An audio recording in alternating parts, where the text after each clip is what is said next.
Hi, my name is Zoe, and I made a big mistake. Now my life is a raging inferno. Before I continue, please like and subscribe. If you do, you could be the lucky winner of $10,000 in just 7 days. Spread the word to your friends and family. Ever since I was a kid, I knew it was my destiny to be a famous chef. I baked my first souffle when I was 3, published my first cookbook when I was 5, and 2 days before my 7th birthday, I won the Grand National Bake-Off Contest. I guess I got it from my mom, who was one of the best chefs in the country.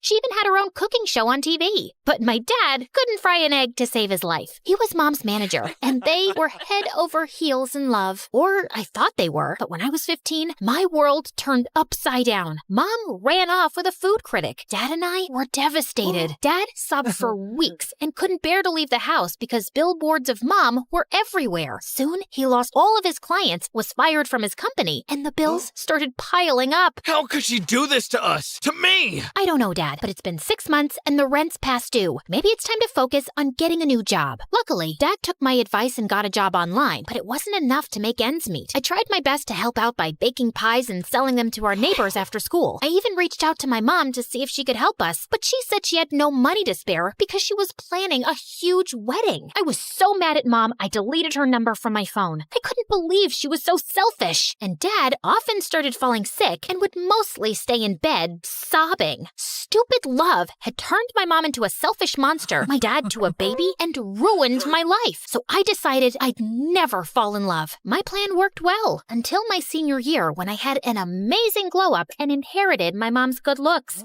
Suddenly, all the boys started noticing me. Hey, Zoe, want to go to the movies this weekend? Ugh, I'd never go to the movies with you. When's the last time you showered? You smell like a rotten egg. Zoe, did you want to go to the spring dance with me? Bro, are you kidding? Not if you were the last guy on earth. Okay, fine. I was mean, but I was protecting my heart. Besides, I was doing them a favor. Relationships are messy, and they bring out the worst in people. After months of insulting just about every boy in school and making a few of them cry, the rest of the kids started avoiding me like the plague. I didn't mind. I hardly had time for friends. I was too focused on my studies. I dreamed of becoming a world-renowned chef, opening a 5-star restaurant, paying off all Dad's medical bills, and buying us a mansion on the beach. In the summer after my senior year, I was accepted into a top culinary school. Look, Dad, I got in! The good news cheered Dad up. He even got out of bed and tried to bake me my favorite cookies. It felt good to see my dad in good spirits, but when I discovered that I didn't get the scholarship to pay for my tuition, my hopes were dashed. Honey, we're going to get you into that school. How? We'll never be able to afford it. That day, Dad put on a suit and went out to look for a new job. A couple weeks later, he landed a position at a new management company. He even pulled some strings to get me an internship at a famous 5-star restaurant that catered to celebrities and socialites. The owner is Miss Gina Tequila. She's discovered some of the most successful chefs in the business. Impress her, and she can make your dreams come true. I was so excited to start on my new adventure, but I was in for a rude awakening. On my first day, the moment I stepped in the door, this boy my age named Hunter shoved a bucket of silverware and a broom in my face. You're late. The dinner rush will be here in 10 minutes. Polish these, then mop the floors. I thought I was supposed to assist in the kitchen. I'm an award-winning chef. I have my own cookbook. I showed Hunter some of my old newspaper clippings and my resume. Stop wasting my time with this foolishness. Only the best chefs in the world have the honor to cook in our kitchen, and I've never heard of you. Maybe I should talk to Miss Gina. I'm the manager. Miss Gina's eyes and ears, and what I say goes. You're not touching that stove. After you've done scrubbing the floors, you can start washing dishes. Hunter was a total jerk, and he got even worse once the guests arrived. Zoe, we need those dishes clean. Bro, I'm moving as fast as I can. That's not fast enough. He buzzed around me, yelling like a maniac. I got so nervous I dropped a handful of plates on the floor, and they smashed to pieces. Then the chef walked by and slipped and sprained his ankle. Oh my God, what's wrong with you? A second later, the whole kitchen went into a panic. The servers came in demanding their orders, but the chef was in no condition to stand, let alone cook. Suddenly, Miss Gina strutted into the kitchen in her Prada dress and jewels. The guests are complaining. This is unacceptable. Where is the food? Hunter turned as white as a ghost. The chef, he's... I don't care. Fix it, Hunter, or you're fired. She stormed off in a huff. More servers came into the kitchen demanding food. Then Hunter looked at me. Zoe, you said you can cook. You think you could help us out? I thought you didn't want me touching the stove. Forget what I said earlier. Please help me. I'll do anything. I'll buy you ice cream. I'll give you a raise. I'll shine your shoes.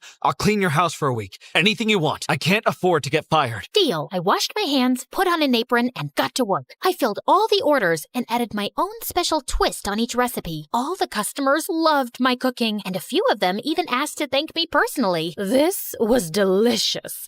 I've never tasted anything so amazing. Miss Gina was so impressed. At the end of the night, she gave me a $500 tip. Just as I was leaving, Hunter ran up to me. Thanks for having my back in there. Sorry if I came off as a jerk. You were worse than a jerk. More like a monster. No, an ogre. An irritating mosquito. You're right. It's just that this job can be a little stressful. Miss Gina wants things to be perfect, and I need this job to take care of my mom. I get it. My dad was sick for a while. I had to take care of him too. How about we go out for that ice cream I promised? I agreed, and Hunter took me to my favorite ice cream shop. We hung out for a couple of hours, and to my surprise, he was a really nice guy. We had a ton of things in common. We liked the same music, movies, and MSA videos. Did you see this on TikTok? No way. I watch MSA on YouTube. TikTok turns your brain into mush. I know, right? We both loved food. Though Hunter wasn't a chef, he dreamed of opening his own restaurant one day. And Hunter's parents had gotten divorced, just like mine. After that, Hunter and I started hanging out, and we were totally just friends. Neither of us had time for a relationship, not to mention love. We both knew how that ended. But the more we hung out with each other, the more I started to think that maybe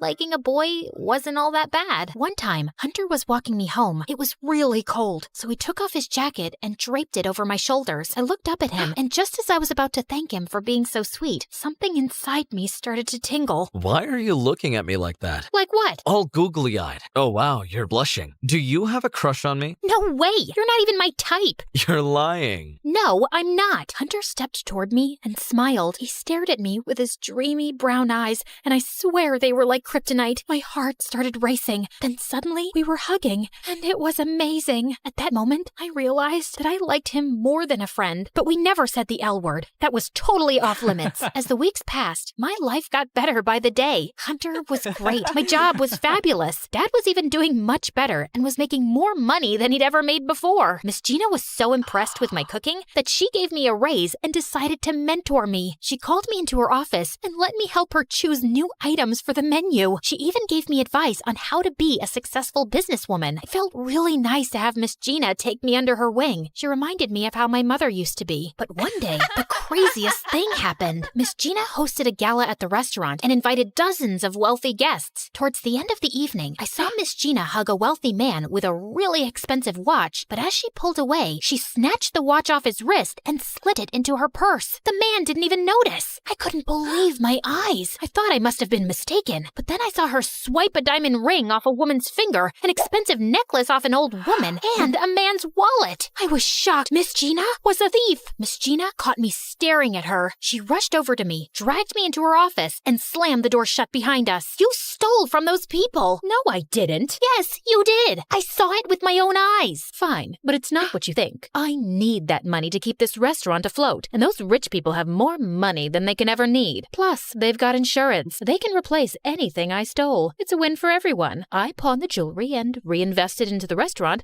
so I can pay all of my employees. If I didn't do this, I wouldn't be able to afford to stay in business. But stealing is wrong. Losing this restaurant is worse. Think about Hunter, the busboy, the servers. They wouldn't be able to pay their bills or take care of their families if this restaurant shuts down. Life's not fair, Zoe. I'm just trying to even the odds. But if you want to report me, then go ahead. I didn't know what to do. I wanted to report Miss Gina, but I couldn't be responsible for Hunter and all the others losing their jobs. I'm glad I can trust you to keep this between the two of us. But can you do me a teeny favor? Don't tell Hunter about our little chat. I doubt he'd understand. After that, things went downhill. I hated keeping Miss Gina's secret, and worst of all, I hated lying to Hunter. It got so unbearable that I started avoiding him. Are you okay? You seem stressed out. It's nothing. Oh, I think I hear a dirty dish calling. I've got to go. But he could tell something was off. Did I do something to make you upset? No, I'm as cool as a cucumber. No, an ice cube, an iceberg, an igloo. I don't think that's true. I feel like there's something you're not telling me, and it's obvious you're avoiding me. You run away every time you see me, and you never answer my texts. Just then, I spotted Miss Gina watching me like a hawk. Geez, can a girl just have some space? I have my own life. Maybe you should get one too. That came off way harsher than I meant it to, and I could tell I hurt Hunter's feelings. Fine. I was just trying to be nice. It's not like I'm in love with you or anything. Hunter marched off, and my heart sank. Forget about him. You should be focusing on your career anyway. Miss Gina appreciated me for keeping her secret so much that she let me handle the accounting for the restaurant and even hired me to cook for a few private functions. With all the extra gigs and the tips, I'd made more than enough to pay the tuition for my first semester at culinary school, and we were only halfway through the summer. Things were going well, but it was bittersweet because I couldn't share the good news with Hunter. Then one day, I came home from the gym and noticed Miss Gina's convertible parked in my driveway. I walked in, and what I saw rocked my world. Miss Gina and Dad were flirting on the couch. Miss Gina, what are you doing here? I thought I'd stop by and surprise you. Miss Gina was telling me how great you've been doing at work. And your dad came up with a wonderful idea. He's going to host a big event at our restaurant. He's inviting all his new clients and his business partners. It's going to be fabulous. Why didn't you tell me your dad was so smart and attractive? My blood ran cold. All I could think about was Miss Gina stealing from Dad's rich clients. What if she got caught? What if she started stealing from my dad? What if she stole his heart? Maybe that's not such a good idea. Don't be silly. Oh my, I'm so thirsty. Could you be a dear and get me something to drink? As soon as Dad left the room, Miss G whispered, "Don't you ruin this for me. We've hit the jackpot. I won't help you cheat my dad's clients." Oh, it's too late for that. If I go down, you go down too. Your name's on the accounting statements. And if the police get their hands on those records, you'll be in far more trouble than me. I had a really bad feeling, so I rushed out of there and headed straight to the restaurant. As far as I knew, I did nothing wrong. All I did was keep track of the receipts. But as I looked at the numbers, things weren't adding up. I noticed that Miss Gina had been stealing our clients' credit card information, charging them for bogus items, and depositing the extra money into a secret account. And she'd been doing it under my name. I think once she had me sign some lengthy documents, which I now realize were bank papers. I was so busy and distracted at the time. She was right. If I said anything, I was toast. The night of Dad's event, I was on edge. I didn't know what to do. Dad, his clients, and all his business associates had all showed up, and Miss Gina was grinning from ear to ear. I felt sick to my stomach. I couldn't keep lying for Miss Gina, but if I said anything, my whole world could shatter to pieces. As I was cooking, I must not have been paying attention, because out of nowhere, flames went up from the stove. I saw my life flash before my eyes. Hunter darted toward me and pulled me away from the stove. Suddenly, the kitchen erupted into flames. The fire alarm blared, and everyone ran outside. Miss Gina marched up to me, screaming like a banshee. "You did this on purpose. You're trying to ruin me." "No, it was an accident. I swear." "Liar." Then something inside me broke. I couldn't let Miss Gina control me anymore. So I told the truth. "You're right. I am a liar, but not anymore." I told the police all about Miss Gina's stealing and how she tried to blame it all on me. The police conducted an extensive investigation and learned that Miss Gina had done this before. She was wanted in 5 states for running the same scheme but under different names. My record was cleared of any wrongdoing, and Miss Gina was sent to jail. Why didn't you tell me what was going on? You didn't have to go through this alone. I didn't want you to get hurt. So you broke my heart instead? Yeah, that wasn't the smartest thing to do. Maybe we can start over? But this time, no more lies. Nothing but the truth. I think we can give that a try.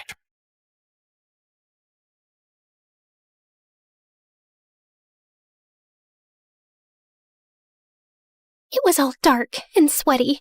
My head had been trapped in a black, ill-smelling bag for hours. Finally, they ripped it off. Do you even realize what you've done? Do you know who I am? How dare you kidnap me? I'm Meredith, the heiress to a billion-dollar business that could ruin you and your great-great-grandfathers in their graves? I'm his only precious daughter. And for what? If it's money you want, I'll just call Daddy and have him write you a check that will change your entire lives. Even your great-great-grandfather's lives in their graves. Actually, forget that. I happen to have a blank check in my Gucci bag. I keep one in every purse, for emergencies. You know what? Take the whole bag. It's limited edition. You're welcome. What happened to your face? Did you dye your hair? Excuse me? Are you implying I don't look good in every color? But since you asked, no, I'm naturally a redhead. FYI, the rarest hair color on Earth. I actually have 7 hairdressers, one for each day of the week, because I feel different every day. Today was my happy hairdresser. Should have gone with stress. Boys, I think we got the wrong hostage. You sure did. And let me tell you. Shout it! Didn't you have a bodyguard named Carson? Oh, dear God, don't remind me. He was too serious and way too attractive. Do you know how humiliating it is when your own bodyguard steals the spotlight? People couldn't focus on me with him around. And worst of all, I used to ask him to match his tie to my dress, and he'd just nod, then show up in a completely different color. I've never experienced such betrayal. So, yep, I fired him 1 week ago. Good riddance. You stupid fools! You should have taken his current client, not her! Sir, what do we do with her now? Keep her. She seems interesting. Wow. Since when do people get kidnapped for being interesting? Don't get me wrong, I love compliments, but I'm also rich, special, and absolutely kidnapping worthy. I mean, I'm basically a princess. No, I am a princess. What about the ex-bodyguard? Wait, he's here too? Oh, my bags! How— Keep him with her. He deserves some torture. Excuse me? FYI, being with me is a privilege. Just then, one of the kidnappers ripped the bag off Carson's head. He looked straight at me, those cold, piercing eyes locking onto mine. And oh my God, he looked fine. How does someone get even hotter in just 1 week? Hello, milady. Who even talks like that? We're not in some cheap old romance novel.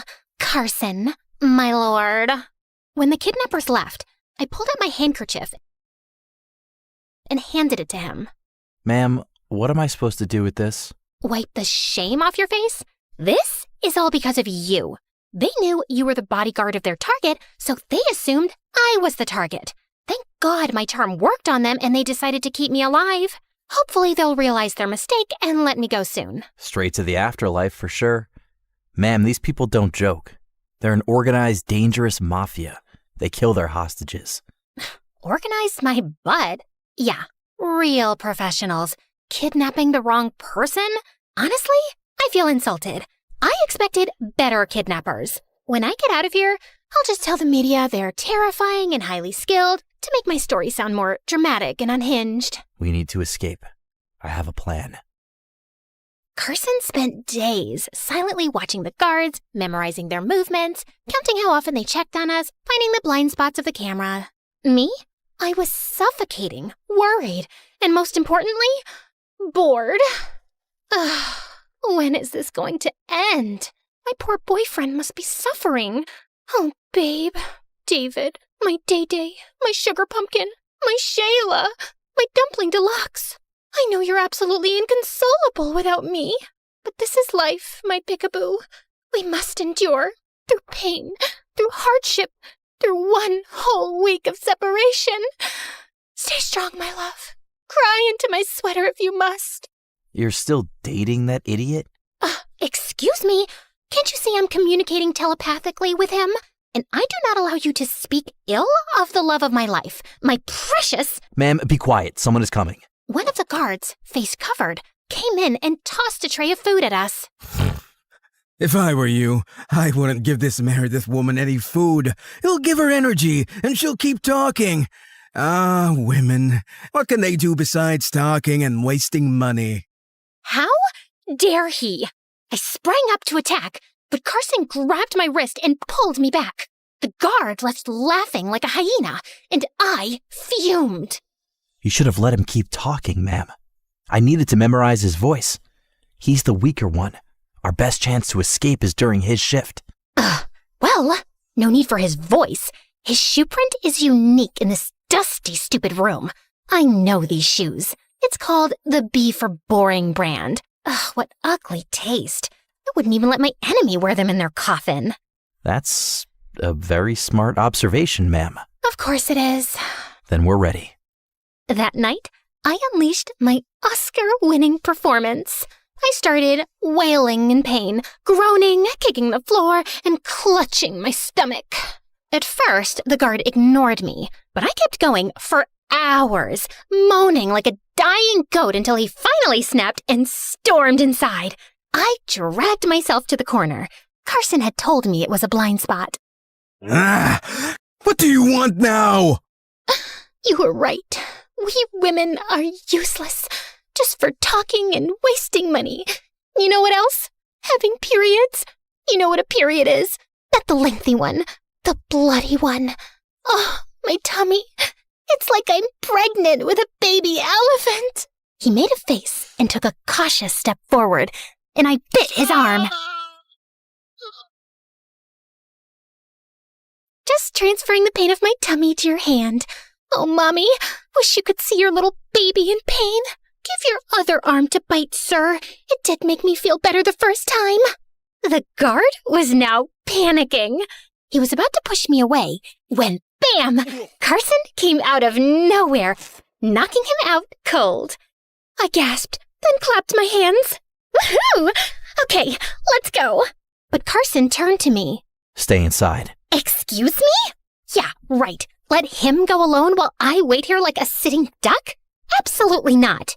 But just as I tried to follow him, he grabbed my shoulders and said firm and low, Ma'am, you need to wait here for me.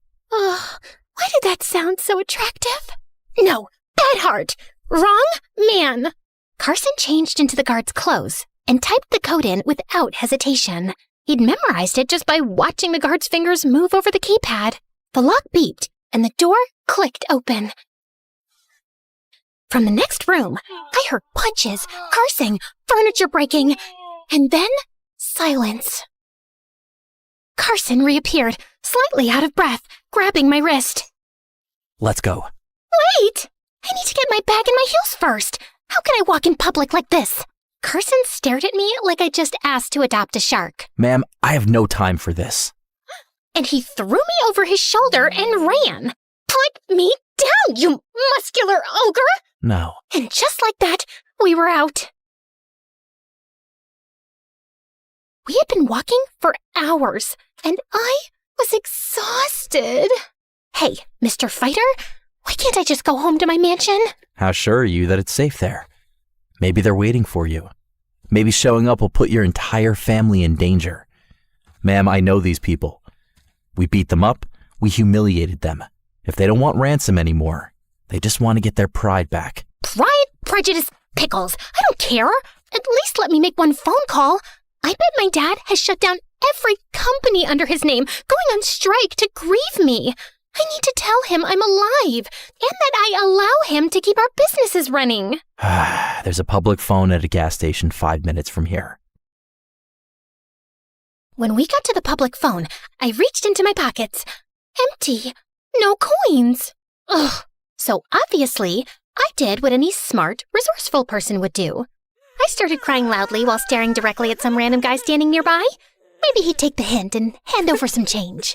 Carson, clearly confused, just watched, waiting for me to shut up. Oh, I never forget those who helped me. I remember a man once who lent me money when I was in need. And what did I do in return, you ask? I became his girlfriend for 3 hours. He died a few weeks later, and on his grave, he wrote, I spent 30 years on this earth, but I only truly lived for 3 hours. Obviously, he meant the hours he spent with me. Just then, the guy I'd been staring at actually approached us, smirking. Before I could reply, Carson punched him straight in the face. One punch and some kicking. The guy stumbled back, wheezing. I quickly stepped between them before Carson actually killed him, and, more importantly, before the guy changed his mind about giving me money. I bent down, snatched the coins from his hand, and he ran off. I turned back to the phone, inserted the coins, and just stood there. So? Trying to remember my dad's number. You don't know your own dad's phone number? Well, the kidnappers took my phone, and someone didn't let me grab my bag, where, being the responsible person I am, I keep a notebook with all my important contacts. But no, thanks to your, oh, I'm a hero and we should get away fast from the danger, but here we are. Ma'am. Wait, I memorized it through a song I made. Hold on, I think it goes like this. ZZ Sack, my first grade crush. Ate glue for a snack, way too much. Z40. Left him for N. Oh, what a fate. Stuck with Nate, whose stinky breath I hate. N49. Dumped him for J. Jonathan. So sweet, so fine, with hair that shined. He stood for 5. 'Cause no number starts with J, obviously, but I liked him enough to have him in the song. Ma'am, it's fine. I remember your father's number. He dialed. The moment my dad picked up, I immediately started explaining everything, my voice shaking through my sobs. But then, his voice came through the line, and it sent a chill down my spine. You need to disappear. Now. And then he hung up. We sat in the park, and I just stared off into space, completely lost in thought. Carson must have noticed, because he spoke up. Ma'am, how about we... Who does he think he is, being all secretive and mysterious?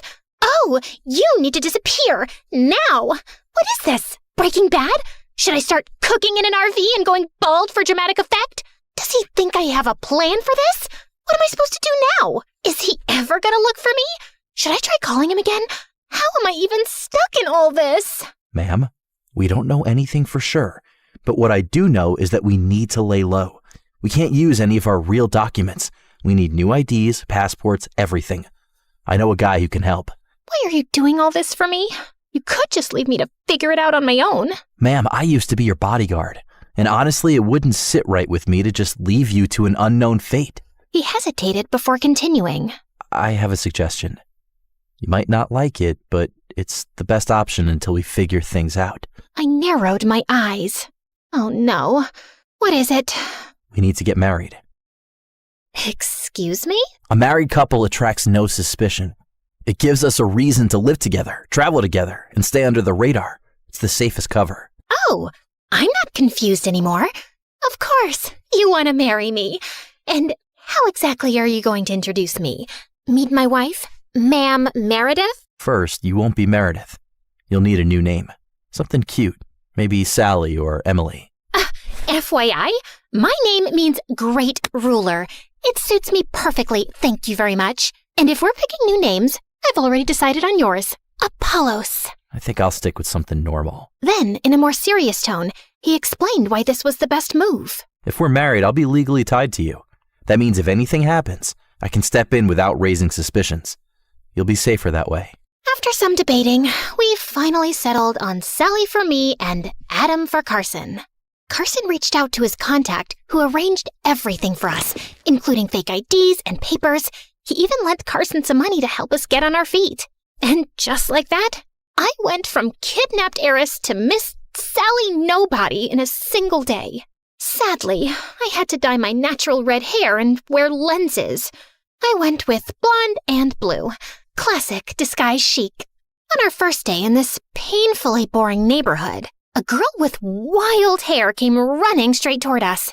She looked about my age, maybe younger, but definitely chaotically adorable. OMG, you're so pretty. And your man, God, like straight out of a romantic movie. Girl. I'm Abby, by the way. And I'm about to be the best friend you ever had. Oh, I don't like friends. Me neither. Then we should be friends. Yeah, we already have something in common in the first 3 seconds of meeting. Imagine in 3 minutes. Totally. I'm Sally. Want to come in for a cup of matcha? Did you say matcha? 2 things in common? God, I love you. I love you too. By the way, this is my husband Adam, but it's just a lavender marriage. We don't love each other. He's gay. He's like a sister to me. Oh my God. So sweet of you to protect him like that. So sweet. Just like me. I'm sweet too. 3 things in common. Just then, Carson grabbed my wrist and yanked me aside, his jaw tight. Ma'am, what are you doing? Well, she's going to notice we don't kiss or hug, and she'll get suspicious. That was me thinking ahead. Thank me later. Life was hard. I missed my family and my boyfriend. Carson wasn't bad, but things were always formal with him. He, of course, slept on the couch. He had loosened up a little, but he was still serious and boring. At least I had this girl Abby, wild enough to make up for it. Until one day, someone knocked on the door. Carson opened it, and there stood David. Without hesitation, Carson lunged forward, yanked him inside, and shut the door behind him, quickly scanning the area before locking it. Then, like a World War general interrogating a captured spy, he fired off questions. How did you get in here? Did anyone see you? Did you tell anyone where you were going? Hey, let the man breathe. I called him. I missed him. Ma'am, what? Do you have any idea how dangerous that is? It's not just reckless, it's stupid. Hey, don't talk to her like that. Show respect, bro. Carson's entire face twitched. Then, without another word, he grabbed David by the collar and lifted him like he was a grocery bag. How about you shut up and speak only when spoken to? Hey, Carson, put him down. That's my boyfriend. He's fragile. He has feelings.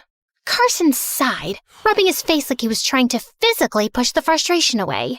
He was equal parts furious and disappointed, and he took a moment to gather himself before speaking.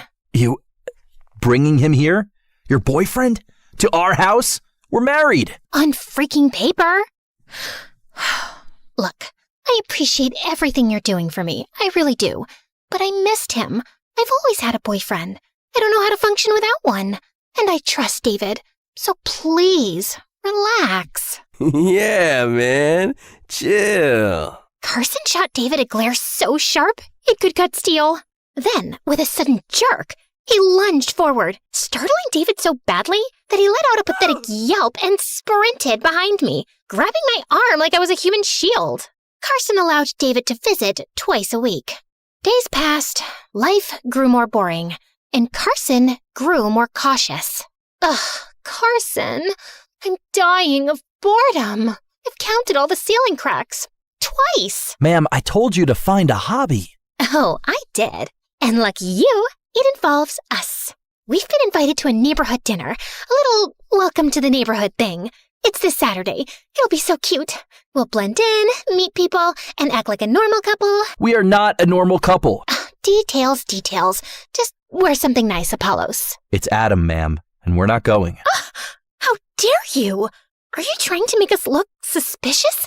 If we don't go, people will think we're murderers. Or worse, antisocial. Carson sighed and muttered something under his breath.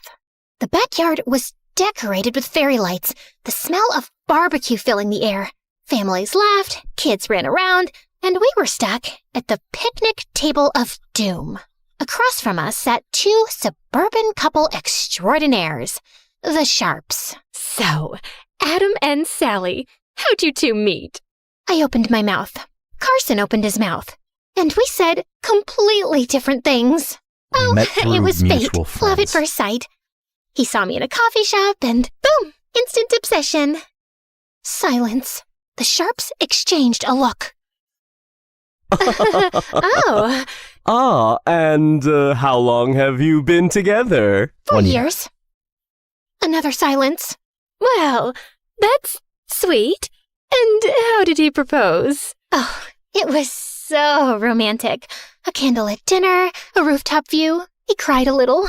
I did what? Yes, you cried. You were overwhelmed by my beauty. You're just too emotionally stunted to remember, Mr. Cold Heart. She's right. I was emotional. I mean, who wouldn't be? After all, she had spent years searching for me. What? You see, she once visited a psychic who told her she'd meet the love of her life, a man whose name starts with C. And from that moment on, she searched for me. Every cafe, every street, every parking lot. The moment she laid eyes on me, she said, "What was it again, darling?" Nope. Not happening. Yes, I knew it was you. I've seen you in my dreams. And then she begged, pleaded for me to give her a chance. She even showed me her phone background, a photo of me, which she had taken secretly. I know it sounds intense, but I felt sorry for her. So I thought, why not? I'll give this woman who has clearly devoted her life to me a chance.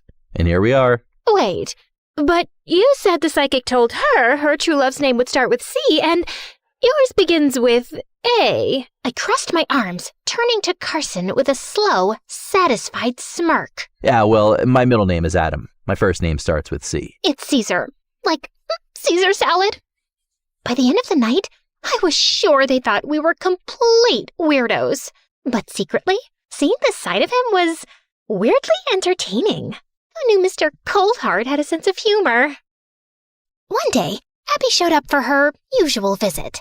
Lately, she had developed this charming habit of bringing all the ingredients and cooking at our house, which meant we got to enjoy food that was half burnt, half stiff, and entirely inedible. That day, David was with us. He took one bite, gagged, and immediately spit it out. Ugh, oh man, this is so bad. Even a stray rat would refuse it. And if you made him eat it, he'd take you to court. And just like that, all hell broke loose. Look who's talking. Aren't you just a stray rat in designer shoes? She launched at him like a wild animal. I tried to pull them apart, while Carson, of all things, just sat there looking amused.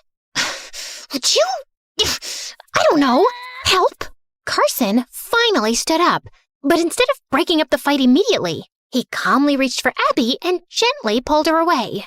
Dramatically, she clutched his chest. Let a girl have her revenge. David stormed out in anger. Later, Carson went to take a shower, and Abby plopped down next to me, still fuming. Then, out of nowhere... Are you sure your husband's the gay one and not your boyfriend? 'Cause, God, your husband's so manly. Oh, and the way he looks at you, and don't even try to deny that he has feelings for you. He does? You're either stupid or blind. Oh my God, am I just the supportive best friend in a K-drama? The one that spends the entire series cheering for the main character to follow her heart? I love that for me! I was born for this role. Well, I am following my heart. I kind of love David. We both know you're lying, and there's something you're hiding. But whatever for now. By the way, I like the color of your shirt. This shade of brown, so earthy. Thanks. I fertilize it every day. That night, I couldn't stop thinking about what Abby had said. Why is Carson doing all this for me? Could it be love? Am I too stupid to see what's right in front of me? A few days later, Abby and I decided to clean the house, even though it was freezing and windy. Girl, where did you even live before this? Your room stinks. Get yourself a mop and start cleaning. I had no idea how to use a mop, so I just held it and started scrubbing the walls. Are you painting the walls with a mop? What's wrong with you? It's just a cleaning technique I invented. Oh? And when exactly did you invent it? Just now. Oh, totally. In fact, mop therapy is a thing. Just strap it to your head and let it sponge up all your poor life choices. And so, I did. It's too cold and wet.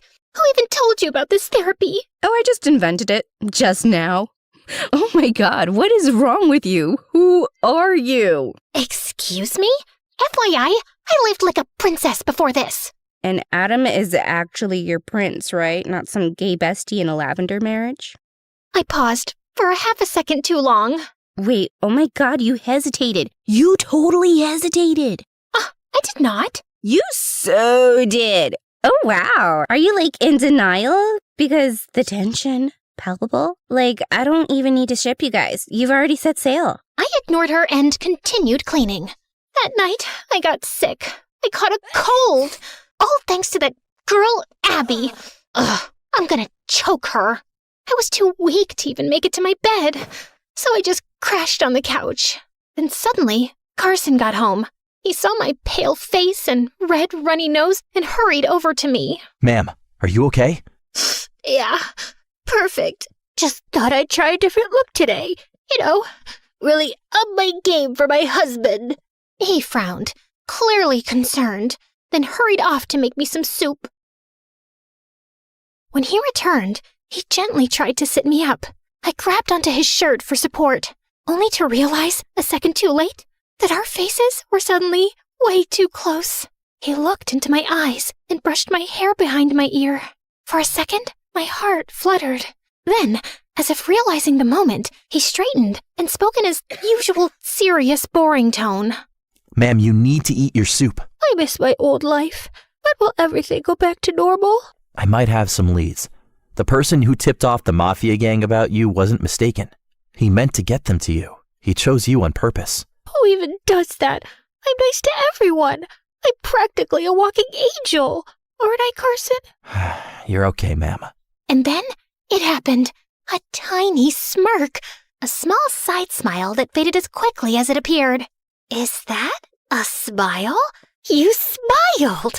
Lord Cold Carson actually smiled. I have no idea what you're talking about, ma'am. You're hallucinating from your fever. Oh no, you smiled.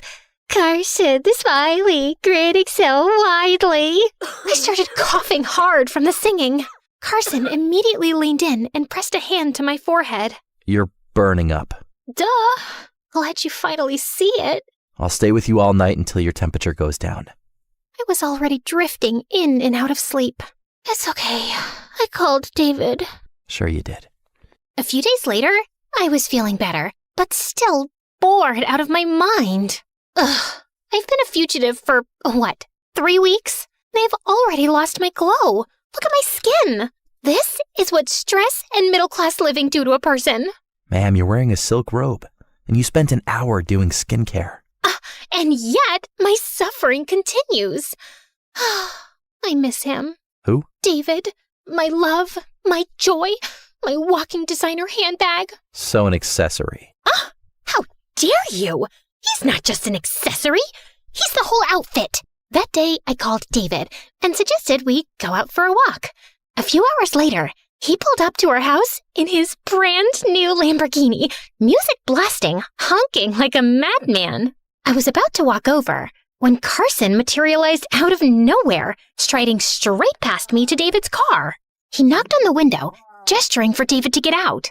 David, pretending he didn't hear him, acted very busy checking himself in the rearview mirror and started brushing his eyebrows. When I tried to enter the car, Carson blocked me. What exactly do you think you're doing? Let's see. Walking to the car, getting in, driving away for some fresh air before our couch absorbs me into its fabric from sitting on it all day. No, ma'am, you can't do that. I'm stopping you. Well, watch me. Carson, I just need some relaxing time. Don't worry, I won't attract any attention, I promise. Please, Carson, pretty please. Just then, David rolled down his window and yelled, because of course he did. Yo, Meredith! You coming or what? Shh! Say my name louder, why don't ya? Maybe alert the whole city. That's it, I'm ripping his eyes out. Whoa, that's a bit intense. Right then, Abby appeared out of nowhere, arms crossed. Wait, hold on. Why did he just call you Meredith? Carson whipped around, clearly at the end of his patience. Were you spying on us? Have you done that before? How many times? Carson, chill. It's fine. I'll just go for an hour, I promise. Hey, I'll even bring Abby if it makes you feel less jealous. Meredith, it's not about jealousy. It's about the fact that people literally want to kill you. But I'd had enough of this suffocating life. So before Carson could keep arguing, I grabbed Abby's hand and dragged her into the car with me.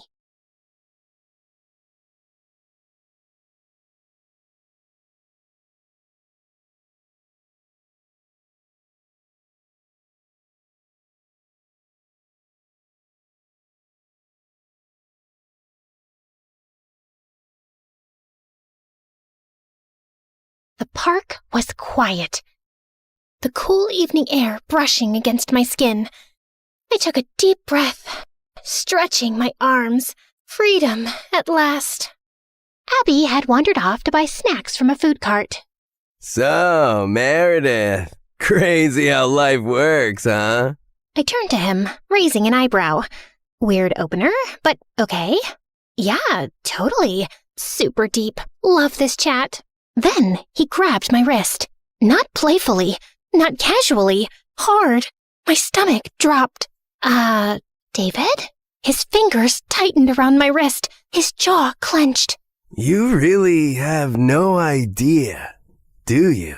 Something about his voice made the hairs on my arms stand up. Your father destroyed my family, and now his clueless little heir gets to take everything while we lost it all? David?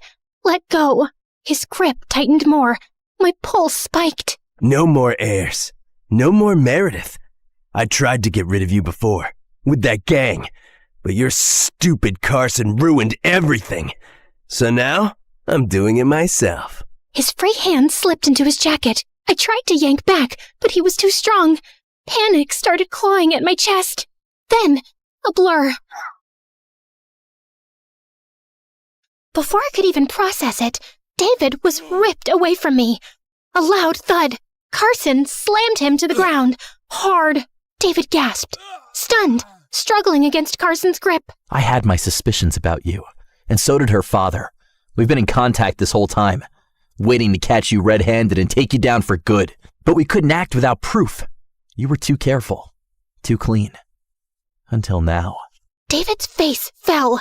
Before he could react, officers emerged from their hidden spots, closing in fast. Then he was gone.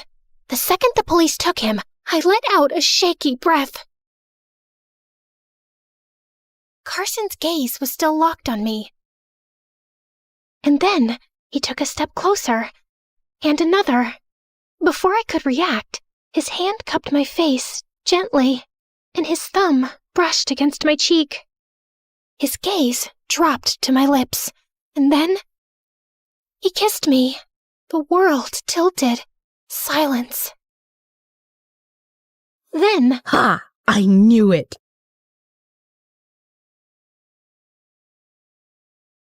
My parents were billionaires, so I got whatever I wanted growing up. Dad was the head of a huge fashion company that my mom helped him run. Dad was ruthless in the boardroom, like an ancient warrior. But when it came to me and my mom, he was a total pushover. He gave us everything we could ever want. Just one island? Anything for my girls. I'd give you the moon if you asked for it. Even though my life was practically perfect, I had a bad stutter, which made me a laughing stock at school. wow, that's a pretty skirt. Where did you get it from? Shouldn't it? It's cool. I'll just check some stores. It was awkward, and my parents took me to the best doctors, tried speech therapy, medication, and even hypnotism, but nothing helped. I started to lose confidence, but my parents were always supportive and inspired me to accept myself, just as I am. It doesn't matter if it takes you 1 try or 100. Never stop speaking your mind. Your voice is just as important as anyone else's. As I grew older, I became more comfortable with my condition and even made friends at school.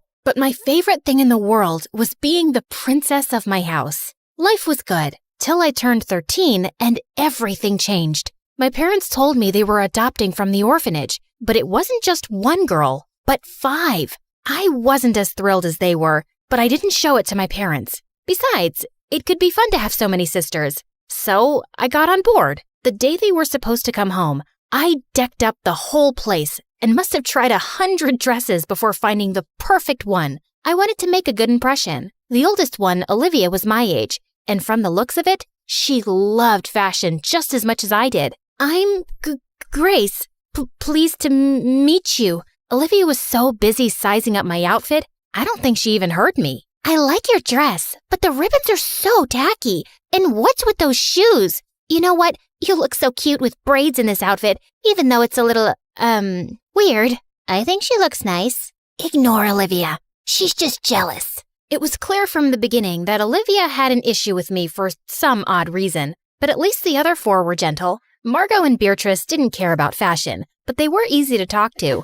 We became friends in no time, gossiping about boys and school and fighting over the best spot by the pool. Harper and Quinn were younger and stuck to themselves. Harper was obsessed with insects and was always collecting ladybugs and other creepy crawlies. Quinn was like her sister's shadow, silently following her everywhere. A week after my sister's arrival, my parents took us on a shopping spree so they wouldn't have to wear the same clothes from the orphanage. And Olivia bought everything I did. At first, she just wore the same belt or hat, but soon she was copying my whole outfit. Why are you copying me? I think you're copying me. But it's cool. I know I have a great eye for fashion, so it's a compliment.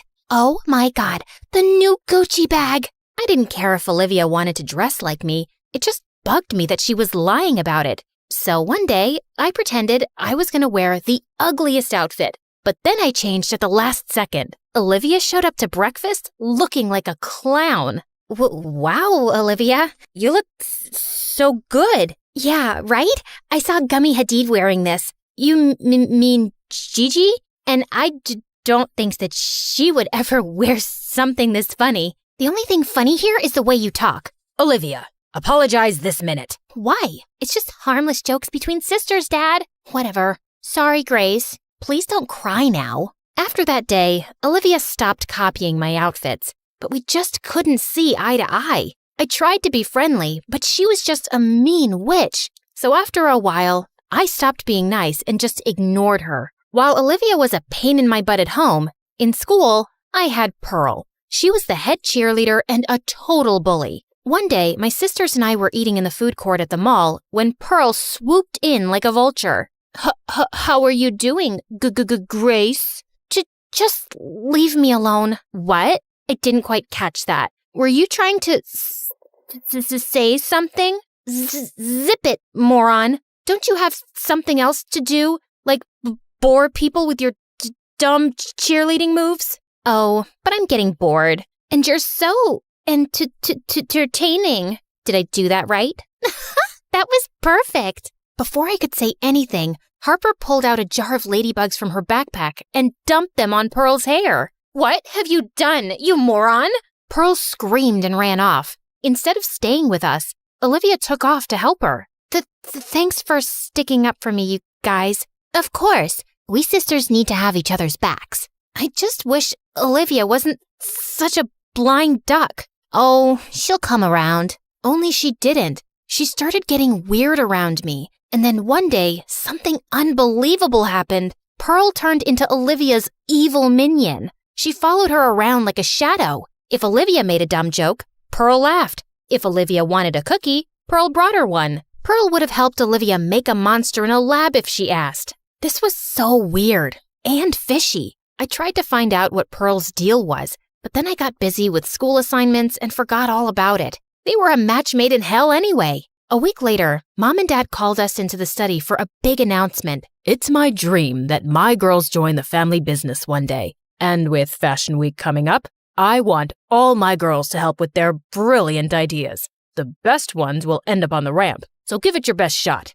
Oh, my God, Dad, this is such an amazing opportunity. I won't let you down. Yes, Dad, you'll love our designs. Olivia smiled at me, but the moment Mom and Dad left, she went back to her devilish smirk. Ugh, dramatic much? This opportunity is mine, and I will own it. You can relax and watch me work if you'd like. Think of it as a learning experience. Say what you want, but I know Dad will pick my designs, so watch out. I stayed up late every night working on my dress. My other sisters made their own dresses for fun, but everyone knew Olivia and I were the only ones taking it seriously. We both really wanted to impress Dad. The night before Dad judged the dresses, Olivia snuck into the studio and destroyed my dress. Luckily for me, Harper and Quinn saw her sneaking out and told me what happened. I knew she was jealous of me, but this was an all-new low. How was I supposed to make a new dress overnight?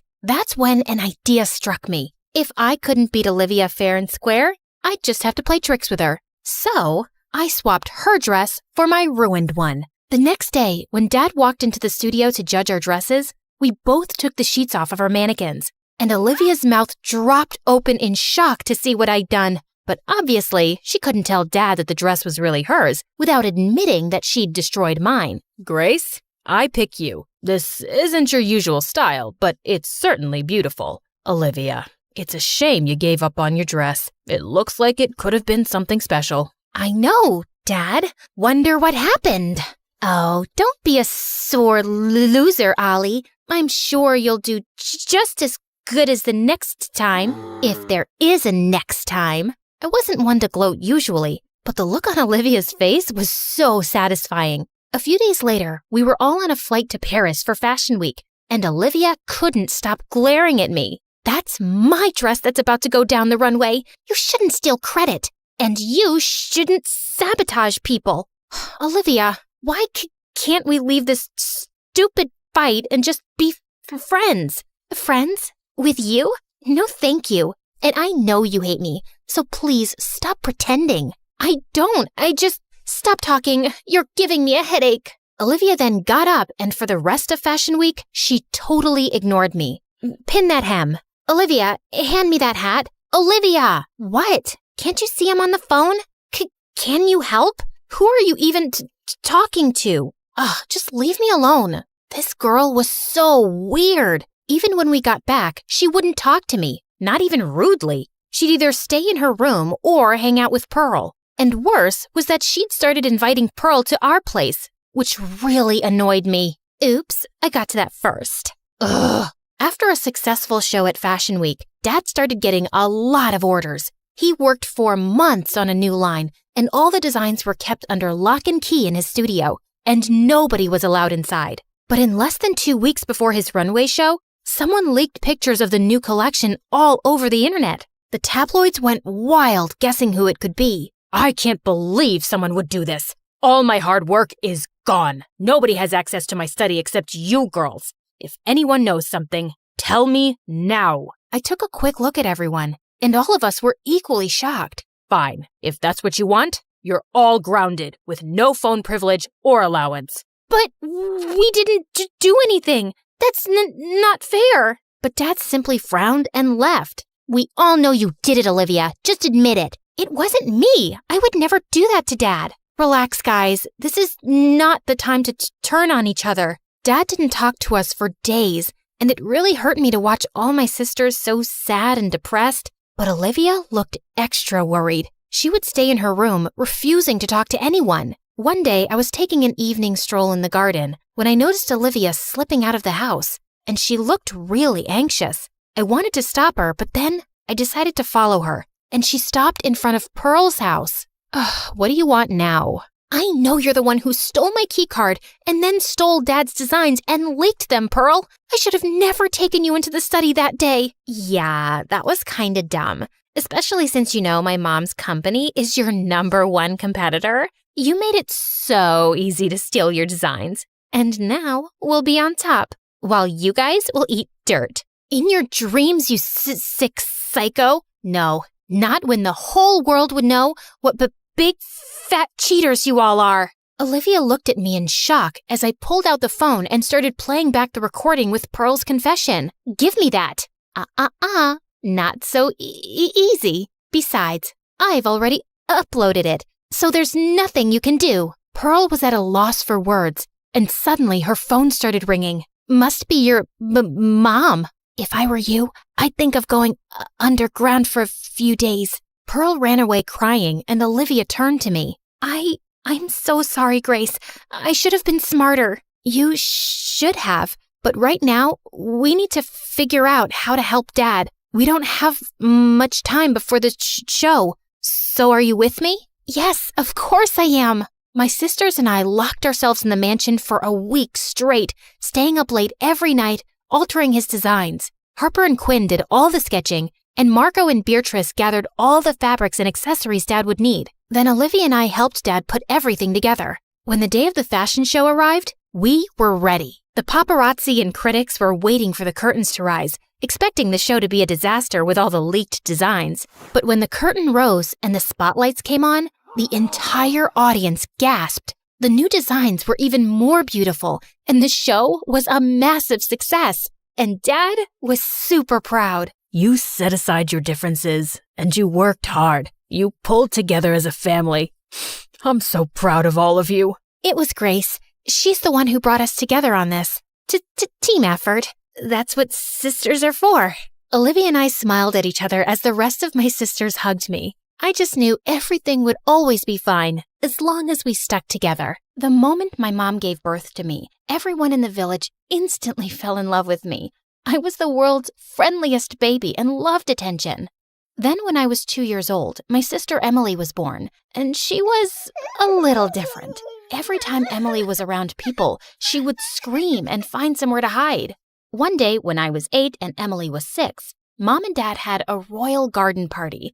I loved talking to all the grown-up guests, but Emily was terrified. Leah, I don't want to be with all these people. I want to be in my room, but Mom isn't letting me. Here, you can hide underneath my gown. Then no one will see you and I'll sneak you out. But hiding my sister underneath my dress wasn't the best idea. I ended up tripping over the refreshment table, spilling a chocolate fountain over some lady's dress. Mom and Dad were horrified, and my clumsy accident ended up being all over the news. But my parents didn't blame me for what happened. They were just worried and confused. Why is Emily so anxious and afraid of everyone? Was it something we did? It just doesn't make any sense. Emily's anxiety only got worse over the years. By the time she was 8, She refused to even leave our bedroom. Everyone in the village still adored me, but they were convinced something was seriously wrong with Emily. I hear she just stares out her window all day. It's a shame she's not more like her sister Leah. Worst of all, Emily wanted me to stay with her in our room all the time. I couldn't even go downstairs for dinner without Emily crying. Please don't leave me. I'm so lonely, and you're the only person that I actually like. It was so hard saying no to her. My parents tried enrolling her in therapy, but nothing seemed to work. And as time passed, I got tired of being cooped up in her room and wanted to go and have a life. One night when I was 16, I took a walk around the castle to get some fresh air. Then suddenly, I looked up and almost had a heart attack. There was a guy trying to climb onto the roof. Hey, what do you think you're doing? Climbing onto the roof? What does it look like? Excuse me, but this happens to be the King and Queen's castle? You better climb down before I tell my parents about this. The guy jumped down from the roof, landing inches away from me. There, I came down. You're welcome. With that, he just walked off, and I felt my blood boil. I just knew he'd been trying to cause trouble. The next day I came down for breakfast, and I was shocked to see my parents with the guy who climbed the roof. Oh, darling, you're awake. I'd like you to meet Nico. He's the Duke's son and a lovely young man. But I saw him climbing onto the roof of the castle last night. He's dangerous. He was up to no good. No. Nico just likes lying on our roof to watch the stars at night. What? My parents were crazy. What king and queen would let some weirdo climb their castle walls at night and believe such a stupid lie? Fine, be naive and let this intruder do his thing. But when he puts all our lives in danger, don't come crying to me. I was going to sneak up on Nico and see what he was up to. I would have one of our guards bring me up to the roof with a harness and a rope. But that night, as I rose up to the castle roof, I saw Nico sitting with tears in his eyes. He didn't even look surprised to see me. Nico, are you okay? I came to check on you, but I figured you'd check on me sooner or later, and I haven't been okay for years. What do you mean? I'm not really the Duke's son. I'm adopted. When I was 10 years old, my parents left me, and they never came back. Wow, I didn't know that. My parents were friends with your parents, so they'd take me up here a lot when I was young. My mom and I used to sit here together and watch the stars. Once, she told me if I ever got lost to come up to this spot and she'd know where to find me. I know she'll never come here, but hanging out at this spot makes me feel closer to her. Your dad's a saint. He was the one who convinced the Duke to adopt me. I just wish I didn't miss my parents so much. I was too stunned to speak. I had totally misjudged him. We ended up talking for hours, and before I knew it, the sun had come up. I should go, but this was really fun. Maybe we can do this again tomorrow night? I'd like that. You're a good listener, Leah. Then one day, something crazy happened. I was having lunch at school when suddenly a few girls came up to me with smirks on their faces. According to one of your maids, your weirdo sister threw a chair at a new maid of yours this morning? We didn't know she was that crazy. Oh, God, I wanted to disappear. They should just lock her up forever. You shouldn't have said that. I yanked the girl's hair hard and she started to scream. Just then, someone pushed the girl backwards and I saw it was Nico. You forgot you're speaking to our future queen, girls. Come on, Leah, let's go for a walk. Nico led me away from the girls, and that's when I asked him how he was in my school. I've been homeschooled my whole life, but my dad decided it was time I start studying with other royals. I was really happy Nico had transferred, but his words made me think of Emily. She had never been able to go to a normal school. All of a sudden, I had tears in my eyes, and I told Nico everything about Emily, how she never came out of her room, how my parents were ashamed of her, and how I always needed to stay with her. What if the girls are right? What if Emily really is crazy and she starts losing her mind? I don't know, but you shouldn't have to sacrifice your life for her. Emily probably just needs someone outside her family to feel safe with. If you want, I'll come over and talk to her. I hugged Nico and immediately agreed. That night, I brought him into our bedroom and Emily started having a panic attack. Hey, it's okay. Nico's a friend. Then suddenly, Emily stood up to really get a look at Nico. And seconds later, she was swooning. I never knew Leah had such handsome friends. You know I'm a princess too, right? Emily started flirting with Nico like crazy. But as the night went on, Nico got her to start opening up about her issues. I get what you're going through. Sometimes I get so depressed, I don't even want to leave my bed. But sometimes being alone makes it worse. How about I introduce you to some of my friends from school? We can start slow. To my shock, Emily agreed. Nico and I started out by taking her for walks in the park, and once in a while introducing her to people. I was so grateful for Nico, and as time passed, we grew really close, and I secretly started having feelings for him. Then one night, the three of us were walking along the pier when suddenly Nico tripped and fell sideways into the lake, hitting his head on a rock. Then he started sinking into the water. I jumped into the lake to get him. When I managed to pull him out, he was unconscious. Luckily, I knew CPR, and within an hour, he started to wake up. He was saved. The next day, I went to visit Nico at his house to see how he was. When I got there, he was lying on the couch, and he looked super out of it. Hey, how are you feeling? I just remember that I hit a rock and almost drowned, and that someone special saved my life. You have no idea how much it means to me, Leah. I haven't felt this loved in years. My heart soared. I was just about to lean in and kiss him when Emily came over and Nico took her hand. Emily told me she dove into the water to get me and then did CPR. She's an absolute angel. To my horror, Nico pulled Emily close and kissed her. I felt like I was going to throw up. I yanked Emily's arm and pulled her into the other room. How could you take credit for saving Nico's life? He's been my best friend for the past year, and you know what? I'm in love with him. Leah, I've been miserable my whole life. I don't know if any guy will want to be with me ever, considering all the issues I have. This could be my once-in-a-lifetime chance at happiness, but I guess that doesn't matter. So go tell Nico the truth and be the village hero. I'll just lock myself away in this bedroom forever. Emily stormed off into the bathroom and slammed the door. I couldn't think straight. I ran out of Nico's palace to clear my head. I wanted to tell Nico the truth so badly, but what if Emily was right?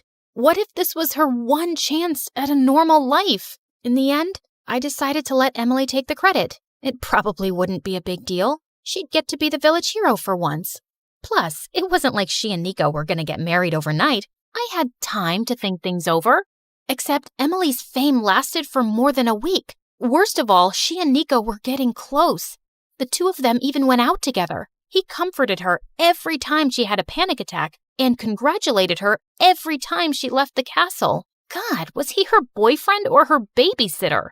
Then one night, my parents invited Nico over for dinner, and Dad made an announcement that sent me over the edge. After much thought and discussion, we would like for Nico to be our new king. We love him like our own son, and we can't think of who'd be a better husband for our daughter. My jaw dropped. I was going to be with Nico after all? Everything was going to work out?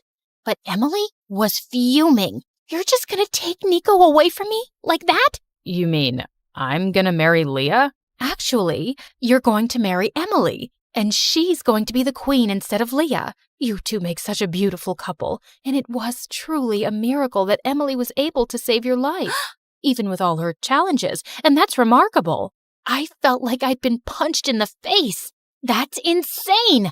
I'm the eldest daughter. I've been preparing to be queen my whole life. And you know what? I'm the one who saved Nico. I should have never let Emily lie and take the credit for it. And I'm not letting her take my crown or marry Nico either.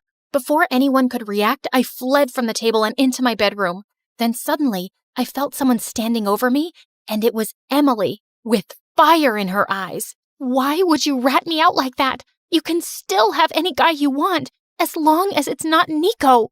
I've loved Nico for over a year. Emily, I've sacrificed everything for you. I spent days on end locked in this room so you wouldn't feel scared and alone. Is this the thanks I get? So, you're saying I owe you in some way? I never asked you to sacrifice yourself for me. You could have left me for a few hours if it was too much. It's not my fault you don't know how to set boundaries. Sorry, but I'm only responsible for my own happiness. That was it. Without thinking, I slapped Emily across the face hard. Emily turned around and was about to push me, but instead, she tripped and fell backwards, tumbling down the stairs. Everyone called for help and an ambulance came. What had I done? I went with everyone to the hospital, but I wasn't able to see Emily yet. I felt sick to my stomach. Suddenly, I felt someone's hand on my shoulder. It was Nico. Hey, Emily's gonna be okay. She'll be in a cast for a few weeks, but don't worry. I think there's something seriously wrong with me. How could I hurt my sister like that? Maybe because you were fed up with letting her take what's yours? The servants overheard your conversation with Emily, that it was you who saved me and how you let her take the credit. I was totally silent. I hadn't really thought of it that way, but Nico had a point. Also, I need to confess something. I'm in love with you too. I've been in love with you for ages. I thought I loved Emily because she saved my life, but we don't have that connection that you and I have. I want to be with you, Leah, not your sister. Suddenly, Nico leaned in to kiss me. Oh God, I wanted to kiss him so bad, but what about Emily? I couldn't do this to her. I ran away from Nico at that second. I had to talk to Emily. I went out to bring her flowers and then apologized for everything. Actually, I'm the one who owes you an apology. I went way too far by stealing both Nico and your crown from you. I know Nico doesn't see me like that. It's okay, Emily. It's in the past now. Everything is going to be all right. I'm so glad you're okay. Honestly, me too. I hugged my sister tight. Today, I'm married to Nico as the Queen of Liechtenstein. And Emily is married too, with 3 kids. The day I was born was quite an exciting one at the hospital. When she held me for the first time, she gasped at my eyes. They were midnight blue in the center with a light blue ring outside. The nurses were stunned too, and, well, a bit confused. Blue eyes are rare, and you both have brown eyes. Quite unusual. What are you trying to say, woman? You think this isn't our child? Did you cause a mix-up in the nursery? No, of course not, sir. I was only saying. How about you keep your useless opinions to yourself? Her eyes are nothing special to talk about. And for some reason, it always really annoyed him when people noticed and talked about my eyes, which was every time they met me. And as I grew older, I started realizing that I had a strange power. I could get what I wanted using my eyes. Let me give you an example. Once when I was 6, I went with my parents to their friend's house, who had twins my age. I could tell the boy was really sweet, but the girl didn't like me much. When she left the room for a while, the boy climbed onto her bunk bed and returned with a beautiful doll. Her eyes are just like yours. I think you should have her. Oh, wow. Really? Thank you so much. Hey, thief! You can't have my doll. But your brother gave it to me. It even looks like me. It's not his. It's mine. And it looks nothing like you, witch. Let go. I pulled harder and suddenly the doll's head snapped off. The girl burst into tears and went running to our parents. Oh boy, I'd be in so much trouble with Dad. Suddenly, I looked deep into the boy's eyes. You'll tell everyone that your sister broke the doll's neck because she didn't want me to play with it. You'll say that, won't you? And that's what he said, word for word. The girl's parents apologized to me and scolded her. Over time, I just couldn't help using my eyes more often to get my way. Sometimes I knew it was wrong, but it was just too easy. I only had to look at people with my big baby blues, and teachers would help me during exams. People would give up their seats on the bus. And if someone got the last hot dog at lunch before me, they were sure to surrender it. By the time I was in high school, I was quite popular with the boys and had my girl gang too. But I knew I wasn't well liked by the mean girls, especially the head cheerleader Cadence. She was the girl whose doll I'd broken as a kid, and she hated me since. One day in 9th grade, a group of cheerleaders and jocks in the cafeteria were talking about a cool new movie they were going to watch that weekend. It sounded like fun, and I wanted an invite. So I walked straight up to this boy, Zach. Hey guys, I was wondering if I could tag along to the movies with you this weekend. Zach hesitated, and then he looked directly into my eyes. I knew what his answer would be. Of course, Phoebe. Thanks, Zach. You're a sweetheart. Did you just invite her to the movies without asking any of us? What's the big deal? I don't think anyone has a problem. The rest just shrugged, and Cadence glared at me before storming off. I was still grinning when I walked over to my locker later, and I found her waiting there. You're not going to the movies. No way. I don't care what Zach said. You're uninvited. What are you going to do? Ban my entry into the cinema? You can't, so I'll see you there. I turned to leave, but she knocked my books out of my hand and stepped on them. I grabbed her by the hair and we broke into a cat fight. We both ended up in the principal's office and she immediately called our parents. I didn't do anything. She started it. I hadn't even touched her. She pulled my hair. The principal also called in a few witnesses from the hallway, and luckily for me, it was a bunch of boys I knew. I only had to look at them, and they all said Cadence was to blame. No way! She can't get away with everything just by batting her dumb eyes. She looks like an angel, but she's a lying witch who has everyone dancing to her tune. But Cadence got detention while I was let off with just a warning. On the car ride home, though, Mom and Dad were really quiet. Why are you guys acting like I killed someone? It was just a silly fight over a movie plan. Why do I feel like I believe Cadence? You've always tried to get your way by manipulating people ever since you were a kid. Now it seems worse than I thought. Okay, so people are sometimes nice to me and do what I ask. What's so wrong with that? We'll talk about this tomorrow. You are grounded for a week. What? Why the heck? Phoebe, enough. You heard what your dad said. I felt really mad at both of them. But the next morning, I found them waiting for me in the dining room with a small box on the table. What's this? Something to cover up your eyes. You need to learn that life isn't so easy, and you can't just get whatever you want. Inside the box were brown contact lenses. They were the color of mud.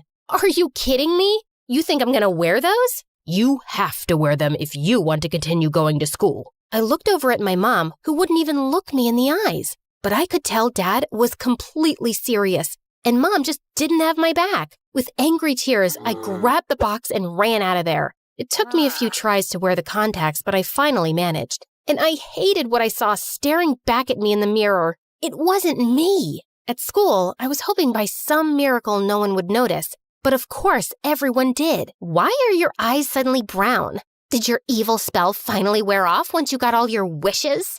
Everyone's comments made things hard because it felt really embarrassing to say my dad was making me wear brown lenses. I made up some lame excuse about how the doctor had recommended them for an eye condition, but it didn't seem to convince anyone. And suddenly, no one seemed to care about me much. Luckily, a month later, Dad's job caused him to transfer to another state. A fresh start was exactly what I needed. No one in school there would ever know I had blue eyes before. But it was quite strange walking into this new place and not having anyone pay much attention to me. My classmates seemed pleasant enough, but everyone just went off with their groups at lunch. I was sitting outside having lunch under a tree when someone dropped down next to me. Hello, mind if I join you? You already have, and I don't mind at all. Good, 'cause I'm too tired to get up anyway. Plus, I've been waiting for someone new to show up for ages. All these other girls just talk about boys and makeup, and they think they're from another planet. Or they think I'm from another planet, I'm not sure. Her name was Grace, and I warmed up to her instantly. We quickly became close friends, but I just couldn't tell her my stupid secret. A few weeks later, we were sitting on the gym floor making decorations for an event when some guys started playing basketball. And suddenly, the ball came flying at me and hit me smack in the face. I opened my eyes, and looking down at me was a gorgeous boy with black hair and the deepest blue eyes ever. Had I died and gone to heaven? Hey, are you okay? Of course she's not okay, you moron. You could have killed my best friend. Help me up, will you? Grace pulled me up, but my knees gave way and the boy swept me up effortlessly. He carried me to the bleachers and said he'd be back with some water. Phoebe, are you okay? Yeah, I'm fine. I see. Yeah, you aren't fine. And if he has his way, you never will be again. What do you mean? Just then the boy returned with a water bottle and knelt beside me. Really sorry. We should have been more careful. Oh, don't worry. I don't mind. I mean, it's just a ball, not a rocket. Now that would hurt. I don't know what I'm saying. Maybe I have a concussion, but I'm okay. O-Y-A-K. See? I can still spell. He just smiled at me and ran off to his friends. What a blubbering idiot. I turned to Grace and saw she'd already left. Later that night, I got permission from my parents to stay over at Grace's. So tell me, what do you know about the gym boy? That's Levi. He's my older brother. You're what now? Yeah, I know. Different set of genes. But Phoebe, he's a heartbreaker. He changes girlfriends faster than he changes underwear. He knows he's good looking, and he uses it to make girls like him, and then bam! 2 weeks later, some girl is crying in the school bathroom, and he's got a new girlfriend. Really? But he seems sweet. How would you know? He's my brother, and I'm telling you, he's a jerk. Is he here? Like right now? Yeah. But you don't want to talk to him, right? You're here to have a slumber party with me, and I just told you he's a jerk, right? Gotcha. but I couldn't get Levi off my mind. Grace messaged me on Monday that she had the flu and wasn't coming to school, and I decided this was a great chance to talk to her brother. On the bus, I was thinking about what I'd say to him when someone sat down next to me. Sorry, seats in the back are full. Holy lady luck! It was Levi, but it seems like he hadn't recognized me and just started reading a book. What you reading? He turned the cover to me without looking my way. Oh, nice. I've never read that. Okay, good to know. Wow, he did seem like a bit of a jerk, but I wasn't giving up yet. If it's good, maybe I'll read it. I'm the girl from the gym, by the way. The one you hit with the basketball. I know that. I didn't have memory loss. It's just that you're Grace's BFF, and she told me to stay away from you. That's strange. She didn't say anything to me. And why can't we all be friends? Grace was down with some virus and couldn't attend school for 2 weeks, and I ended up spending all my time with Levi. He was gorgeous, but he was also funny and thoughtful, and I just couldn't help liking him. And I had a feeling he liked me too. But when Grace returned, she was furious seeing us together. So what? You've replaced me with Levi now? Of course I haven't. You weren't here and we just started hanging out. And now you're in love with him, aren't you? Even after what I said, doesn't take anyone too long to fall in love with Levi. He gets anything he wants. I was upset that Grace was mad, but I didn't want to give up on Levi either. Later that day, as I was running an errand, I passed by a cafe window and stopped in my tracks. Levi was sitting there with some blonde girl I'd never seen before. He suddenly spotted me, and I started walking away quickly. Phoebe, please stop. It's not what it looks like. It's none of my business, Levi, so no need to explain. I obviously misread some signs. You should go back to your girlfriend. 2 weeks, and it's time for a new girl, yeah? Just like Grace said. She said what? That you're a heartbreaker? And that you change girls faster than clothes, and that I should stay away from you? Phoebe, she made that up, okay? I went out with her best friend a year ago, and things ended badly between us. She blocked out Grace too and moved away, and it broke Grace's heart. In fact, that girl in the cafe is my ex. She's in town and wanted to return some things. And you didn't misread any signs. I like you a lot, and I was planning to ask you to the winter dance. I need to talk to Grace first, okay? I had a heart-to-heart with Grace, and she admitted that she'd lied about Levi. I know he's a good guy, but I don't want to lose another friend. Pinky swear, no matter what happens between me and your brother, we'll stay friends forever. We decided to go shopping together for the winter dance, and I found a beautiful blue dress. As I looked in the dressing room mirror, I suddenly took my contacts out and called Grace. What happened to your eyes? I told her all about how I'd get whatever I wanted because of my eyes, so my parents made me cover them up. That is ridiculous. They can't make you do that. I know, but maybe it hasn't been the worst thing. I got you and Levi, and it has nothing to do with my eyes. But yeah, I think I just want to be myself now. When I got home, I walked into the lounge where my parents were watching TV. What have you done? I'm tired of covering up my real eyes. This is who I am, and I won't hide it anymore. I'm done with your controlling nonsense. You'll do what I say as long as you live under my roof. Then maybe I won't live under your roof. I went upstairs to gather my things so I could go stay at Grace's house when suddenly Mom came in. I need to show you something. She pulled out contacts from her eyes, and they were the brightest blue, just like mine. Your dad hated the attention I attracted, and after we got married, he made me cover them up. But you're brave to stand up for yourself, and I don't want to let you down again. I'm leaving with you. We packed our things and left Dad for good. We checked into a hotel until we could find a place, but for the first time, I saw Mom happy and free. The next day, I put on my blue dress for the dance, and Levi came to pick me up. Grace told me about your eyes. You look beautiful. You think so? Yeah, but no matter what color they are, I'd think that anyway. I was born on the 10th of December, 1815, in a super rich family in London and lived with my governess, the servants, and a pet cat, Mrs. Puff, in a huge mansion in the countryside. My mom was a very famous social worker and was mostly away, but whenever she'd return home, I'd try my best to make the most of it. Mom, I made this drawing for you. Mom, I learned to ride a unicycle. Isn't it cool? Look, I can walk upside down. It was like everything I did was to impress Mom. Ada, I don't want you wasting your time in these senseless things. Darling, you are made for greatness. I will have the best tutors in the world for you. Mom was pretty bent on making me stop wasting my time, so she hired an army of tutors to teach me at home. I was being taught everything, from mathematics to astronomy, from literature to history. I was even learning French and Spanish, but I just couldn't sit through the lessons. They seemed so boring. Every time my teachers would start a topic, I'd want to go out and play, which I wasn't allowed to do because Mom had set all these rules for me to follow, a proper timetable, and even a meal plan. But then I found a way to make it work. I promised my teachers that I'd study if they gave me multiple breaks throughout the day, and they agreed. After every lesson, I'd go out and enjoy the weather, and it made learning fun for me. With the best teachers in all of England, I started to finally like studying, and my curiosity about things just kept growing.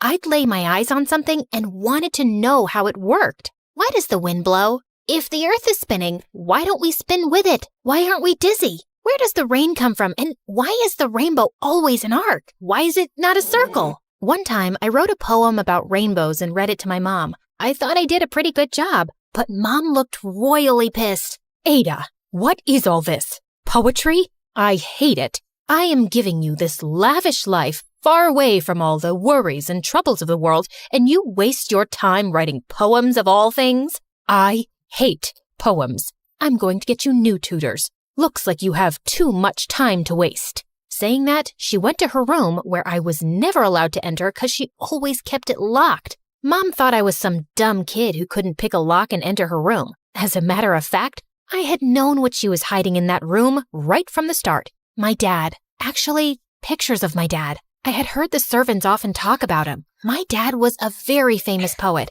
He was basically the first celebrity of England. He was sort of like a rock star of his time and had a massive fan following. People from far away would come to listen to his poetry, and that didn't sit well with my mom. My mom hated his work, and they'd argue so much that when I was just 2 months old, he moved away and never looked back. Mom didn't want me to be like him, and that was the reason she wanted me to always be super busy with studies. But Mom forgot I was my own person. Yeah, I had started to love science and mathematics, but I also loved something else that I don't think my mom ever experienced, having fun. Like, everyone knows how fun it is to play in the mud and run like crazy in the rain. But for Mom, it was a big no-no. She would constantly be telling me to sit, stand, eat, and even breathe like a proper lady. One time, when I was about 12, we had a party at our place, and Mom made me wear the most uncomfortable dress ever. It was so tight that it just made me wonder how women could breathe in it.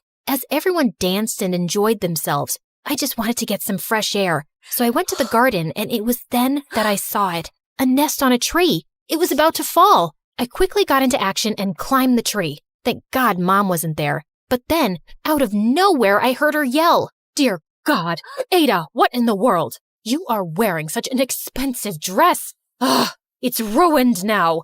I held this party to introduce you to Augustus, the best math teacher in all of Britain, and this is how you behave? But Mom, the little birdie's nest was about to fall. I had to fix it. This nest was more important than the stupid dress or anyone else. You see, my lady, why I was refusing to tutor your daughter. Math, science, these are not the fields women should worry about. I suggest you teach her how to cook, clean, and yes, some manners too. Saying that, the man left, and Mom, wow, she literally went berserk, and I got the lecture of a lifetime, and it was then that it happened. I felt a shooting pain in my head, and then everything turned dark. When I woke up, I was in my bed, and it turned out I had a headache called a migraine. I was put on bed rest for not just 1 or 2 days, but for a whole year. Just in the first week, I felt like I was going to go crazy from boredom. I had solved tons and tons of puzzles, played all the board games in the house with the servants, read so many books, and I was still bored. But then one day I saw something amazing. The nest that I had saved had chicks. I was so happy over the coming weeks. I saw each chick, one by one, leaving the nest, and it was because of them that I fell in love with flying. I poured my heart into researching how to fly and called the subject flyology. I gathered supplies and even built wings. I so wanted to try them on and see if I could fly. But Mom, she thought it was a waste of time thinking about a machine that could never be made. In reality, If Mom could only see the world now. When I turned 14, Mom introduced me to my new teacher, Mary. She was a mathematics genius, and it was because of her that my love for the field of mathematics just grew. One time when Mary was done with her class, she forgot her advanced math book at my place. Since back in the day we didn't have TV or smartphones, I was just bored, so I started solving the equations. And the next week when Mary visited, she was stunned. Who helped you? There is no way you did it yourself. This is practically the hardest math question. Hardest? It was easy peasy. Hearing my answer, Mary went deep into thought, and when she visited me the next week, she had a gentleman with her who looked familiar. It was Augustus, the man who thought women couldn't do math, and now he wanted to be my teacher?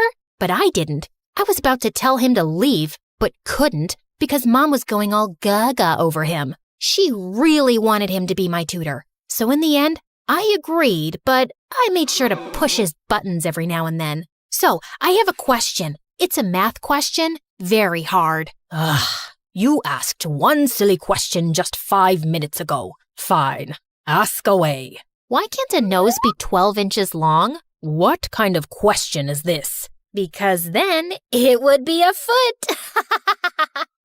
But it was funny. I guess I needed to cut some Augustus some slack. He was a nice guy and taught me everything I needed to know about math. I know I was his favorite student. He never said it himself, but I did find his letters in Mom's drawer one time in which he told Mom that I had the potential to be one of the greatest mathematician minds in the world. One time when I was 17, Mom and I were invited to Mary's house for a ball. She was getting engaged, and to be honest, the party was boring. Like, there was no one I could talk to. All the girls my age wanted to talk about were boys, babies, and baking. Oh my. Look at your 9 o'clock. No, 3 o'clock. That guy is totally checking you out. Wave your fan. Say hi to him with your fan.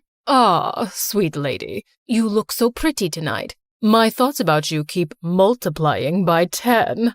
I hear you love numbers. So, how about we dance? Cringe. I need something to eat.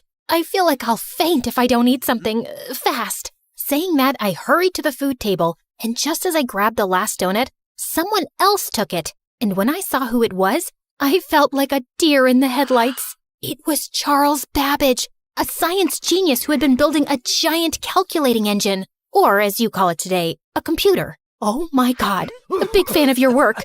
I was wondering if you could dance? No, thank you. What? No, not dance.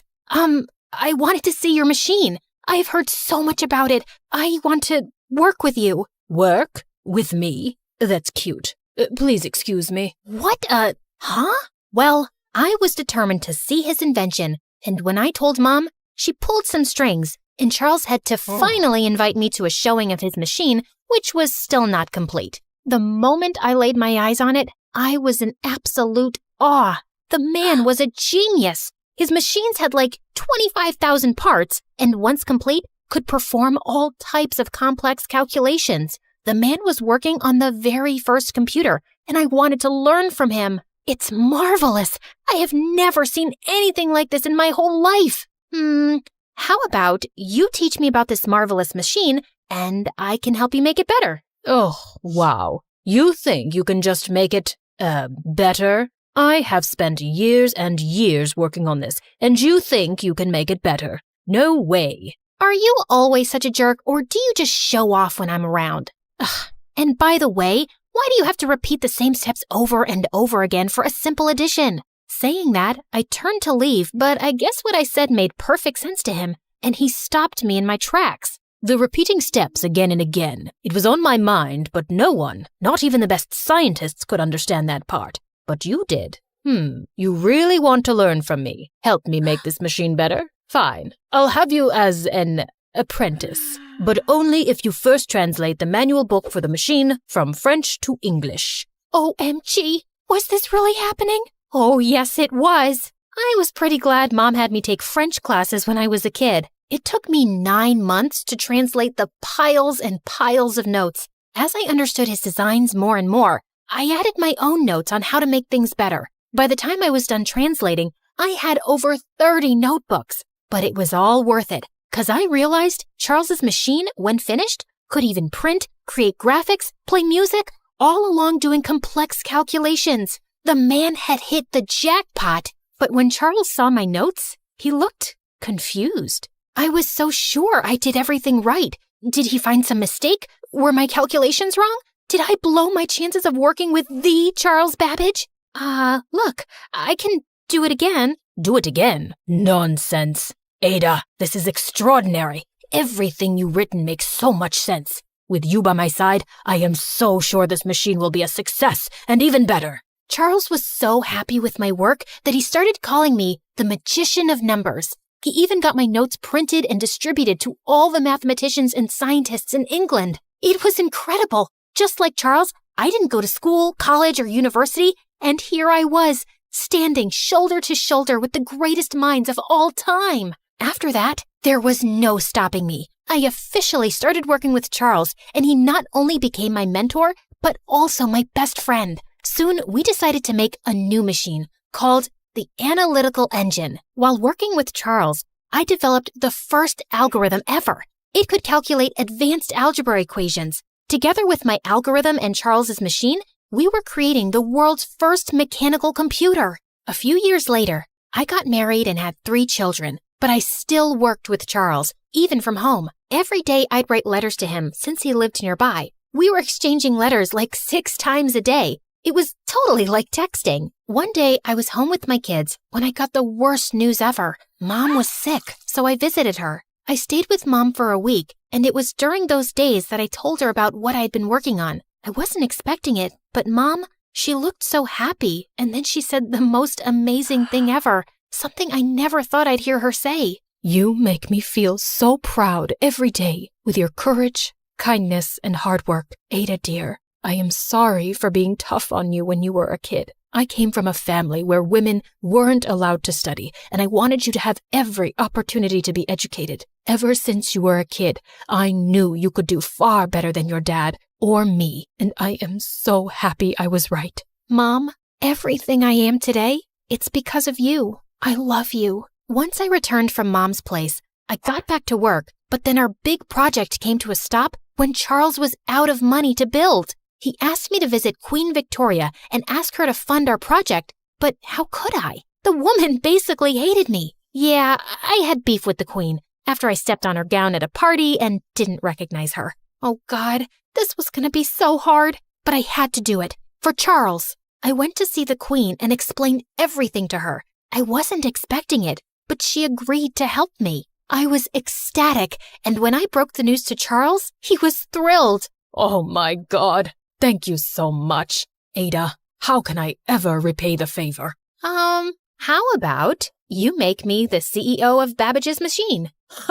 CEO? You can be chairman, president, anything you want, because it's a fact, Ada. With your code, this machine will reach new heights. I was coding computer programs before there were even computers and before it was cool. 100 years later, the work I did with Charles was finally recognized and became the basis for the invention of the first modern computer and the basis for the machine you are watching me on right now. In the late 1970s, the United States Army created a programming language called Ada to honor my work in the programming field. I was born to famous parents. Mom was an actress and Dad was a film director. Since they both were mostly busy, I grew up with nannies, and boy was I wild. Like one time, the nanny left me alone for a few minutes and I spray painted all of Mom's designer dresses. And another time, I put on a huge coat and hid in the refrigerator, thinking I'd outsmarted everybody. But the nanny found me in 5 minutes. Oh man, how'd you find me? Maybe because of all this food on the floor? Even in school, I found it extremely difficult to sit still in class. One time in 5th grade, the teacher asked everyone about their role model. I love Superman. He can fly, and I love his costume. Superman can't be your role model. He's fictional. Real people can't fly. Even I can fly. Watch me. I jumped and crashed right into the meanest girl in class, Jessica. Her mom was a famous actress too, and Mom always said she got lucky without any talent. I just thought she was ugly. Anyway, Jessica broke her arm, and after that, that day, we became sworn enemies, always trying to one-up each other with pranks. She would stick glue to my chair, and I would fill her lockers with slime. But the worst was when she spread mean rumors about Mom. I've heard that Nora's mom wears a wig and never leaves the house without makeup because she's ugly. At least in her case, makeup helps. Your mama looks like a potato no matter how much makeup she uses. Don't talk like that about my mom. And you shut your filthy mouth about mine, you little snake. Jessica pounced on me and pulled my hair. I punched her nose, and we both fell on the ground fighting, and we both landed in detention. Growing up, my parents tried everything from therapy to music to calm me down. But what finally worked was dancing. It felt great to finally have an outlet for all my energy and to find something I was good at. But then a week before my 17th birthday, Dad came home looking really upset. Apparently, this was his 5th movie in a row that had flopped, and no one wanted to work with him anymore. He was home all the time and constantly whined. Meanwhile, Mom continued getting more famous and traveling the world. I missed having her around, but kept myself distracted with dancing. Then one day during lunch, I was learning a new dance routine when someone tapped on my shoulder. You're doing that wrong. Excuse me? The girl showed me a much cooler step, and I was blown. That was amazing. Can you teach me that? I'm Nora. I know. I actually love your mom. I'm such a big fan. And oh my God, I'm rambling, right? It's just that no one talks to me because I'm not rich. Well, I don't see how that's a problem with us being friends. Let's grab some ice cream. Carly and I spent the day together, and we instantly bonded over dance and music. Soon we were hanging out every day. And the best part was that she hated Jessica as much as I did. She's such a bully and made me feel like a loser because my clothes aren't branded. She hates me, mostly because our moms are competing with each other for movies. Also because I broke her arm one time. Carly even taught me more dance routines she'd seen on YouTube Shorts and suggested I start my own channel. Dad gave me weird looks as I filmed the videos, but I didn't give a fig. All he did was watch TV all day long. Then one time he was casually scrolling through channels when I pointed out a commercial featuring someone I followed on YouTube. Oh, I know her. She does the coolest dance routines ever. You mean people get famous for making those silly videos? Excuse me. It takes a lot to make these videos. You need to know the right camera angles and lighting and even makeup. And yeah, this does make you famous. Dad looked at me thoughtfully, and to my surprise, he was up really early the next morning, waiting for me with a new ring light, camera, makeup, and clothes. What's all this? I thought about what you said, and I think together we can make you famous. I can make the videos while you focus on dancing. I thought the videos were silly. Silly Billy Nilly, what does it matter? Let's get to work. He even cleaned out a whole room to set up all the equipment. I danced a lot that week, and together we made enough videos for the month. Even Carly joined in sometimes, and slowly my channel grew to be huge. I got invited to all the latest events, celebrity meetups and talk shows, and I was living the life. But I had no time for school. So when I sat for my 11th grade finals, I had no idea what to write. Carly, shh, look here. Oh my God, are you cheating? Shut up, you witch. But obviously, Jessica created a huge scene and I was sent to the principal's office. Mom was called in, but since she was one of the school trustees, I only got suspended for a week and was allowed to retake the exam after. She didn't say a word the whole ride, but as soon as we got home, she went ballistic on me. This was so embarrassing for me, Nora. I don't like this whole YouTube dancing thing at all. Someone your age should be focused on school and friends, not behaving the way you are. Really? And how should a mother behave? Leave her kid and choose her career over her family? How dare you? I did what I had to do to support my family. Your dad, on the other hand, can you please stop blaming Dad for everything? He's been here for me and you haven't, and he's happy for my success. Please spare the lecture, Mom, and go back to making movies. I appreciate what you've done, but I'll take it from here. I hated being rude to Mom, but she was being annoying. Soon she left the country for yet another project. Carly helped me study, and somehow I managed to clear my exams. A week later, I got an email from none other than Gucci. It was a big campaign, and they wanted both me and Carly to feature in their video. We spent hours selecting our looks for the video, but on the day of the shoot, Dad took me to the location 3 hours earlier, saying the producers gave a new schedule. Does Carly know? Oh, I forgot to tell you earlier. Gucci called me to say they only wanted to work with one girl, and obviously that's you. What? I didn't get any such email. I told you. They called me. You were busy with some shoot. You should have told me, and I should have talked to Carly about this. She's helped me so much with the channel. Yeah, Okay, but would you give up such an important campaign to her? Since there's only one spot, it is your channel. I still wanted to call Carly, but I had to get my hair and makeup done, and then there was no time. I felt mad at Dad for signing the deal without consulting me, but this was a great opportunity, and I couldn't let it slip. But the next day when I saw her, she looked completely heartbroken. I'm so sorry. I wanted to tell you, but it was such a sudden change of plans, and it's okay. It's your channel anyway. So you're not angry then? No, but I do have class, so I'll see you around. Carly smiled, but I knew she was hurt. So the next week, I surprised her with tickets to her favorite concert, and thankfully, things went back to normal. My video with Gucci blew up, and suddenly, every big brand wanted to collaborate with me. Not only was I super popular, but these deals were making me rich, and even the kids at school were less annoying now, including Jessica. One time during lunch, Jessica pulled up a chair next to me and Carly. Hey, Nora, how are you? It's been so long since we had a little chat. Not long enough. Let's talk in another 10 years, or maybe never. You're so funny. Anyway, you know how my mom has this makeup brand, right? And she wants you to be the face of the label. Isn't that amazing? Oh, wow. Lucky me. And I'd rather eat bugs than help you or your mom. She's ready to pay you a lot. Think about it. Aw, desperate much? You know what? Since I have such a big heart, I'll help you. Climb on the table, say this, and I'll seal the deal. What? No way. I'm not saying this. Look, who are you kidding? I know your mom's brand is struggling, and I could really push the sales. Don't you want that? You want this favor? You gotta do what I say. Fine. Hey, everyone.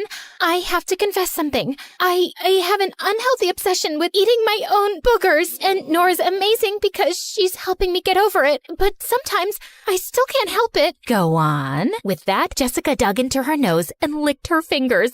I could see everyone making disgusted faces as she turned bright red and she ran off.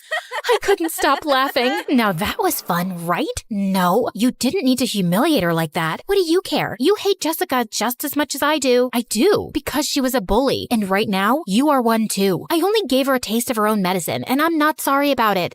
Well, you should be. With that, Carly turned around and left. I wanted to stop her and explain myself, but then why should I? Jessica has always been horrible to me. I didn't need to feel bad. After that day, Carly started avoiding me. I tried to talk to her a few times. Then I got busy with shoots, and there was never a good time. Finally, it was time to shoot for Jessica's mom. But as I was getting my makeup done, I saw an article about how her products used substandard ingredients, even some that were banned. Dad, will you look at this? It looks like these makeup products are full of toxins. I can't tell my followers to use these. Yes you can. Who cares if these products are harmful? All you need to do is go up there, smile, and say it's the best makeup you've ever used. But that's lying. Listen, Nora, we've signed the contract and got a lot of money for this, so we can't back out now. If we do, they'll sue me because I'm your legal representative. I knew endorsing these products was wrong, but if I walked out at the last moment, Dad would get sued. So I decided to shoot the video and get it over with. But I couldn't stop thinking about how I'd lied for a few bucks. It kept nagging at me all night. And the next day, I told Dad I wanted to take a break. No way. We've taken an advance on all your sponsorships. I don't care, Dad. I started this channel to dance and have fun, and now I'm lying to make money. I don't want to do this anymore. Just give all the money back. You don't understand, Nora. I can't give the money back because you lost it? I turned around to see Mom walk in. Go on. Tell her about how you lost all the money in some shady internet scam and how you need more money to do this all over again. What? Dad, is that true? You stole my money? No, I never meant to steal it. I just borrowed it to invest so I could use the profit to fund a movie project I've been working on. But I swear, I intended to return every single penny. I had no idea the investment scheme was a complete scam. I'm so sorry. I don't even know what to say. How could you? I'm sorry for not being there before, Nora, but I'm here now, and I won't let you stay with this man for another second. You can't just leave. Watch me. Mom took me to her holiday home that evening. She even promised to pay back all the money to Jessica's mom and get my name out of the deal before they released the video about her makeup brand. But the next morning, I woke up to people screaming my name outside. I wanted to see what all the ruckus was about, but Mom stopped me. Don't go out there. Why? Who are all these people? A video of my conversation with Dad before the makeup shoot had gone viral,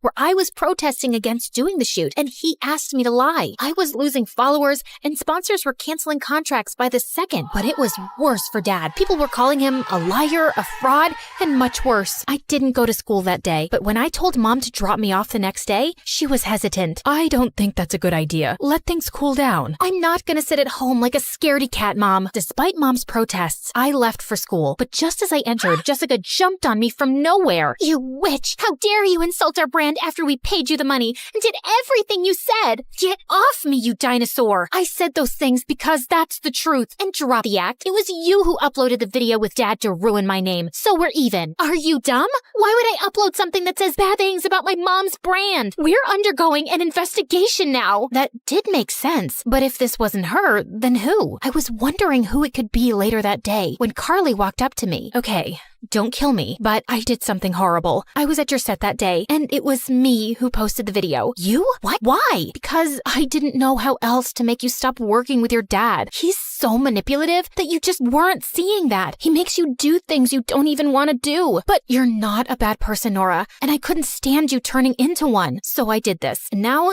you can hate me forever. Oh my God, just shut up and listen to me. I already told my dad that I wanted to take a break, and I'm done working with him. I can't lie to people. I'm even kind of relieved that my sponsors have backed out. You did? So that means you're not mad at me? Of course I'm mad at you for not talking to me before posting the video, but I understand why you did it. So do you think we could be friends again? Maybe. Probably. I was born in a small town to a single mom who always celebrated my interests and made sure I felt valued. Since I was a little girl, I've always loved singing and performing, and Mom always supported me. When I was 8, I participated in my school's talent show with a singing act. I was so excited, but when I got on stage, the nerves hit me and I started shaking like a tree in the wind. And when I looked out into the audience and saw my mom smiling up at me, I knew I could face my fears and give a great performance. Don't worry, honey. You've got this. Phew. Okay. La la la la la. Yeah, I used to get some stage fright when I was younger. I loved singing more than anything in the world, but sometimes my nerves got the best of me. All of that went away after my friends told me how good I was. You're like so talented. Really? Totally. I wish I could sing like you. With my mom and friends supporting me, I felt unstoppable. So when all that was taken away, it was, well, difficult. When I was 13, I got the opportunity to audition for a prestigious performing arts high school called Cole House. I came in prepared with my very favorite song, La La La La La. Incredible. Superbly performed. It had been my dream ever since I was 8 to attend, so I was thrilled when they offered me a spot the following fall semester. Cole House was all the way in New York City. I'd only ever been there once to see the Phantom of the Opera on Broadway, so the idea of going there to live was intimidating. It was a boarding school, so I would be away from home for the first time in my life. My home friends wouldn't be joining me. They were all staying back to start regular high school in our hometown, but they were so excited for me. Go get 'em, Greta. We can't wait for you to take NYC by storm. It would also be the first time my mom and I lived apart. Though I hated the idea of being away from her, I knew I needed to follow my dreams. And of course, my mom was super supportive. I'm so proud of you, honey. She dropped me off at the train station and waved goodbye. See you in a few months, my Broadway star. As soon as I stepped foot in Manhattan, all sorts of doubts started creeping in. What if I don't make any friends? I'm not a good enough singer for performing arts high school. Maybe I should just go back home. My fears just got bigger and louder when I stepped foot in my new school. It was gorgeous, with high vaulted ceilings and brightly painted classrooms. Just as I was looking up at the beautiful stained glass windows, I was suddenly shoved to the ground by a pretty girl. Oh, sorry, didn't see you there. How rude. Could she tell I was out of place here? I didn't have too much time to think about it because my first class started in 2 minutes. I ran down the hallway just in time for the bell to ring and sat down in the last open chair right across from the girl who shoved me. Just my luck. I see you've met Lena. She's a pill. A boy sitting right next to me with curly hair and a cute smile put out his hand. Hi, I'm Daryl. I'm Greta. Nice to meet you. You must be new here. Was it so obvious? It was like I had a sign on my forehead screaming, "New girl." Daryl must have noticed my concern. I just haven't seen you around here. I would have noticed a pretty girl like you. I hoped he couldn't tell I was blushing. Yeah, I just moved here from Skaneateles. Never heard of it. It's a tiny town. I really love it there, but I couldn't miss the opportunity to go to school here. Cole House is pretty incredible, and this is my favorite class. Mrs. Larimer is the bomb. Just then, a tall woman with a long braid and huge green glasses entered the room. Hello, class. I see some familiar faces. I see some shiny new faces. For those of you who don't know me, I'm Mrs. Larimer, and this is Singing for the Stage. I looked around the classroom and saw a lot of smiling, eager faces. It seemed like a lot of people really liked Mrs. Larimer. I hear we have a new student in school this year. Class, let's give a big Coal House welcome to Greta. Hi, Greta. Nice to meet you. Just then, Lena chimed in. Can't wait to hear you sing. I felt like she was taunting me, like she felt she was better than me. What was this girl's problem? Before I could think about it too much, Mrs. Larimer was addressing the class. Who's ready to present their audition cut? All of a sudden, every student reached into their backpack and pulled out binders full of sheet music. I looked down into my backpack. There was nothing but a pencil box, a notebook, and a bagged lunch in there. Did you not bring your music book? I couldn't believe Lena was calling me out in front of all these people. I just wanted to blend into the brightly colored wallpaper. Don't worry, it's your first day. No one expects you to be ready to perform. Greta, it's your first day, so we'll give you some time to settle and you can perform for us next week. Thanks, Mrs. Larimer. I shot a look at Lena so she would get the picture to just leave me alone. She caught my eye and smiled. What? Why would she tease me and then smile? What kind of mind games was she playing? Still holding my gaze, Lena's hand shot up in the air. I'm ready, Mrs. Larimer. Great. Lena, you have the floor. Lena gave the pianist her sheet music and started singing. I wanted to hate it, but she had an unmistakably gorgeous voice. When she finished singing, the class applauded. Great job, Lena. I can tell you've been keeping up with your vocal exercises this summer. Mrs. Larimer gave Lena some constructive criticism, but I was distracted. I felt like screaming, yeah, she has a beautiful voice, but that doesn't give her an excuse to be rude. But I just kept it bottled up inside, sitting politely. Who would like to go next? I wondered how anyone could feel confident following such a great performance. I would certainly be intimidated singing after Lena. I was wary of her, but there was no denying that she was a beautiful singer. Before I had too long to think about it, Daryl was standing up from his chair. I'll go, Mrs. Larimer. Daryl handed his sheet music to the pianist and sang a little bit to relay the tempo of his song. Even just hearing that much, I could tell Daryl was good. Really good. The pianist nodded and Daryl took his place in the center of the classroom. He looked at me and winked.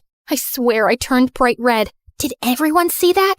Lena looked back at me scowling. Daryl began his song. It was incredible. He sang with such confidence. The vibrations of his voice pulsated, making it feel like the room itself was breathing. I looked around and I could tell everyone else was enjoying themselves as well. Everyone, that is, except Lena. Well done, Daryl. That song really suits you. Thanks, Mrs. Larimer. Mrs. Larimer gave Daryl some adjustments and had him sing parts of the song over again. If this is what my new school was going to be like, just listening to cute boys sing, I had nothing to be worried about. I was starting to like it here. That evening, I was settling into my new bedroom in the dorms. As I was rounding the corner with some of my favorite snacks from the corner store, I heard a familiar voice. Hi, Greta. I couldn't believe it. Lena was my next-door neighbor. I was going to have to share a wall with her for the entire school year. I could feel my blood boiling under my skin. Hi, Lena. Is this your first time in NYC? She was smirking.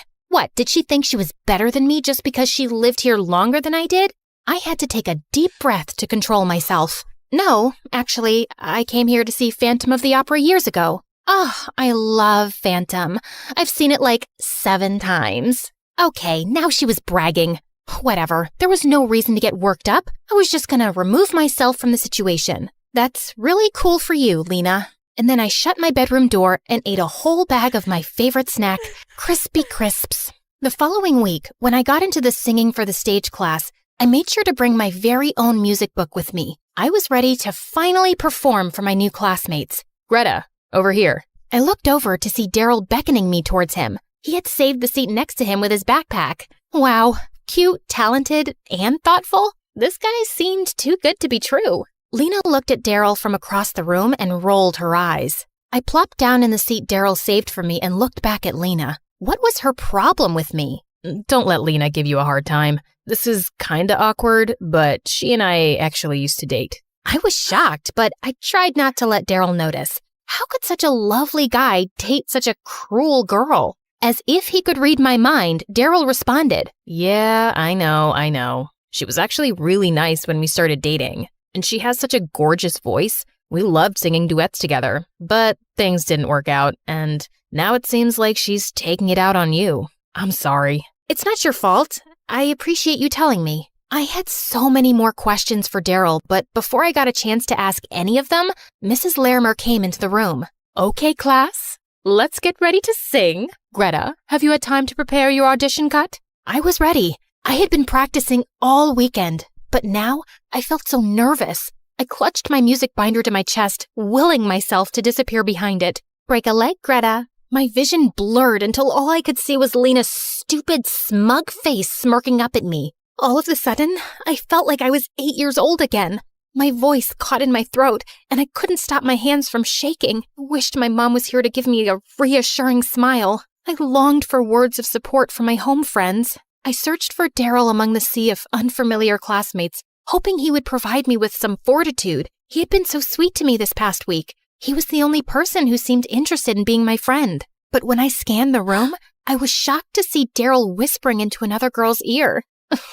Oh, Daryl, you're so funny. She was giggling and looking up at me. Was I being paranoid, or were they making fun of me? Tears started building a fortress in my eyes, and my throat clamped down in a desperate attempt to keep them from tumbling down my cheeks. With all the straining to keep myself from crying, there was no way I would be able to sing a single note. I ran out of the classroom before my body betrayed me, and I let anyone see me cry.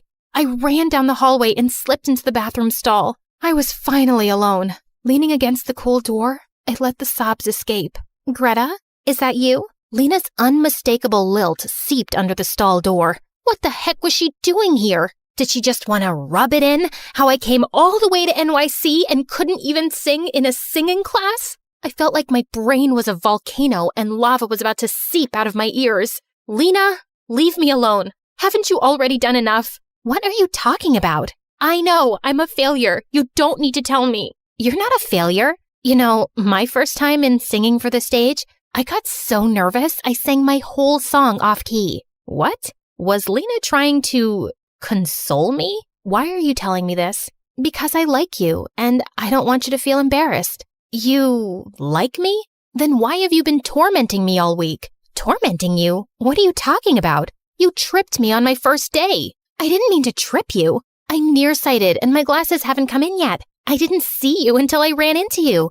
I'm so embarrassed. Oh, well, what about when you talked down to me in the dorms? I just wanted to get to know you. You seemed so cool, and I was new last semester, so I know how scary it can be to make new friends. I didn't mean to make you feel belittled. I'm sorry.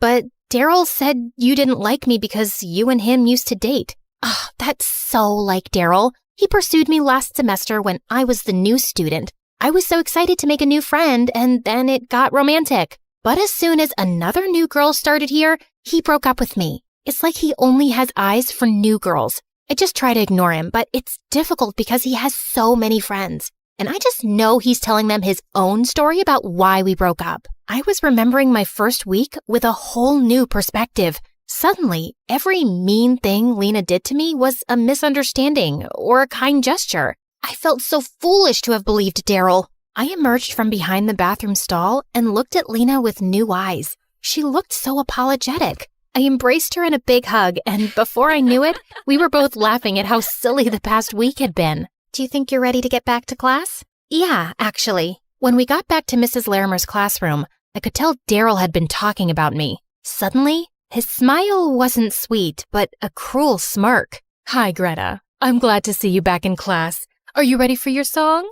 Seeing Daryl, I felt that familiar feeling of dread wash over me. But I looked over at Lena, and she gave me a reassuring nod and a warm smile. Having her on my side, I felt supported. I'm ready.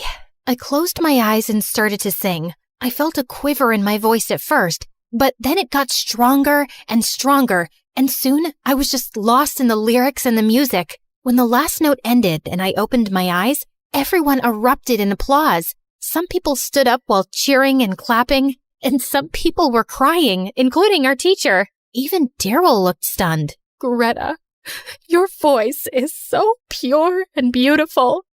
I think I can say for everyone that you've really moved us, and we're honored to have you here. Lena leapt forward and gave me a bear hug.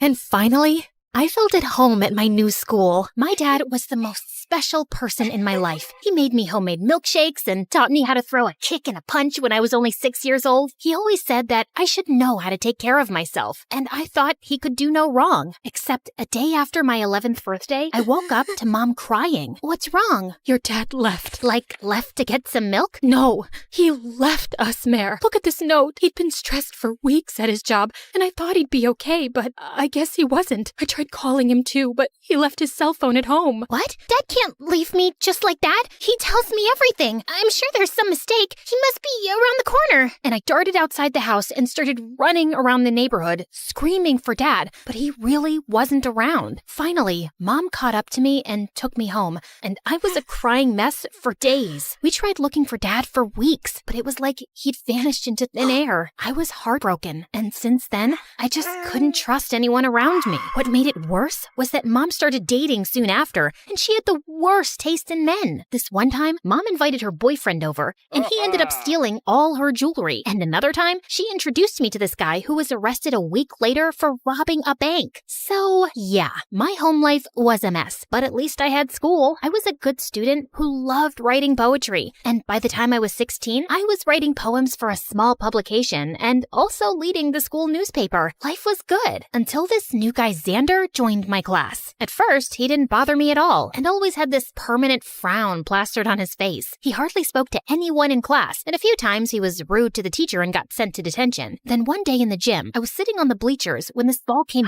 flying out of nowhere and hit me in the head. Ow! Watch it, morons! I could have died! But you didn't. And you're in a gym class. We're supposed to play here, not sit in a corner and sulk over a notebook. Now give me that ball. Apologize first. Bite me. With that, Xander snatched the ball from my hand and left. I was so mad, I charged after him to give him a piece of my mind, but instead, I tripped and fell right into Rod's arms. He was my senior and the captain of the football team. Girls tripped over each other to get a glimpse of Rod's handsome face and athletic body, and looking into his green eyes, I could see why. I'm sorry, I just lost my balance. And I think I lost my heart. Are you okay? I'm fine. Sure about that? You could have a concussion.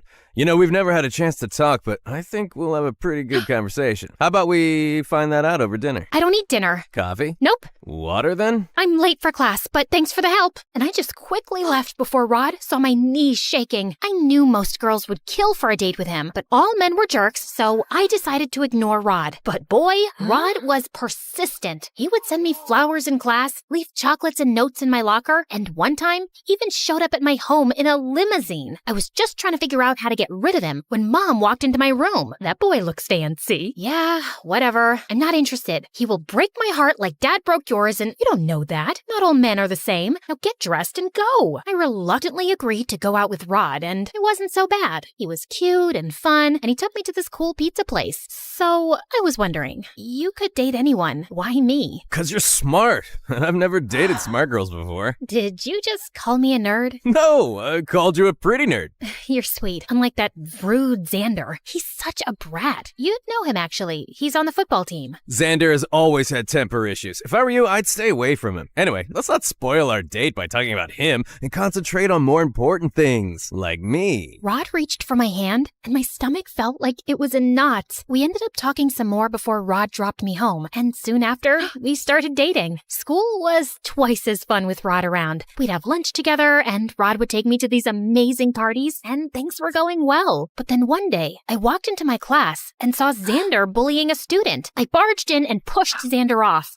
What's your problem, weirdo? Just mind your own business. I will when you stop treating people like trash. I was just asking some questions about chemistry. I'm not blind or stupid. Just get away from this poor guy or... Or what? You'll hit me, princess? Xander inched closer, and I could feel his breath on my face. I wanted to move, but I just felt numb. And seconds later, the teacher walked in, and we all went back to our seats. I tried to ignore Xander after that, but I guess luck wasn't on my side, because a week later, I was picking up a cake for Mom's birthday at the local cafe when someone tapped on my shoulder. May I take your order, You!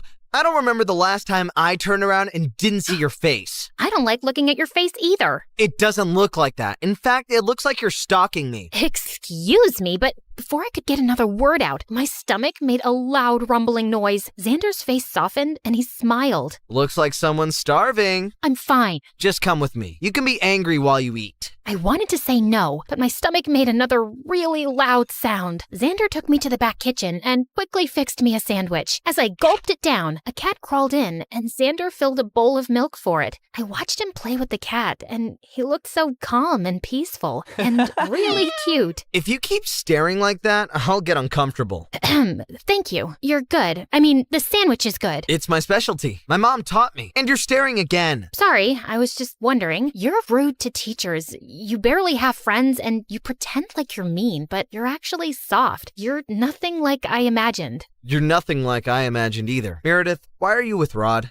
What do you mean? I mean, he's not what he looks like. I know it's not my place, but I don't think he's right for you. You're right. It's not your place. And why should I listen to you? You're literally the biggest bully in school. Just because you fixed me a sandwich doesn't mean you get to comment on my personal life. You're taking this the wrong way. I guess I was taking it the wrong way. But now everything is clear. Thanks for the sandwich and bye-bye. And with that, I just picked up my cake at the counter and left. But I couldn't stop thinking about what Xander had said. What did he mean that Rod wasn't what he looked like? I wanted to talk to Rod about it the next day in school, but he was absent. I tried calling him, but his phone wasn't reachable, so I decided to go to his place. I was at the gate when suddenly I saw Rod screaming at some woman. What do you mean you can't do the job anymore? Tell Xander that I still have the video proof, and I will send him to jail if he doesn't get me what I asked for. But he's already done so much for you. Please, sir. We are poor and vulnerable, but you're rich and kind. Please understand. Don't touch me, you filthy woman! And just tell your son that if he doesn't deliver the papers by tonight,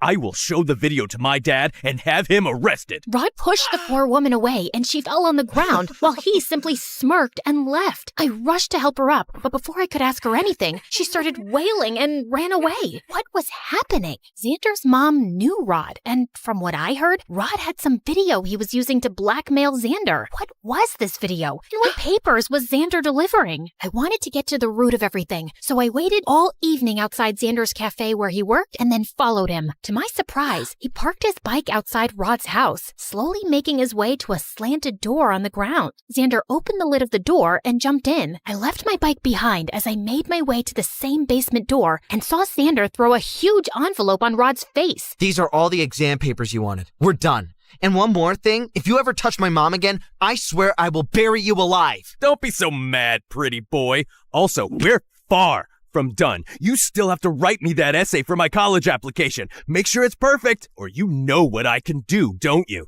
I've already done everything I can, Rod. Just quit torturing me. It's nothing to what you'll go through in jail. All I need to do is make one phone call and tell the police how you stole from my dad. Rod smirked at Xander in the most evil way before moving closer and spitting in his face. Xander lost it and hit Rod, and the two of them got into a huge fight. I wanted to do something, but before I could, the basement door I was leaning on broke and I dropped to the floor. Thankfully, it wasn't too high, or I would have ended up breaking my bones. Both Xander and Rod looked at me in shock as I got up. Meredith! Oh my god, are you okay? I'm fine. Step away from her, she's my girlfriend! What are you going to do, spit in my face again? You bet I will. Rod tried hitting Xander again, but this time I got in the way and pushed him away. Don't hurt him! Why are you so worried about this worm? You like him, don't you? I dated you even though you're way beneath me. You should be thanking me, but instead you're choosing him? I'm not choosing anyone, but I do know now that I don't want to be with a psychopath like you. Rod turned to me with crazy eyes, and I thought he was about to hit me when suddenly his dad barged in. He must have heard the noise when the door crashed. What is this mess? Xander, what are you doing here? Dad, Xander is a thief! Remember you lost your favorite watch? It was Xander who took that. See, I have proof. Everything was caught on camera. Rod's dad looked at Xander in shock as Rod showed him the whole video, and then Xander explained the whole story. Apparently, his mom worked with Rod's family as a housekeeper, and he and his little sister grew up with Rod's family. Last year, my sister was diagnosed with a lung condition. We really needed a lot of money for the treatment, but Mom didn't have any. So one day, while the whole family was away, I broke in, stole one of your watches, and sold it to pay for my sister's treatment. I thought I'd somehow collect the money and replace the watch eventually, but Rod found out, and since then he's been blackmailing me to cheat on his college applications. He told me that you'd cut him off if he didn't get into a good college, sir. I didn't want to go to jail, so I did what he said. but Rod's demands never stopped. I'm so sorry. Xander broke down in tears, and I felt so bad for him. Thankfully, Rod's dad understood and forgave Xander and said he wouldn't press charges. Rod lost his mind and started throwing things like a maniac, but his dad called in security and they dragged Rod away. Xander escorted me outside and called me a cab. We were waiting when he finally spoke. Meredith, I've never said this before because you were with Rod, but I really like you. I always have. You're a good guy, Xander, but I can't be with someone I can't trust. You should have just told Rod's dad the truth. I know, I was a coward, but I felt I didn't have a choice. You always have a choice. You had the choice of being honest. Meredith, I want to go. Saying that, I slid into the cab and left, leaving Xander alone. I didn't hear from Rod again, but Xander tried calling me 1,000,000 times, and I ignored him. I didn't even want to go to school and felt totally lost. I guess Mom saw that because one night she walked into my room and asked me what happened, and I ended up spilling everything. I loved your father, and I know you did too. He suffered some hard knocks and didn't deal well with it, and it hurt us. But that doesn't mean everyone else will be the same. Well, Rod turned out to be crazy. And what if Xander is dishonest again? Look, he shouldn't have stolen from Rod's dad, but he did it for his family, not out of some greed. And that says something about him. Go talk to him, Meredith. I hugged Mom and rushed to the cafe Xander worked at, but he wasn't around. Luckily, the manager recognized me from before and handed me Xander's address. I went to his place and knocked, and seconds later, a cute little girl answered the door. Hey, is Xander around? Nope, but you can wait. You're Meredith, right? How did you know? Xander told me you were the prettiest girl he'd ever seen, and you are pretty. I didn't say that. I said she's pretty, but she's the smartest girl I know. I turned around and saw Xander behind me. He signaled his sister to leave, and then it was just him and I. So what brings you here? I thought you didn't want to see me. Xander, all my life I've hated my dad for breaking my trust. It's really difficult for me to open up to people. And dating someone like Rod, who turned out to be a complete psycho, messed up my mind, and I just needed some time to figure out my feelings. And have you figured them out? Kind of, but I need you to promise that you won't lie about anything to me. I promise. Now can I ask you out on a date? Depends on how well you kiss. Let's find out.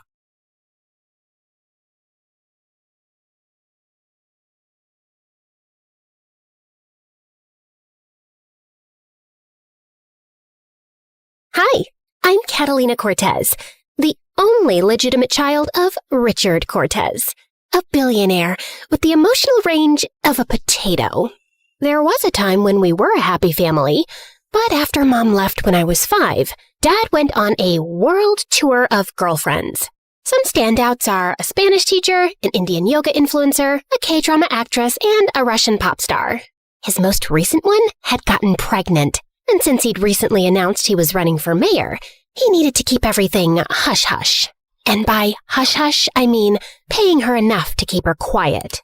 So yeah, while Dad was always busy throwing money at me and all of his other problems, I got all the attention I wanted at school. Catalina, we saved you a seat. Oh my God, girl, your outfit is everything. But I wasn't stupid. I knew people loved having me around for the perks. VIP party invites, entry to the best clubs, Instagram clout, but none of them were actually my friends. The only real friend I had was Mike. He was my neighbor, and since he was a couple of years older, he took it upon himself to be my life coach. If you know people are hanging out with you just to ask favors, why are you friends with them? Because I'm 18 and I need company, and you're one to talk. Remember how you straightened your hair every day just because Brittany liked it? You looked like a malnourished raccoon. And I don't want you making the same mistakes I did. Be better. But it was my last summer break of high school, and I did not want to spend it alone. So I impulsively invited my entire class to a Billie Eilish concert happening that weekend. But the tickets were all sold out. So of course, I knew what I had to do. Dad, it's an emergency. Billy's having a concert, and I need... Catalina, we're in the middle of a meeting. You can wait outside, and I'll be right... But I'd already zoned out, because my eyes were glued to the most gorgeous boy ever. Dark, slightly messy hair, sleeves rolled up showing his veiny arms, jawline sharp enough to cut diamonds. Perfection. Mr. Cortez, if this isn't a good time... Oh, please, don't stop on my account. I'm Catalina, by the way. You know, the Cortez heiress. Vogue teen cover last month. 12 million followers. You must have seen my TikTok series, Rich Girl Problems. It's been trending this past week. My bad. I must have missed it while reading something meaningful. Now, Mr. Cortez, if we could return to discussing the initiative for underprivileged schools. And he went back to his presentation, ignoring me like I was a housefly. Usually I'd throw some kind of tantrum for attention. But for once, I sat my butt down and listened.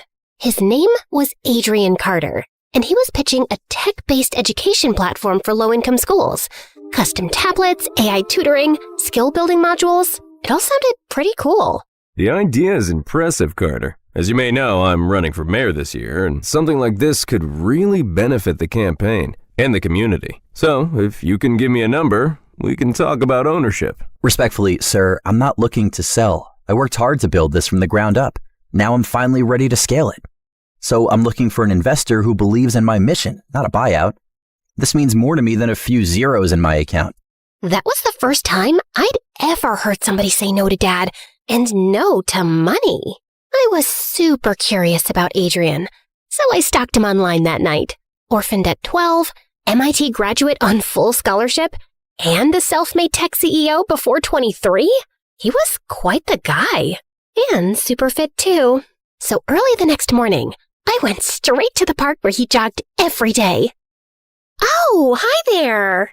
Miss Cortez, what are you doing here? Jogging, of course. And please, call me Catalina. Miss Cortez sounds like I'm about to sell you essential oils. Do you come here often? Yes, but I've never seen you here before. Oh, that's because I run really fast. Like, blink and you miss it fast. I can show you. I started sprinting across the field, only to trip over a root 10 seconds in. Adrian ran over to help me. Looks like you might have a sprained ankle. Can you walk? Depends. Would you carry me if I can't? What?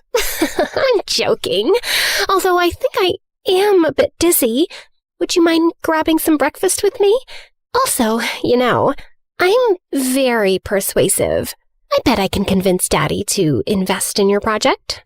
Thanks, but I don't need any favors. I'll book you a cab. I'm running late for something important. The more he ignored me, the more I wanted his attention. So I pulled a few strings and ended up crashing his charity gala. But he was so busy with the guests, he barely looked my way. Then I casually showed up at his favorite coffee spot, but he just grabbed his latte and bolted before I could even say hi. I even went to his office once, but his secretary told me he wasn't around. Liar. Oh, he hates me, Mike. No, worse. He's repelled by me.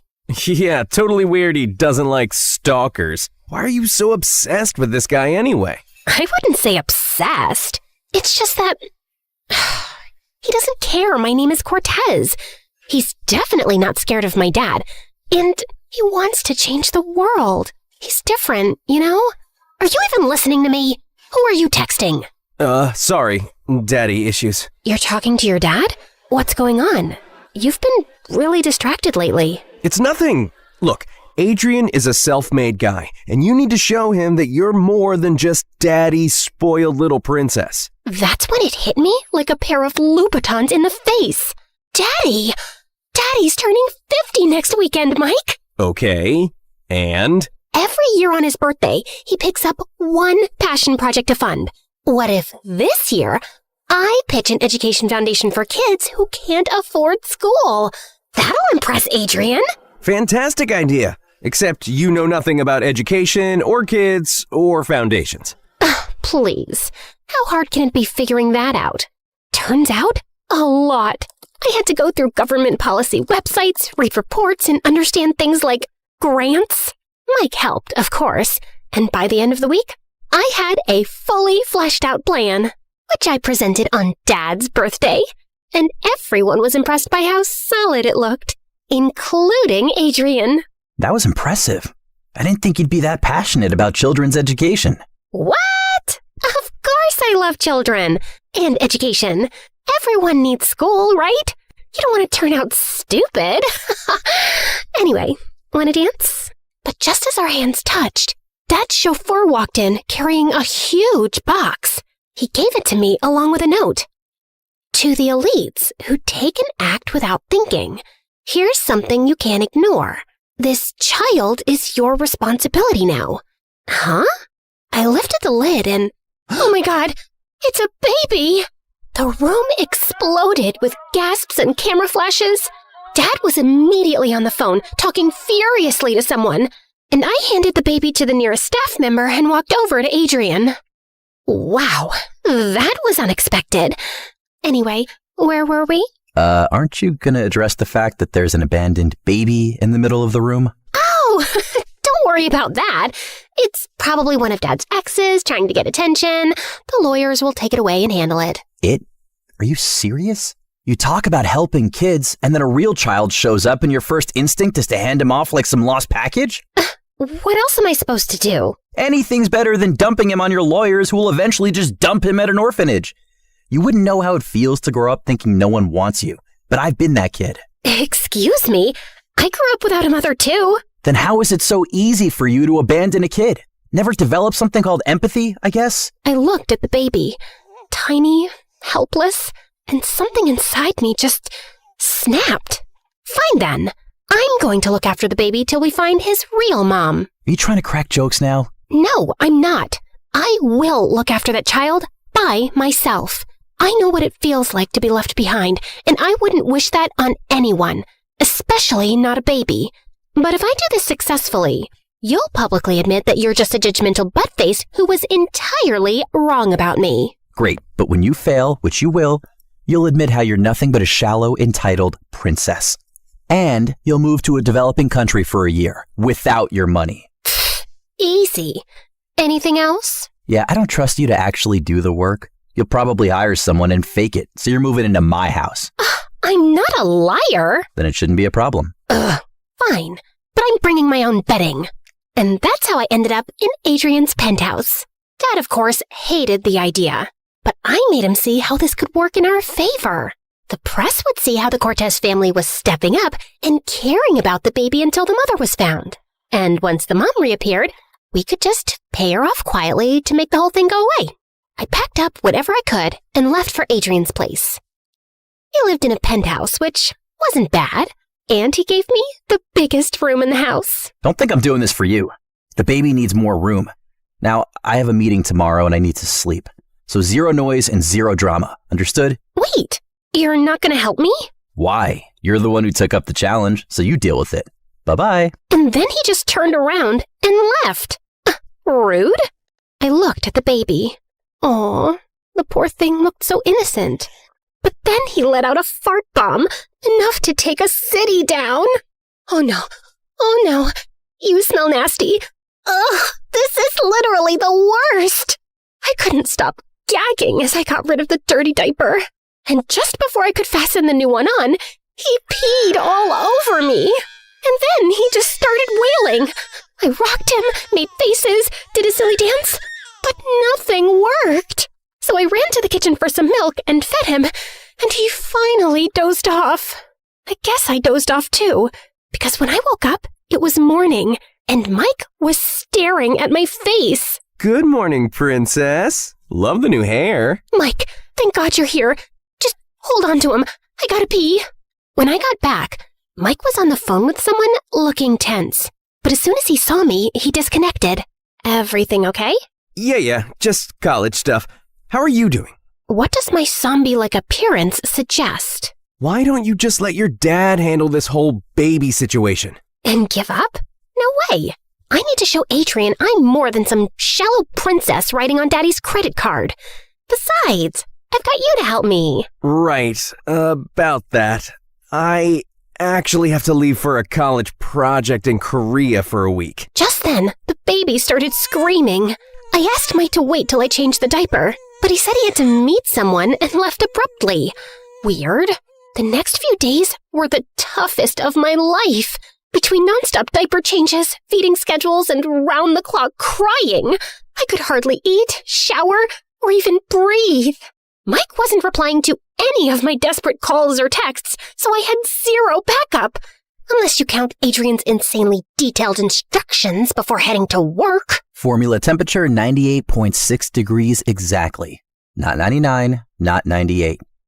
Diapers change immediately after feeding. Tummy time 3 times daily and absolutely no screen time. Also, I've installed nanny cams to make sure you don't cheat. What? That's literally illegal. No cameras, but your face just confirmed you were planning to cheat. Does my face also confirm that I feel like hitting you with a bat? Really? I thought you liked me. Isn't that why you followed me to that park and to my favorite coffee place? So you did see me and didn't even say hi? That's rude. Well, in my defense, I was in a hurry and you talk too much. Or maybe you're just a bad listener. I don't agree. Didn't think you would. I turned to leave, but the doorknob got jammed. Just then, Adrian came forward, curled his hands around mine, and gave the knob a quick tug. Thanks. Anytime. I hurried out the door, but I could feel his eyes digging me in my back. What was that? The entire day, I couldn't stop replaying Adrian's smug grin in my head. I needed a break, so I decided to take the baby for a walk that evening. And a few blocks away, I spotted this cute little cafe. Hello, welcome to Latte Love. We are a small batch, ethically sourced, community-supported espresso bar. Have you tried our single origin cold brew from the highlands of Ethiopia? I'll just have a regular coffee. Thanks. You mean drip brew? Or a pour over? We also have a honey lavender fusion. Just coffee. In a cup. Hot. Maybe with sugar? Oh, we only have organic coconut syrup harvested under the moonlight. Okay, coconut syrup it is. Would you like to add our handcrafted oat foam? We grow the oats. Oh my God! Just give me the coffee, you freak of nature! Give her a regular latte with oat milk. It's the best. I turned around and saw this really cute guy smiling at me. His name was Jack, and he was the cafe owner. We chatted for a while, and for the first time in weeks, I felt kinda normal. I was in a great mood when I returned, and Adrian was waiting to ruin it. Where have you been? I was just at the cafe near the park, drinking coffee, talking to an actual human being who doesn't yell at me every 5 minutes. Why didn't you answer your phone? I called so many times. It was in my bag. I didn't notice. Typically careless. It's way past his bedtime and you're out wandering around town talking to strangers. Why are you overreacting? I just stepped out and had a normal conversation with a nice guy who was actually really helpful with Bet. Who's Bet? Wait, you named the baby Bet? Yeah, short for Bet you didn't see that coming. It's got a ring to it. You wouldn't get it. Anyway, I'm meeting my new friend Jack for lunch tomorrow too. You don't need Jack or his stupid help. I'll take you both out tomorrow. But Jack's a pro with kids. He has nieces and nephews. I spent half my life surrounded by kids. Trust me, if anyone knows how to handle kids, it's me. The next day, Adrian took me and Bet on a picnic. He'd made us snacks, got us drinks, and even brought toys for Bet. Even the two of us were getting along really well. And when Adrian wiped some sauce off my face, his fingers lingered on a little longer, and it made my stomach churn. But just then, Bet let out the most ear-shattering scream. After 10 minutes of chaos, spit up, and public humiliation, Adrian and I packed up everything and decided to head home. We were waiting for a cab when a city bus rolled up and stopped beside us. Let's take the bus. The cab's taking too much time. No, cabs are faster and safer, especially with a baby. Oh, unclench and chill out, will you? Saying that, I climbed onto the bus and Adrian followed with Bet. Sometime later, this girl walked up to us. Aw, such an adorable baby. And you guys make a great couple. We're not together. Oh, thank God. Excuse me? Do you think maybe we could get off at the next stop and grab some coffee? We totally would, but his boyfriend's waiting for him. It's their 6-month anniversary. What? I'm not gay. It's okay, sweetie. It's 2025. You know, they even adopted a baby to show how committed they are to each other. It's the most beautiful thing. Oh, look, our stop is here. You have a very nice day. And saying that, I just hurried to the door and got off, with Adrian right behind me. What was that? I was blowing her off for you. You're welcome. Wait, you didn't actually want to get coffee with her, did you? Maybe I did. She was a pretty girl. I am a pretty girl, and you've never had coffee with me. Anyway, I'm tired, so let's just go home and... Wait, where's Bet? You had him. No, I didn't. You were the one with the stroller. Oh my God, he's on the bus! Adrian and I sprinted after the bus, which obviously outran us. What do we do now? Should we go to the police? And tell them what? That we lost a baby who wasn't even ours? They'd book us for kidnapping. This is all your fault. If you hadn't flirted with that stupid chick, I wouldn't have been so distracted. My fault? I didn't even get to talk to her while you were busy making up lies about me. Just then, I got this phone call from an unknown number. It was a woman from the bus, and she said she'd found my contact info in the stroller, and Bet was with her. She sent us the location, and Adrian and I sprinted there like two lunatics. We thanked her 100 times and headed straight home. After putting Bet to bed, Adrian and I collapsed on the couch, exhausted. When I woke, Bet was in Adrian's arms. Hey, turns out Bet's a morning person. Turns out, I already knew that. Mm-hmm. So I've been thinking, I owe you an apology. For which particular incident? Because if you're starting from day one, we might need coffee first. For all of it.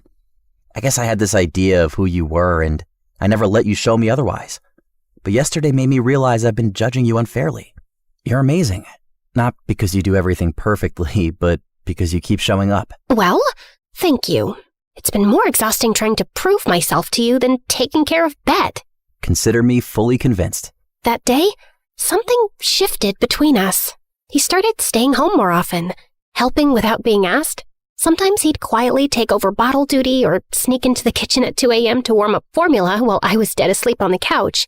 He even suggested I take a break and go to a birthday party I'd committed 2 weeks ago. Except I didn't want to go. Why not? You're 18. Go have some fun. In that case, come with me. You deserve a break too, and I'd like you to meet my friends. Plus, the invite explicitly says we need a +1. He didn't look thrilled, but after some dramatic pleading, he caved. We left Bet with one of his older maids and headed to the party. I thought it would be a fun night, but 10 minutes into the party, I had people swarming over to me for favors. Hey, Kat, is your dad still on that hotel board? Think he could pull a few strings for a friend's destination wedding? You're still tight with that influencer girl, right? You have to get her to tag my vintage page.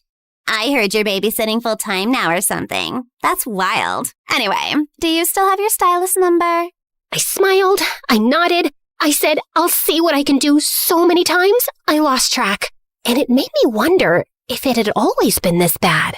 I decided I wanted to leave the party. I was trying to find Adrian when I overheard some of my classmates talking.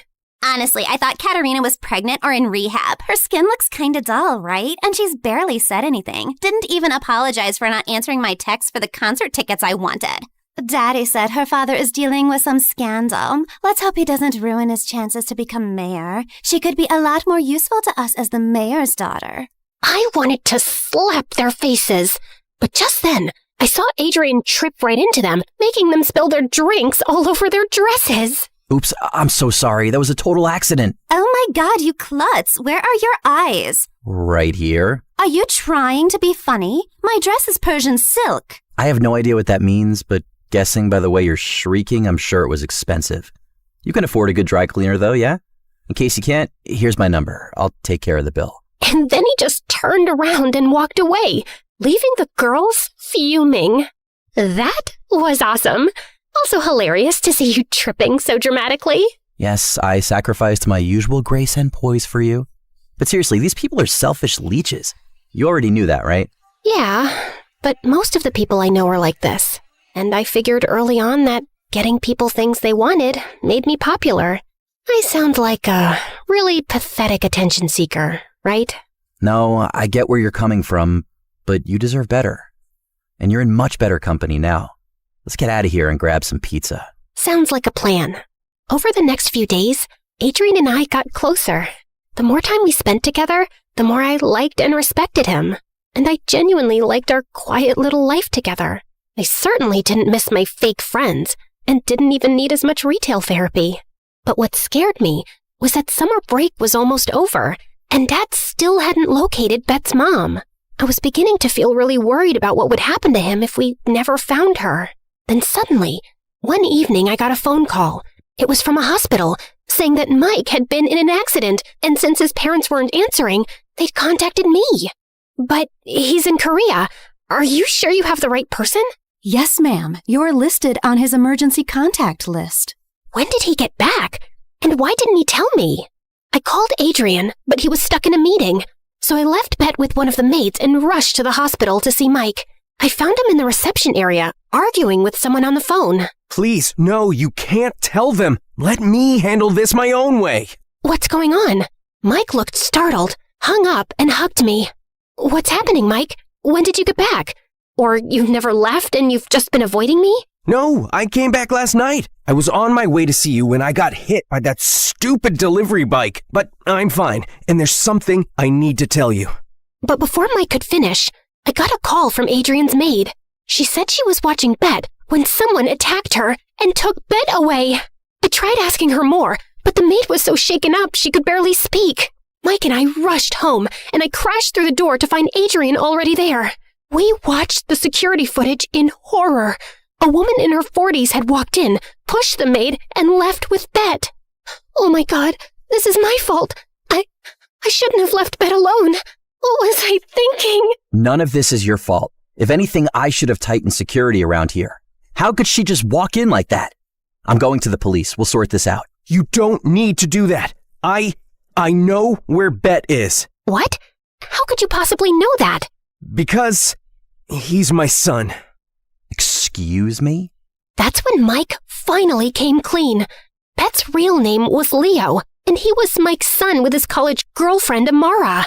And the woman on the camera feed was Amara's mom. Amara and I dated a while ago. Then one day she told me she was pregnant. I knew if Dad found out, he'd lose it. So I told her I couldn't be part of the baby's life. She dropped out of college and left. But I did find out I'd had a son. So you knew all along that baby is your son?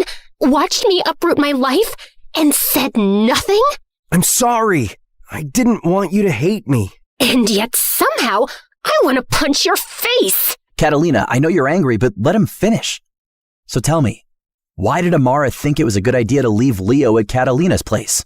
That was her mom. Amara got a job overseas and left Leo in her care. But that woman is crazy. She kept calling, yelling at me, saying I was a terrible person. So I stopped picking up. I guess she wanted to teach me a lesson and decided to drop Leo at my place. But she messed up the address since Kat and I are neighbors. But why didn't she come talk to us instead of taking Bet away like some kidnapper? She's been stalking me on social media because she found out I was in Korea and screamed at me on the phone, asking what I'd done with Leo. So I told her he was safe with you. Maybe she went to your place and found out you're currently staying with Adrian. I can't believe all this. I thought you were smart and wise, but I am so disappointed in you.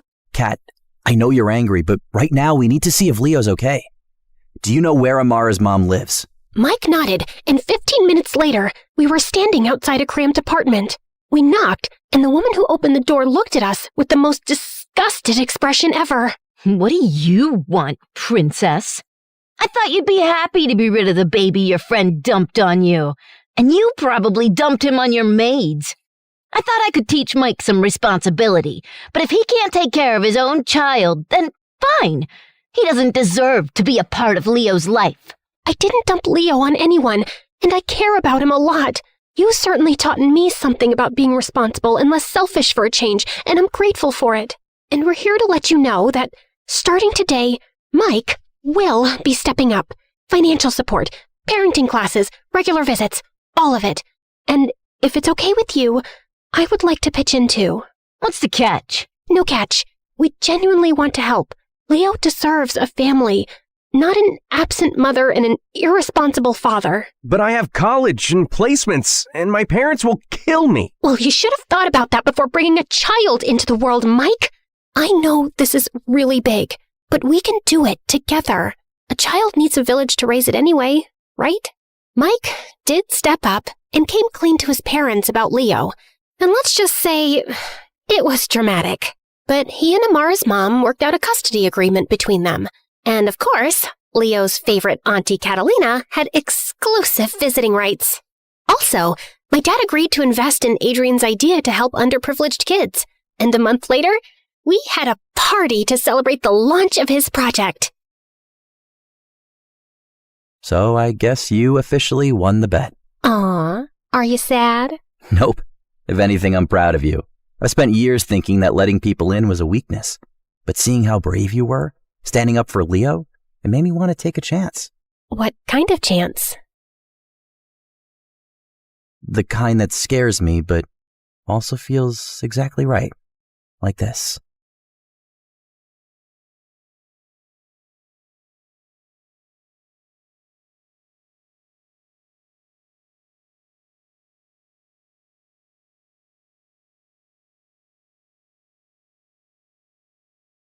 When I was little, I was convinced my dad was the president of the country, maybe even the world.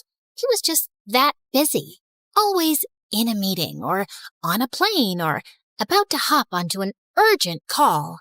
Whenever he'd be rushing off with a head pat and Mom saw my sad face, she'd just say, "Don't cry, Abby. How about we send Daddy off with a smile instead of tears? That way, he knows we're proud of him."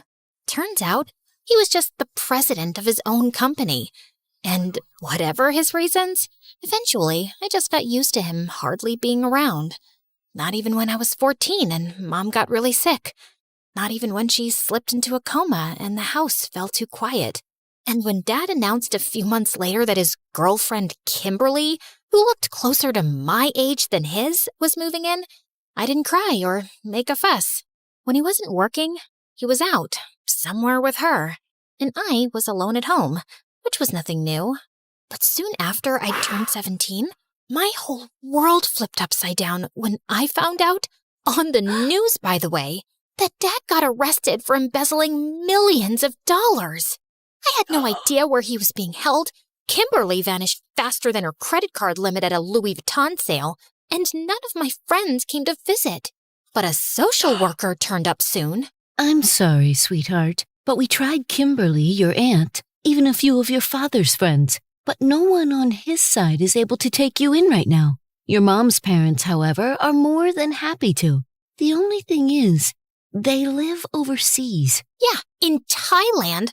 I'm not moving to the other side of the planet. "I understand it's a lot of changes, but you don't have any other relatives. Either way, it'll take a few months for the paperwork. So, for now, you'll be placed in foster care." And just like that, in one night, I went from a private jet designer clothes kind of girl to a foster kid whose whole life fit into a couple of cardboard boxes. After hours of driving, we finally reached some middle-of-nowhere town at 3 a.m. We turned down a creepy forest path and stopped at a tiny house with the lights on. A suspiciously cheerful woman stood outside, and behind her, a boy squinted at me like I was going to steal his snacks. "Hello, Abigail. I'm Jadis, and this is Ezra. He's been in foster care for a while. Can we call you Abby?" Only my friends call me Abby. "Got it. Well, let me show you to your bedroom. You must be exhausted." More like completely dead inside. I curled up in bed, but I just couldn't fall asleep. I don't know if it was the cramped room or the fact that I found a bunch of cheap crystals shoved under the old mattress. But once I tossed them out, I finally managed to doze off. I woke up around noon, feeling disoriented. "Good afternoon, sleepyhead. Must have been the crystals I put under your mattress. They never fail." In daylight, I realized the house wasn't just tiny. It was weird. The kitchen was a jungle of odd plants. The dining table was buried under books in unrecognizable languages, and 4 cats were staring at me like they knew something I didn't. One of them, I'm not even sure was a cat. When I got back to my room, I found Jadis folding my clothes on the floor. My designer clothes! "I've enrolled you in the public school here. Are these the only outfits you have?" Yeah?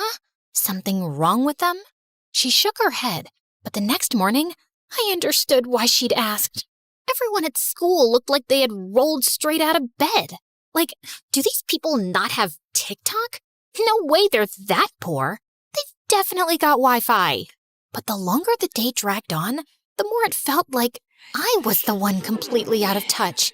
I tried to ignore the giggles and side eyes, but then I heard this gem. Dude, isn't she the daughter of that billionaire guy who stole, like, oceans of cash? I was so embarrassed that the second I got home, I marched straight into my room and slammed the door behind me. "Everything okay? Your grandparents called today. They really want to talk to you, Abby." "Don't call me that." "She's just throwing a tantrum. First-timers always do. Let her cry it out. That smug little gremlin. I jumped off the bed and yanked the door open. Who do you think you're talking about? I'm not some stray off the street like you. Abigail, that's enough. We don't yell in this house. You owe Ezra. At least I know what I am. You're just a rich, clueless girl who thinks she's better than the rest of us. But let's face it, you're here because your dad didn't care enough about you and no one else wanted to clean up the mess he left behind. You little... I lunged at him and we went full WWE until Jadis jumped in. Don't ever talk about my dad again. He's a good person. You'll see. You'll all see. I slammed the door hard, but an hour later, there was a soft knock, and Jadis walked in with a plate of cookies. Fresh from the oven. Do you think we can talk? What? You think if you send some cookies and warm smiles my way, I'll spill my life story to you and we'll become best friends? Oh no, Sweet Pea, I'm here to help you. That's what everyone says. The cops, the social worker, and now you. But so far, everyone's failing miserably. Let me rephrase that. I can help your father if you believe he deserves a second chance. Do you really think your dad is a good person? I knew Dad wasn't perfect, and all the evidence mounting up against him wasn't looking good. But yeah, I didn't really believe he was a criminal. Of course I do. She pulled out a golden pocket watch. You get 3 chances, that's all. You can go back as far as you want. Days, months, years. Just not before you were born. So choose wisely. And then she just walked out. I stared at the pocket watch she'd left on the bed. And suddenly, all I felt was rage. This was her idea of helping me? I grabbed it and chucked it against the wall. It bounced off and fell to the floor with a clink. But then it started glowing from inside. A soft, golden pulse flickered from the seams. I picked it up cautiously, and the lid snapped open on its own. Inside wasn't a regular clock face. Instead, there was a flickering digital display in the center. Beneath that, a small metal dial rotated smoothly, like it was waiting for me to decide. Wait, so what Jadis had said about going back in time? There was no way this was real, right? But then I thought about everything I'd lost. My dad, my house, my friends, my whole life. Maybe, ridiculous as it seemed, it was worth a try.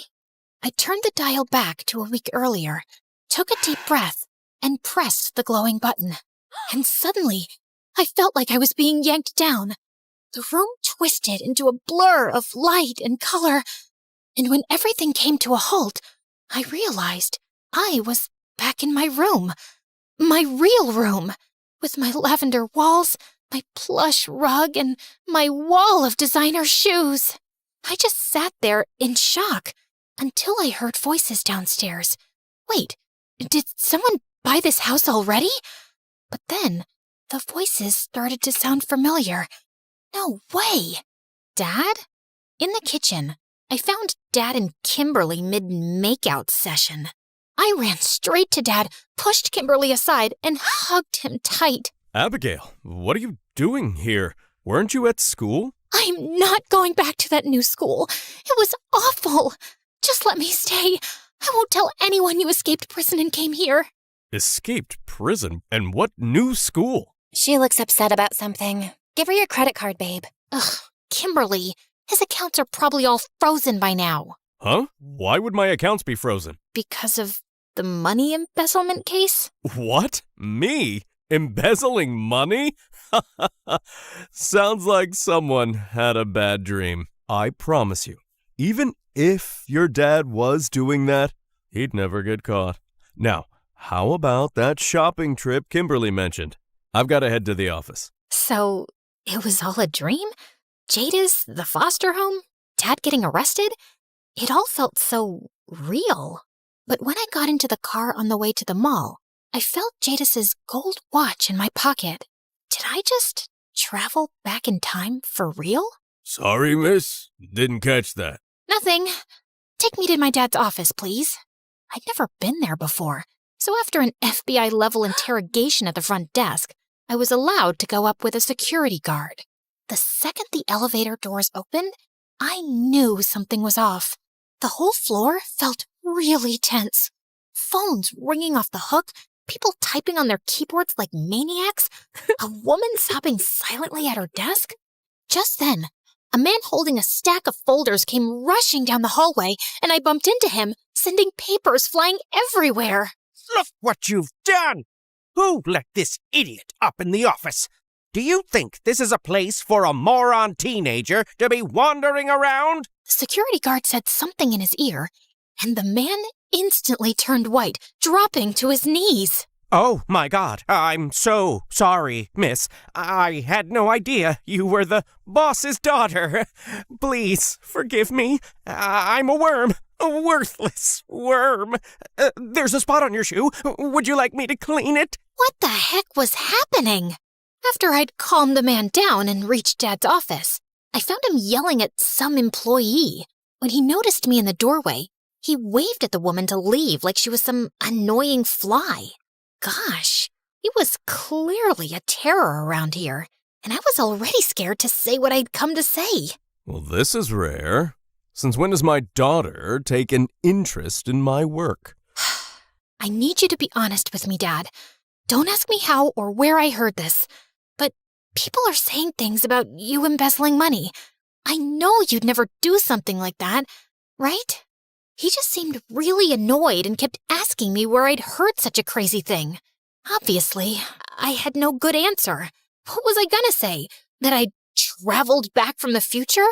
Eventually, he got tired and sent me home escorted by 2 bodyguards so they could keep tabs on what I was watching or who I was talking to.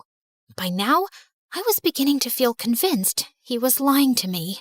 And those bodyguards were everywhere. They even ate with me, watched reality TV with me, and stood guard in my bedroom while I slept. But the worst part was when they came with me to school. And obviously, questions followed. Did you try to run away? Fall in love with the gardener? Careful, Abby. Make your dad mad and he might cut off your credit card. I just felt angry and sad. I couldn't tell them the truth. And worse, they couldn't even sense on their own that I was going through something big. Dad, on the other hand, was avoiding me like I was carrying a subpoena.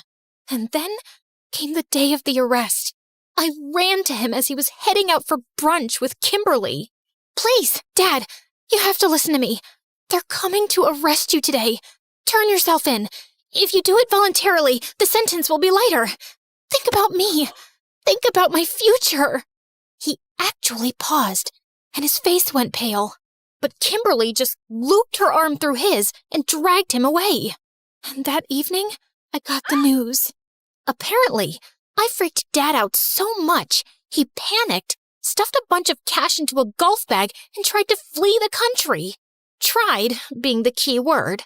He didn't even make it past airport security. So, yeah, now his sentence was way, way worse. Great job, me. Time travel mission number 1? Totally nailed it. I just sat in the living room, staring at the wall. Then I felt that weird pull again, and the next thing I knew, I was back in that little room at Jadis's house. I stormed out looking for her, my heart pounding. Instead, I found Ezra in the kitchen, eating lunch and casually reading some bizarre book. Oh hey, you're back. Your grandparents called again, by the way. Where is Jadis? I need to talk to her. She's out of town for a few days. What? But I messed everything up. I made things worse, and I don't know what to do now. She has to tell me how I can make it better the next time. If you ask me, you're just wasting your time. Good thing I'm not asking you then. She's a witch, isn't she? All the weird plants and those cats. Everyone thinks Salem's a cat at first. Honestly, even I don't know what he is. Who is everyone? Ezra told me Jadis had taken in foster kids for years. Most of them eventually moved on to new families or adult life, except for Ezra, who stayed and became her apprentice. Sorry for what I said earlier. I just get tired of seeing kids like you show up, acting all sure of yourselves, and then getting your hearts broken. Again and again. My heart didn't get broken. I just kinda blew it. But next time, I'll get it right. Maybe think about what matters most before you play time god again. What could possibly matter more than stopping my dad from getting arrested? Liking this video and subscribing to MSA. Kidding. Obviously not more important than saving your dad, but still important. Already did, genius. Keep up. Ugh. Boys are annoying. Clearly, he wasn't going to help. I couldn't wait around for days for Jadis. The next morning, I borrowed clothes from Ezra and dressed like a total disaster. Public school chic. I figured I'd survive the day, try to work out what point in time I had to go back to, and reset my life by afternoon. But then, during lunch, a group of kids walked up to me. Hey, we just wanted to say sorry. Some people have been saying stuff about you that's not cool. Everyone's got family drama. We're gonna go get ice cream after school. You should come. It was the first time since everything fell apart that someone looked at me like a person instead of a headline. Thanks, really, but I can't today. I'll come another time. They nodded and walked off, although, if I got this second trip right, there wasn't gonna be another time. That night, I sat on my bed with my laptop, combing through every article about my dad's case. I found something in a financial report the police had released. The earliest suspicious transaction was flagged 3 years ago. It was some months after Mom had fallen into a coma, and right when Kimberly first slithered into our lives. So that's when I had to go back, a little before he ended up making some really poor choices.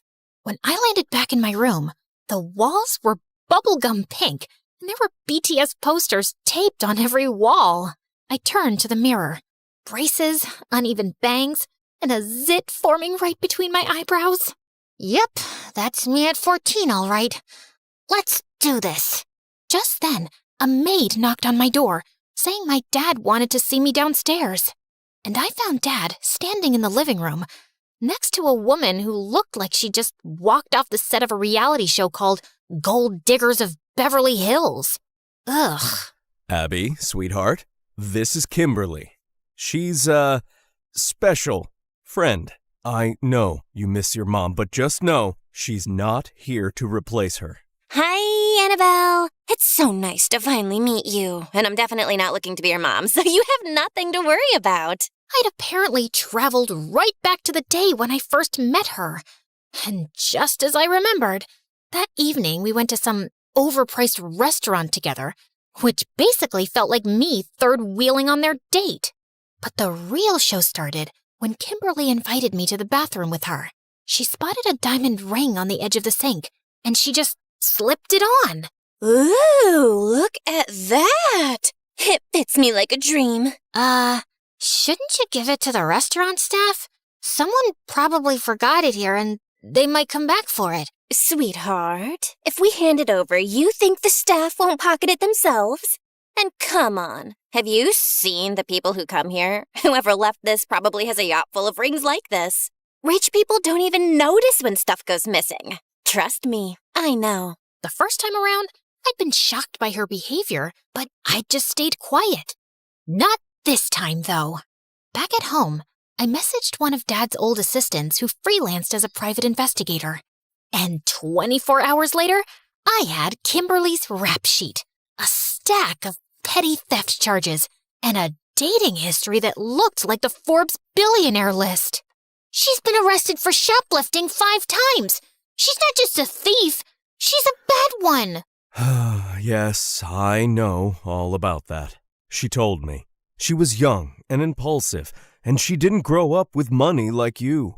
But those days are behind her now. Right, because people just get over these things. I didn't have proof yet, but something told me Kimberly definitely planted criminal ideas in Dad's head. My plan this time had 2 parts. One was to stick to Dad like glue. If we got closer, he'd be more scared to get into a life of crime and potentially ruin my future, right? And the second part was Operation Break Up Dad and Kimberly. So I tagged along with them everywhere. Every date, launch party, and charity gala. But I also tried to make her life with us a living hell. I threw her cigarettes in the trash, the toilet, and one time into the blender in her green smoothie. And when they got mad at me, I put on my best Bambi eyes. I'm just trying to protect her. What if she drops dead? Or worse, gets forehead lines? She's already 2 bad selfies away from looking 60. Then came Dad's birthday. I tracked down his ex from college and invited her to his birthday party. I sat by her, talked to her, followed her around, and then, right within earshot of Kimberly, I called her Mom. Wow, did I just call someone I barely know Mom? That kinda slipped out. I mean, it's not like I'd ever say that to Kimberly. Some connections are just instant. But my friends at school just couldn't understand why I wanted Kimberly gone. She seems young and cool, and your dad's happy. So what if she spends his money? Don't you? Honestly, we're kind of overhearing you complain about how much you hate her. When I get back to my real life, I'm definitely not keeping in touch with these two. I knew eventually she'd try to convince Dad to send me off to some boarding school, so I made sure I had plenty of heartfelt moments with him. Dad, I ordered you sushi again with my allowance because you're the best dad in the entire world. Oh, thank you, sweetheart, for ordering me sushi for the 36th time this month. Because you work so hard and never get mad at me. You're my hero. We'll always be together, right? Of course, honey. You know I'd never let anything come between us. Obviously. I know you think about me in everything you do and everywhere you go. And it seemed to work. It was obvious Kimberly was getting increasingly pissed off by me.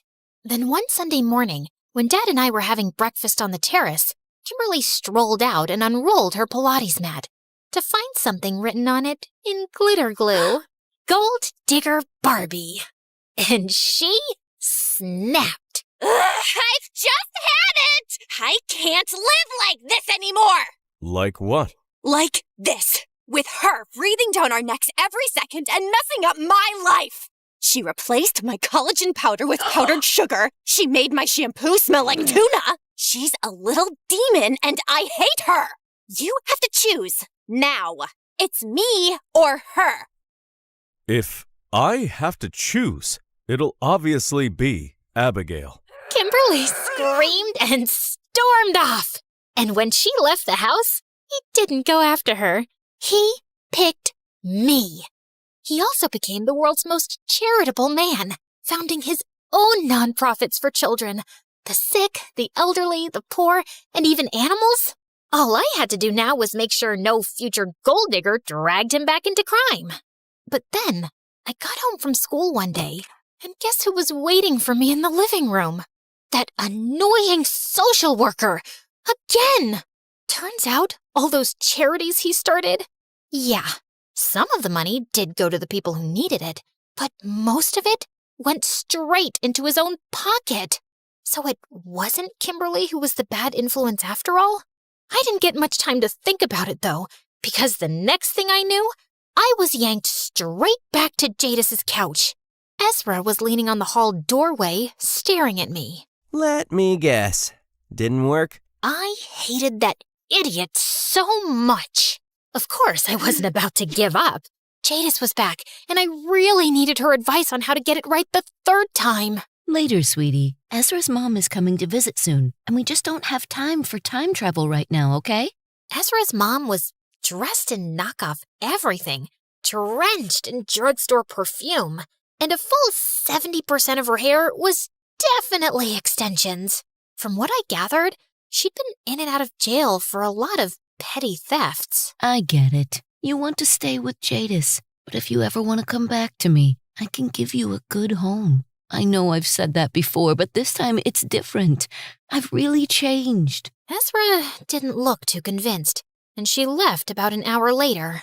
You didn't have to be so cold to your mom. She came all the way out to this stupid place to see you.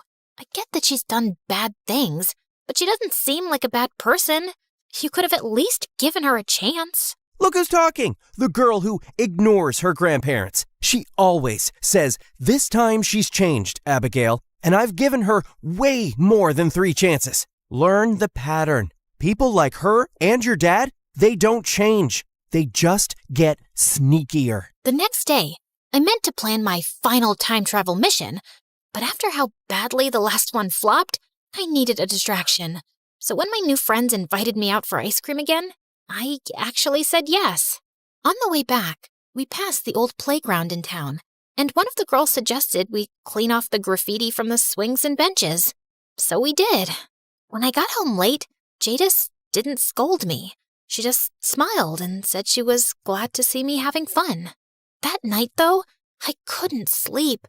I'd spent the whole day making friends instead of trying to save my dad. Warning him about the arrest hadn't worked. Removing Kimberly or getting closer didn't stop him. So what was I supposed to do? And then a thought hit me so hard, I sat up straight in bed. Mom! I'd been so focused on fixing Dad's life and mine. Why hadn't I used the watch to go back to her? I'd give anything to have more time with her. Maybe I could even talk to her about all this. If there was some way to make Dad stop, she'd know. The next morning, I ran straight to Jadis. I want to use my last jump now. I want to go back to when I was 13, a year before Mom got sick. She studied me for a second. Just remember, Abby, some things aren't meant to be changed. So focus on what's worth holding on to. I will.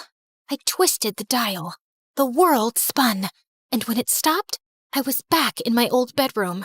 Yeah, definitely 13 with my weird haircut. I ran out of the room, barely able to breathe. I was gonna see Mom again. As I looked for her around the house, I heard some quiet voices from the garden, and I crept closer.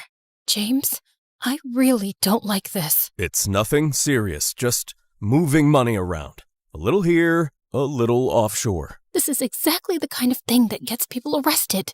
You swore you were done with this back before we even got married. I froze. But you never really stopped, did you? This is different. I'm doing it for us. For Abigail. You're not doing it for us. You're doing it for you. Just like you did when you cheated with that woman. What was her name? Kimberly? Amberly? Why would you bring that up now? It was ages ago. You lied then, and you're lying now. I didn't need to hear more. He'd been doing shady things since forever. And Mom knew.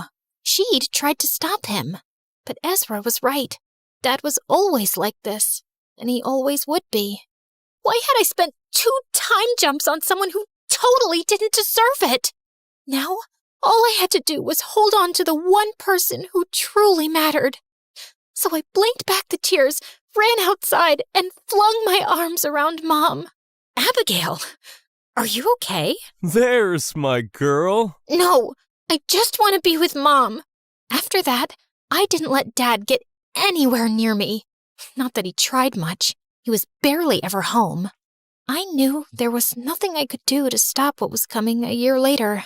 Mom's disease was a genetic condition, and no early checkup could have prevented it. All I could do was make sure we had the time of our lives while she was still healthy. I told her I wanted to cook together, and she taught me her mom's best recipes. We took pottery classes and made hideous faces. She even tried a salsa class with me. We were both terrible and knocked over the instructor. We took a train to the coast and ate so much seafood we almost grew gills. We had a beautiful year of sunsets and silly movies and lovely trips, all on Dad's credit card, of course. And when she started getting sick, I always stayed close, reading with her in the garden, brushing her hair, letting her fall asleep on my shoulder. One afternoon, as we sat in the sun, she looked over at me. I didn't think I'd be saying this so soon, but you've grown up fast. Abby, if anything ever happens to me, and you don't feel safe or happy here with your dad always busy, I want you to go stay with my parents, please. You'll like them, and they'll take good care of you. I will. I promise. Mom, can I ask you something? Of course. Do you think Dad's a good person? She blinked at that, caught off guard. He's not perfect, not even close, but he's still your dad, and I hope someday you'll be able to forgive him, even if he's not always been there the way he should have. The next day, Mom slipped into a coma. A bunch of relatives I'd never even met showed up at the house, but the second they left, Dad ditched me with the house staff. When he came back a week later, I was waiting for him in the study. For Mom's sake, I would give him one last chance. Dad, I know you've been moving money around in shady ways for years. You've gotten away with it so far, but I promise it's gonna catch up with you, and you'll regret it more than anything. Also, I know you've been cheating on Mom with Kimberly for a long time. Don't bother denying it. Just know that when everything in your life falls apart, she'll drop you like a hot potato. She doesn't love you, and she never will. Dad stared at me in shock, and then he looked furious. What is all this nonsense? Did your mother tell you to say all this to me? No, I saw it in the future. I've been there because of this. I know it sounds crazy, but... What the heck is this? What games are you playing? You think this is funny? And then he lunged forward and grabbed the watch from me. Don't! But Dad had already slammed it on the floor and then stomped on it, and I heard a sickening crunch. He stormed off furiously as I knelt by the watch in panic. No. If this was broken, I'd be stuck here for 3 more years with him. But just then, there was a flicker, and the shattered interface lit up. Please work. I pressed the glowing button. And just like that, the world blurred, and I was back in Jadis's kitchen. Jadis smiled at me, while Ezra didn't even look up from his book. But I ran to him and gave him a hug. You're not that dumb, huh? The next day, I finally answered my grandparents' calls and told them I was ready to come stay with them in Thailand. At school, I told my friends I'd be leaving in a few months when my papers were finalized, and by the time I was ready to go, we'd had sleepovers, movie nights, and more scoops of ice cream than I could count. Then, on my last day, as I was busy packing my suitcases, Jadis called out to me excitedly from the living room. Abby, quick! You've got a phone call! And when I picked up the phone, my heart nearly jumped out of my chest when a familiar voice came through the other end. Abby, sweetheart, it's Mom.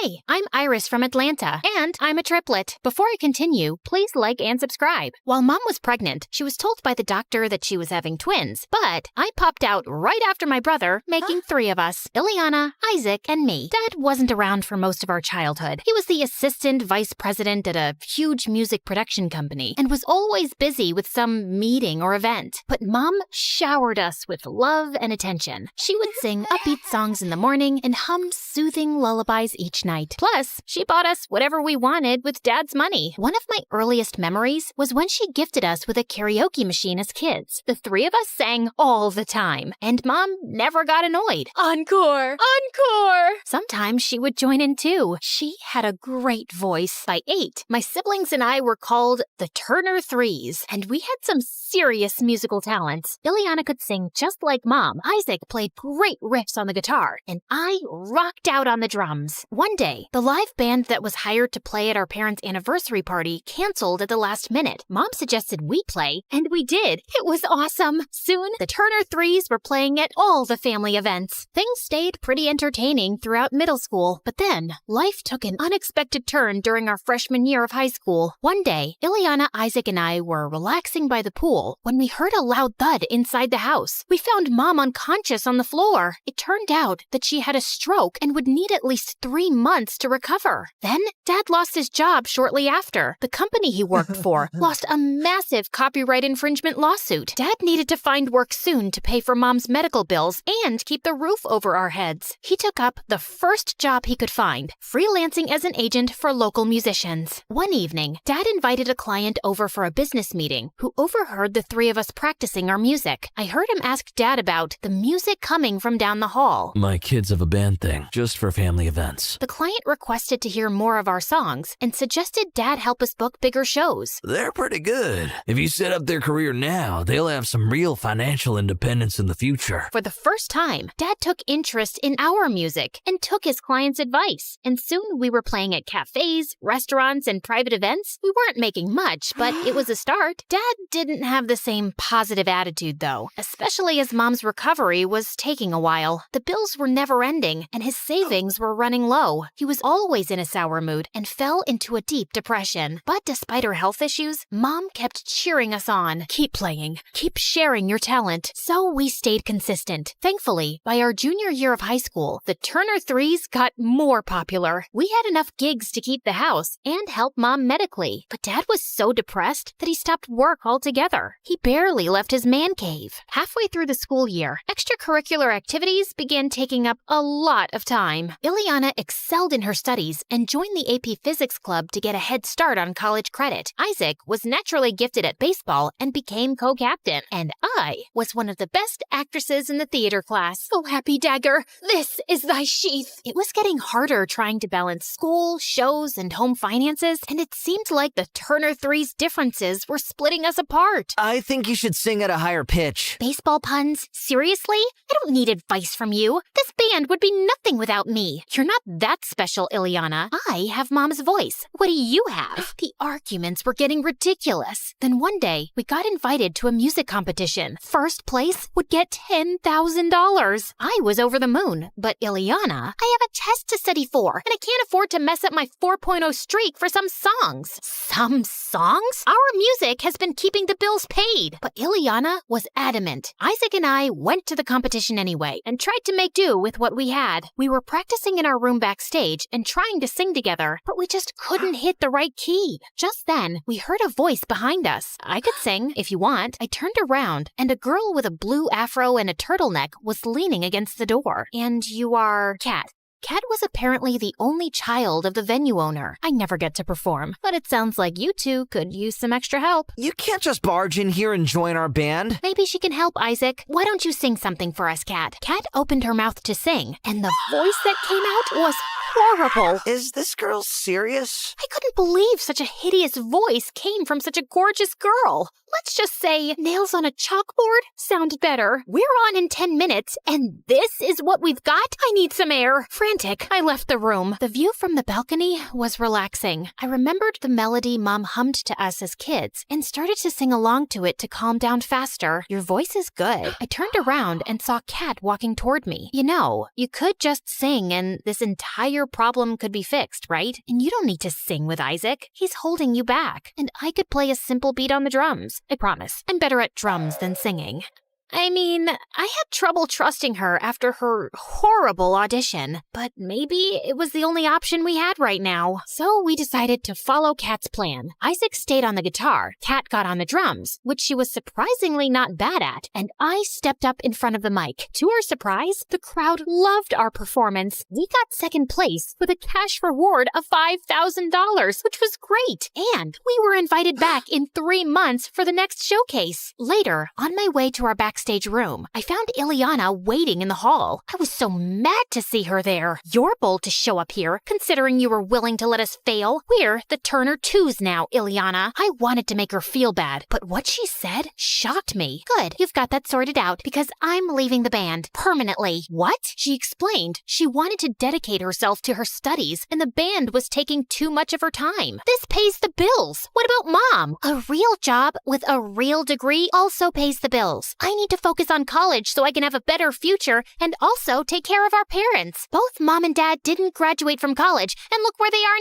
now. That's not fair, Ileana. Mom is sick. Education won't stop you from getting sick. Plus, Dad had a good job. Life happens. Well, I'd rather have my education to fall back on when accidents happen. Plus, education will give me the job I need to pay for medical expenses if I get sick. And with that, she stormed out. At the music showcase after party, I found myself sitting alone outside. I hadn't even broken the bad news to Isaac yet. Soon after, Kat joined me, asking why I looked so worried. And I ended up spilling everything about our family problems and Ileana's selfishness. Sorry you're going through all that. Why don't you take your mind off of it for a bit and enjoy your win for a few hours? So we went back inside, and I was glad for the distraction. There were CEOs, music producers, and of course, super attractive celebrities. One woman came up to me and introduced herself as Riza, and then she pulled out a contact card and shoved it into my hand. You've got some raw talent. The world needs to see it. Sounds like something my mom would say. Your mom sounds like a smart woman. Since there was no changing Ileana's mind, we recruited Kat as a permanent member of our band. With practice, she got better on the drums, and we quickly fell into sync. We continued participating in competitions Riza signed us up for, and making money. And Kat and I grew super close. We painted each other's nails. I love this color. Shared clothes. Wow. Do you only wear turtlenecks? Did each other's hair. A high puff looks so good on you. And I love the middle part on you. Plus, Kat and Mom hit it off. She even met Dad one time and didn't judge how scruffy he looked or acted. But Ileana didn't like her at all. Anytime she saw Kat, she would glare at her from across the room and then go off in the opposite direction. I'd become so annoyed with Ileana that I tried to get Kat to help me prank her. I typed up a fake acceptance letter to a prestigious university and slipped it under her door. Kat didn't approve, but I did it anyway. Ileana was so excited when she saw the letter, it was comical. When I told her it was fake, her happy bubble popped. Honestly, it felt good seeing her get humbled, but Kat was clearly disappointed in me. We were hanging in the kitchen before practice one night when Ileana walked in. Hey, how was it at the library? But Ileana just made her way to her room without even acknowledging Kat, and she kept behaving like that all the time.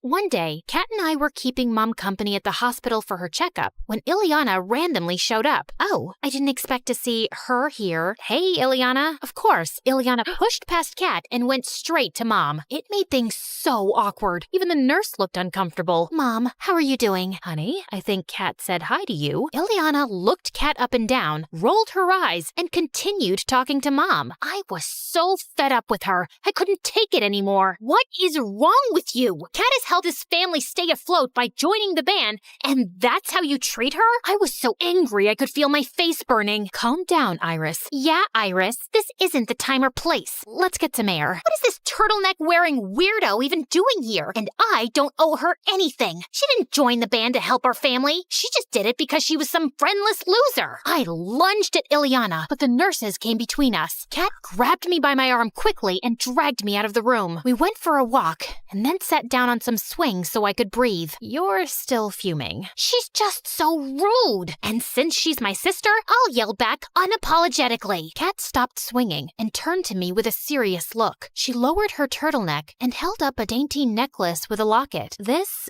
is my brother Austin. I thought you were an only child. Now I am. Austin got into a car accident with my mom when he was 10. Mom made it. He didn't. What? Oh my gosh, I'm so sorry. Why didn't you ever say anything? I don't like to talk about it because I feel guilty. Why? She explained how much she and her brother argued a lot growing up. They would fight over who would use the bathroom first, who would get the biggest slice of cake. Yeah, but that's normal sibling stuff. Before he left the house the morning of the accident, we got into a screaming fest over some video game. The last thing I said to him was that life would be better if he just didn't exist. Kat's eyes started watering. I felt horrible for everything she'd experienced, including the drama with me and Ileana. I've been so focused on being angry and making money, I've let it ruin my relationship with Ileana. The good thing is that you realized arguments aren't always worth it. A few weeks passed, and Mom was recovering well at home. I also asked Riza to help find Dad a job, and she actually got him an interview. Things were looking up, but even though I made an effort to stop arguing with Ileana, we still weren't talking. One evening, Kat, Isaac, and I were heading to a gig when Ileana got home. She walked past us silently, but I told Kat and Isaac to go sit in the car, and I followed her. Wait, can we talk, please? like normal people. I miss you. Ileana turned around. Tears were streaming down her face. I miss you too, Iris. If singing isn't your passion anymore, it's totally okay. It was wrong of me to be mad at you for that, and I'm sorry. I'm sorry too. I was overwhelmed with school, and then I got really jealous of Kat. Yeah, I don't want to do music anymore, but I felt like I got replaced really quickly. You're my sister. No one can come in the middle of that. Now how about you drop studying for one night and come see us perform? I'd love that.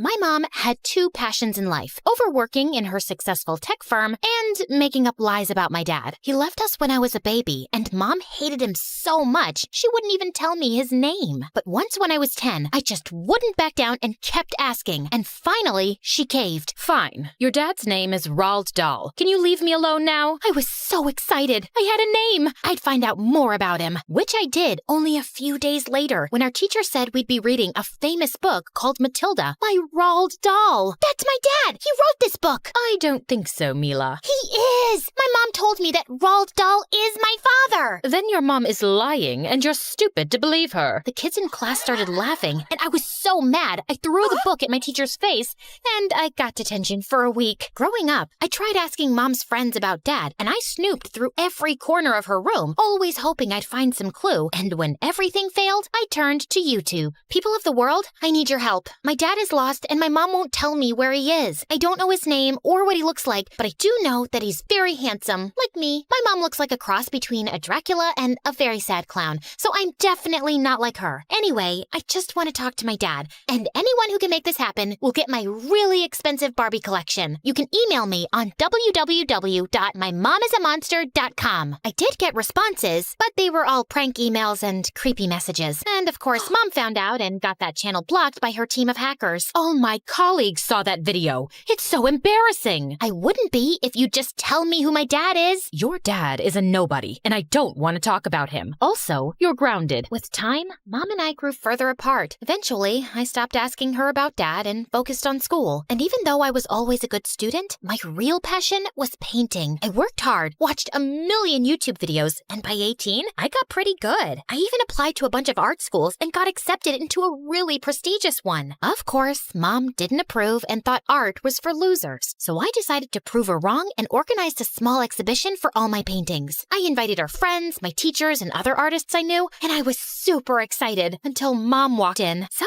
what do you think? I really thought you were serious about this art school, but I have to tell you, I am so relieved that you're not. I just wish I'd seen your paintings before I wasted my time coming here, not to mention the money you spent on this event. What? Of course I'm serious about art school, and I've really worked hard, Mom, and you're just insulting me in front of all my friends. I'm telling the truth. I mean, look at that painting. It's a donkey, for God's sakes. It's not just a donkey. It's a metaphorical depiction of the pain someone goes through when you load them with expectations. It's art. No, Mila, it's rubbish. Now, I can stay here and give you 10 reasons why you suck, but I just don't have the time. So wrap this up and I'll see you at home. Everyone was staring at me, and I'd never felt so embarrassed in my life. I was still recovering from that when the next morning, I received a call from the art college that Mom had called the dean and withdrawn my application. I barged into Mom's office, boiling with rage. Are you insane? How dare you mess up my college application? I told you, it's a waste of time, and you're not even good at art, but I'm glad you're here. I've decided that you should do an internship at my company this summer and learn about the family business. It'll help you with business school applications too. I'd rather eat a bag of poop than become a stone-hearted computer slave like you. I will never work at your stupid company, and I hate you.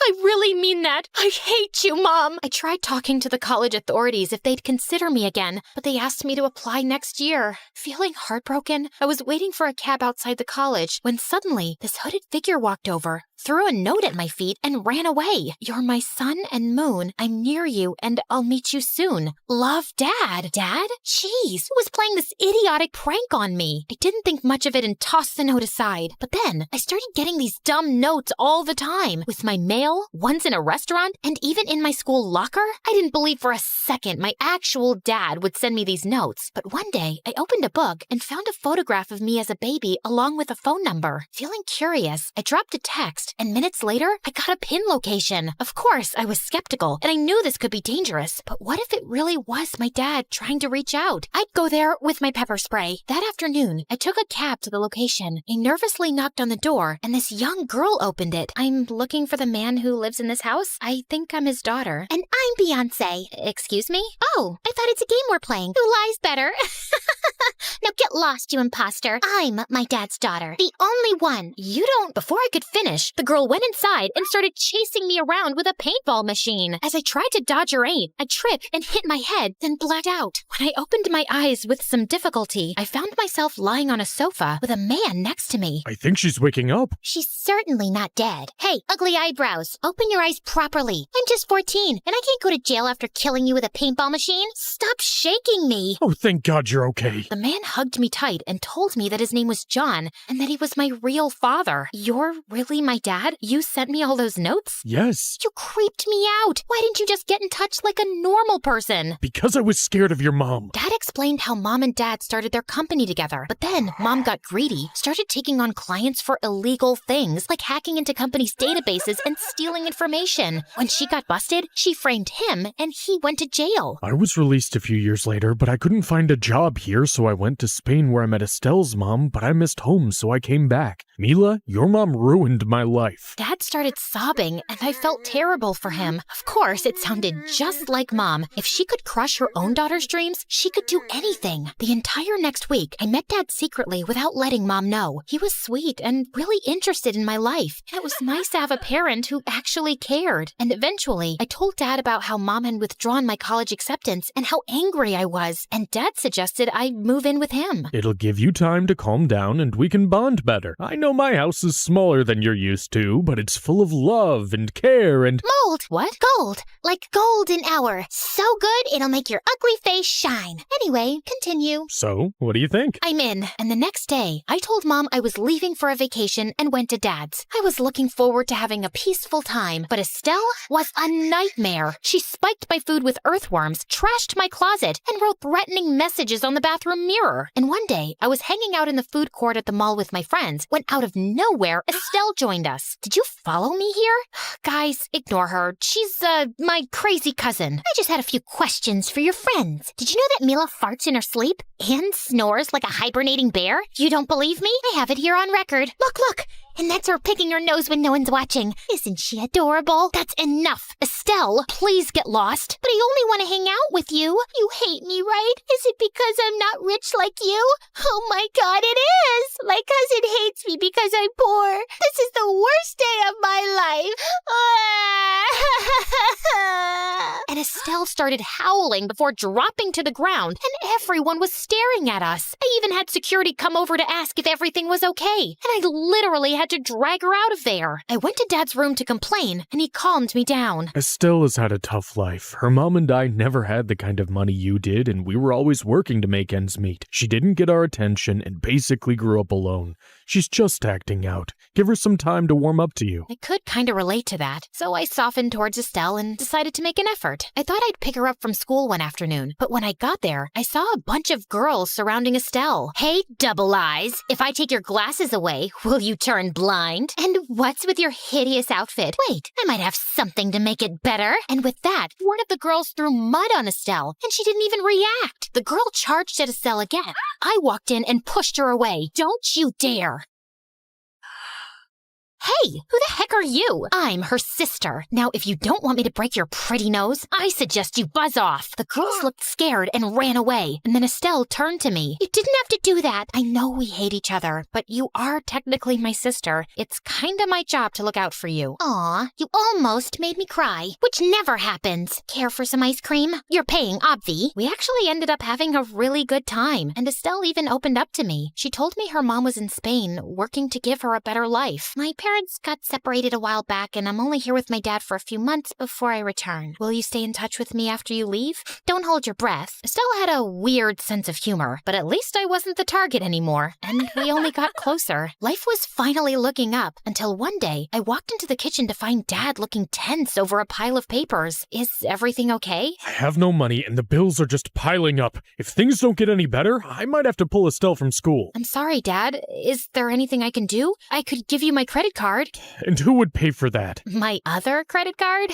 That's not how things work, Mila, but if you really want to help, there's something you can do which you may not like. Try me. Well, I've got information that your mom is building this groundbreaking software for the government. If we could get the back-end codes for it, I could sell them to one of her competitors and we'd have enough money to cover the bills and plenty more. I could even pay for your art school. You mean you want me to steal from Mom? Technically, everything your mom's done has been based on my research, so it's mine. I'm only asking you to get it back. Think about it. I thought about it a lot. Mom had ruined Dad's life and stolen from him. And she was ruining my life too. And she was already so rich. How bad would it be for her to lose one project? So the next morning, I told Dad I'd help him. I had to steal the software files and bring them back to him. But for that to happen, I had to go home first and act like things between me and Mom were okay. As I was packing my things to leave, Estelle walked into my room. Don't do it. Don't do what? I heard your conversation with Dad and your plan to steal something important from your mom. And I'm all up for crazy ideas usually, but that feels wrong, even to me. You should trust me. I have a really high IQ. You don't know what she's like, and she's ruined Dad's life. I'm doing this for him and you. You tell yourself that, but it's just your way of getting attention. You'll regret it, Mila. And yeah, I know he's our dad, but really, why are you trusting a guy you just met a month ago? Just go away and play with something, Estelle. You're just a kid. No need to butt into grown-up business. Fine, don't say I didn't warn ya. I went back home the next day, and Mom was pleasantly surprised. I've had a lot of time to think, and you're right. I don't want to be a painter and die poor. I'm ready to take you up on the internship offer. If that's open, of course it is. I'm so happy you finally found your way back. Mom hugged me, and a couple of days later, I started working for her. I kept a close watch on Mom, carefully observing her routine. Any chance I got, I sneaked into her office, but I didn't find anything. So a few days later, while Mom was away, I stole the key to her home office from her room, and sure enough, I found the files on her personal computer. The next day, I went straight to Dad's and handed him the flash drive. Excellent, Mila. Now you can just sit back and relax while I put this information to good use. Did you really mean it when you said you'd pay for my art school? Of course, honey. Why wouldn't I mean that? Well, you've lied about everything you've ever said to me. You can see why I would have trust issues. Excuse me? What do you mean? I was so angry at Mom, and I'd been so keen to find you that when I finally met you, I just believed everything you said. But when you asked me to steal from her, I began wondering if you turned up in my life because you actually cared about me, or if you just wanted to use me to get back at Mom. The last few weeks, I haven't been searching for the software. I've been digging deeper into what actually happened between you and Mom. Turns out, the two of you set up a company with her money, after which she found out you'd been stealing money and transferring it to an offshore account. And when she kicked you out of the house, you broke in and tried to kidnap me to extort money from her, for which you were caught and sent to jail. What? Who's been feeding you all this baloney? I found the documents of the court case proving you were embezzling, and also the police report of the break-in and attempted kidnapping, plus the restraining order Mom has against you for both me and her. I've seen it all with my own two eyes. Oh, and obviously, that drive just has a bunch of nonsense in it. Did you really think you could just turn me into a criminal like yourself? Dad stared at me speechlessly, then snarled and flung the drive into the wall. Just then, the door flung open and Mom and Estelle walked in with police officers who had Dad in handcuffs within seconds. What are you arresting me for? I didn't do anything. If this girl says I asked her to steal something, she's lying! Oh, that's not why they're arresting you. You've broken the law by even being in the same room as me. Restraining order, remember? I'll be reporting this as another attempted kidnapping. Dad went kicking and screaming as Mom hugged me. I'm so glad you came to me and told me everything, Mila. I just wish I'd told you the truth sooner and kept you safe from that man. I had no idea he'd ever reach out to you. I'm really sorry about this and everything else. I haven't been a very good parent, have I? You can start now, and I know you were just protecting me from the truth, and if I wasn't angry at you, I wouldn't have trusted Dad so easily. Thank God Estelle knocked some sense into me and made me think about his agenda. Yeah, I'm very smart. Now, my mom's waiting for me in Spain, so can you buy me a ticket? And I hope you have a good life, which may be hard since you're kinda stupid. I don't like making a lot of trouble or a lot of noise. I just like hanging out with my friends and eating good sushi and being totally peaceful. But if you mess with someone I love, all the peace is gone and my heart burned like 1,000 flaming suns, and I'll become a monster. Before that fateful day when everything changed, I was just a normal, peaceful girl who lived with her parents and did my best in school, though that wasn't always very good. The kids all knew not to mess with my friends because I would lose my mind and yell and scream, and make their life horrible until they apologized. But when they did, I would just say thank you and go back to normal. I had no idea this little quirk of mine would change my life forever. I was on my way to meet my friends at the public garden on the bridge when I saw 4 guys surrounding them. But the guys all had their backs to me, so all I could see were my friends' faces, and they looked so distressed. I swear my friend Miyumi was about to cry. My head boiled and my cheeks turned red. I ran up to them, already yelling. "What are you doing to my friends, you jerks? Get away from us!" I panted like a dog, totally out of breath. The guys were all stunned, their eyes wide and mouths dropped open. Then Miyumi tapped me on the shoulder and said, "Itsuki, they weren't picking on us. Then why were you about to cry? And you, Akari, I saw your face too. Don't defend these jerks. I know what I saw." Excuse me. I'm so sorry. We weren't harassing your friends. We were just talking to them. "Oh yeah? Then why?" Suddenly, I couldn't breathe. I saw his face, and all the air went out of my lungs. The rage in my heart became utter humiliation, and I wanted to crawl into a hole and never come out. It was... I'm Aoki, and they were just trying to get an autograph. These are my bandmates behind me. I swear, we weren't doing anything bad.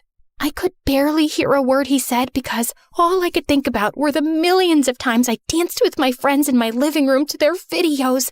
It was Aoki from the band Take Back Time, the biggest, most popular band in all of Japan and almost the whole world.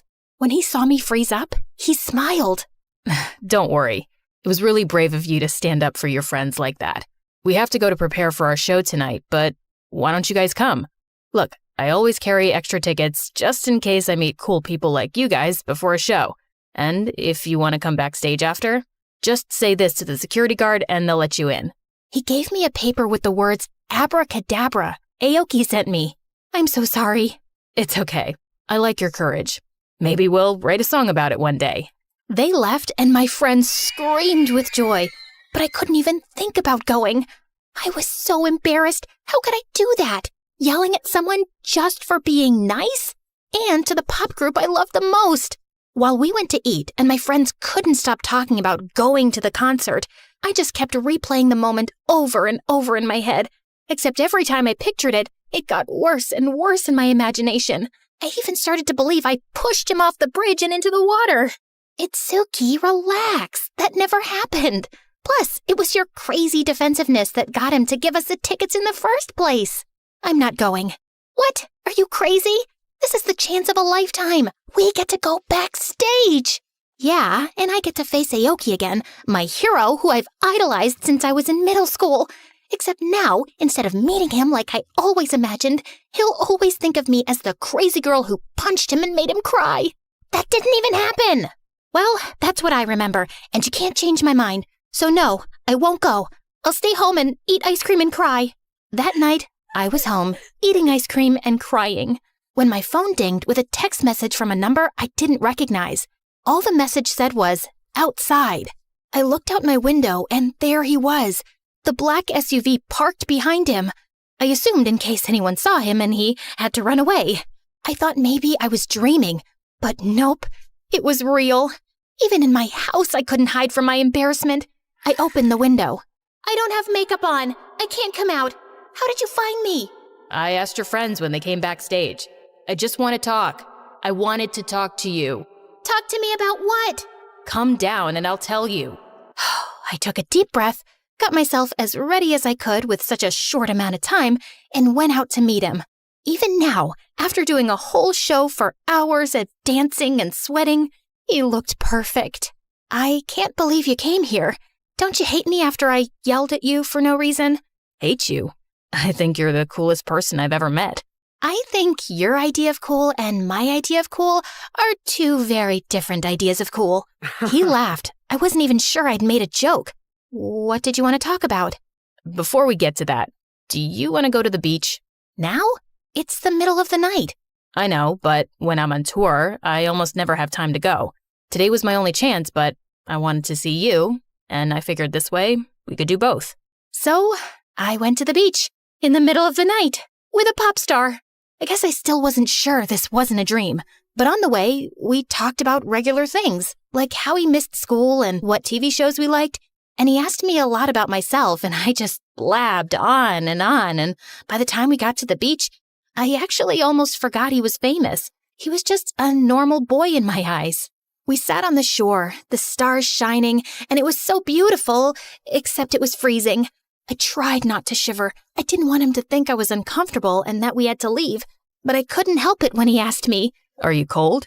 "No," I stuttered, my teeth clattering. He took off his jacket and gave it to me. Finally, I could relax and enjoy being there. "What I wanted to say to you is, I admire you." "Me? Why? For yelling at you and making a total fool of myself?" "Yeah, actually. I'm kind of kidding, but the truth is, my whole life, I could never stand up for myself. I've always been so reserved and shy and, if I'm being honest, scared. But because of what you did, I finally had the courage to stand up to our manager tonight. He has been terrible to me and the others for years, and because of you, we're free of him now." I didn't know what to say. I had no idea being myself and just defending my friends could have such an impact on someone's life like that. We walked along the beach, and as we talked some more, I couldn't believe how funny he was. And then, out of nowhere, it started snowing. We had been so busy talking, we didn't even notice it got cloudy. He took my hand while we stood there, watching the snowflakes fall. I looked him in the eye. "Thank you for taking me out tonight. I'm having a really good time." Everyone thinks I'm so happy all the time because of what I do, but to be honest, sometimes all I want to do is talk to someone, connect to someone who doesn't see me as just part of their job. No one has ever said thank you for just spending time with me. "I'm sorry to hear that. Those people don't realize how lucky they are to have you." He looked into my eyes, and that tiny little moment suddenly became an endless ocean. He leaned in to kiss me. I closed my eyes. I couldn't believe it. My first kiss was going to be with the biggest pop star in the world. Then a wave washed over our feet, and I screamed from the cold. He laughed, and I did too. And then suddenly, a warm light fell over me. It was pink and yellow and purple, and I realized it was the sunrise. We had been there all night. Oh no, I'm going to get in so much trouble with my parents. He got me back home as soon as he could. When he parked in front of my house, he said, "If you ever want to come to my concert again, text me and I'll get you in. And use those words and come backstage to visit me." I leaned over and kissed him. The kiss made time stand still all over again. I swear in that moment, even the sunlight froze. When I pulled away, I was a little embarrassed. I'd done it without even thinking. I wondered what he would say. He just smiled and said, "The bravest girl I know." Finally, I went home, but my parents were already awake, and they were furious with me. I apologized, but I couldn't help but smile, which only made them angrier. They sent me to my room and said I was grounded for a whole week, but that was fine with me. For the next few days, all I did was write about that night. I texted with him as much as I could. He even told me about life on the road, the interviews and film premieres and concerts he was going to, and even asked me to FaceTime. Wow, while I'm locked in my tiny room with nothing to do, you're out traveling the world, meeting famous people, singing to thousands, and watching movies that haven't even come out yet. That's all true. I met all my heroes, and every night I sing to thousands of girls who wish they could marry me, and none of it means anything. What do you mean? Of course it does. You're making such a difference in people's lives. You make them so happy with your music, and I know the people who meet you love you. I don't want to sound ungrateful. I love my life. I worked very hard to get here. But the truth is, out of all the amazing nights I've experienced, just sitting with you and talking on the beach under the stars was the best, most unforgettable night of my life. And then he got quiet and looked so sad it made me want to cry. And that's when I knew, I'm never going to see you again, am I? After the Japan tour, we're going straight to America, then Australia, and then England. I won't be back here for another 2 years. I realized this conversation was going to be our goodbye. It was the hardest thing I have ever had to do. But I knew it wouldn't work with us, and I thought it would be much more meaningful if we stopped talking on purpose, rather than just slowly falling out of touch over time. As much as I tried not to, I couldn't help it. Tears began just falling from my eyes, and he cried too. I wanted to say so much. I wanted to promise that we would meet again one day, but I knew with him being so busy and me going to college soon and having to work so hard, it wouldn't be possible. So I said the only thing I could think of in the moment, the only thing that was true. I'll never forget you. He was still sad for a while and stayed quiet for a long time. Then he looked up at me and smiled. Of course you won't. I'm unforgettable. We both laughed, and for a little while, we even let ourselves forget our sadness. We talked on the phone all night. And again, I didn't realize how long it had been until the sunshine came through my window and hit my eyes, just like it had that night on the beach. And then finally, we hung up. Some years later, when I was in college, I got a message from him. He said he would be in Japan for a concert, and if I wanted to go, he could get me and my friends a couple of tickets. I asked for 5. Me and my friends went, and there he was. It was really nice to see him again. And then, just as the concert was about to end, his bandmates all left the stage, and the lights went out except for his spotlight, and he played a song on his acoustic guitar that no one had ever heard before. The song was called "To the Bravest Girl I Know," and it described everything that happened between us. I didn't tell my friends it was about me. It was special. It reminded me of that amazing night. And then the spotlight fell on me, and everyone turned to look. I didn't feel very brave then, with all those eyes on me. Come on up to the stage, brave girl, he said, and everyone clapped when they realized the song was about me. My friends were in shock. I took a deep breath and walked through the crowd. But all the fear left me, and I realized, maybe I really am brave. On the stage, he met me in the middle, putting his guitar on the stand and turned off his microphone so that when we talked, it was only for us. Hey, I missed you. Of course you did. I'm great. He laughed, and then, with the whole world watching, he kissed me right then and there. The crowd went crazy with applause. I don't know what'll happen, but for now, I'm just happy being his brave girl. Growing up, the only person who ever noticed me was my big sister Akari. My mom traveled for work so much that I even called Akari Mom when I was too little to understand what was going on. My sister would take me to school where I would sit in silence and never say a word to anyone until she picked me up again, and then I wouldn't shut up the whole way home. But she didn't mind. She liked hearing me talk, and she liked playing games with me, like making me look like one of her dolls. She would also give me a makeover using our mom's makeup, or dress me up as a monster and have me chase her around the house. Rawr! I'm gonna eat your head. My head? Yeah, it's the yummiest part. You really are a little monster. Rawr! When we got older, our mom moved to another country for work. She asked if we wanted to come, but we decided to stay. Akari had graduated from university and had a real job now, so we didn't have much time to hang out, but every Friday, I would wait for her at the train station near my school for when she got out of work, and we would hang out all weekend. And even though we grew up, nothing really changed, except now we didn't play dress up anymore. Now we dressed up for real to go out to dinner or the arcade or whatever we wanted. We had the best life. The only problem was, I was still too shy to talk to anyone, especially boys.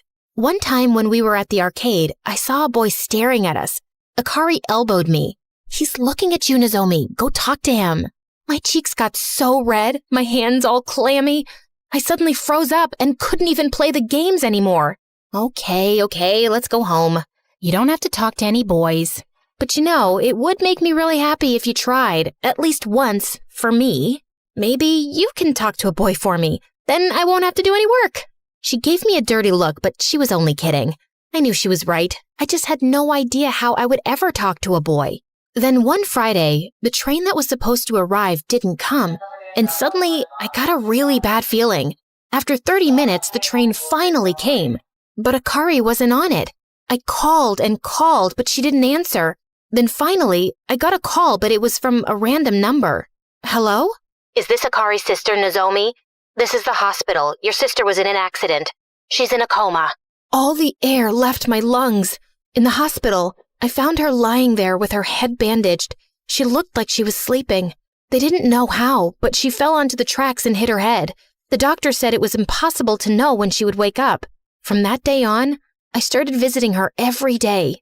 I usually read to her, but one day I forgot my book, so I just talked, and when I left, I ran into the nurse in the hallway. If you have time, maybe you can talk to him too. He's in a coma like your sister. I think he was part of the accident she was involved with. He was? I think so, but we don't know who he is. He didn't have any ID when he was brought in. He had no one to visit him? I felt so sad. I imagined my sister being here all alone with no one to talk to her all day. Before I knew it, I was in his room. He looked a couple of years older than me. I sat down beside his bed and, without even realizing it, I was just talking to him just like I talked to Akari. 30 minutes later, I was finally out of things to talk about. That's when I realized something. You know, you're the only boy I've ever talked to. You're a really good listener. I started bringing 2 books to the hospital every day after that. One for my sister and one for the boy with no name. Something strange happened after I was reading to him for a few days.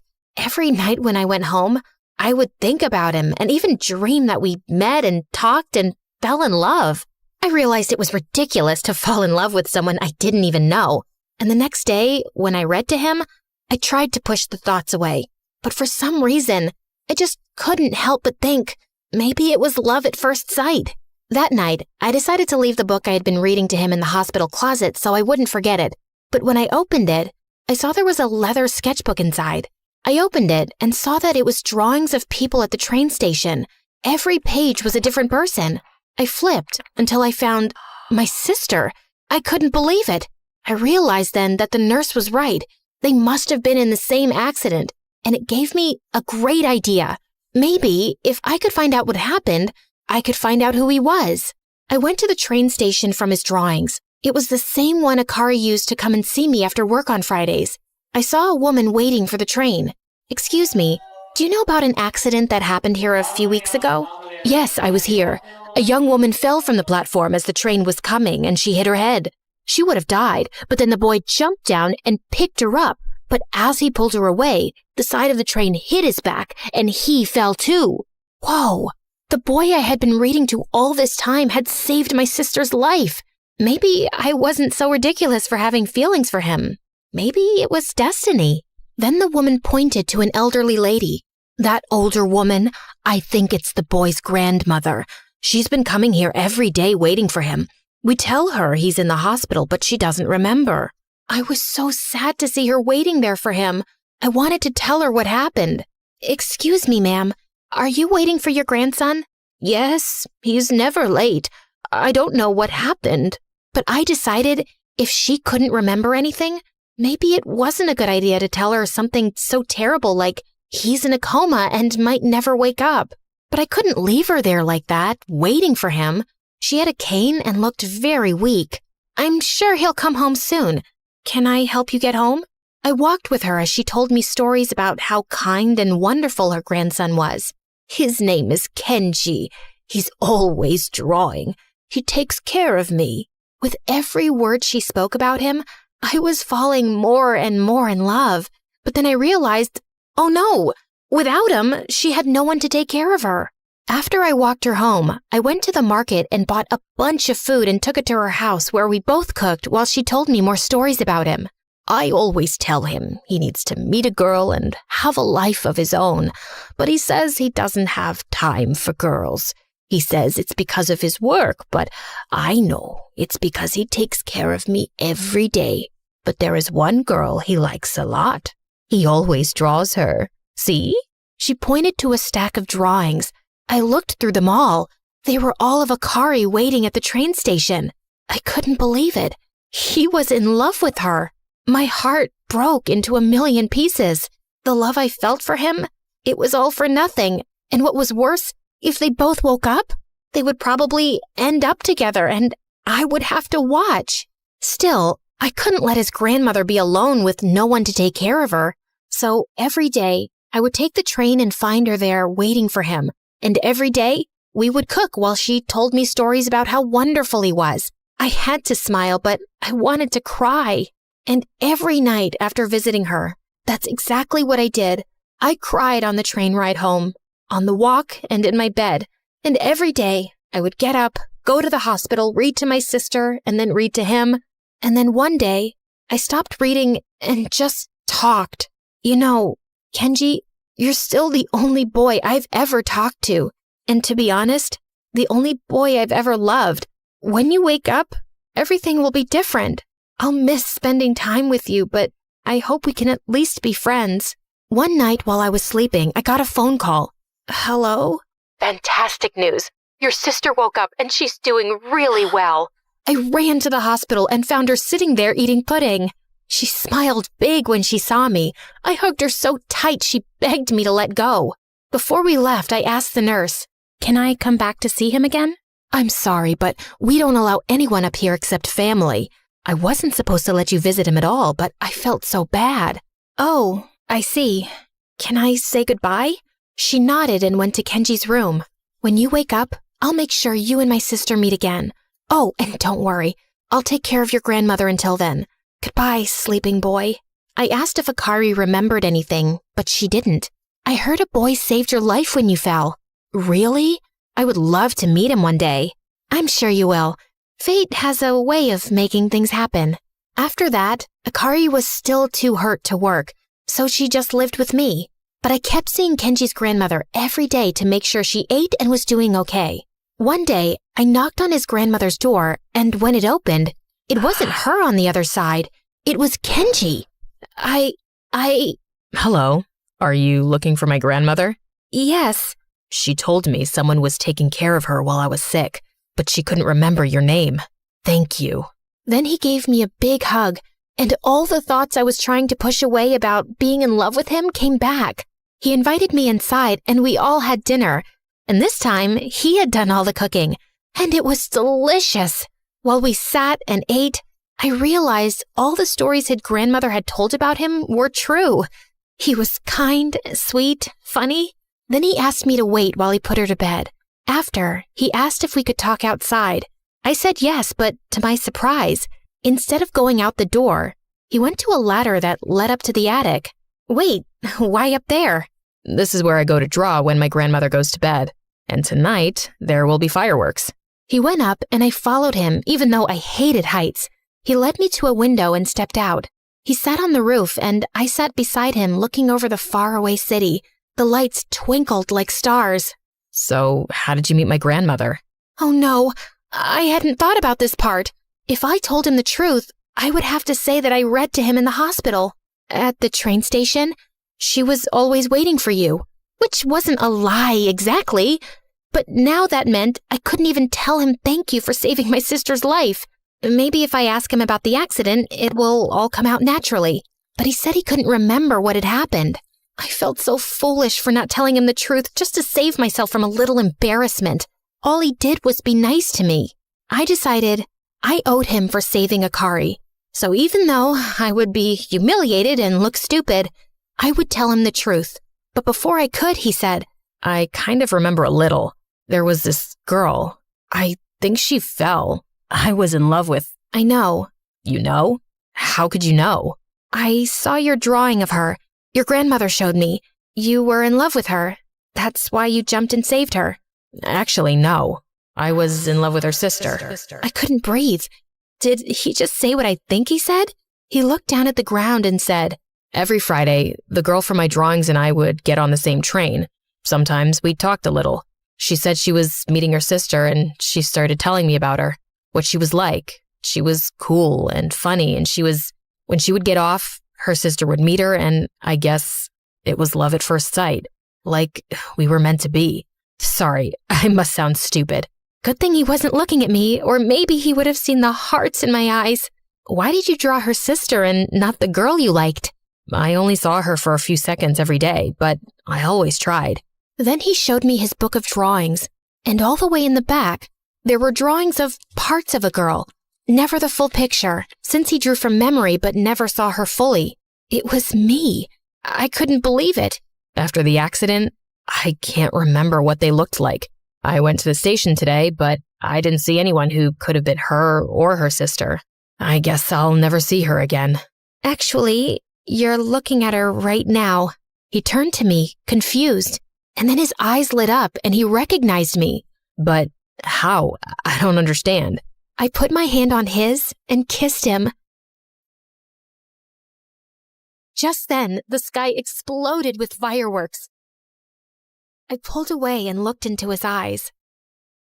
It's a little complicated. Let's just say I took care of you. My dad used to be a basketball player for the national team, but he had to quit after a serious sports injury and a permanent limp. But he didn't give up his passion and became a basketball coach. He was my inspiration to always work hard. Always remember, Kayla, the harder you work, the higher you go. I was a very tall kid from the start, and while everyone around me thought I was a little weird, I loved and embraced my height. Hey, how's the weather up there? The weather is great. The view, not so much. When I turned 10, I got into basketball just like him, and I loved it. I worked really hard, and by the time I was 16, I was the best player in town, and also won a sports scholarship to a great school, which was in Dad's old hometown. On my first day in my new high school, everyone stared at me, but this one girl, Heidi, was the weirdest. She was the mayor's kid and a total brat. And even worse, she was on the girls' basketball team too. During the first day of practice, the coach introduced me to the team. Kayla's one of the best players in town, and we're lucky to have her on the team.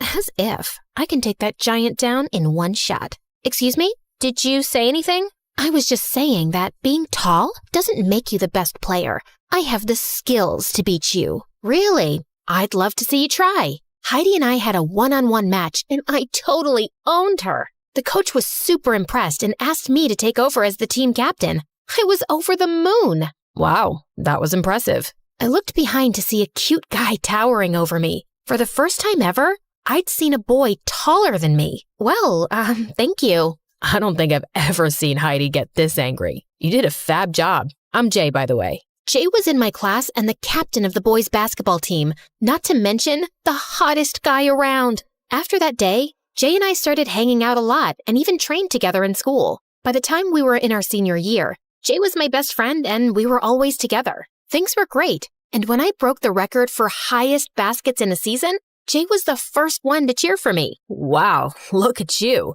You had a great season.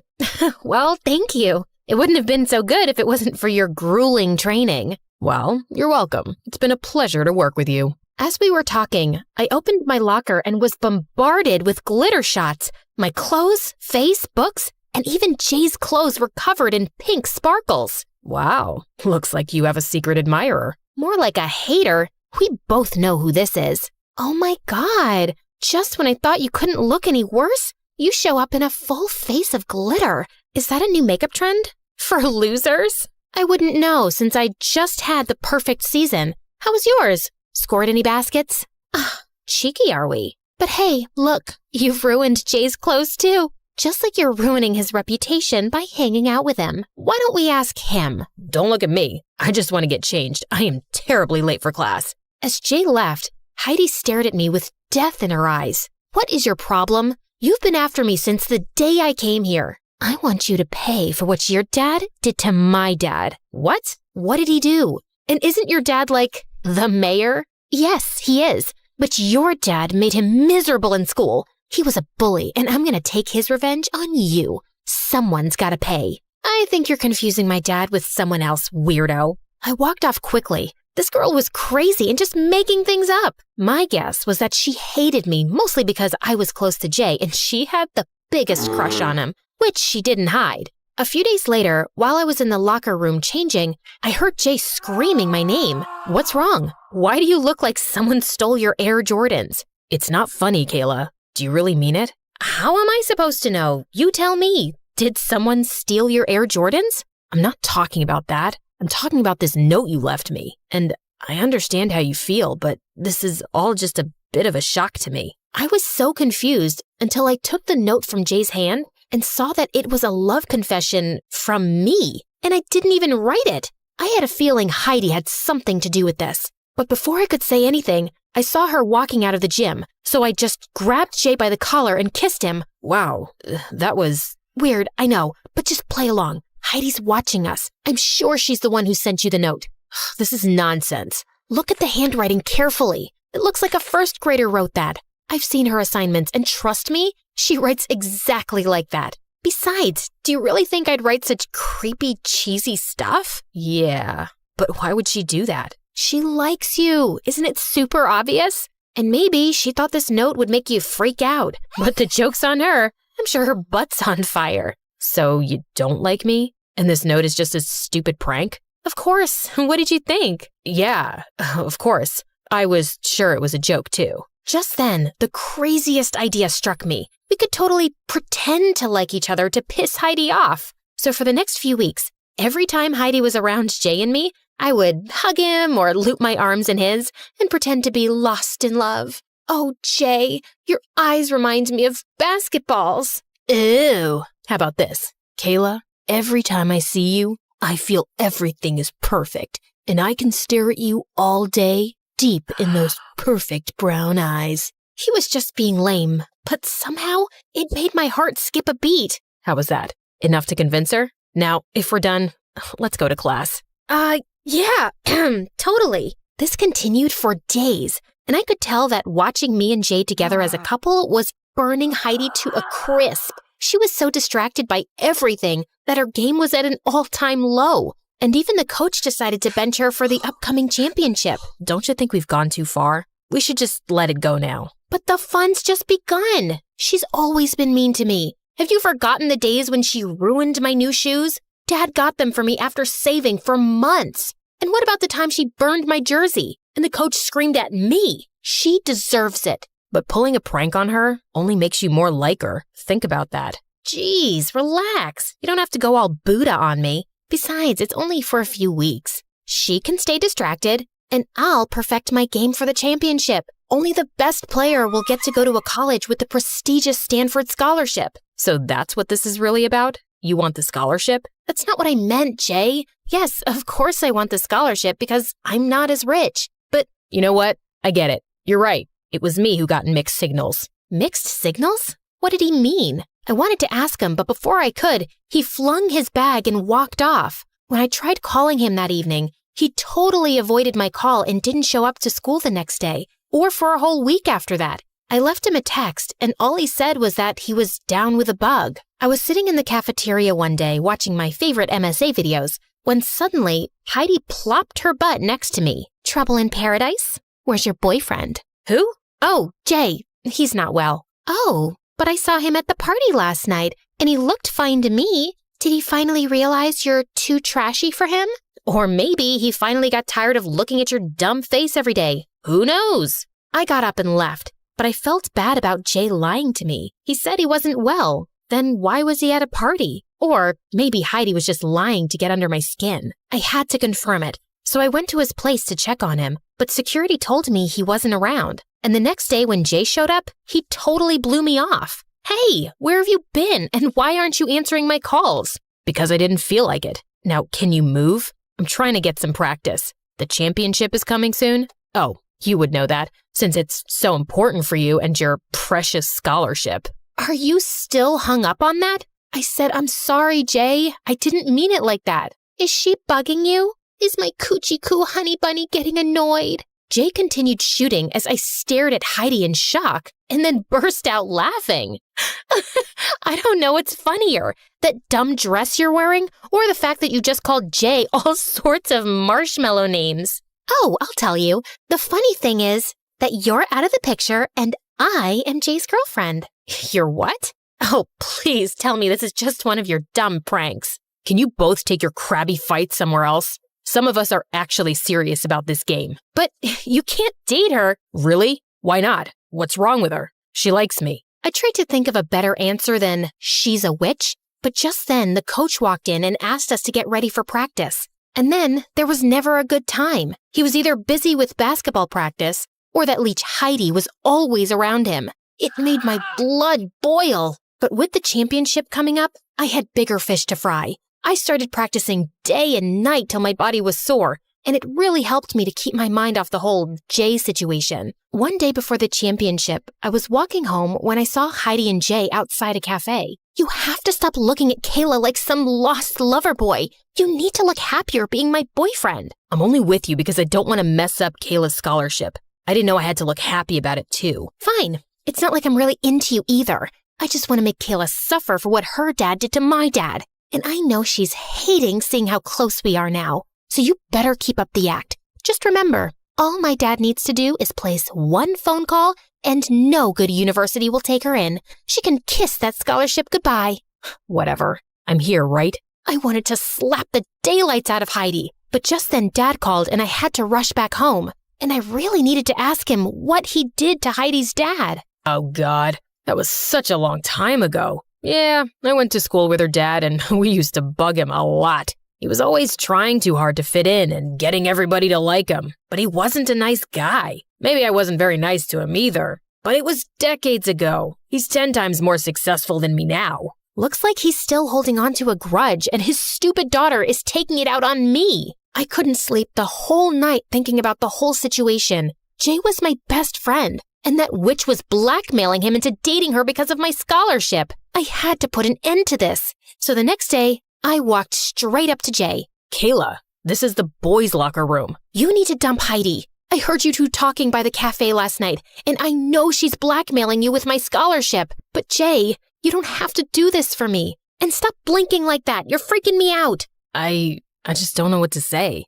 Listen, Kayla, the scholarship is important to you. And if I can keep Heidi off your back for a couple of days by doing this, then what's the harm? I don't like it. I can't see you two together. Why? Jay looked into my eyes, and I could feel my body melting at his touch. What was happening? I wanted to say something, but it was like words had fallen out of my brain. Was I falling for my best friend? Just then, his teammates called him and Jay left for his match. I waited by the courtside to talk to him later, but as soon as the match was over, Heidi leapt onto him and I couldn't stop myself from pushing her away. What the heck? How dare you touch me? How dare you touch him? I know you're just blackmailing him into dating you, so please, why don't you save face and get lost? Jay, you don't have to date her for my scholarship. But don't be stupid, KK, or you'll end up losing everything. You can take away 1,000,000 chances from me, and I'll still make it because I know I'm talented, unlike you, who always gets everything because of your father's money. Oh, sweetheart, money speaks for itself. And right now, I can hear it saying that you've lost your chance of ever getting into a good college. Heidi stomped her feet and left, but I couldn't care less. I was about to confess my feelings for Jay, but before I could, the coach called me for the match. That evening, I played the best match of my life and also ended up getting the Best Player award. I had no idea if I'd get the scholarship, but at that moment, all that mattered was that I was happy with Jay by my side. A week after the match, I was waiting by the lockers when Heidi walked up to me. Hey, loser, I told you you'd never win the scholarship. Why do you look shocked? Oh, you didn't see the list yet? No. I'm shocked because you're still talking to me after I royally kicked your butt last week. Yeah, and so what if she didn't get the scholarship? She did get selected for the Nationals. I turned around to see Jay smiling down at me. What? I got selected? Yeah, and you'll be the team captain. Coach just told me about it, so I thought you should hear the news from me. This is the best day ever! And you didn't even have to date anyone for this. Ugh, I hate you. I'm gonna tell my... Dad? We know. Heidi left red-faced as Jay turned to me. So that was dramatic. Not as dramatic as your whole, leave me alone, Kayla. Oh, shut up. You act all smart, but you couldn't even figure out that I like you? You knew? No, but I know that I like you too, and if I have to date someone, why not my best friend? Not that easily. You'll have to take me out in basketball first. You're on. Growing up in Canada, I was always in awe of how beautiful the country was, besides the freezing cold and constant snow. But Mom and Dad loved to travel. That's why before I turned 10, I had already been to 5 different countries. One time, when we were at the Met Museum in New York, I had the worst stomach pain. My stomach burned and I couldn't walk. Mom, Dad, it hurts. They rushed me to the hospital, and throughout the day, they tried to calm me because I was so scared. Honey, you're gonna be fine. Don't worry, we're here. She must be in so much pain. Look at how much she's sweating. My poor baby. And then it all went blank. When I woke up, I found Mom and Dad talking to the doctor.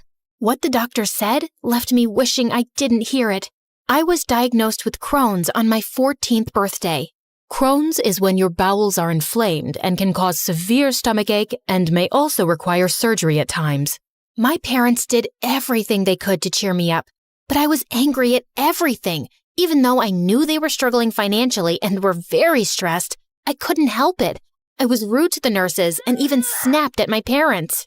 One day, however, I had snapped to the point that I threw a bowl of custard at the door right behind the nurse. That's so disgusting! Who eats food like that?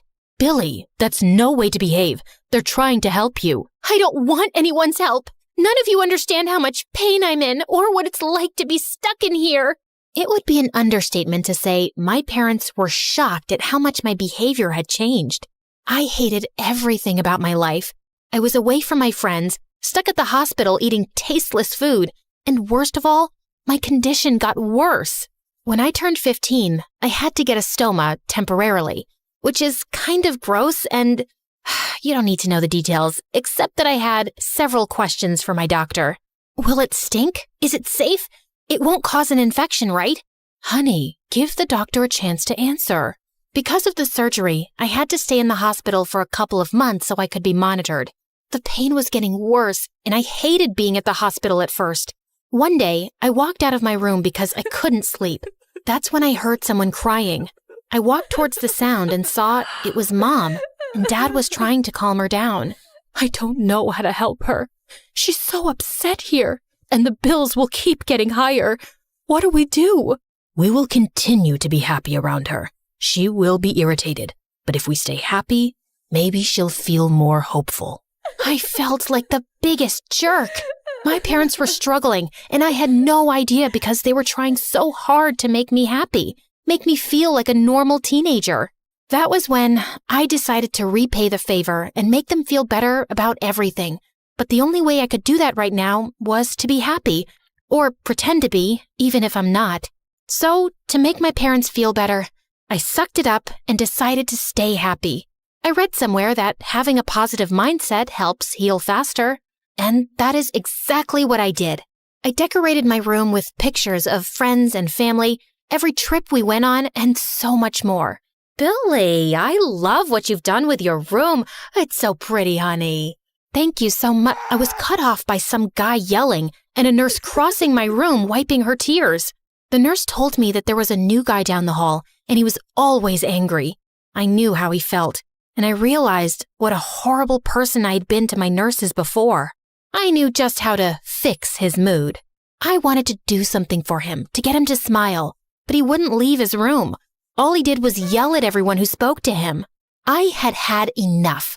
So one day, when he was taken out by the nurse to run some tests, finally I had my chance. So I rushed into his room to prepare my surprise. I decorated it just like mine. I think better than that, because by the time I was done, it looked like a unicorn threw up a rainbow in there. And wow, when he saw the room, the expression on his face was priceless. You, what have you done? Oh, shoot. I ran away from him, but to my horror, he was running after me too. He only stopped when I did, and he began yelling at me and telling me how irritated he was. But you've got to admit, this is probably the most fun you've had in the past couple of days. You're very annoying. Stay out of my room. I hate hospitals. Rude? Since that day, I steered clear of the guy, whose name I learned was Steele. Silly name. And he seems to get bent out of shape much easier than his name suggests. He stayed away from me too. And every time he saw me, he would glare and walk the opposite way. One day, one of the nurses came to check up on me. She told me how bad she felt for Steele. Why would you feel bad for him? He's so rude. Oh, sweetie, who wouldn't be? It was his birthday last week. He was so excited to see his friends, but none of them showed up, even after they promised him. And his parents had to work. Poor guy. Oh, shoot. Now even I felt bad for him. My parents helped me get him a cake. I didn't want to go to his room after he asked me not to, so I asked a nurse to bring it with a note. Happy birthday, jerk boy, from the sick girl down the hall. 5 minutes later, I saw someone's shadow under my door, walking up and down the hallway. And then I heard a knock. Hey, sick girl. What do you do when you can't sleep? Wow. Took you 6 rounds up and down the hallway to ask me that? Just stare at the stars, I guess. He just rolled his eyes at me. I brushed past him and dragged him with me to my favorite spot. We went to the courtyard and sat on the bench looking at the stars. I'm sorry. It's just that I hate missing out on everything. Why do I have to be sick? Why can't I just have a life like every other kid my age? It's just not fair. I was like that too at the beginning. But then I realized how much my parents continue to do for me, and what I'm trying to say is you shouldn't just pay attention to what you don't have. I mean, look, you got to meet an amazing person like me right here. You really couldn't have asked for anything better. How are you this positive? How do you distract yourself from all this pain and stuff? If you wait to be happy until everything is fine, you'll waste your whole life. So I gave myself a purpose, a mission. What mission? I haven't told anyone before. Oh, well, you don't have to tell me. No, it's okay. I need motivation to work harder on it. So here goes. I'm starting a foundation dedicated to help parents of kids who are sick, so they don't have to worry about bills. Wow, that's actually pretty amazing.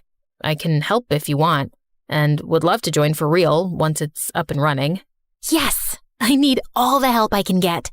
Pretty soon, the both of us began hanging out often and working on plans and ideas for the foundation. I would spend all day in his room and he would at mine. We even introduced our parents to each other. It was nice to finally have someone close to my age to talk to, who understands exactly what it's like to have a condition. One evening, a couple of weeks after my stoma surgery, Steele came up to my room. Want a change of view? What did you have in mind? I followed Steele out, and he helped me walk by holding onto my hand and my waist. My face was turning red as a beet, and my heart was hammering in my chest. Was this what a crush felt like? He led me to the cafeteria, and my jaw dropped. He had set up a beautiful candlelight dinner. Whoa, Steele, I didn't know you were such a sap. Why? All you do is work to help other people. You deserve something just for you. Thank you. This is so beautiful. He led me to the table, and it was all set up. The food was still steaming. Steele even pulled out the chair for me to sit first.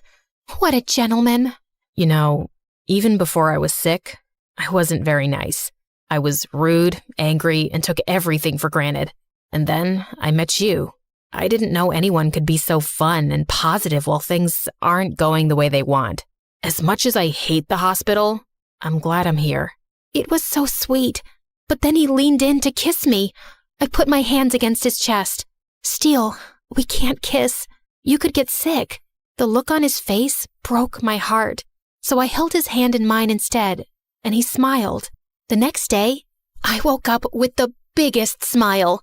Yesterday was like a dream come true, a fairy tale. Just then, the doctor and my parents walked in to talk to me. Honey, guess what? You get to go home. Finally! What? You're all good now. You'll just have to come for a checkup in a few months, but other than that, you're fine. You can leave here today. Isn't that great, sweetheart? It is. It's amazing. While Mom and Dad were taking care of all the last-minute paperwork, I walked over to Steele's room. He gave me the tightest hug as soon as he saw me. Steele, I have some news. I'm being discharged today. I leave in a couple of hours. That's great news, Billy. Why aren't you excited about it? Because once I leave, I won't be able to visit you. I'll be moving back to Canada. Oh, is there no way you could visit? I don't think so. I can try, though. But Steele, is it fine if I just leave like that? Hey. No, you don't have to ask me. I'll be completely fine. I'm just so happy you're finally getting out of the hospital, completely healthy. And I promise you, I won't go back to being a grumpy jerk boy. I'll make sure I make every moment count, just like you did. I spent the rest of my time there with Steele until my parents came to get me. We promised to stay in touch. For the first few months, I thought every other person I saw on the street was Steele. Everywhere I looked, there he was. I felt like Cupid had hit me with a bucket of love with Steele's name on it, but I pushed it aside. There was nothing I could do. As the years passed, life got in the way, and eventually, we both lost touch with each other. I got extremely busy with completing high school, trying to get into a university, and with the foundation. I put all of my focus on getting it open. After organizing talent shows and competitions as fundraisers and to get some awareness on it, I got some attention and eventually got to meet the CEOs of the biggest organizations who wanted to help me out with my own foundation. But I was in for a shock when I spoke to them. So, from all the donations and money you make, we will get 40% of the cut, and you can decide how much you want to keep and give the rest to the families. I'm sorry, but did you just suggest that you and I take the majority of the money that is supposed to go to struggling families? Of course. I don't agree. That is not the goal of my foundation. You're just a child. This is how it works. I have nothing to lose if you deny this offer. It's just you who will struggle. I was fuming with rage when I stepped out. I ranted about it for days to my parents. I had to take matters into my own hands. I worked hard for years at university and internships. And finally, at the age of 22, I opened my very own foundation. It became known globally. I was one of the youngest CEOs in the world, and I was on many magazine covers as well. I'm not gonna lie, that was fun and it made me feel great. But it wasn't the fame I was after. It was the families I got to help out. Many people showed up to donate and help out, and one day, my assistant ran up to my office to inform me that we had gotten one of the biggest donations ever, a whopping $100,000. He's here right now, and he wants to work with us as well. Isn't this exciting? Can I show him in? 100,000? Yes, of course. I can't wait to meet this angel of a person. I'm an angel now? I thought I was the jerk boy. It was Steele. I couldn't believe my eyes. 6 years later, and he was finally here. So I'm perfectly healthy now. Do you think we could pick up where we left off? Maybe I take you out somewhere that doesn't serve hospital food? I'm so happy for you, Steele. And I know a great coffee shop. There's so much catching up to do. Everything worked even better than I could imagine.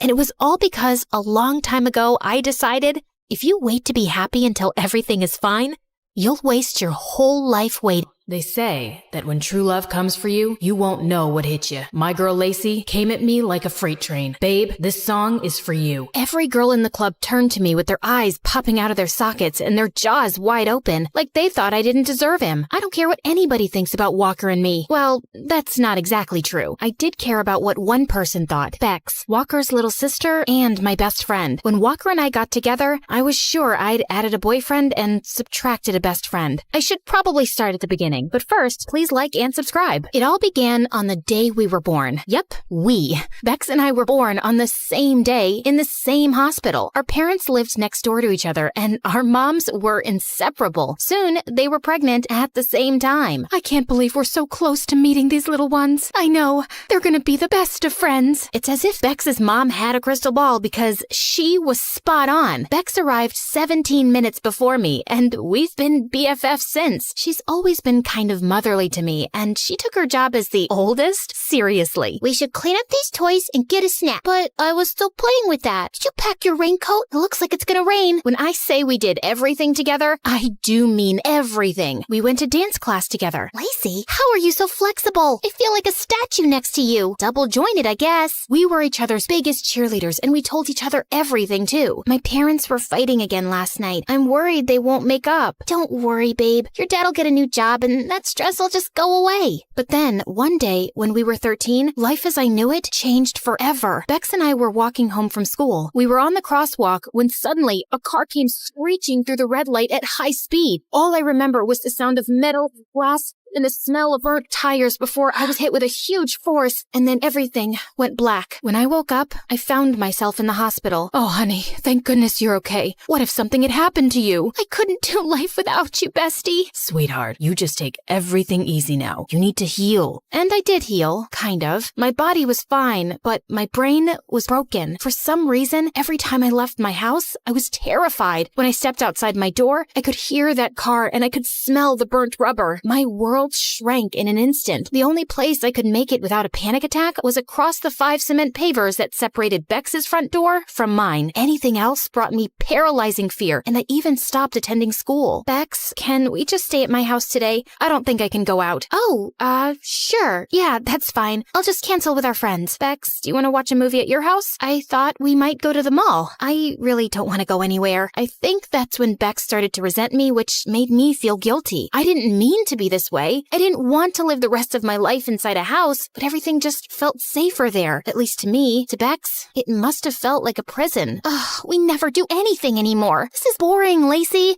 There's so much out there to see and do. I was ashamed. Why was it so hard for me to just go outside and act like a normal teenager? Bex, you can go to the party if you want. I'm gonna stay here. Are you sure? You could try coming, right? We can leave early. Couldn't you just try today for me? Who knows? It might not be as bad as you're imagining it. A party sounded about as much fun as scrubbing tiles with a toothbrush, but I decided to make an effort for Bex. I was sweating bullets, and my heart was pounding by the time we made it to the party. My friends from school seemed happy to see me, though, and I started to relax just a bit. I sat down in a corner, not ready to join the dancing crowd yet. Maybe Bex was right. This wasn't so bad. But just then, a waiter carrying a tray of drinks suddenly tripped, and everything went crashing to the floor. The sound of the smashing glass sent me into a panic. I dove under the table and buried my head in my arms, crying hysterically. Everything went completely silent, and Bex tried her best to make me come out, but I couldn't move an inch. Eventually, she had to call my parents to come and take me. Lacey, I'm sorry. I didn't know. I've been trying to tell you. I can't go out, and now things are even worse. Everyone probably thought I acted like a freak. I'm not trying to hold you back, Bex. You want to go to parties? You can go without me. I won't mind. Okay then, maybe I will. A few nights later, I went over to Bex's house, but I found her brother Walker instead. He smiled, and I was distracted by the dimples on his cheeks. Hey, Lace, Bex isn't here. Whoa,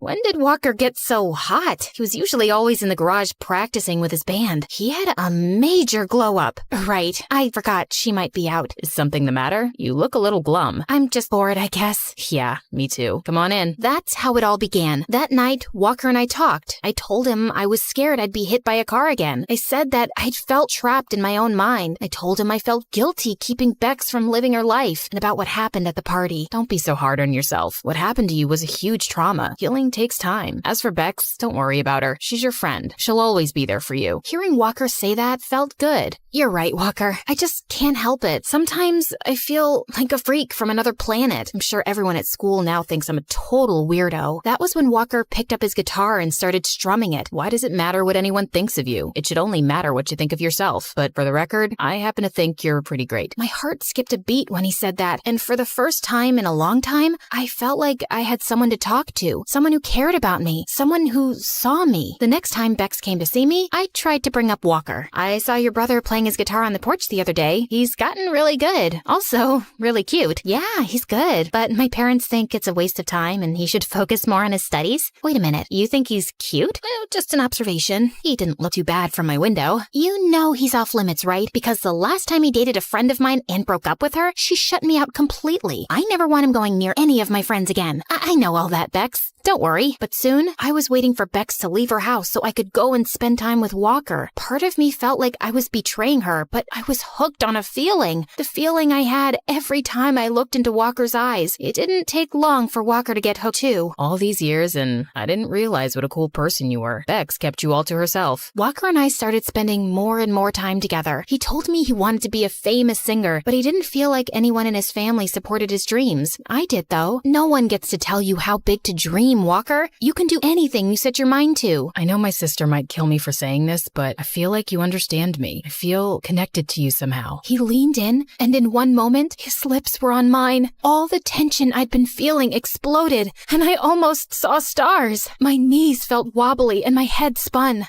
Whoa, you're perfect. But I could only think about one thing. Bex was gonna kill us. Walker, we can't do this. Bex is my best friend. So what? Don't give up on something that could be really good between us. Don't you feel it? His hand brushed my cheek, and soon I was lost in his eyes again, leaning in for another kiss when, what's going on here? I pulled away from Walker like he was fire, and I'd just been burned. Bex, I can explain. Explain what? Your spit-swapping fest with my brother? I told you I would never be okay with this. Oh no? It looks like I was just betrayed by the two of you. I don't want to look look at either of you again. Bex pushed her way past us, and I swear I felt my heart break. I stared at Walker, but with my chest so tight, I couldn't find any words. So I ran. I ran home to the safety of my bedroom, and that's where I stayed. For days, weeks, I missed Bex terribly, and even though I didn't want to admit it, I missed Walker too. Honey, this isn't healthy for you. You need to leave the house. I don't want to leave the house. I want to stay in bed and let my blankets swallow me whole. No, go outside in the yard and get some fresh air. That's not a request. It's an order. Her tone told me she wasn't messing around, so I headed to the yard with my phone, a blanket, and a grudge. That's when I spotted Bex dressed in workout gear and running shoes, her attention focused on her phone. She stepped out onto the crosswalk, and that's when I heard the car. Then I saw it. Bex, look out! Huh? The idea of me getting hit by a car paralyzed me with fear, but the idea of Bex getting hit by a car was unthinkable. I tackled Bex to the ground so fast that we both just stared at each other, shocked and breathless. Lacey, you saved me. Of course I did. I can't do life without you, bestie. You're my best friend, too. I didn't mean to kiss Walker, Bex. He just made me feel less alone. Bex looked ashamed. Walker told me everything. He said you inspired him and supported his music. He said you were like a song to him. And I'm sorry. I haven't been a good friend. I should have wanted you to be happy. I do want you to be happy. Walker raced out of the house and came running to us. Stop fighting. You're friends. We're not fighting. We're making up. If being with each other makes you happy, I want you to be happy. Both of you. Bex, does that mean... It means that Lacey can be your song again. With that, Bex left us standing there. Walker, Be my girlfriend. No more secrets. No more hiding. Yes. 100% yes. You helped me believe in myself. You did the same thing for me, Walker. I feel stronger now. Like I can do anything. Anything? Anything. Walker stepped forward, taking my hands in his. Would you come to my first real gig? It's tomorrow, but only if you're ready. I hadn't left my house to go anywhere but school for such a long time. But when I saw the hope in Walker's eyes and the support I would give him by going, I felt I could do it. I think I'm ready, Walker. Walker wrapped his arms around me, pulling me close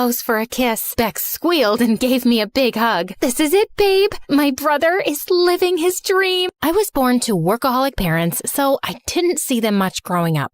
My babysitter didn't find me too interesting either. She'd spend hours watching TV, watching weird wrestling competitions on the TV, while I would spend endless hours drowning my face in fashion magazines. It was my dream to start my own clothing line someday. And it would be so successful that my parents wouldn't have to work another day in their life and spend all their time with me. When I turned 16, Mom and Dad got me admitted into one of the best schools in the city and took me shopping to get some new stuff. I was smitten by this gorgeous designer handbag. Mom, can I have this, please? Emma, that's $3,000. We can't afford that. Not after that expensive school. Really? You work so much, I thought we were rich. Mom gave me a weird look and we left, but I couldn't take the bag off my mind, so I decided to make my own money. I made lemonade stands, mowed lawns, and walked every rich person's dog that needed a run, even ones twice my size. Wait, boy,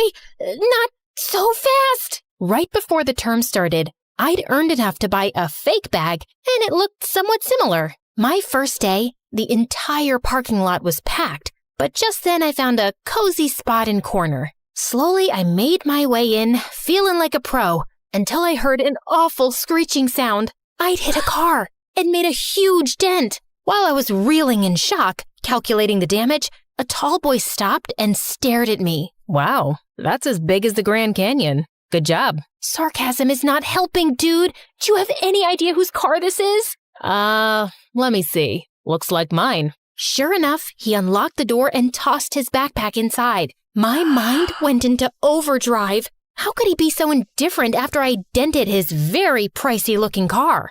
I'm so sorry. This is totally my fault. I'll make it up to you. Cool. Get it repaired then. I looked at him confused. There was no way I could afford to repair the damages. Before I could respond, he inched closer, and I swear he smelled like oranges. Or you could agree to go on a date with me. Your call. Take your time. There's no rush. I'm Caleb, by the way. He was cute, but I'd barely met the guy. I thought about it hard before saying yes, and later found out that Caleb was freaking rich. His dad owned a multi-million-dollar company, and basically everyone's parents at school worked for his father. He was like a huge deal. Caleb and I went on several dates after that, and I grew to like him. He was a great listener and totally grounded. I want to start a business of my own one day, like a super cute fashion line. That sounds ambitious, but I'm sure you'll pull through. I can feel it. A month later, when he asked me to be his girlfriend, he filled my car with roses and a giant stuffed teddy bear. I was happy, but the girls in school just went bonkers. On our first date as a couple, Caleb gifted me an expensive handbag, the original version of my fake one. Wow, that's awesome, but I can't take this. You're my girlfriend now, and you only deserve the best. Caleb insisted, and I couldn't say no. It was my favorite brand after all. One day after school, Caleb invited me to his place where he lived all by himself. While he swam in his private pool, I sketched new fashion designs in my journal. What do you think? Very chic. You know you don't have to work, right? I'll have more than enough money to support us. I know, but this is my dream, and I want to do this for myself. Whatever floats your boat, love. Just remember, I'll always be there for you. That summer, I decided to take a business class at a local community college, and I was by far the youngest one there. Not that I cared. I belonged there. I was busy concentrating on what the professor was saying when a heavy voice interrupted me. So, Professor, you know all this from your successful businesses?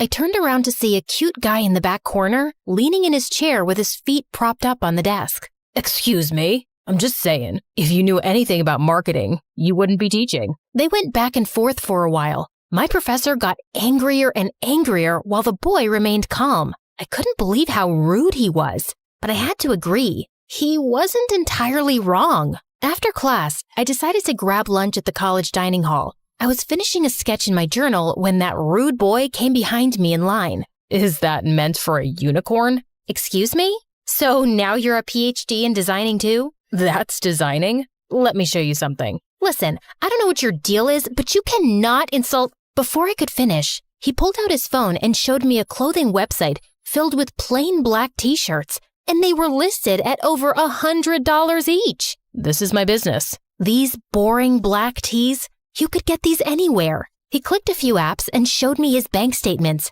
The number almost made me fall backwards. How could this guy be making thousands of dollars selling regular old t-shirts? I don't get it. Why are you even taking classes? What can I say? I'm a sucker for knowledge.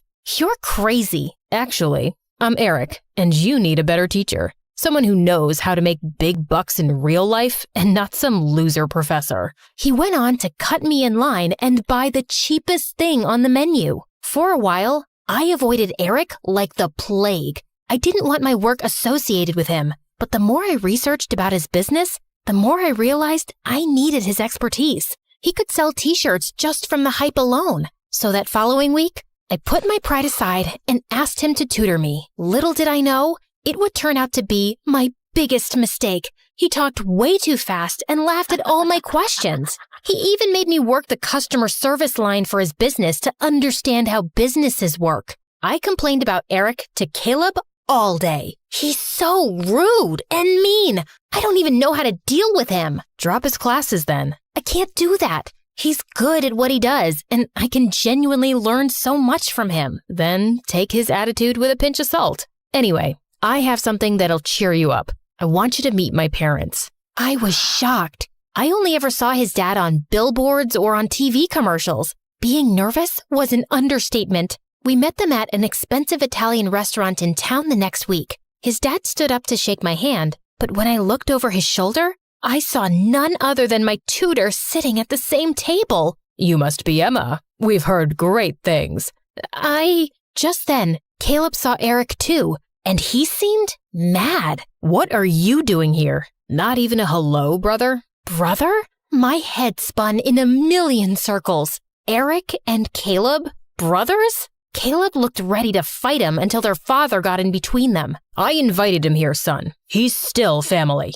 Caleb backed off, but I was still in shock. And to make matters worse, Eric pretended he'd never met me. Caleb's parents ordered me all kinds of delicious courses, but I couldn't find the stomach to eat anything. And after dinner, Caleb took me straight home and angrily drove off without saying goodbye. During our next tutoring session, I was still fuming when Eric walked up. Why didn't you tell me about your family? You never asked. And besides, I didn't think we're that close. What do you mean? You're related to my boyfriend and you... Yeah, that's kind of unfortunate. You're not really his type, to be honest. That's not the point. I can't deal with this. I'm leaving. Wait, Emma, I'm sorry. I was just being a jerk. I calmed down as Eric spoke that he had been estranged from his family for 2 years because he refused to take over the family business. His clothing line was a result of wanting to prove he could make something successful without being connected to them. Part of me understood. I still wanted to pursue my clothing line dream, even though Caleb said I didn't have to. When I told Eric, he didn't laugh, but he seemed impressed. Take out your computer. You're making a website today. Eric helped me create my website from scratch. As usual, he was going super fast and I scrambled to keep up. But when I looked in my laptop reflection and saw him laugh, he looked different to me, almost attractive. Snap out of it, Emma. He's your boyfriend's brother. My website was good, but for the first few days, I didn't get many orders. But I didn't lose hope and continued sketching and building my brand. I worked on them for days until one night I got a call from Caleb and he sounded a bit off. Want to talk about it? Not really, but I have a surprise for you. Caleb told me that he'd put my name in a small fashion show for new designers. I couldn't believe it. Oh, you really shouldn't have. Yes, I should, and yes, I will. I've decided to be more supportive of your dream. Thank you. I was over the moon that day, but when I told Eric, he didn't sound as impressed. It's just a small show. Yeah, but it's big for me. And maybe after this, I might actually get some customers. You will come to the show, won't you? You're inviting me? Well, you've helped me get this far. It would be rude of me not to. When the day came, I peered at the audience behind the curtain. I was blown away to see Eric sitting in the back row. I was glad he showed up. Too glad to admit. Once my models were ready, they were off strutting down the catwalk wearing my designs. Surprisingly, the audience went crazy. I walked out and bowed with the last model and then jumped into Caleb's arms. Behind his shoulder, Eric was watching and he looked irritated. By the time I made my way to the back of the room, Eric was gone. The show had tremendously boosted my sales. Caleb invited me to his parents' home to celebrate. My brother will be there.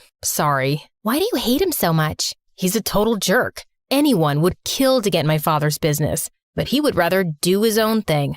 Whatever. Joke's on him. I get the business now. Caleb's words didn't sit right with me, but I kept it to myself. We got to his mansion, and my eyes instantly started searching for Eric, but he didn't show up. We were halfway into the party when Eric strode through the door with a girl. Guess I wasn't missed. Mom, Dad, this is Angelica. My stomach turned. Since when did Eric have a girlfriend? By the looks on everyone's faces, they were thinking the same thing. Angelica's a model from New York. She has her own beauty brand. The more I watched them interact, the more I felt sick. It didn't make sense to me why I cared so much. Caleb, however, seemed to care for different reasons.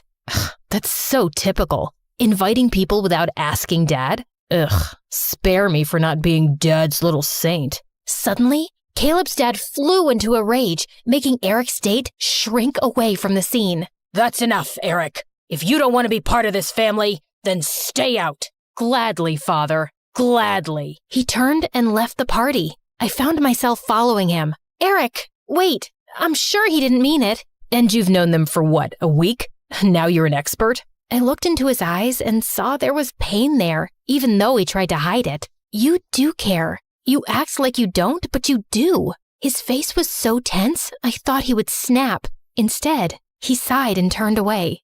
Just leave me alone. Listen, I need to... As I rushed behind Eric, my toe caught on a bump in the sidewalk and the ground rushed up to me. When I sat up, my ankle was throbbing, and Eric swooped me up in his arms. As he carried me back, I couldn't stop myself from falling for him. I knew this was wrong. I was with Caleb, but Eric was so much kinder and helpful and sort of a jerk, but he was always there when I needed him. After that day, I decided to keep my distance from Eric. Caleb was my boyfriend, and I couldn't betray him. I spent my days working on making my business better, and one day, my brand ended up exploding all over social media. I had to investigate, so I went online and did some online digging. The root of it, I discovered, was none other than Eric's site where he'd promoted my line. He also left me an email in my inbox. I know you don't want any boosts or freebies, but us entrepreneurs have to stick together. Enjoy the extra press. You've worked hard and you deserve it. Sincerely, your tutor. I wanted to find him and thank him, but Caleb told me he was leaving the country to open up a store in England, and he was taking off that night. Good riddance. You don't care that you'll never see your own brother again? Not really, no. But why do you care so much? I don't. I was just... Wait, please, don't tell me you have feelings for my brother. You do, don't you? Before I could say anything, Caleb snapped. After I supported your dumb business, you went behind my back and cheated on me with my brother? Caleb, I didn't cheat on you. Ugh, it's smothered all over your face. Dad was right about you. You're classless and... Shut up! You're the worst, Caleb. I had no idea you thought so low of me. But I'm glad you told me now. And by the way, eat bugs. We're done. I was horrified with how mean Caleb was. And after that day, I broke all ties with him. I tried calling Eric multiple times, but he never returned my call. So I guess that was done too. Some months later, I opened up a popular boutique in the city, keeping Eric's note at the bottom of my register. I tried to keep my mind off him as best as I could, and decorated my office with selfies of my parents enjoying their vacation in Greece. One night, just as I was closing the boutique, I heard a voice behind me. Does this come in amends? Eric! I rushed and hugged him tight. That's a reaction I could live for. Now tell me, do you have a size larger? I ate too many burgers in England. Taking the shirt he was holding, I went into the back room and found a large for him to try on. He too handed me one of his overpriced t-shirts. How is it? I feel like a unicorn. What about yours? Oh, you know, feels like a regular old t-shirt. Laughing, he grabbed my shirt and pulled me in for a kiss.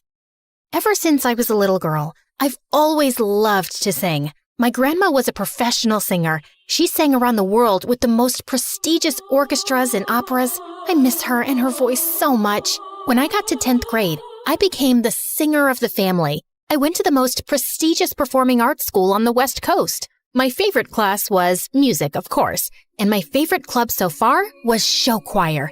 We had been the best in the state for 14 years, with the trophies to prove it. My best friend Addison is also in show choir with me. He and I met in kindergarten and have been inseparable ever since. He's the funniest guy I've ever known. He's also gotten pretty cute over the years, too. Or at least, that's what all the girls in school think. But I just don't see him that way. Hard to see someone that way when they used to sneak over from next door and put frogs in your bed. Yuck. One day, our show choir teacher, Miss Conrad, had big news for us. We've been asked to compete at this year's National Show Choir Competition. All right! Yeah! But to ensure we get top scores, the soloists will have to be chosen very carefully. Miss Conrad told us that we were going to have to audition for the big solo right in front of each other in 1 week. My nemesis, Heidi, started bragging in front of the whole group. We all know who's going to get it. Me, of course.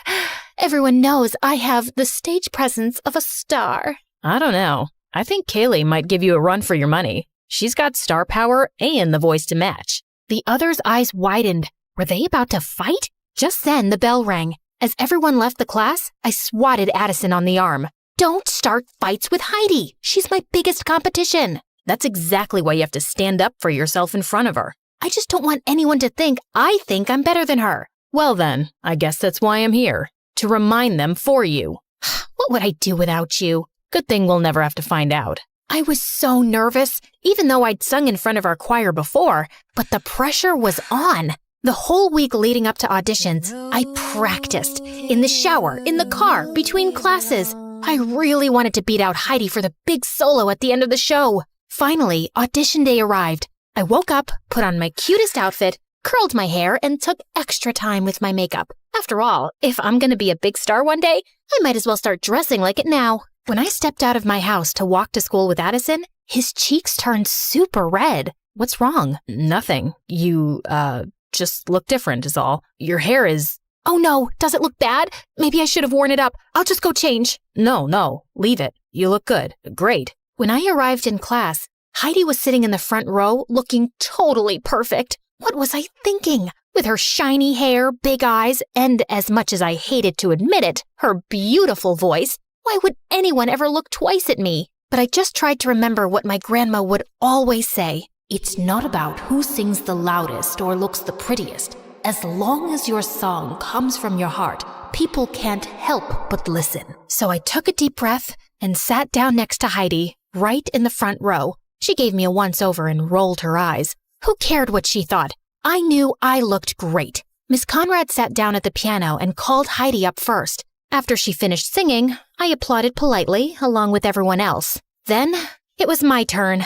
I stood confidently and turned to face everyone. Addison gave me a thumbs up from the back row. Such a good friend. Miss Conrad played the opening notes for my song when suddenly, the door to the classroom burst open behind me. I turned to look, and standing in the doorway was the most handsome boy I'd ever seen. Tall, with long brown hair that fell perfectly into his eyes. He looked just like a fairy tale prince. My jaw dropped. He handed a note to Miss Conrad. Class, this is our newest addition, Patrick. He waved to everyone, then put his hand on my shoulder, looked deep into my eyes and said, I'm so sorry I interrupted your audition. Knock 'em dead. Then he took my seat right in the front row. I gulped. Oh, now I was nervous again.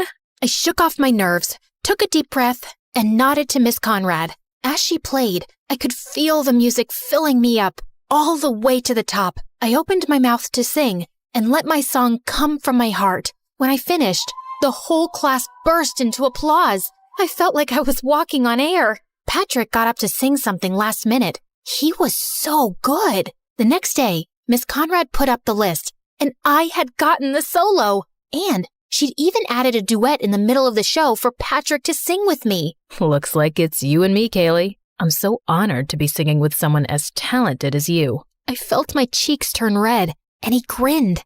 You're so cute when you blush like that. Be careful, or I might just fall in love. He walked away with a wink at me. I couldn't believe he'd just said that, and neither could Heidi, who'd been listening around the corner. Don't get too comfy with that solo. Once Miss Conrad figures out that you'll cave at the first sign of pressure, I'll be ready to step in. Eavesdrop much? Jealousy isn't your color, Heidi. The next day, we started rehearsing for nationals. Everyone was working so hard, and Patrick and I sounded great together. But when it came to our dance, it was like I'd suddenly grown a second left foot. No, Kaylee, no. Once more from the top.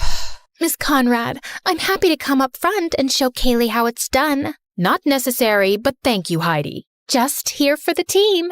After I knocked Patrick over by mistake for the third time, Miss Conrad called it a day. Kaylee, please go home and practice.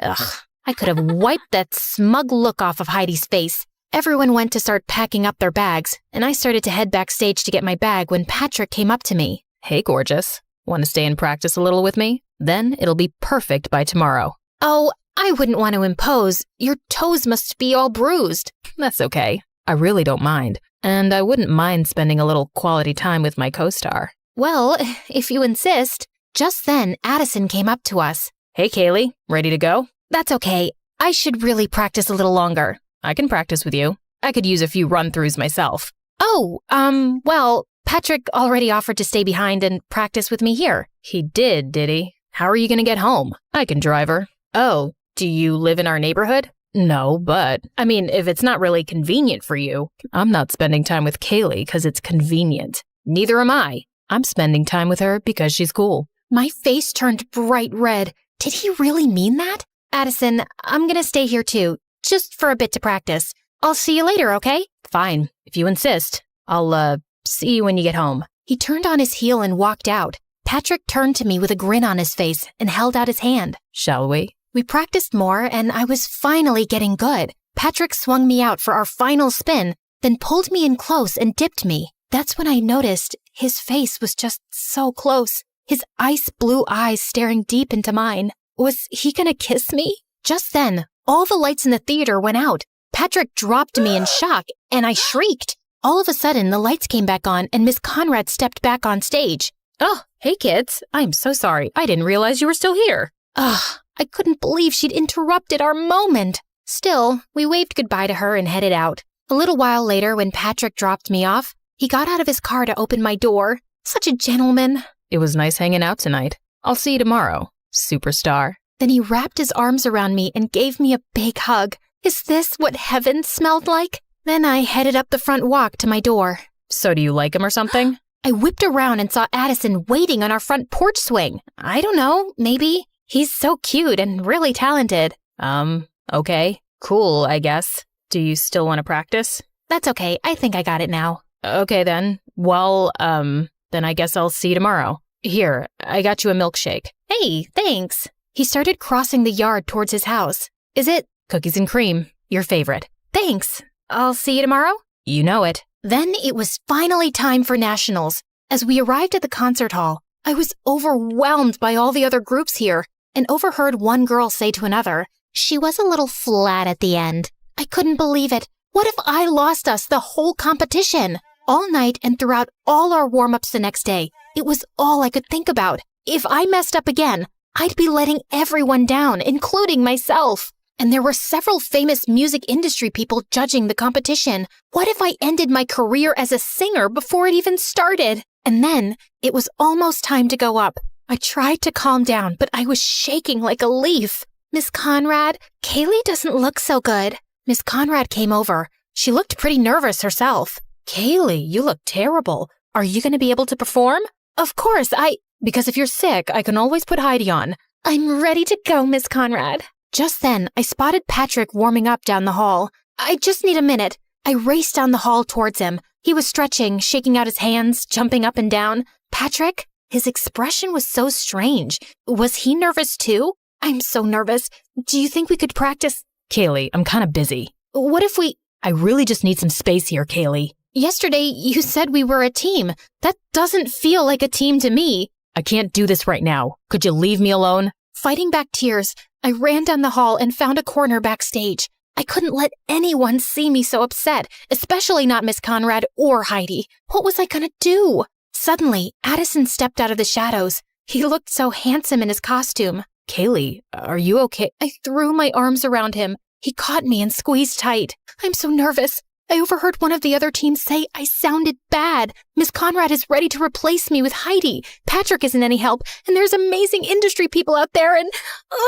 You sounded amazing in rehearsal. Those other teams were just jealous. Forget about Patrick and Heidi. Remember why you love to sing. What was it your grandma always said? Sing from your heart? Exactly. Just do that. I took a few deep breaths, and Addison was right. Will you just run the last part of the number with me? Of course. And there, in our little corner of the theater, we stepped, we twirled, we kicked in time together. Addison took my hand, spun me around, and dipped me low. I felt his arm slip. He was dropping me, but right before I was sure I'd hit the ground, he caught me with a twinkle in his eye. I swatted his arm.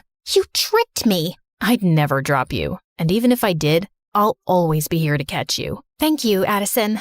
Then he smiled at me so genuinely, and my heart fell into my stomach. What was that?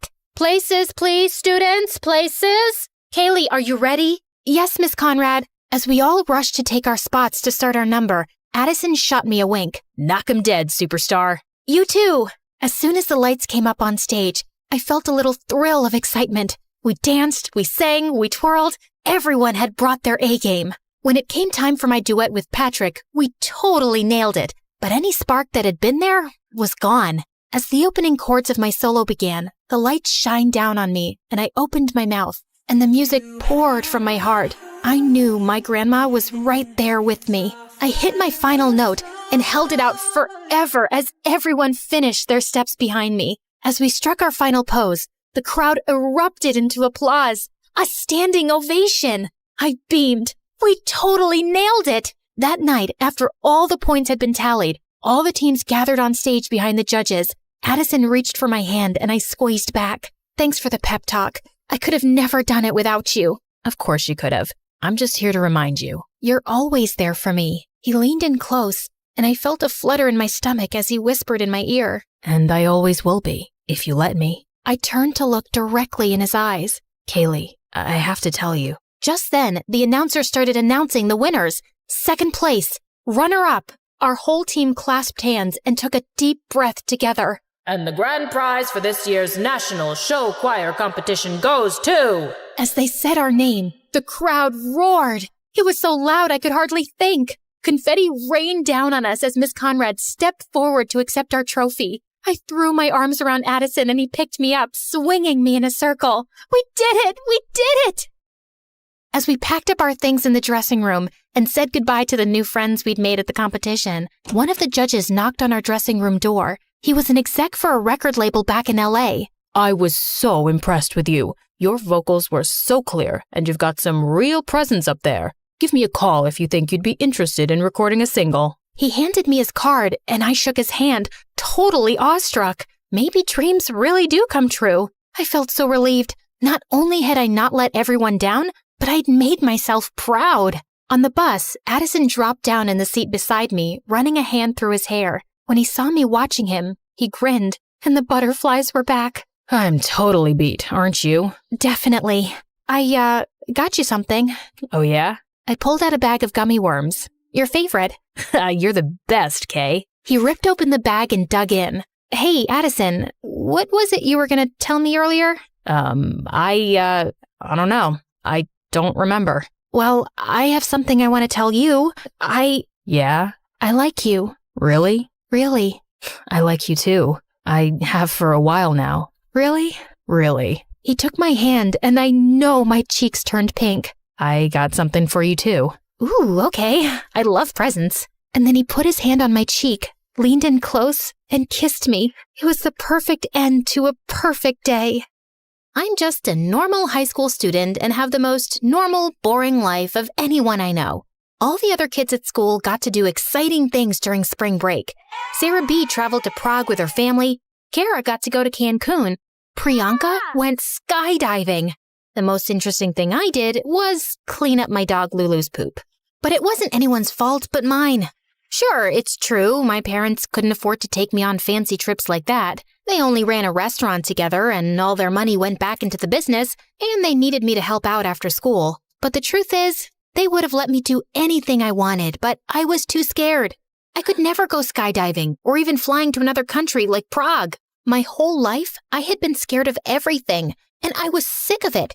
Just once, I wished I could go on an adventure of my own, but I had to look at everyone else having a great life through Instagram. And sometimes I couldn't even look at their photos because my stupid phone was constantly acting up. I was telling Kara all this while we picked up our food at lunch, and she said, "Well, if you're too scared to do anything, you can't really complain about not doing anything. Not to be harsh, but it's your life. You're the one who has to live it." You know what, Kara? You're right. The next time I get an opportunity to do something fun or crazy or scary, I'll do it.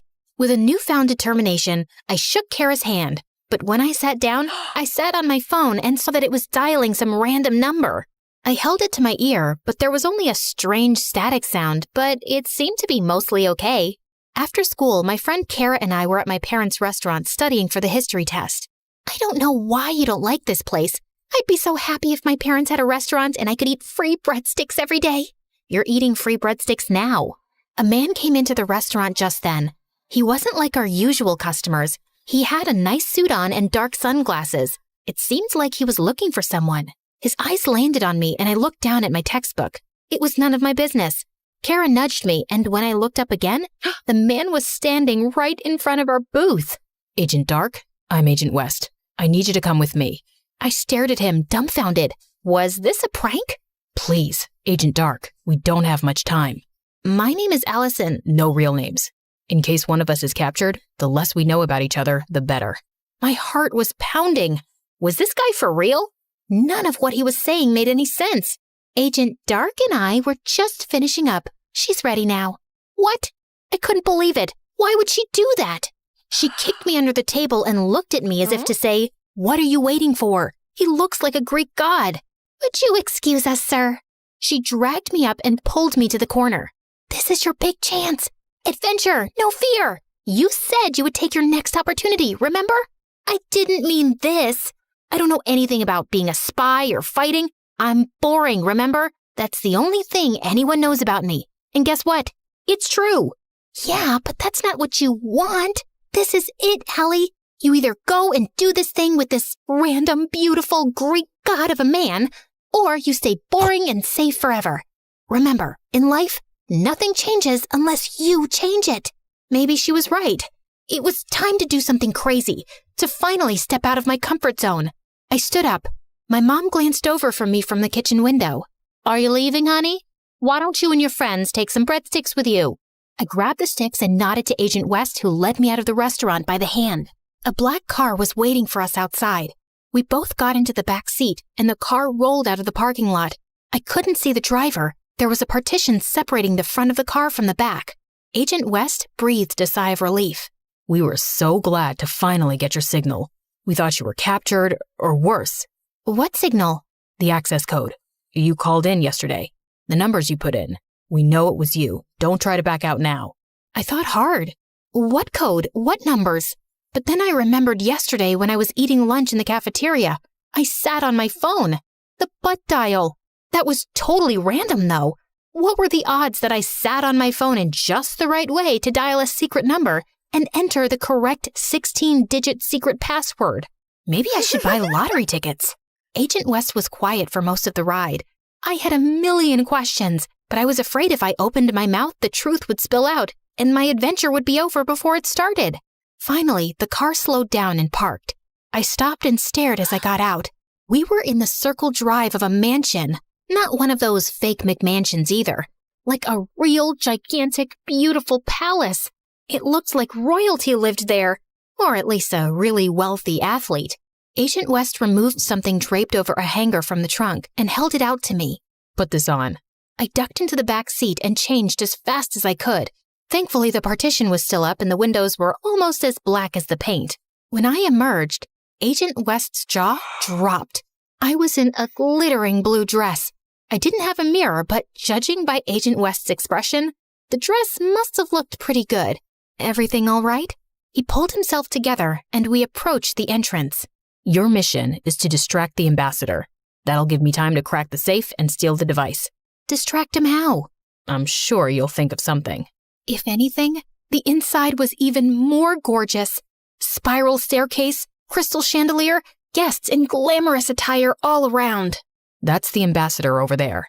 A small man with a mean, pinched face sipped champagne by himself in the corner. I don't think I can do this. I'm just a student. I'm not trained. Agent West took my hands. Don't panic. They wouldn't have chosen you for this mission if they didn't know you were capable. Besides, I believe in you. I gulped. It was nice to hear, but was it really me he believed in, or just the person he thought I was? Taking a closer look at him, Agent West didn't seem to be much older than I was. But how could a high school freshman be an international spy? Maybe he just looked young. Then it clicked. I knew what I had to do to make it through this mission. From this moment on, I would pretend to be the person they thought I was. If she was brave, poised and confident and quick on her feet, then I would be too. I nodded to Agent West and he slipped away. I grabbed a glass of champagne from a passing server's tray. I started walking, took a sip. I immediately spit it out. Gross. I set the glass down on another server's tray and walked right up to the ambassador. He stared at me grumpily. I smiled back, but I didn't know what to say. Was I supposed to introduce myself? Suddenly, I was mad. Agent West had left me here by myself with no preparation and no plan. At a strange place surrounded by strange new people? How did I even know he was who he said he was? Maybe he worked for the bad guys. Who were the bad guys? I stopped and took a breath. I didn't think he worked for the bad guys. Remember, I told myself, you're not Allie, a boring, ordinary freshman at Claremont High. You're Agent Dark, international spy extraordinaire. Breadstick? I offered a breadstick from my purse. The ambassador's angry face broke into a delighted smile. Don't mind if I do. A little while later, Agent West appeared and pulled me away from the ambassador. I had done such a good job charming him that he seemed disappointed to see me leave. He even wanted me to meet his daughter. Agent West and I snuck out onto the balcony. The city lights sparkled in front of us. I got it. I didn't even know what it was, but I was happy the mission was a success. You were incredible tonight, Agent Dark. I couldn't have done it without you. That made me feel even better.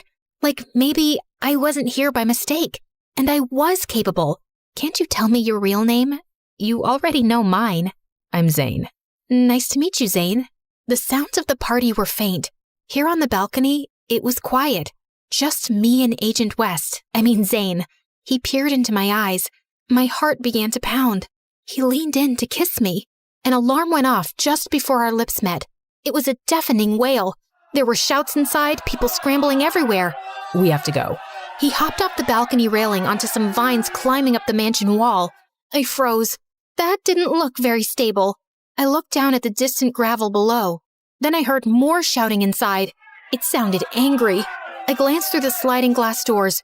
2 burly security guards noticed me. One pointed right at me, and they hurried toward the glass.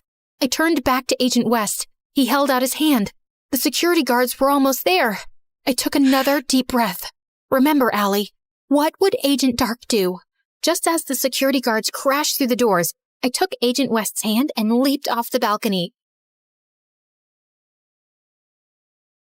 He tugged a vine loose, and we slid all the way down, the ground coming up fast. We swung safely onto the circle drive, landed on our feet. The black car was already waiting for us. We dove into the back seat, and the driver hit the gas hard. We sped off, leaving the out-of-breath security guards in the dust. My adrenaline was pumping. I looked over at Agent West, and we both burst out laughing. Later, Agent West walked me to my front door. We stood on the steps, both quiet and giddy from our close call. Thanks for everything, Allison. You're even more impressive than your reputation. That's right. Take that, Agent Dark. Call me Allie. Good night, Allie. Good night, Zane. When I finally went back to school the next day, I felt a new sense of confidence. All my fears were gone. While Priyanka and Sarah B. talked about their adventures skydiving or going to Prague, I had to keep my mouth shut and just pretend like I was jealous. They would never know that I got to be a secret spy. At least Kara knew. And I looked amazing in that dress. Speaking of, that dress was too nice to wear only once. I decided to go to the dance with it. When I got there, everyone was buzzing in the halls. I had no clue what all the commotion was about. And then, there he was, Zane, in a tux and a vest. You look familiar. I glared at him. I wasn't sure I was in the mood for jokes when I hadn't heard a word from him in weeks. You know, you could have texted or called or sent a flying pigeon or something. I know. I'm sorry I just disappeared like that. I had to go radio silent until the heat died down. I was afraid if I contacted you, I might put you in danger. Yeah, well, I like danger, don't you know? I've jumped off balconies. I think I can handle a phone call. As mad as I am, I have to say, I'm glad to see you and I'm happy you're safe. Well, I appreciate that. I know I'm probably too late, but I wanted to ask you, just in case. I waited, nervous.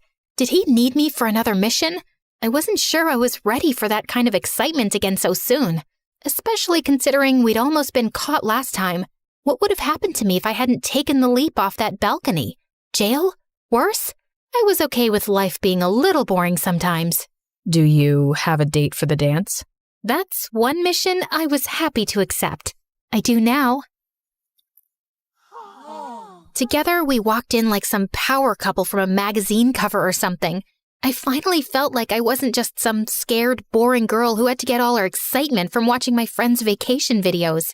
It's true, a high school dance may not have been as glamorous as an evening undercover at an ambassador's house, but it didn't have to be, because now I knew I didn't have to be afraid.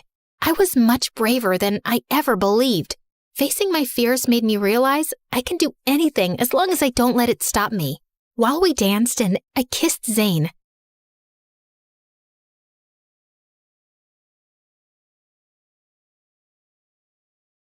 finally realizing I had the power to change my life and become the person I wanted to be. Even without all the action, I knew I had no reason to be afraid anymore. Everyone knew Mark was a jerk. I would always see him harassing one of the shy kids in the halls at school. One day, I had had enough. So I marched up to him and yelled, "Hey, stop bullying people, you're hurting their feelings." Mark was stunned. No one had ever stood up to him before. The shy kid ran away and we were left staring at each other. I was scared of what he would do or say, but he didn't really do or say anything. He only looked down like he was really sad and walked away. I was so shocked, and I had to admit, I felt kind of bad. I never yelled at anyone before, and I only did it because I thought he would get mad. But seeing him sad made me feel terrible. The next day, the entire hallway stunk. Everyone was trying to find out where the smell was coming from. As soon as I got close to my locker, I knew something was wrong. I opened it to find that it was yesterday's fish sandwich. It had been put in there and left all night. I almost puked. That's when I saw Mark smiling from down the hall. He was wearing those big, stupid headphones he always wore, and he even waved to me. All the guilt I had disappeared. I was going to get him back. I just needed to figure out how. All day, I snuck behind him, following, watching, like a stealthy ninja. Every move he made, I was right there. But he never saw me. I noticed him writing in his notebook all day, in every class, but he was never prepared with the assignments. So I knew whatever he was writing, it wasn't homework. The notebook became my obsession. I needed to know what was in it so I could use it against him, but he never left the thing alone. It was always right beside him. Finally, in English class, he went to the bathroom.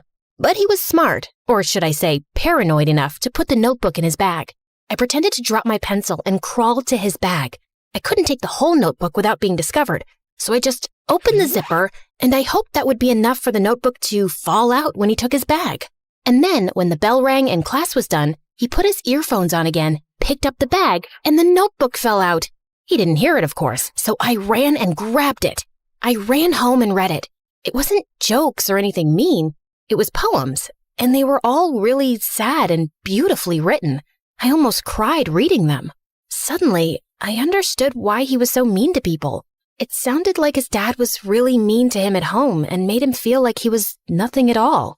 There was a time when we were little in kindergarten when Mark would tear up the notes that came with school lunches from other kids' moms. I thought he was such a jerk for doing that. But one day, one kid's lunch had 2 notes, and one was for Mark. I guess that mom heard what he was doing and thought maybe it was because he didn't get notes. Mark never ripped up the notes again. I had totally forgotten that, but now reading his journal, I remembered he was in foster care, which meant the people he lived with weren't even his real parents and maybe they didn't want him at all.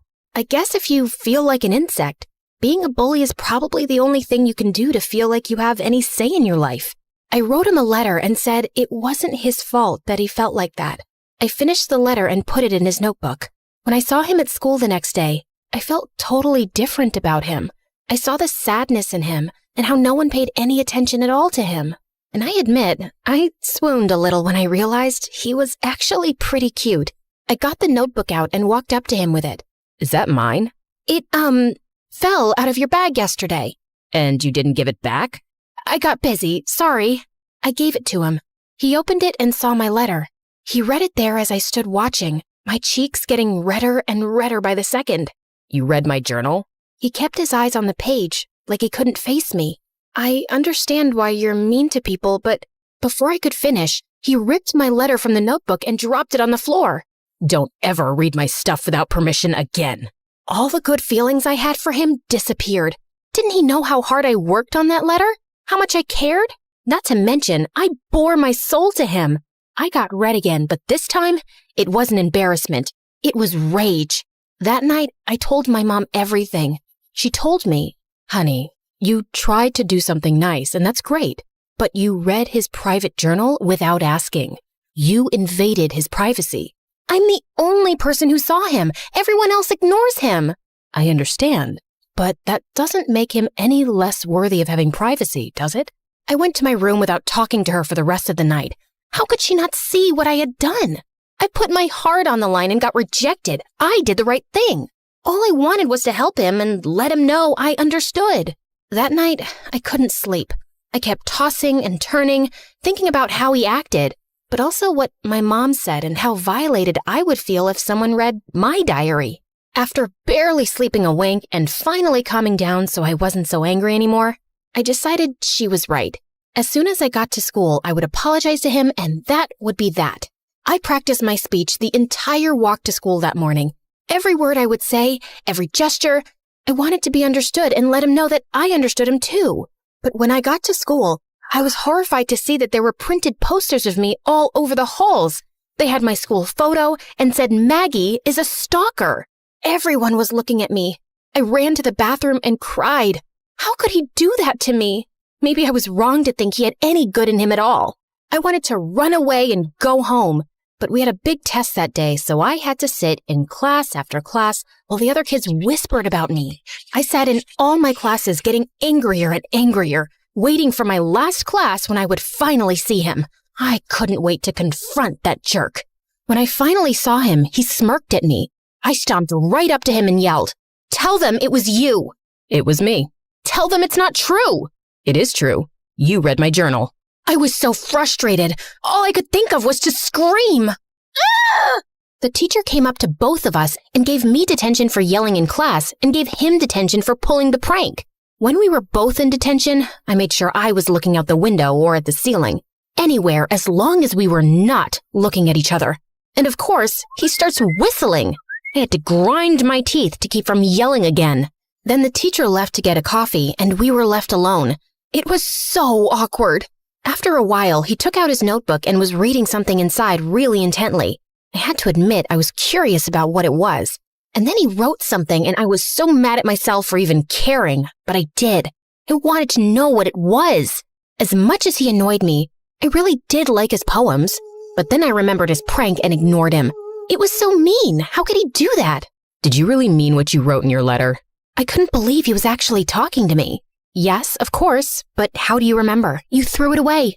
After I put all the posters up, I went back and found it in the trash. He took out a paper from his journal. It was my letter. "No one's ever seen me the way you did." Then the bell rang and detention was finally over. He moved to the door, but before he could leave, I said, "I'm sorry about reading your journal, but I really like your poems." He turned and looked me in the eyes and said, "Can you come to my house tomorrow?" I was shocked and couldn't speak for a minute. Before I realized it, I said, "Yes." He ripped a piece of paper from the journal and gave it to me. It had his address and a note for me. I read it when he left. It said, "To the girl who saw through me. Usually, everyone sees past what I am, or I might become. But when you looked, you saw something more. To them I am glass, cold and cracked. But to you I am water, living and essential. I have never been seen before. It scared me. Thank you. I'm sorry." Again, I swooned. The next day was a Saturday, so I went to his house and heard yelling as soon as I got close. The house was small and the yard kinda dirty. I knocked on the door and Mark came out, holding a guitar. His right eye was bruised. He moved past me, walking toward a path in the woods across the street. "Are you coming?" I followed him all the way down to the shore of a lake I didn't even know was there. He sat down, and I sat down beside him, wondering what he was thinking. "You said you liked my poems." I did. "They're not poems, they're songs." "Oh, can I hear one?" "I've never played for anyone before." "You don't put yourself out there. That's why people don't pay attention." He hesitated, then played the guitar and sang one of the songs. He sang about his fears, his sadness, and about feeling like a monster for having to put people down to make himself feel big. When he was done, he wiped a tear and said he would have to go back or his foster dad would be angry. He left me there by the lake as I watched the sunset over the water. I knew I was falling in love with him. When I got home, my mom told me the one thing that would ruin everything just as it was all getting so good. We were moving across the country. She told me she was sorry, but we had no choice. When I saw him across the lawn at school, he smiled at me. I practically melted, but my smile faded quickly. He knew something was wrong. He came up and walked with me. "Are you okay?" "I have to move." His eyes immediately lost their light. I could tell he was devastated. "What are you thinking?" "It's selfish." "It's okay. Tell me." "You're the only one who sees me." "Maybe that's true right now, but it doesn't have to be. Your songs are beautiful." "I don't know how to talk to people. I don't relate to anyone." "Of course you do. We all have pain. We all get bullied. Even you." He thought about what I said. Then a smile crept on his face and he looked right at me. My heart stopped when I saw his eyes. They were bright and full of hope. "I never thought about that. Thank you. I can't believe you're moving away." "I know." We both looked down, sad for ourselves because of how little time we had together. And then I raised my head and said, "You know what? We're here now, right? So why are we sad? We can be sad when I leave, but today, I want to be happy." "You can just decide to be happy?" "Yep. Why not? You're here, I'm here, we have all day to talk and hang out. He thought about what I said, then smiled. He looked at me and asked, "What do you want to do?" Without thinking, I leaned over and kissed him. His cheeks turned bright red. We both laughed. He took me to a boba tea place, then we ate some ramen and even went to karaoke. I had never had so much fun. I was worried it would only last for today, but I put all the worry behind me and enjoyed the moment. That night, we had to say goodbye. It was the hardest thing I ever had to do. He walked me home and kissed me before he left. The last thing he said to me was, "If I never see you again, please know you'll always be with me and all the people I help with my music." I watched him leave, holding on to the moment as long as I could. When it was time, we packed the moving truck and left. Then to my surprise, I saw him. He was on the sidewalk, talking to one of the shy kids he used to pick on. But this time, they were both smiling. He was apologizing and making friends. I knew then that everything would be okay. And as for me, I was going somewhere new. Sure, it was scary and a little sad, but it was also exciting. Who would I meet? What would I do there? I decided to enjoy every day and made a promise that I would make the most of any situation that came up in my life, good or bad.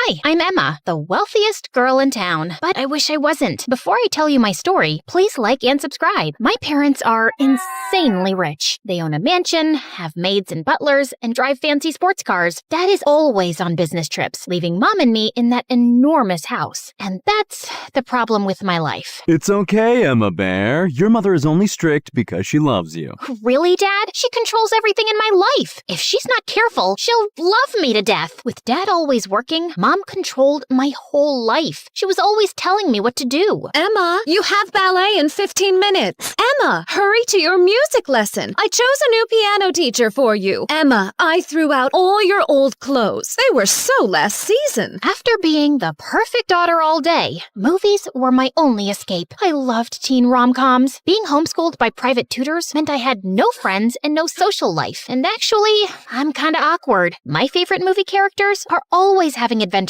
with their besties. I wanted my life to be like that. When I turned 15, I begged Mom to let me attend public high school. Mom wasn't happy, but with a little help from Dad, she finally agreed. On one condition, I could only be friends with other rich kids. Fast forward 1 year, and I hated my life. My friends were wealthy, mean girls who judged everyone else. Look, that guy's wearing a shirt that was trendy 2 years ago. How embarrassing. Then there was Boyce. His family was almost as rich as mine, and he hung around my girlfriends like an annoying fly. What kind of name is Boyce anyway? And Mom got even stricter. During summer break, she sent me to a boring doctor camp for kids, which I hated. When I got back, she took my phone away and scheduled my entire day. Studying and attending lessons she picked. She only let me have my iPhone for an hour a day after checking it and deleting any apps she thought were distracting. I felt so suffocated. I thought I was going to lose my mind. But then, on the first day of sophomore year, everything changed when I met Carla and David. I stepped into my first class and my stomach dropped. Not one of my friends was there. Miserably, I took the only empty seat next to two strangers, a girl and a boy. The girl was crying and the boy was comforting her. I found myself asking them, "Hey, what's wrong?" Her great-grandpa passed away. Great? How old was he? 97. Well, maybe it's a bit of relief. I mean, he's not in pain anymore, right? And, it might be a little easier for everyone now, I guess. Why would you say that? It's kind of true. He was in pain and we were too poor to hire a caretaker. I don't want to look like a bad person. I really loved him, but it was kind of a burden. See?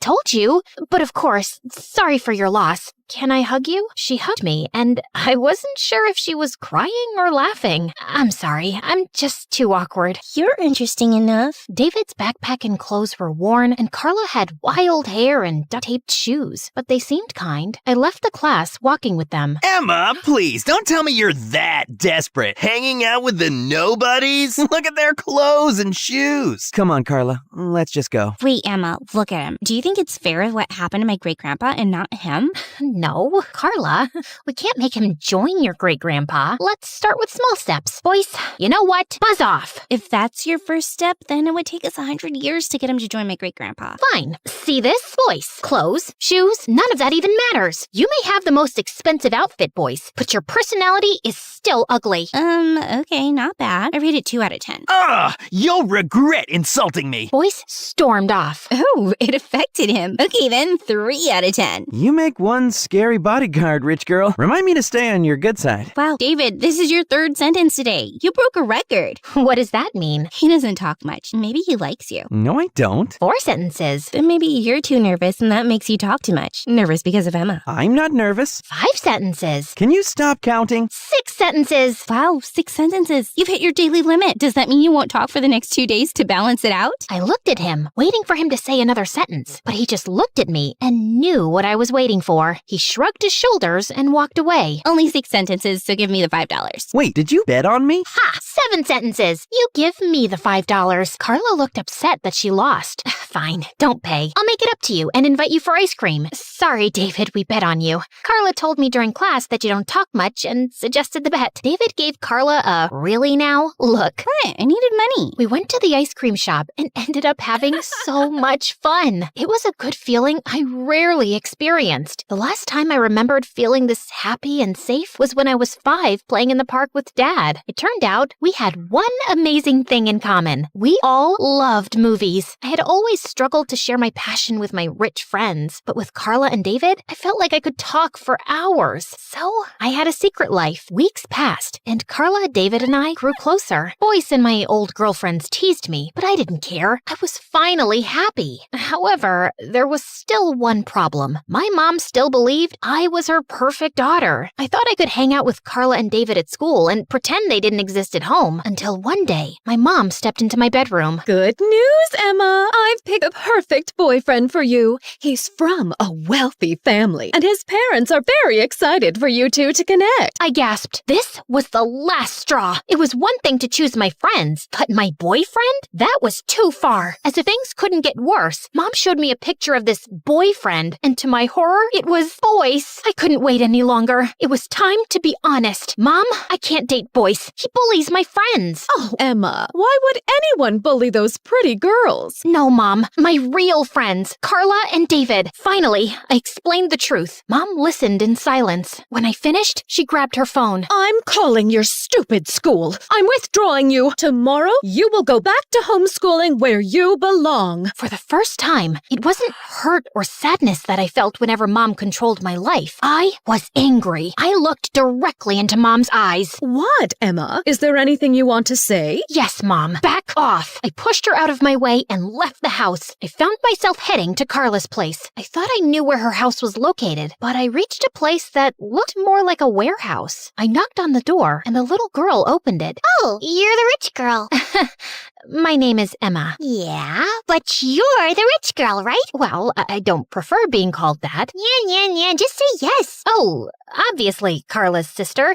Where is she? She's with Dad. She sometimes works with him in gardening for some rich people. Oh, I didn't know she worked after school. Okay, how long will it take her to get back? I think they're done by now. Did you come straight from home? Yeah. How long did it take you to get here? About 20 minutes. Okay, then 20 minutes. Wait, why did you ask? I'm confused. Are you saying... Yeah, she works at your house. You never noticed? Shows how much you care about your workers and talk to them. Why are you standing there shocked? Come on, get inside. I'll show you some of the toys I have. They were yours when you were little. Your mom gave them to my dad and said you didn't need them anymore. I was stunned. Their house was indeed a warehouse. Carla's sister told me they were kicked out of their old apartment because they didn't pay rent for 3 months. An old friend of Dad's told him that we could live in this warehouse temporarily till things get better. We've been living here for 2 years now. When Carla arrived, she was shocked to see me. I explained everything and what Mom did. But you can't stay here for too long. I mean, look around. I don't care. I just want to be away from Mom. Carla, why didn't you tell me you worked for us? I wasn't shy or ashamed, Emma, but I enjoyed our friendship and didn't want you to see me as your employee or something. I would never see you like that. Come on, Carla. Yeah, you're right. Okay, if you're sleeping here, you'll sleep next to my sister. She still wets her bed sometimes, so if you wake up covered in pee, that's on you. Oh, wow. Best toast ever. Oh, did you meet my mom? Wait until you taste her cooking. She's the best. Hi, honey. Carla's told me so much about you. You're welcome to stay as long as you want. Oh, Carla, look, I got you new shoes. But Mom, we agreed you'd buy new pants for yourself next.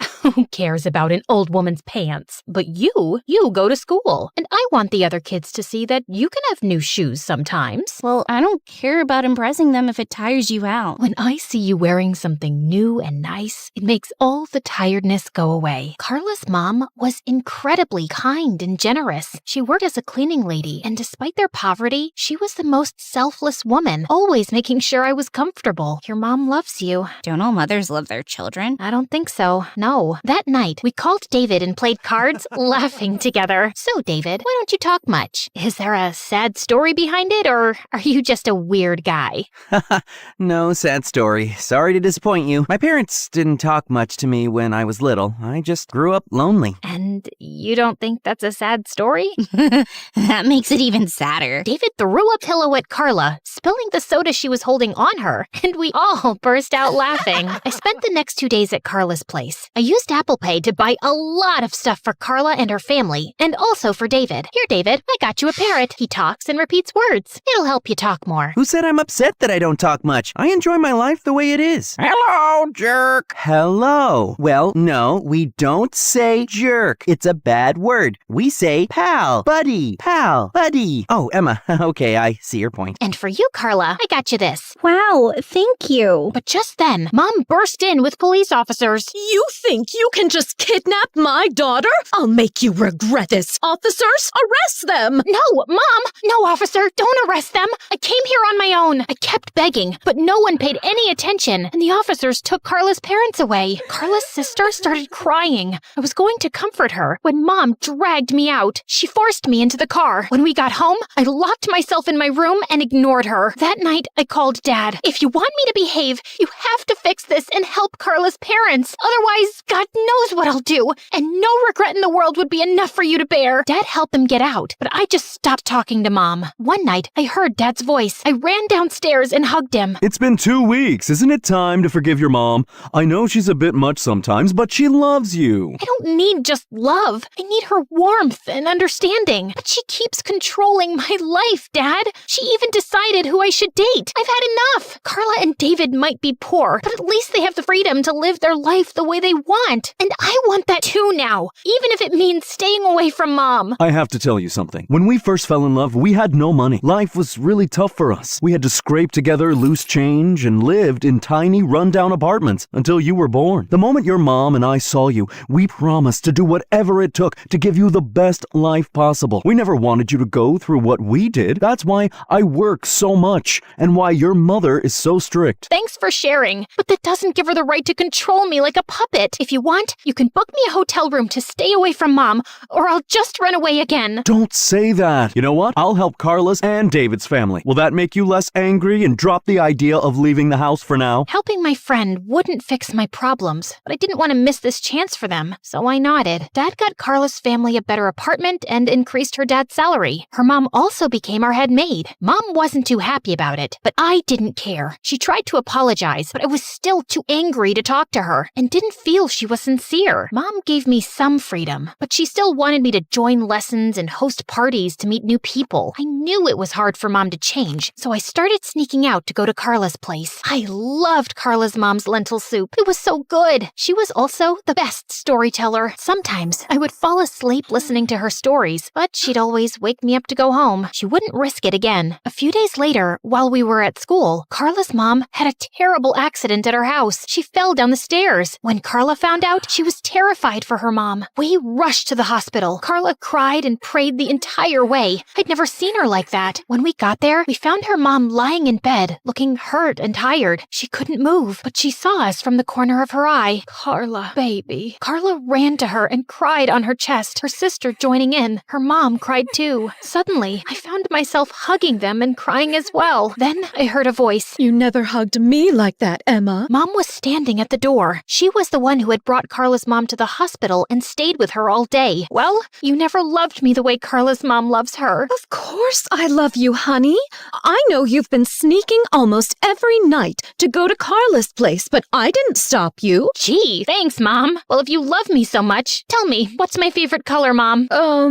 Pink? Wrong. Maybe that was my favorite color when I was 5, and you probably told me it should be my favorite color. Emma, I'm sorry. I realize my mistake now. I'll change. Can you come home? Can you leave? Mom looked sad and left. And the next day, the doctors told us that Mom settled the entire hospital bill for Carla's family. I was a bit shocked, but it still wasn't enough for me to forgive her. I was pretty sure she was acting out of guilt. I think she's trying to win you back. Maybe she's changing. I don't think so, but I'll send her a thank you message. Emma, dear, your mom loves you. She can be strict, but maybe that's just her way of showing her love. Give her a second chance. I'm sure she'll change. That night, I was drinking chocolate milk on Carla's balcony when David came in. I heard what your mom did. I think it's time you give her a second chance. Why does everyone keep saying that? She's been controlling me my entire life. I need another lifetime to forgive her. You know what? I'll go to her. If you can guarantee she won't annoy me for the next 2 weeks, even 2 days. If I could predict the future, I'd have hugged my mom the morning she left if I knew she'd be gone forever. What do you mean? Mom left when I was little, and Dad neglected me for so long. Then he remarried, and she's not nice to me. I don't talk to her or my dad. I just miss my mom and hope she's okay and will come back to me. I'm sorry.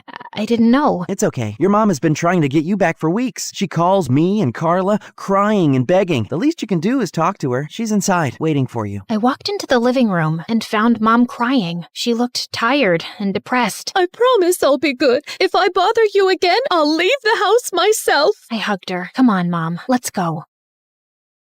Ever since I was practically a baby, I dreamed of having a pony. I had pony dolls and drew pictures of ponies and watched as many movies and TV shows about ponies as I could. Mama, look at that beautiful pony. Look at the pretty outfit on the lady riding the pony. My older sister Trish didn't share my love for ponies at all, and my parents weren't very enthusiastic about getting me one either. But we have so much space. I promise I'll never ride it too far. Emily, you're too little. Besides, horses are very expensive, and riding can be dangerous.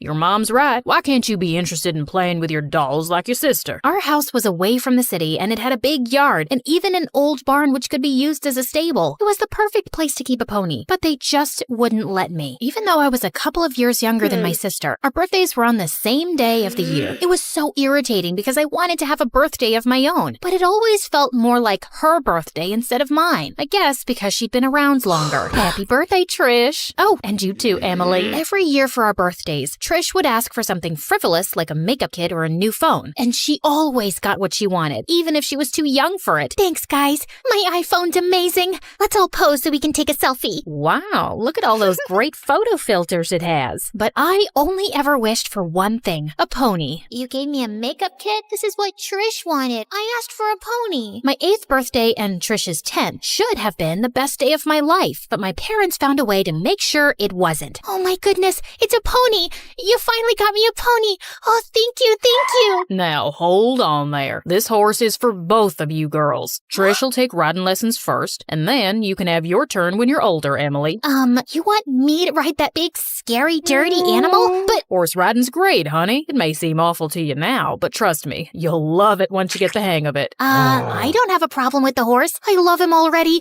Just tell me, when's my turn? While Trish takes riding lessons, you need to care for the horse so you learn how to be responsible responsible because you're so little. So maybe in a year or two. In a year or two? That's so unfair. Trish didn't even want a horse, and she gets to start riding right away? I felt like Cinderella, cleaning up and preparing the feed for the horses for more than a year while my sister rode around like a snooty little princess. Trish actually got pretty good at it, and after her first year of riding, she started entering into competitions, and I still hadn't gotten my turn. I was so tired of this. So one night, I decided to take things into my own hands. I snuck out late and saddled the horse, then climbed onto it. Giddy up, let's go! Yay! But no sooner had I made one lap around the yard that Trish ran out in front of us. What are you doing, Emily? You have no training, you'll hurt yourself. Whoa, horsey, calm down, boy. But the horse was really agitated, and he reared up and threw me off. Trish let out a shrill scream, and my parents came running out. What's going on here? I looked up at Trish, my eyes pleading with her to side with me and pretend like she was the one who'd taken out the horse for a ride. But of course, she did not. Are you crazy?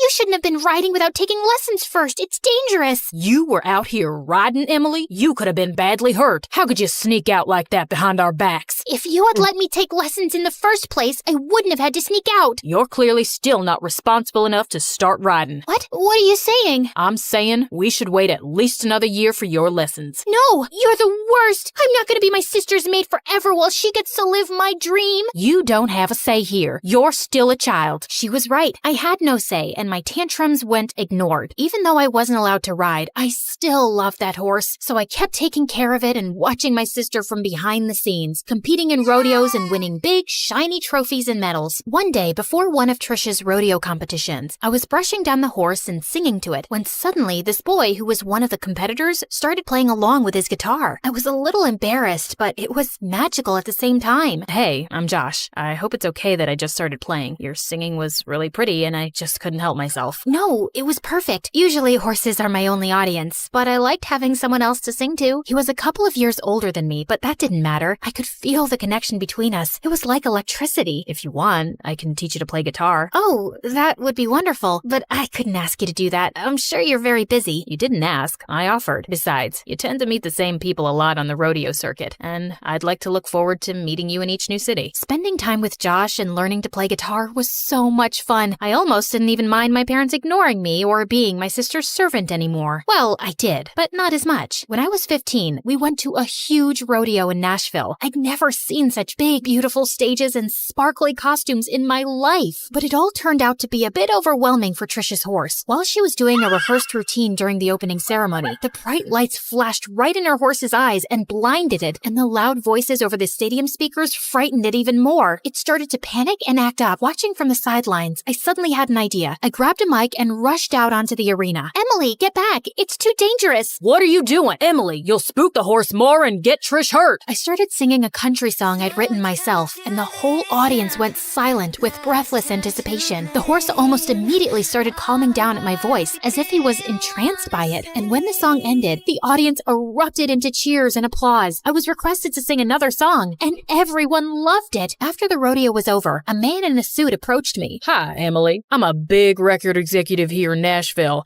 and I think you could be the biggest country music star ever. Wow, really? Yes, really. My parents weren't thrilled at the idea, but the record executive convinced them by saying I could perform at the same places we were already going to for rodeo shows, so they agreed. But Josh seemed really excited for me and gave me a big hug. Thank goodness you acted fast and saved your sister like that, and I'm so proud of you for getting that recording contract. I blushed at the compliment. As we pulled apart, our faces were close, and I felt this was the moment we were going to share our first kiss. But then suddenly, something horrible happened. Well, I'm glad this show's over. Trish, I was so worried for you. Josh literally pushed me away and drew Trish into a long hug, and then they kissed. I was so shocked. It was like reality had shattered into a million pieces, and down was up and up was down. It didn't make sense. And then I was so angry I could spit nails. I felt like fire was running through my veins, and I wanted to shoot lasers out of my eyes. Get away from him, witch. What? How could you steal my boyfriend, Trish? Right in front of my face? Your what? Emily, when did I ever say I was your boyfriend? You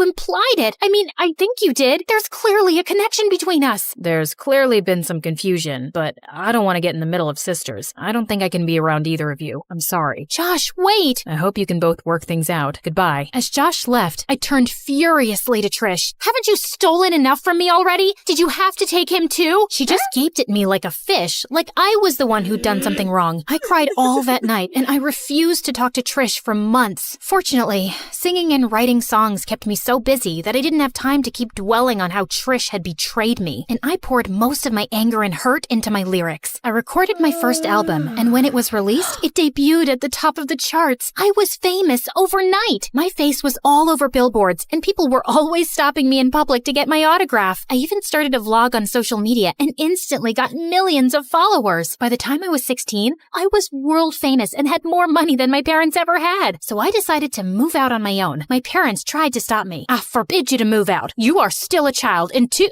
little? You've been telling me that my entire life, and it's never been true. I am not too little. I've achieved big things and have even bigger dreams. I have my own money now, and I'm gonna live my own life exactly the way I want. As long as you are still legally a minor, you're living under our roof, under our rules. That's what he thought. By that time, I had my own agent, manager, and legal team. They helped me get legally emancipated. I bought my own house, and I finally had a beautiful horse for myself. I paid for my own lessons and even rode the horse during some of my live concerts. Months later, my latest concert tour brought me back to my hometown. After performing on opening night, I walked out of the venue's back entrance to find a girl crying in the alley. It was Trish. Trish, what are you doing here? Emily, I wasn't expecting to run into you. Strange, because if you didn't want to run into me, you shouldn't have come to my concert. And why are you crying? Not that I care, I'm just curious. I came because I wanted to see you perform, but seeing you on the stage and living out your dreams just made me a bit sad. Mom and Dad are making me go out on the rodeo circuit again. What an ungrateful diva. She'd gotten everything she wanted, plus everything I wanted. So why are you complaining? I had to go find another dream because you took mine away, and now you're crying about it? Emily, I never wanted to ride a horse in the first place. How do you not remember that? I wanted to play with makeup and design dresses. Mom and Dad made me take lessons so I could be a good example for you. I'm sure all of their attention and winning those awards didn't hurt. My medals and trophies mean nothing to me, and our parents were suffocating me with attention. I couldn't get a second to myself. I wished I could just hang out in the stables like you for just one day. You wished you were like me? Oh, I see. Maybe that explains why you tried to steal Josh from me. I didn't even know he was your boyfriend. I don't think he knew that either. Are you sure you didn't just misread some signs? I don't know. Maybe I did. It was beginning to dawn on me that I'd been kind of self-absorbed and jumped to conclusions too fast. And maybe my sister wasn't that horrible. She just didn't have the strength to fight for her dreams like I did. Trish, I'm sorry I judged you so harshly, but you really can't spend the rest of your life doing something you don't love. You need to stand up to Mom and Dad, and I'll come with you. My parents were shocked to see me, and even more surprised when I told them Trish wouldn't be competing in rodeos anymore. That's not your decision, Emily. You're right, it's not. It's Trish's decision. And you're not being good parents by keeping your kids away from their dreams. You already drove one daughter away. Do you want to drive Trish out of your lives too by being so bullheaded? For the first time in my life, my parents were speechless and were actually listening to what I had to say. We thought we were doing the best for both of you. You were always on the smaller side, and I was terrified to let you go for something risky like horse riding. And Trish was so good at it. We thought she'd be more successful than she would be at fashion. I can see that we were wrong, and we're sorry. It's okay, Dad. When I was little, my mom worked for this rich woman who was the third cousin of the daughter of the king of bleep. Oops, I forgot. Mom and I signed an NDA, so I really can't say which country or what king. Anyway, the rich woman had a fabulous life. She and her daughter Gigi, who was my age, lived in a beautiful mansion. They went to the spa every week and on vacation every weekend. But the only thing was that the paparazzi never left them alone. They camped in front of the house and hid in the trees to get a glimpse of Gigi and her mom. Gigi and I looked alike, so I'd often pose as her decoy. I'd walk out the front door in her fancy clothes and smile for the paparazzi, while Gigi snuck out the back into a tinted SUV and sped off. Life was great until Gigi and her mom moved back to bleep, and Mom lost her job. We moved into a tiny house, and Mom had to work 2 jobs just to afford the rent. I hated being poor. It made me sick to my stomach. So I decided I had to be rich one day. I worked harder than ever in school so I could get a good job and make a ton of money. Then one Monday, I was called into the principal's office, and she gave me the best news ever. Congratulations, Grace! You've been awarded a scholarship to one of the most prestigious private schools in the city. I was over the moon, but there was one big problem. My new school was filled with rich kids. There was no way I was going to fit in. That night, I had nightmares about them laughing at me and chasing me through the halls. The next morning, I woke up and prayed that I could win $1 million. And then the craziest thing happened. I talked with your Aunt Maddie. She lives near your new school. You'll be staying with her so I can save some money. I jumped for joy. I just hit the jackpot. Aunt Maddie was a filthy rich lawyer. She was so generous that she'd recently adopted a daughter my age. That evening, Aunt Maddie's chauffeur picked me up in a limousine and drove me to her mansion. My adopted cousin Victoria greeted me at the door. She looked like a supermodel, aside from these huge glasses that were way too big for her face. Victoria took me to my room, and as I was unpacking, she kept staring at my clothes. Whoa, what happened? I've seen homeless people wear better clothes. I was so embarrassed. I started crying like an idiot. They're all I have. I'm poor.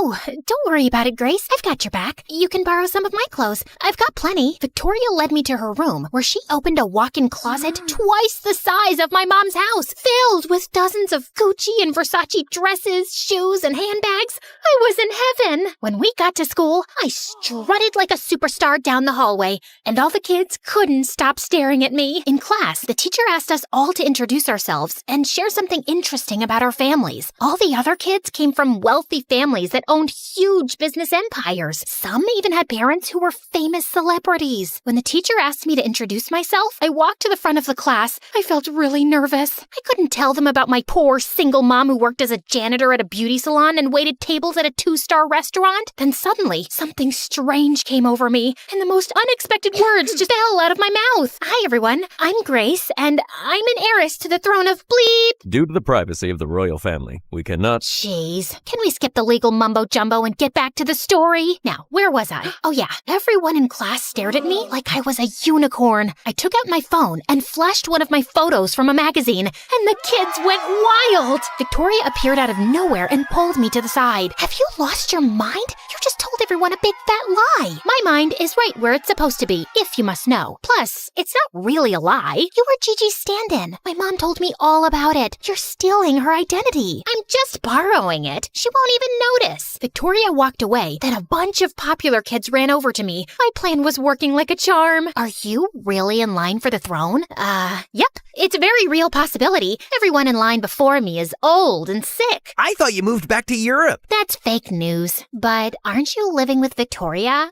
Yes. My mother wants me to have a more grounded experience among commoners, but it's just temporary. Ta-ta. Sorry, no more questions today. Maybe we can have crumpets and tea later.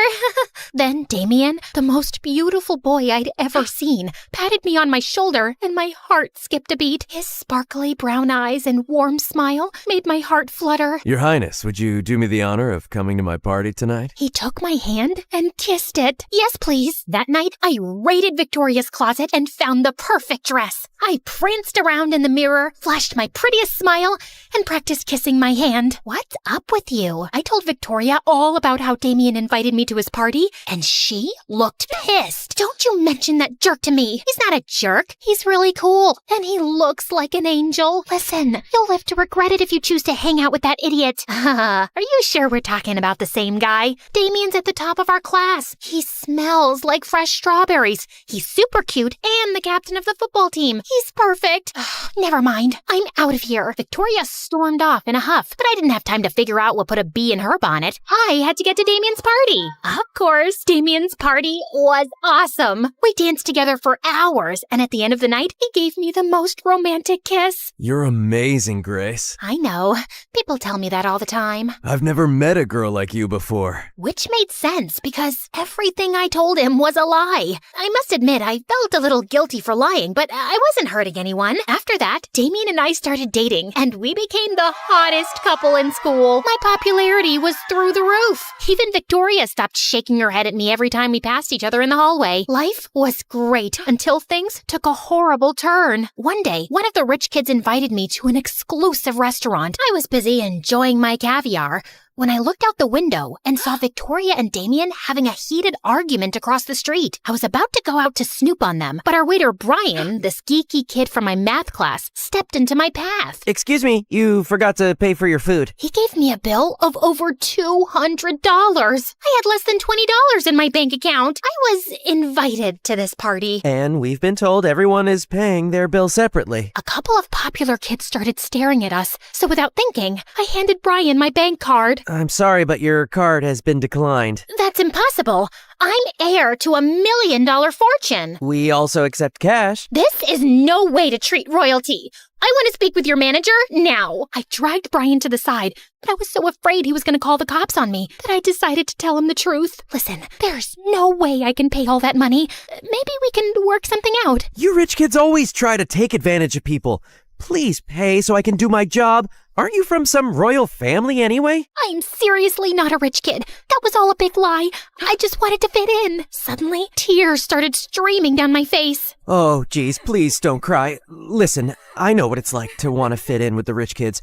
I'll put it on my tab, but you have to pay me back this month. I was so relieved. It felt like a huge weight had been lifted. It was good to tell the truth, but then it hit me. If Brian exposed me, my fabulous life would be destroyed. Could you please keep my secret? Sure, but only if you agree to tutor me. I'm kind of struggling with calculus, and I saw you got 100 on the test. I happily agreed. By the time I was done with this drama, Victoria and Damien were gone, and neither of them answered their phones. I called my driver to take me home. I waited in my room for hours, but didn't hear a word from either of them. I was confused, worried, and a little jealous. What on earth could they have been arguing about? A few minutes after midnight, I woke up to hear a car pulling into the driveway. I looked out the window. It was Damien, and Victoria was in the passenger seat. I saw red. I raced down the stairs and ran straight into Victoria. Why are you sneaking around with Damien? We aren't sneaking around. I saw you two arguing at the party. It's complicated, and I'm really tired. Can we talk about it later? It's not complicated at all. You're a jealous witch and a boyfriend stealer. And don't try to deny it. You hate that I'm more popular than you and that Damien's in love with me. Victoria marched to her room and slammed her door in my face. Something fishy was going on between those two, and I was gonna find out what. The next day, I asked Damien about Victoria. Don't worry about it, babe. She's my partner for a school project. We were only talking about that. You know I only have eyes for you. After that, Damien got really busy with football practice, so I focused on school and tutoring Brian. To my surprise, I enjoyed hanging out with Brian. He was smart and funny, and we were both huge fans of classical music. One night, he played one of Mozart's concertos on the piano for me. That was beautiful. I didn't know you were so talented. I'm kind of a music prodigy. That's how I got a scholarship to our school. A couple of weeks later, Brian aced his calculus test and invited me to his piano recital. I'll be playing that piece you like, and a new song I wrote for you. You wrote a song for me? Brian blushed, and so did I. It's a thank you for all you've done for me. I wouldn't miss your concert for the world. That night, just as I was getting ready to go to the concert with Brian, Damien showed up in a tuxedo. What are you doing here?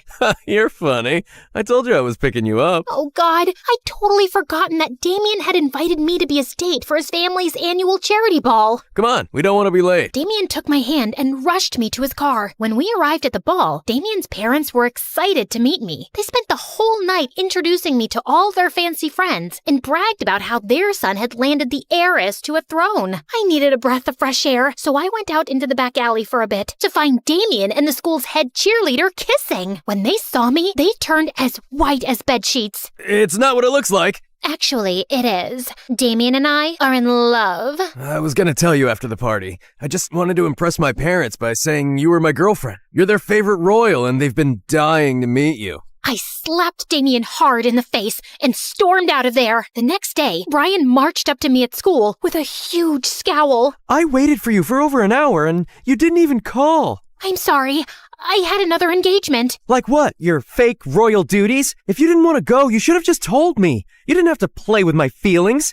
I may not be one of the popular kids, but I don't deserve to be treated like trash. Brian stormed off. I was gutted. And just when I thought the day couldn't get any worse, I got an alert on my phone. A gossip website had done a news report on me and outed me as a fraud. All the kids crowded around me like an angry mob. I ran outside and straight into a bunch of crazy paparazzi. They chased me through the parking lot. I darted down the street and jumped into a cab. Get me out of here, please. The driver hightailed it out of there. When I got home, I raced up the stairs and locked myself in my room. Then suddenly, someone unlocked my bedroom door and turned the knob. Terrified, I hid under the bed. My lies had finally caught up with me. The police would haul me off to jail. My mom would be so embarrassed she'd disown me. The whole thing might even go on my permanent record. I closed my eyes and braced myself for the worst. Please have mercy. I'm just a kid. I made a mistake. I'm sorry. Don't be so dramatic. It's just me. I told you all this would blow up in your face, the lying. And most of all, Damien, was he dating you too?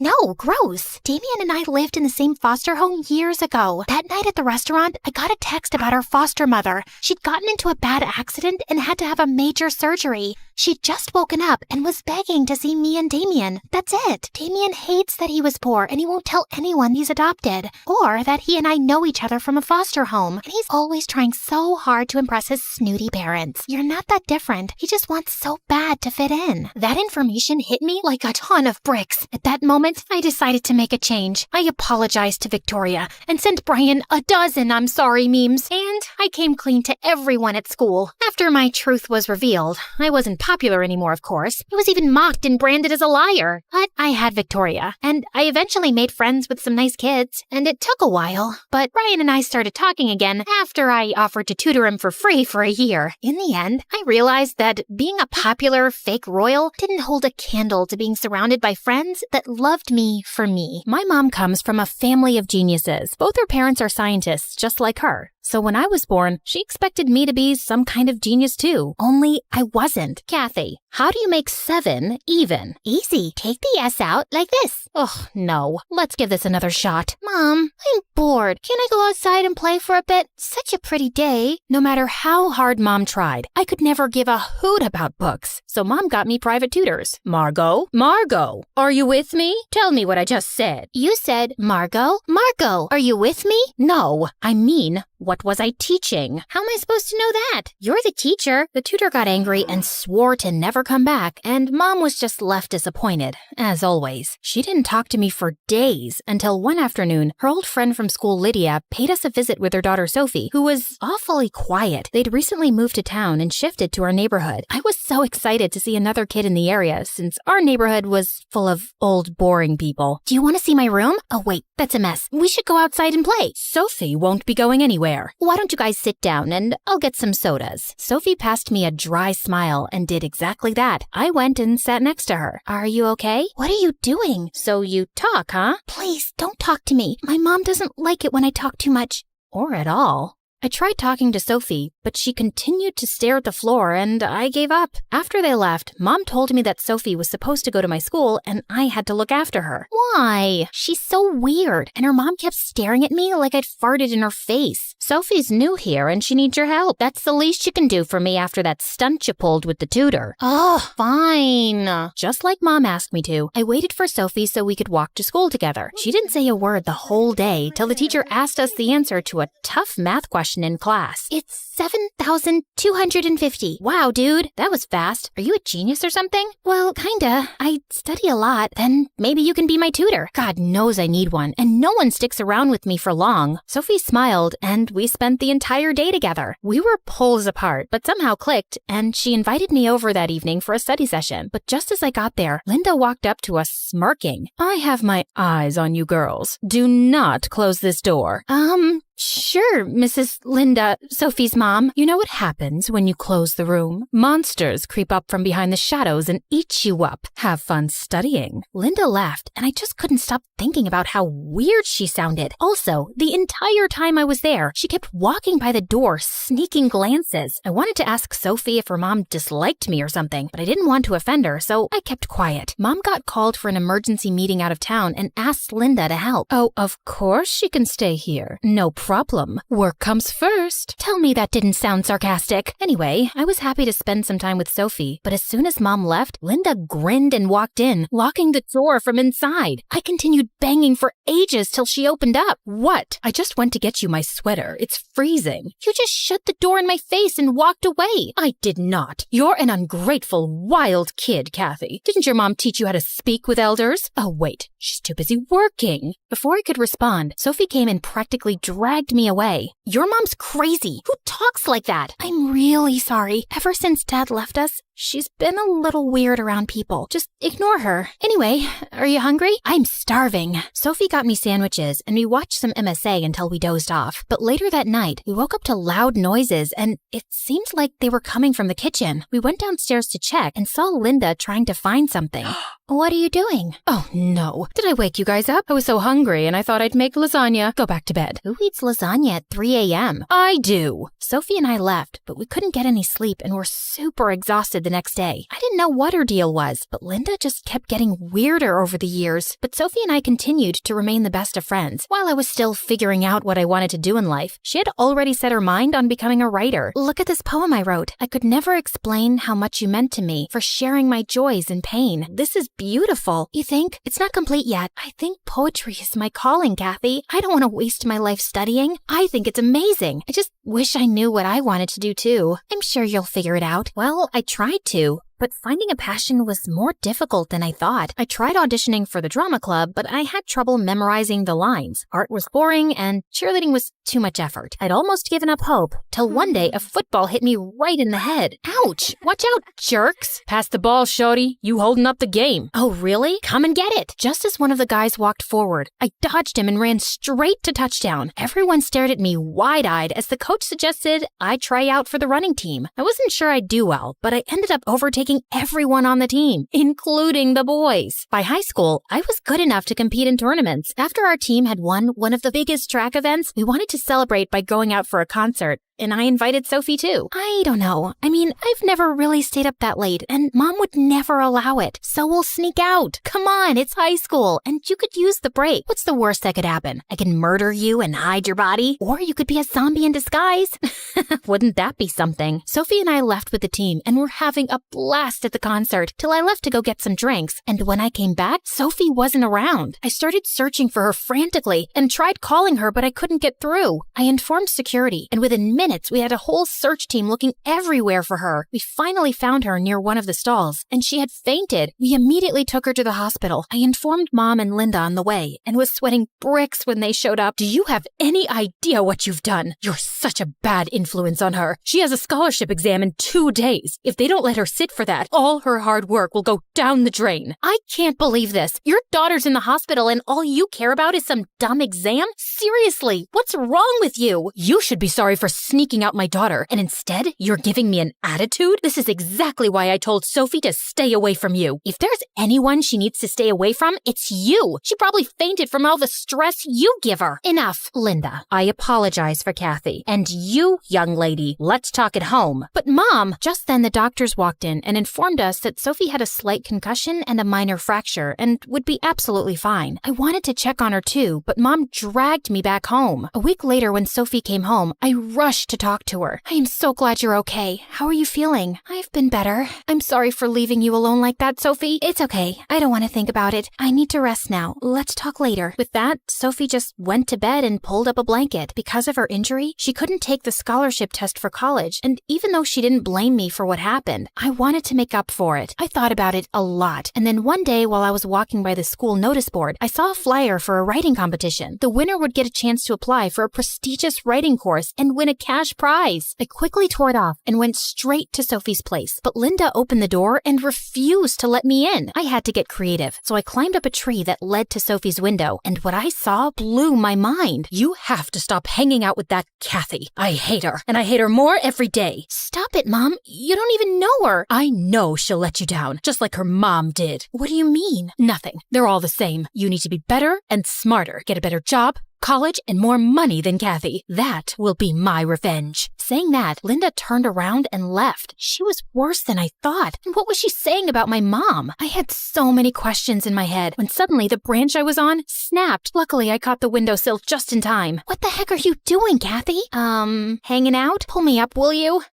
Close call. Here, take this. What am I supposed to do with this? You have to apply. It's been your dream since forever, Sophie. No, I don't have to do anything. Besides, Mom, you can't let your mom define your life for you. You have to be strong and give your dreams a shot. Why do you even care? Because you're my best friend, and I want you to be happy, even if that means going against your mom, who is Terrifying, by the way. Oh, tell me about it. We shared a laugh and Sophie promised to think about it. I was glad to have my best friend back, but I still couldn't stop thinking about what Linda said. So the next morning, I asked Mom, and she told me that in high school, Sophie's mom was a bit weird. She always had her head in books and hardly smiled. So we thought maybe she needed to loosen up a bit, and we played a funny prank on her. What did you do? We might have taken a picture of her digging in her nose and pasted it all over the school. How is that funny, Mom? That's horrible. I know that now. We did remove all the pictures, but I think it affected her and kids kept laughing at her for years. I apologized more than once, but I guess she's never really forgiven me. I wanted to talk to Sophie about it too, so the next day I waited outside her house to walk to school together, but she didn't show up. And when I came back from school, Mom told me Linda and Sophie had moved. Immediately I called Sophie, but as luck would have it, Linda answered, "Stay away from Sophie. She's done with you messing up her life." But Linda disconnected, and when I tried calling again, the number wasn't reachable. I searched for Sophie for weeks, but finally gave up when I got no leads. It was as if she'd vanished into thin air. Soon, the school announced the annual track events, and I got busy. The best student would get a sports scholarship to a college of their choice, and even though I wanted to be the best, Sophie always remained in the back of my mind. I missed her, but I set all my feelings aside and gave it 100%. I didn't land the top spot, but I did get into a good college, and Mom was super proud of me. I continued participating in athletics in college, and with time, I even developed a taste for poetry. Maybe Sophie rubbed off on me a little. A year later, I was attending a poetry show with some friends when suddenly I heard a familiar voice on stage. "I could never explain how much you meant to me, for sharing my joys and pain, for being my friend, patient and forgiving, never judging, scolding, or forsaking. It gives me peace that at the end of the day, you're only a phone call away." The audience erupted in applause, and I could feel warm tears down my face. When the show ended, I immediately went backstage to meet her, but it was too crowded. "Kathy, is that you? Oh my God, I'm so happy to see you. And that poem? I completed it. It's actually dedicated to you. God, I missed you so much."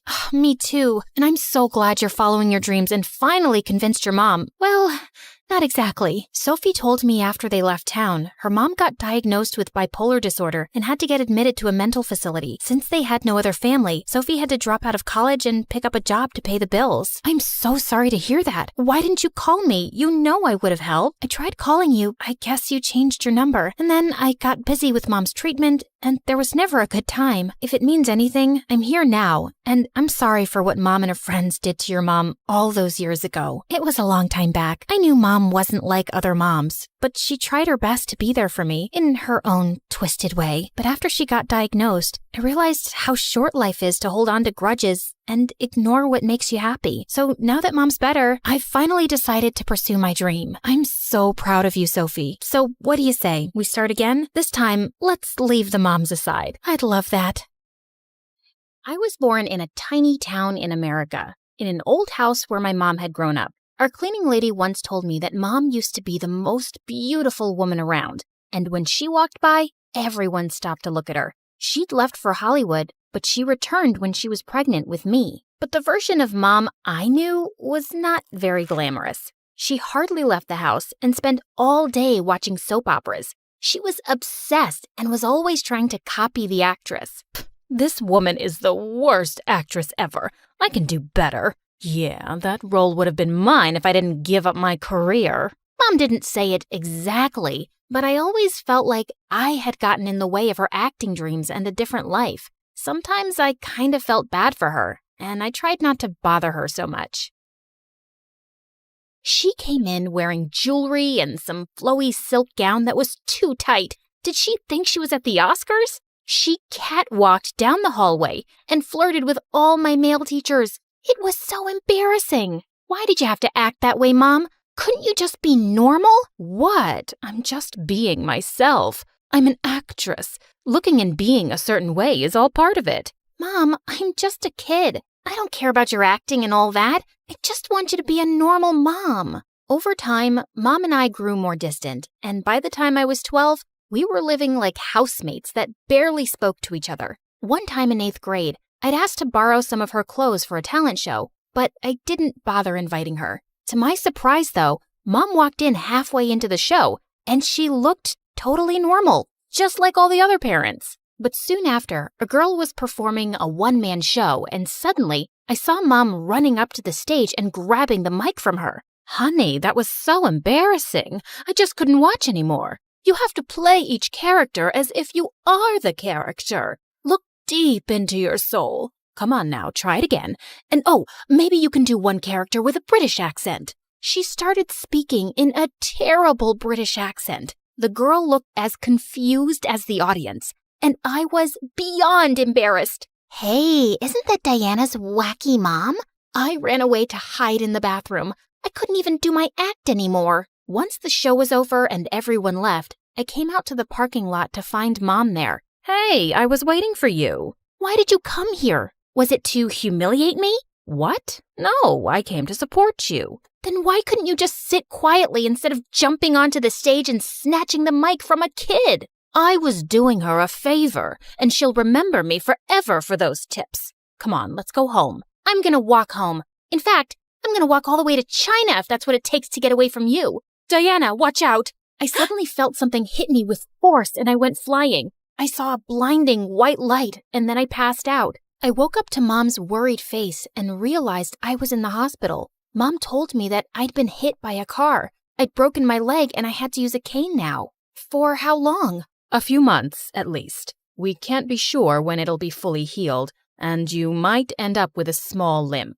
I'm so sorry, baby. This is all my fault. That day, I cried so much I thought my eyes were gonna fall out. I tried to stay mad at Mom, but I couldn't. She wasn't great, but I knew she didn't wish for this. When we got home, Mom tried so hard to be the perfect caregiver, but I knew she was struggling. It just didn't come naturally to her, but she never stopped apologizing. Baby, this is all my fault. In times like this, I wish I was more like Carol. Carol was my mother's sister who lived in New York. When I was younger, I always wished she was my mom. She had 2 kids, Theo and Becky, and the holidays I spent with my cousins were my favorite memories. Auntie Carol is quite amazing, and it would be nice to see Theo and Becky. Do you think spending some time with them would make you feel better?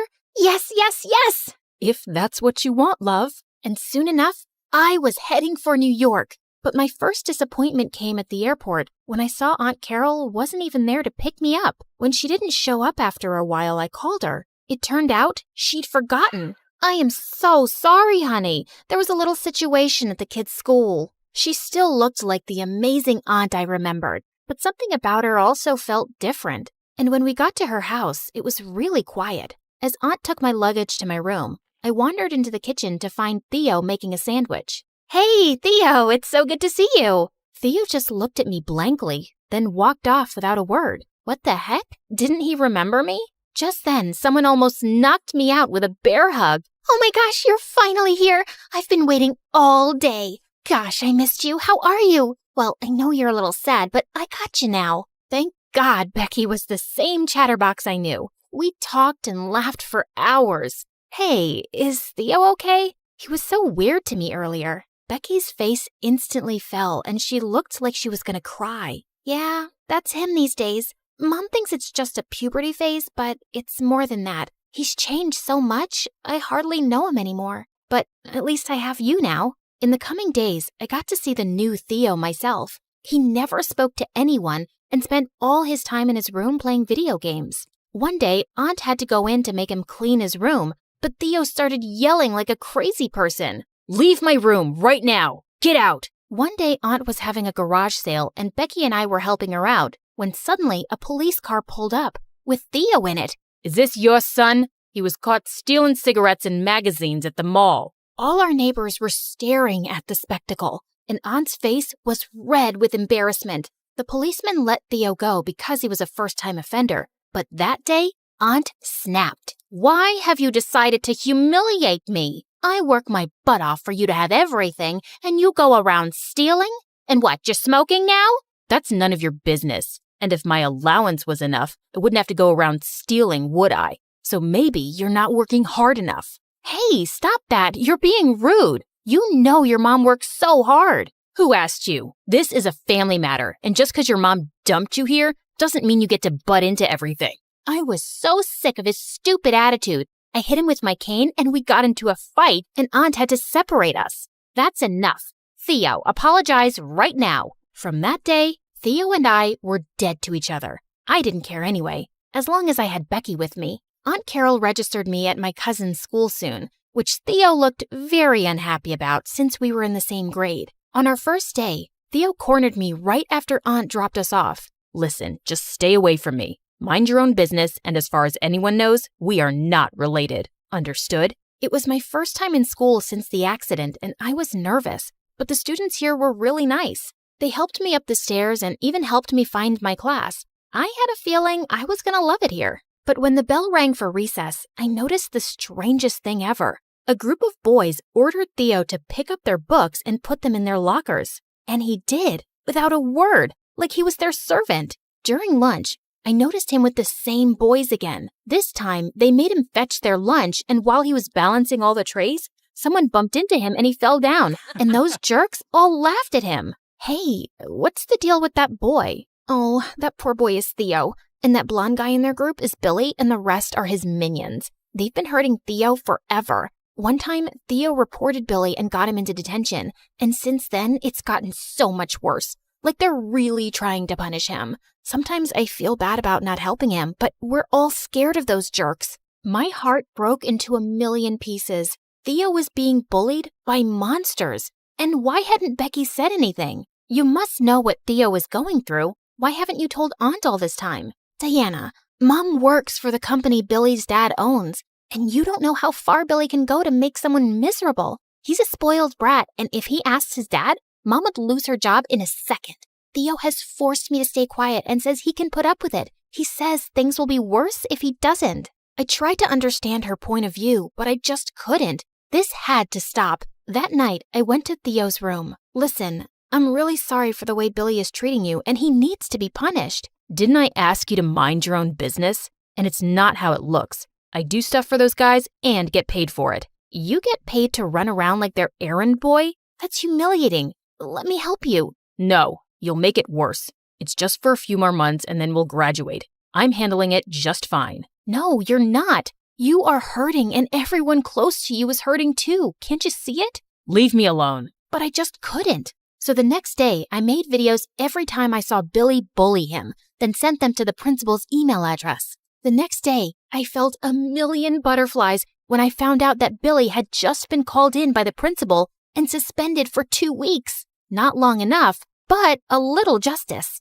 But when I got home, Theo was furious. I told you to leave it alone. He's gonna come back and have my head. No, he won't. The principal knows now. You are such a dumb, nosy idiot. You think the principal will actually take serious action against someone like Billy? Thanks for ruining my life. For the entire 2 weeks, he was so paranoid and looking over his shoulder. And the day Billy was supposed to be back, I noticed tears in Theo's eyes on her way to school. I silently prayed that he'd leave Theo alone and that I hadn't made things worse. But during lunch that day, I noticed a crowd gathered outside. I got closer and saw Theo surrounded by Billy and his boys. OMG, they were gonna hurt him. Hey, leave him alone. Stop it. But no one heard me. Then suddenly, I felt a huge force rush through my legs, and I charged forward and hit Billy in the knees with my cane. He fell to the ground and stared at me furiously. Theo had grabbed Billy by the collar and punched him in the face. No one messes with my cousin. Luckily, someone had called the principal to the scene, and everyone said that Billy tried to hurt me. The principal told him he was expelled. You can't do that. Do you know who my father is? Oh, yes, I know, son. And I'm sure he wouldn't want word getting out that his son goes around beating kids with disabilities. That wouldn't be good for his reputation. You hurt a girl with a cane. I'll talk to your father right now. Billy was indeed expelled, and his minions were suspended for the rest of the term. Billy's father also reached out to Aunt Carol to apologize and promise that his son would not be bothering her family again. After it was all over, Aunt Carol turned to Theo in tears. I should have known. I'm such a bad mom. No, you're not, Mom. You're the best, and I'm sorry for all the hurt I've caused you. And then he pulled me into their hug, too. Thank you for everything. I really owe you one. I'm just happy to have you back, cousin. From that day, things changed. Theo started to get better and becoming his old self, and my leg had started recovering too. I could now walk for short distances without my cane, and I didn't have a limp. One day, we were having dinner when someone knocked on the door. It was Mom, and she looked different. For the first time, she looked happy. She told us she'd gotten an opportunity to be in a big movie in LA, but she'd turned it down to take me home. I'm so happy you're getting better. I want to be there for you during your recovery. I'm learning slowly, but I do want to be the best mom for you, really. Mom, I really appreciate that, but you have to take that role. You'd be crazy to turn it down. What? It's your dream, and I'm happy here. Go to LA, become the biggest movie star, then come back to me. I know you love me, and I love you too, but sometimes the best way to show love to someone is by loving yourself. Please, leave me alone. Mom ran down the dark corridor, looking for a place to hide, turning every doorknob that she came to. Finally, a door gave way, and she crouched in a corner, but it was too late. Stay away from me! Stay away! Hey, I'm Anastasia. My friends call me Anna, but my parents call me... Stay away from me. Or... Leave me alone. Okay, I was being a little dramatic at the start of the video. Mom wasn't actually scared. This is how it really played out. Mommy, can you read me a bedtime story? Please, leave me alone. Go ask your dad. Daddy, look, I was outside playing and stepped in the poopsie. No! Stay away from me. My nanny looked after me mostly because my parents were super busy with their careers, and she always called me Miss, so I thought my real name was Stay Away From Me. It wasn't until my first day of kindergarten that I found out I was wrong. And what's your name, sweetie? Stay away from me? Excuse me? What did you just say? Stay away from me. Next thing I knew, my parents and I were sitting in the principal's office. Sure, I got into trouble, but at least my parents used my name more after that. And when I was 4, something amazing happened. My sister Isabella was born, and she was beautiful. Oh, I have the most beautiful daughter anyone could ask for. I was so bummed by what she said that I stuck my tongue out at her. But I got over it soon enough. I finally had someone to play with. Or so I thought. You see, Mom didn't want me near Isabella. Shoo, go away. But one night, Isabella couldn't sleep and was screaming at the top of her lungs. I crawled into her crib and began to sing her lullabies. And soon enough, she was sleeping peacefully. I felt like the best big sister ever. But we never had a shot at getting close because of the way my parents treated us. They were less busy with work now and spent all their time fawning over Isabella and spoiling her while completely ignoring me. You know what I see in the mirror? I see 2 beautiful girls with unlimited potential. Anna, how long have you been standing here? I was here first, brushing my hair. You didn't even see me? They'd whisk Isabella off to the mall or spa, and one time they even took her to Paris while I was stuck with the neighbor and her 9 cats. It bothered me a lot at first, but eventually I just kinda got used to it. But my parents were slowly turning Isabella into a monster who bullied them and threw a fit anytime she didn't get her way. She would try to boss me around too, but I mostly wouldn't give in, which didn't sit too well with her. Like this one time when I was in 5th grade, I was eating spaghetti and she turned to me with a weird look in her eyes. Spaghetti and worms taste the same, don't you think? Well, what? My stomach churned when I looked on my plate, and sure enough, there were worms mixed together with my spaghetti. Ew! When I told my parents, they told me it was a harmless prank. Every time Isabella did something to me, they would make excuses for her and brush it off. Even the time she cut my head out of all the family pictures. She's too young to know what she's doing. She's just having fun. Lighten up. The weekend before middle school, I bought this super cute outfit for my first day,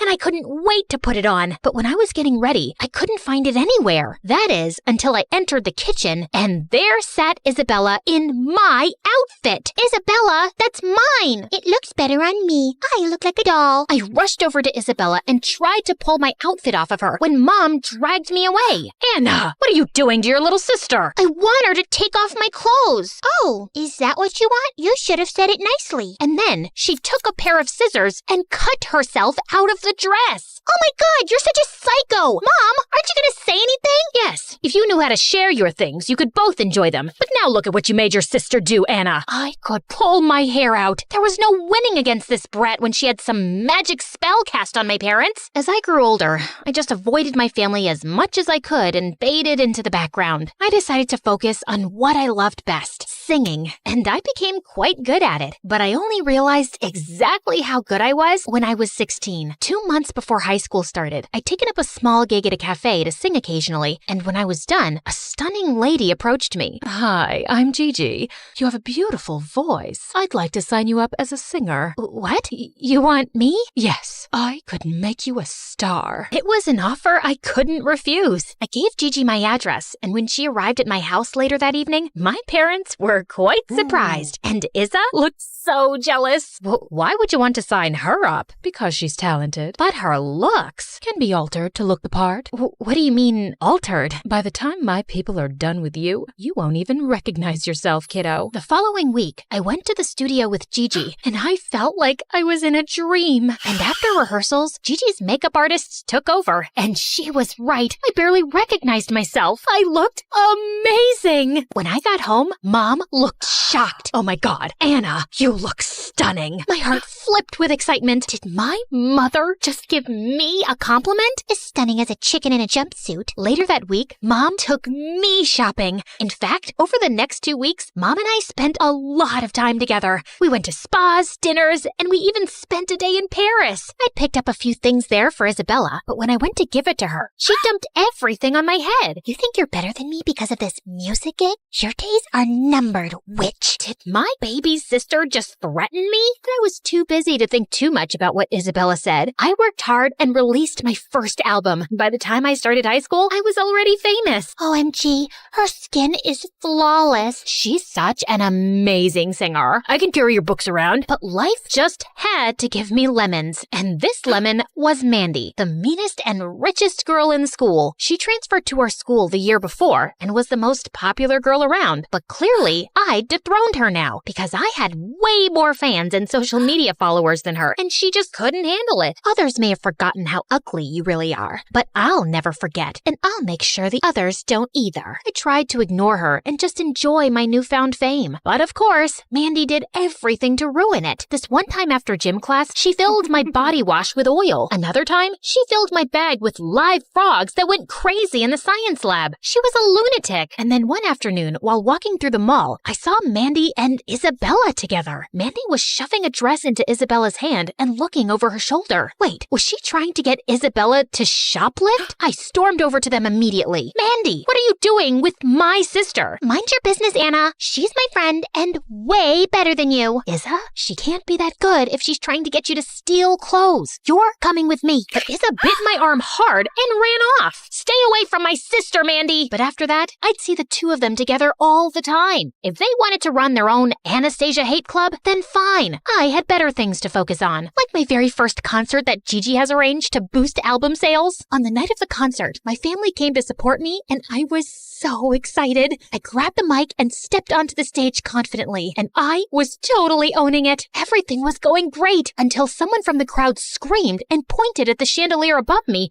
which was falling down. One of my guitar players threw himself at me and managed to get me out of the way seconds before the chandelier crashed on stage. Before I could even process what had happened, Gigi whisked me away to get me checked up at the hospital. But as I was leaving, I spotted Mandy's face in the crowd. I couldn't get rid of the thought that she had something to do with this incident. But would she go this far? She was acting like a lunatic lately, but I had no proof, and it would be useless confronting her. A few days later, I came across the opportunity of a lifetime. There was one spot open in the most prestigious music college, and they'd be visiting the school in 3 months to hold auditions. I just had to get that scholarship. You can drool on that spot all you want, but it's mine. Gosh, why was the world always putting Mandy and me against each other? She played the piano, and she was good. Like Beethoven good. I couldn't let her win this. I threw myself into practice. After rehearsals with Gigi, I'd stay back in the studio and practice for my big day. One evening, while I was walking home from practice, I was passing by the bakery when I saw Mandy stuff 2 loaves of bread under her jacket and sneak out of the bakery. Mandy was the richest girl in school. Why was she stealing food? I followed Mandy until she went into the bad part of town. The houses were small and shabby, and I watched as she entered one of them. What What on earth? I needed to know what was happening, so I walked up to the door and was about to knock when I heard a familiar voice. Isabella? I told you already. I'm done with this. I'm not doing your homework, shoplifting, or going out of my way to be your puppet. Isabella was making Mandy do stuff? Feeling shocked, I pulled out my phone, opened the door by an inch, and started recording. What I heard next made my head spin. You'll do as I say, or I'll spill your filthy little secret all over the internet. I am so sick and tired of this. Tell everyone. I don't care. You, the oh-so-popular Mandy, not caring what people think? Are you really comfortable with people knowing that your father is rotting in jail for fraud, while you and your mother are left with nothing and living in this rat hole? I find that hard to believe, given how hard you've been trying to keep up appearances in school. I've done everything you've asked me to do since you read my diary and discovered my secret. You made me tamper with the chandelier at Anna's concert. She could have gotten seriously hurt. I should have never agreed to do it. It's been giving me nightmares. But if you don't do as I say, I'll tell everyone what you did. Oh yes, I recorded it, and then you'll go meet Daddy in jail. Do your worst, Isabella. I don't care. I watched in horror as Isabella picked up a bat and raised it at Mandy. I flung open the door and lunged at Isabella, knocked the bat from her hand, and pinned her to the ground. Get off, you ugly jerk! Did you completely lose your mind? What have I ever done to hurt you? How could my own sister hate me so much? Because you overshadowed my life. You should have never been in the picture, and I'd do anything to bring you down. Isabella lunged at me with a scream, but the commotion had attracted the attention of some neighbors who came running in and held Isabella. Someone called the police, who took her away kicking and screaming. I was still reeling with shock when Mandy turned to me. You helped me? Why? We may have our differences, but I couldn't let Isabella blackmail you or hurt you. Thanks, Anna. No problem. That's what friends are for. Friends? Are we friends? Maybe we could try. Crazier things have happened. My parents' world turned upside down when I showed them Isabella's video. They decided to get Isabella evaluated, and they were told that Isabella had some problems. She was taken to a facility to get the help she needed. I've been pointing out Isabella's issues, but you've always just let them slide. If we'd gotten her help earlier, things might have been different. Anna, we're sorry for not treating you both fairly. We're starting to see how our actions have affected you both. We want to do better. Can you forgive us? It's gonna take some time, but maybe going to therapy together could help us improve as a family. Hearing this, my parents nodded their heads in agreement. At school, Mandy and I even smiled at each other. Finally, the day of the big audition for the scholarship arrived, and I saw Mandy backstage looking super nervous. I don't think I can do this. You can and you will. Break a leg. Thanks. You too. Oh, I'm not auditioning. I thought I should give you a fair shot. Oh, because you think you're better than me and I have no chance against you? No, because I think you'll beat my butt and I'd rather not be humiliated. And you need this more than I do. I'll be cheering for you though. Mandy gave an amazing performance that received a standing ovation and she won the spot. I learned that showing kindness to a rival can turn a bitter battle into an unexpected friendship. Growing up, I thought my mom was the most beautiful girl in the world. She was just 18 when she had me, and even when I was little, I could tell she cast a spell on everyone around her. She always looked picture perfect, and heads would turn at the sound of her lovely laugh. And to top that, she was a crazy talented singer and musician. She'd let me play on the piano as she practiced her songs. And when I was 3, Mom released her first album, and it broke records. She shot to stardom overnight, and our lives were transformed. And because of Mom, I was famous too. We'd be photographed every time we stepped out, and people thought we were the cutest pair. Mom and I were super close, and I had some of her talent, so it was no surprise that I wanted to be a famous singer one day, just like her. But then suddenly, everything changed. I was in 7th grade when I started noticing that my hair was falling out, fast. This one time when I was brushing my hair, a huge clump fell out, and I screamed. My parents rushed me to the doctor, and we found out I had alopecia. I was gonna be bald, and there was no way to stop it. I'm gonna be ugly. I'll never be pretty or famous now. Honey, you'll always be beautiful, and people who care for you and admire your talent will love you anyway, just like your father and I do. But it was hard for me to stay positive the more hair I lost. The only thing that helped me was my songwriting. I'd vent out my feelings that I couldn't express to anyone, not even Mom. In 8th grade, we moved to another town where Mom was recording her album, and before joining my new school, I decided to start wearing wigs. Mom encouraged me to get the brightest colors. I love this candy pink one. And this electric blue? Such a pop star look. Mom, don't you think people at school will make fun of me? Not at all, Britt. Trust me, you'll be a trendsetter. Well, maybe Mom was right, because people in my school warmed up to me instantly, especially the most popular girl in class, Mandy. She invited me to sit with her group at lunch, and I was thrilled, mostly because one of her friends was this really cute boy, Chris. Girl, you so have a crush on Chris. What? I have no idea which. Oh, come on. It's so obvious. And I get it. He's super cute now. You should have seen him before. His mom works for us as a maid, and he was always this, dorky kid. But Mom's on the school board, so she got him admitted here on a scholarship, and I gave him a total makeover. If you're into him, I could totally set you two up. Really? You would? Of course. What are friends for? For the next week, Mandy kept finding ways for me and Chris to get closer. Oh, God, my gardener just texted me that my pet spider ran away. I gotta go home. Come with me, girls. You both wanted the chocolate milkshake, right? Sorry, last one left. But I got you guys straws to share. I felt Mandy's tactics were working. I was spending time with Chris, and he was funny and cool to talk to.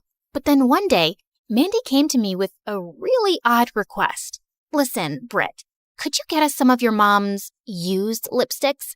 Only those that have, touched her lips? That's the creepiest thing anyone's ever said to me. Why? Well, my mom had this really great idea about selling them on eBay for really good money. That sounds bizarre, and I'm not doing it. It's not like I asked you for some gold statue from your palace. You're filthy rich, so the least you could do is share some of your wealth with your friends. I didn't know I had to share my wealth for us to be friends, Mandy. Wow, rich people really are cheap. I'm sorry, I had no idea you guys were so poor. Don't worry, I'll talk to Mom and see if we can find jobs for you and your mom to mop our marble floors and dust our gold statues. Maybe I sounded like a jerk, but she deserved it. It was obvious now that she'd been my friend just because of my rich, famous mom. As expected, Mandy and her gang dropped me like a dead fly the next day. I walked past them and sat alone at recess. But moments later, I was overjoyed to see Chris walking over to me. But then suddenly, he stuck a piece of gum to my wig. Hey, what the heck was that? The pink gum goes with your dumb wig. Consider it a parting gift. What, did you really think we'd be friends after what you said? What did I say? Drop the act. Mandy told me she accidentally spilled juice on you yesterday, and you yelled at her. You said she's as worthless as the maids who mop your floors? How can you talk like that? Don't you have any respect for anyone? That's not what I— Save it, Brittany. You're just some rich brat no one would even know of if it wasn't for her mom. Good luck with your perfect life. If only they knew. After that, they kind of made my life miserable, especially Chris. Rubber snakes in my locker, glue on my seat, mud in my gym shoes. He pulled every stupid prank. One time, I walked into the classroom and Mandy groaned loudly before passing some money to Chris. Ugh, I lost the bet. Weirdo's wearing a purple wig today. Told ya. But you were right about one thing. She looks like a cartoon, no matter what.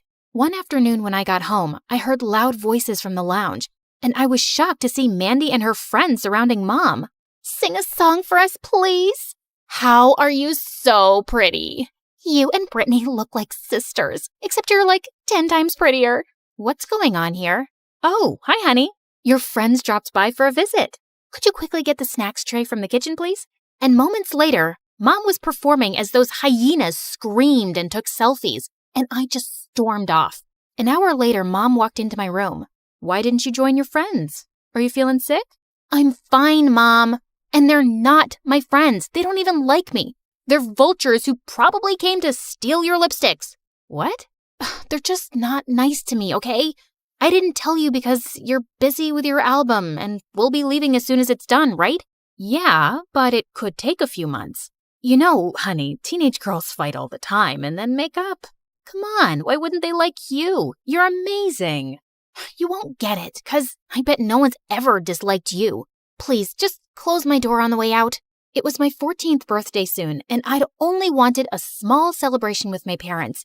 But to my horror, Mom said she'd invited my entire class.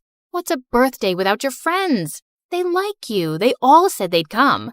Not for me, Mom. You're the main attraction. You're wrong about this, Britt. Come on, I bought you this lovely dress and this wig to match. I bet no boy will be able to keep his eyes off you tonight. I was hating Mom for this. But then I thought I wouldn't mind looking amazing and making Chris eat his heart out. And if they all thought I was some entitled princess, well, I'd enjoy showing them that I was. The party was in full swing when I walked in, and I was making heads turn.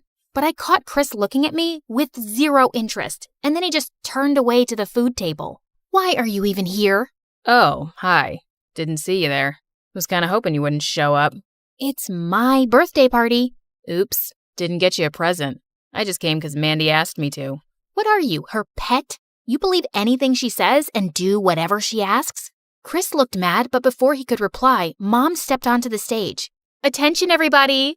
Many of you may not know that Brittany is a super talented singer herself. So, I wanted you to cheer her on as she joins me for a duet. The last thing I wanted to do was sing in front of these people, right next to Mom. But she'd left me no choice. I was super nervous, and I could tell my voice was off key. Mom kept nodding at me encouragingly, but I just couldn't go on. As I was leaving, I suddenly tripped over my dress.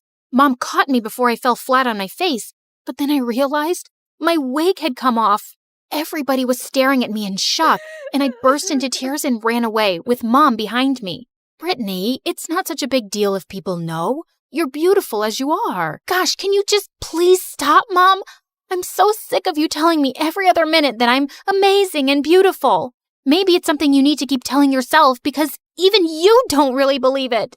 That is so unfair. No, what's unfair is that you made me sing tonight because next to you, I feel about this small. And it's unfair that all my hair fell out, and it's unfair that I constantly have to live in the shadow of someone like you. Why? What's so terrible about me?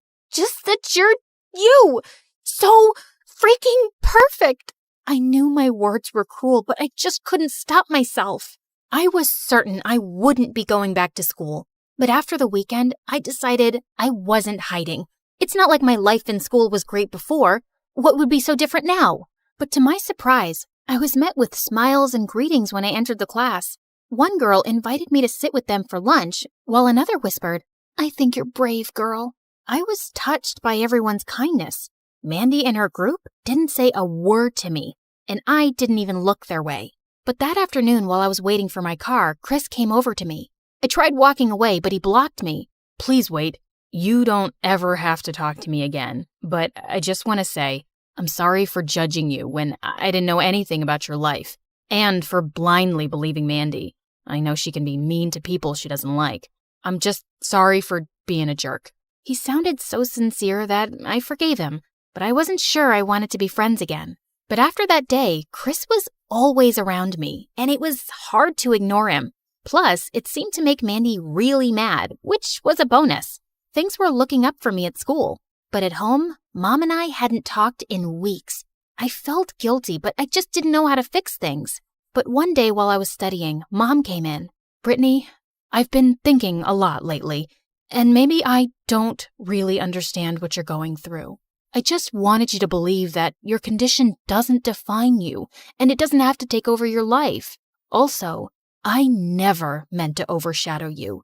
Would you feel better if I stepped away from singing for good? Maybe we can focus on your career now." Mom, no. You're right. I let my condition dictate how I feel about everything. I'm really sorry for what I said, and I'd never want you to stop doing what you love. You're my favorite singer. A week later, we had a spring dance at the school, and I was over the moon when Chris asked me to be his date. But when I got to the dance, I was shocked to see Mandy on his arm. What's going on? You two are friends again? Who said we ever stopped being friends? And did you really think Chris would start liking you after the party? You are so easy to fool, girl. You think everyone's just gonna fall for you because you're some princess? I wanted to show you your place. Just a nobody with a famous mom. Chris, you're so weak and pathetic. And Mandy, you must be really insecure to be jealous of a nobody. And I have a great chance of being a somebody one day because I'm talented and have a super famous mom. And you'll always be a loser looking to sell celebrities' used things. You know what? I'll do you a favor and send you Mom's used toilet paper. Mandy was about to attack me, but my classmates jumped in to stop her, and I just walked away. I told Mom I didn't want to stay another minute in this town, and by the next morning, she had everything packed and we left. Mom and I grew close again, and she featured a duet with me on her next album, which was #1 on the music charts for weeks. And I decided that I wanted to use my fame for something good. So I openly talked about my alopecia on Insta. I got such an outpouring of love and messages from people going through the same thing. And it felt amazing that I could make others feel less alone. Years went by and life was good until I joined college. Because on the very first day, someone playing with a football bumped into me in the hallway. And I looked up to see it was Chris. Brittany, I'm so glad to see you. I've thought of you every day. Really? Because I never thought of you after I left. I was too busy living my best life. Now, if you'll excuse me, I'd kept my cool, but inside, I felt shock and anger bubbling up. Why did he have to be here? He just wouldn't back off. He'd leave flowers and apology notes in my locker and bring coffee for me every morning. One time at a football game, he sat across from me on the bleachers holding a large banner. "I'm sorry, Brittany. Give me one more chance." What's up with you and Chris, girl? What can't you forgive him for? I mean, look at him. Trust me, he's an A-class jerk. I told Mom about how Chris was ruining my life, but surprisingly, she told me to hear him out. Why should I? You know what he did. I know, sweetheart, but people can change. He sounds like he's really sorry, and kids in school can be so stupid sometimes. Speaking of stupid, is it that boy in her tree? Brittany, I'm not getting out of this tree till you talk to me. I swear, I will sleep here and eat the leaves and never leave till you hear me out. Seriously? Why are you acting like such a maniac? Why are you even here, Chris? Because I've hated myself every single day since you left. I was weak and pathetic, but I never faked liking you. Mandy hated that you and I had grown close, so she made me play along with her act at the dance to hurt you. Made you? No one can make you do anything. Except that she could. My mom had taken loans from their family, and Mandy threatened to make life really difficult for her if I didn't play along. I know it doesn't sound good enough, but I felt like I had no choice. After you left, I dropped out of that fancy school. I couldn't stand to be around Mandy. And I followed you online, and I knew you were going to this college, and I had to see you and give you this. It was one of the journals where I used to scribble away my songs. I had no idea where I'd lost it. You left it in your locker, and I held on to it. I was hoping to return it one day and just tell you that I'm really sorry. I seem to say that a lot, but believe me, I've meant it every time. I think I believe you, Chris, but you'll have to keep convincing me. I will, promise. Once I'm sure that you're not an awful person, I might set you up with a friend who thinks you're really cute. And I hope by friend, you actually mean you. In your dreams, jerk. The orphanage is the only home I've ever known. And honestly, it's not as bad as most people think, but I always dreamed of having a family, a real one. I had a big heart, but sometimes I'd say mean things without thinking. Once I saw a girl called Frida and said, "You look ugly with this lettuce stuck in your teeth. Open your mouth now so I can take it out." But she didn't open it. So I grabbed her and made her open her mouth. I just wanted her to look pretty, but she started screaming and everyone was laughing, and the warden came and yelled at me. Since this Frida was small in size, everyone took her side. But then suddenly a girl shouted, "Tiana didn't do anything. Frida is lying." The warden glared at me and left. The girl came over to me and said, "Hey, my name is Hope. I'm new to the orphanage, and this Frida has already bullied me twice. So let's team up and hate her together." You got it, girl. And you have very big, scary eyes. Cool. I like you. But my big mouth kept sending us to detention. I even once told my teacher that her hair looked like poop, and Hope defended me. And boom, detention for us both. The happiest one about this was obviously Frida, but she never dared talk to us because we were stronger than her. But one day when we were 10, she crossed a line. It was adoption day and a nice couple came in looking for a really smart girl. The warden picked me, and while we were still having the interview, Frida burst in. Help me! I had lettuce stuck between my teeth again, and Tiana pulled my tooth this time. Look! I lost a tooth because of her. Please, do something. I can't take it anymore. God knows what else I'm gonna lose. I don't want to die here. I have dreams. She threw herself on the floor and started to cry like a lunatic. Why? You think 'cause you're smarter than all of us, you're better?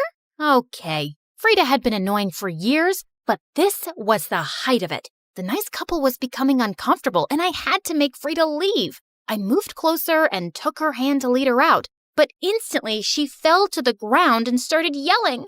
She pushed me.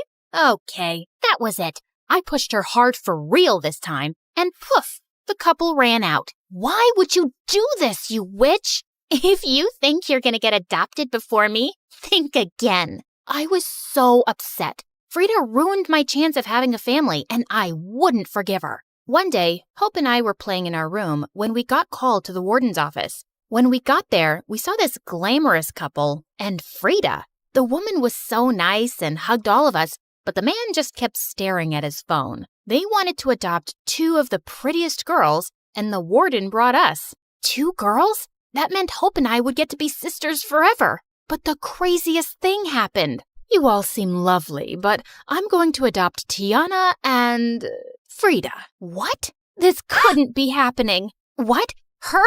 But what, dear sister? Aren't you excited? Is something wrong, honey? I don't want... But Hope spoke up instead.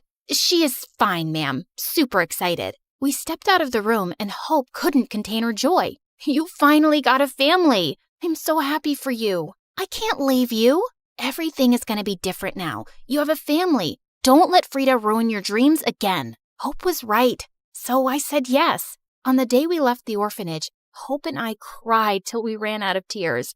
I would miss her so much. My new mom's name was Wendy. Their house looked like it belonged in fairy tales. It turned out that she was a big-time actress and her husband was a director. I was fascinated by the house and soon began to study it. Mom was happy to show me around the house, and I was excited. Frida, however, had different interests. She loved Mom's clothes and would spend hours raiding Mom's wardrobe. I always wanted a daughter to pass on my wardrobe to. Come on, Tiana. Try some clothes on too. I don't want to. Soon Mom and Frida started having mom and daughter photo shoots without me. One time they were on the cover of a big magazine. I couldn't feel too bad about it, but I still felt left out. So sometimes I made efforts to join them. One time we were having dinner with some celebrities in our home, and as always, Frida knew what to say to please everyone. Oh my, your hair is so gorgeous and your makeup is divine.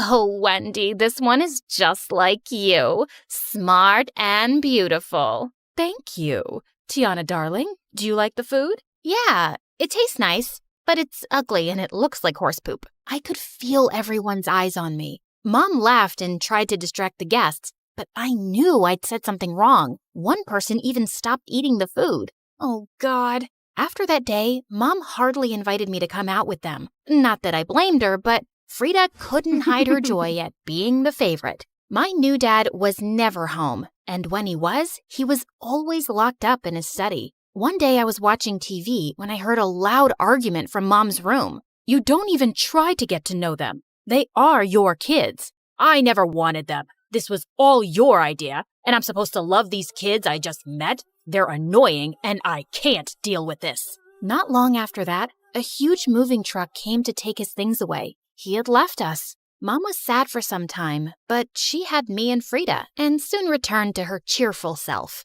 Soon we joined school, and one day when Mom was away, Frida threw a party. I think this party is a bad idea.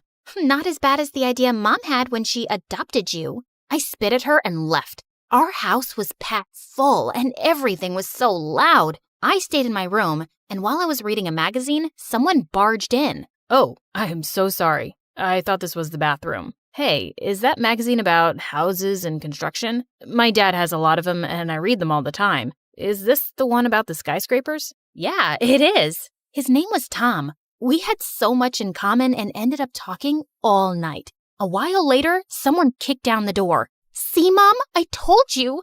Tiana planned this dumb party just so she could spend time with her boyfriend. Boyfriend? That's not true. And why would I throw a party? I don't have friends. Then who is he and why is he in your room? We should be asking you. This is your party. Mom, look at her ugly, revealing clothes. These are the clothes of wannabe bimbos throwing parties and smoking all night. Ugh, how I wish I could burn all your clothes. You disgust me. Stop it. I'm so disappointed in you, bringing strange people in my house. And you, Mr. Boyfriend, get out and never come back. Told you, Mom. You shouldn't have adopted her. You're a successful actress. You need a pretty, delicate daughter like me. For your image, Mommy. And to my shock, Mom said nothing to that. She just left. Frida had become a full-blown villain. She was always setting me up, and no matter how hard I tried, Mom always believed her because next to me, Frida looked like an ant and I was a giant. But Mom always forgave me in the end, and it drove Frida mad. And soon, she snapped. One day, I was watching TV with Mom when we heard Frida scream. We ran to her room and found her on the floor crying. It's all ruined. All of it. Next to her was a pile of clothes that had been cut up and stained with mud. I've done everything to make Tiana love me, but look what she did to my clothes.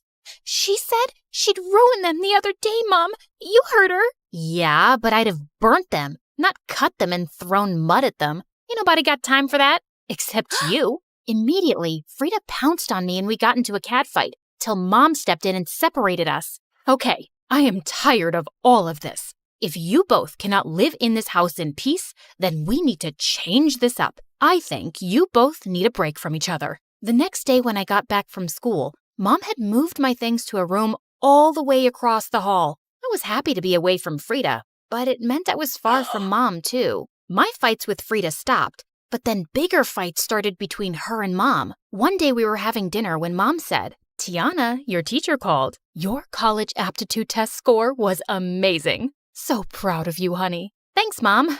And Frida, what about yours? Oh, I didn't write that. I figured that since I'm just going to be an actress, I don't need it. You're going to be a what? Just get one of your friends to cast me. It should be a movie that shows how pretty I am. No, I'm not doing that. I don't want that life for you. You will go to college, and when you are older, you can make better decisions. What? You don't get to tell me what to do. I will be an actress. Actually, I can tell you what to do. I am your mom. You adopted me just so you could be the boss of me? Frida, shut up. Mom is trying to help you. You shut up. My life would have been better if I didn't end up with a dumb sister and a failed actress as a mom.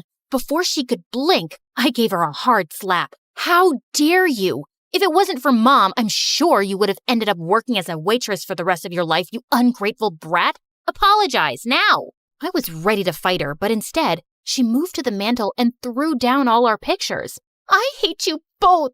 And after that, Frida got worse. She skipped school and was like a tiger ready to attack if anyone talked about it. She failed our last year in high school and wasn't going to graduate with me. What is wrong with you, Frida? I told you, I don't want to go to school anymore. Well, this is my house, and if you're under my roof, you will do as I say. Well, I guess I'll just leave your house then. Frida, stop it. But the next day, she was gone. We looked everywhere, but she just seemed to have disappeared. A few days before my graduation, I walked in on Mom crying in the living room. What's wrong, Mom? I'm a terrible mom. I think Frida was right. Your lives would have been so much better if I'd never adopted you. Oh no, don't say that. You're the best thing that happened to me. I'm sure of it. Funny how things work out, isn't it? I always favored Frida because she seemed more like me, and I found it easier to bond with her. I didn't make the effort to understand you better, and you've been nothing but amazing. I'm really sorry if I made you feel ignored. I should have tried harder. I did feel overlooked at times, and I wished we had a better bond, but I still love you, Mom. Well, let me start fixing things. Let's go get you a graduation dress. Whatever you want. On graduation day, Mom's smile was the widest in the room. I went off to college soon after and graduated top of my class to become an architect. One day after work, I stepped out of the office and noticed it was raining cats and dogs, and I had no umbrella. Just then, a man with the most beautiful smile walked up to me. Hey, do you need this? As he got closer, I realized I knew him. Tom?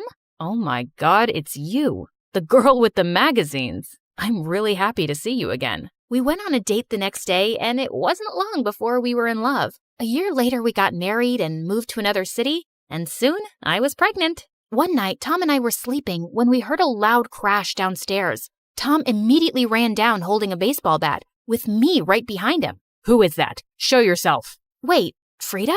Tiana, yes, it's me. I'm not feeling well. And she fell with a loud crash. We called an ambulance and took her to the hospital immediately. Throughout the ride, I couldn't help thinking how weak she looked. At the hospital, the doctor told us she had fainted because she hadn't eaten in days and needed rest. Where am I? You're in the hospital, but you're gonna be okay. I'm right here. I'm sorry about last night, but I didn't know where else to go. Oh, Tiana, I've really messed up. I understand why Mom didn't want me to go into acting. It's really hard, but I was foolish and ungrateful, and now I'm jobless and alone.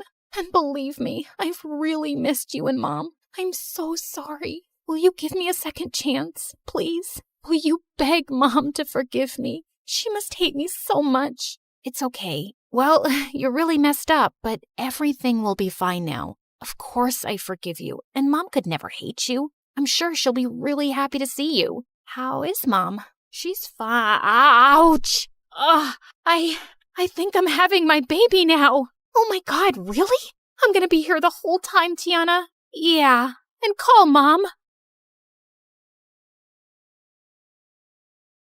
We were living in the poorest neighborhood in town. Mom stayed at home, and Dad mowed lawns, and we had little to no money. Maybe I should have subscribed to this channel and tried to win $10,000. Hey, you should try that. Subscribe to MSA today, and you could be the lucky winner of $10,000 in just 7 days. Fingers crossed. But anyways, being poor didn't stop my parents from spoiling my younger brother Pedro rotten. You see, Pedro was a genius. By the time he was 8 months old, he could say his alphabet and count to 100. By the time he was 2, he was doing mathematical equations and solving puzzles. Our baby is a genius. He's going to make us so proud. And what am I? Chopped liver?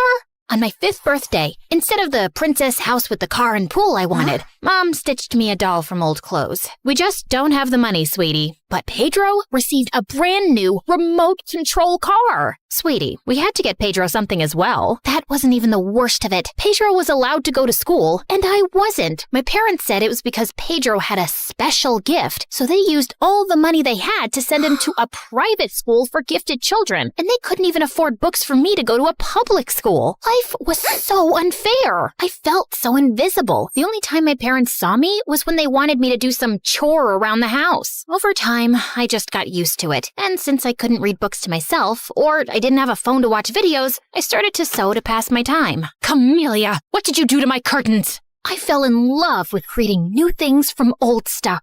And I wanted to become a fashion designer. Because of how differently my parents treated Pedro and me, we never grew up close. And he always saw me as his slave, even though I was older than he was. Clip my toenails, clean my shoes. When I was 11, I begged my parents to send me to a sewing school. Mom, Dad, I deserve to be able to follow my dreams too. They don't have the money to send you to some stupid sewing school when they're going to send me to the most prestigious college in the country. I'm sorry, Camilla, but we have to support the child who has greater potential and will make the family proud. That, Mom and Dad just walked away as Pedro stood there with a stupid smirk on his face. Oh, I wanted to smack him hard. It was then that I decided I'd do whatever it took to get myself into a sewing school. I tried to get a job, but nobody wanted to hire an 11-year-old, not even as a clown for a birthday party. When I was 13, things looked as though they were turning around, and I finally landed a babysitting job. But when my parents found out that I'd been neglecting household chores because of it, they were furious. I was grounded for 2 months, and Dad tore up all my designs that I had stuck on my bedroom walls over the years. I was devastated, but a tiny part of me refused to give up. I had to be smart. This time, when I drew, I hid my drawings under the floorboards of my bed, and when Mom sent me to the supermarket, I'd pass by the wishing fountain and take all the coins. Don't give me that judgmental look. But after 3 years of saving those coins, it still wasn't enough. Luckily for me, my life took an amazing turn when I turned 16, and that set things in motion for me. One day, while drawing in my room, I was so focused that I didn't see this girl peeking in at me through the window.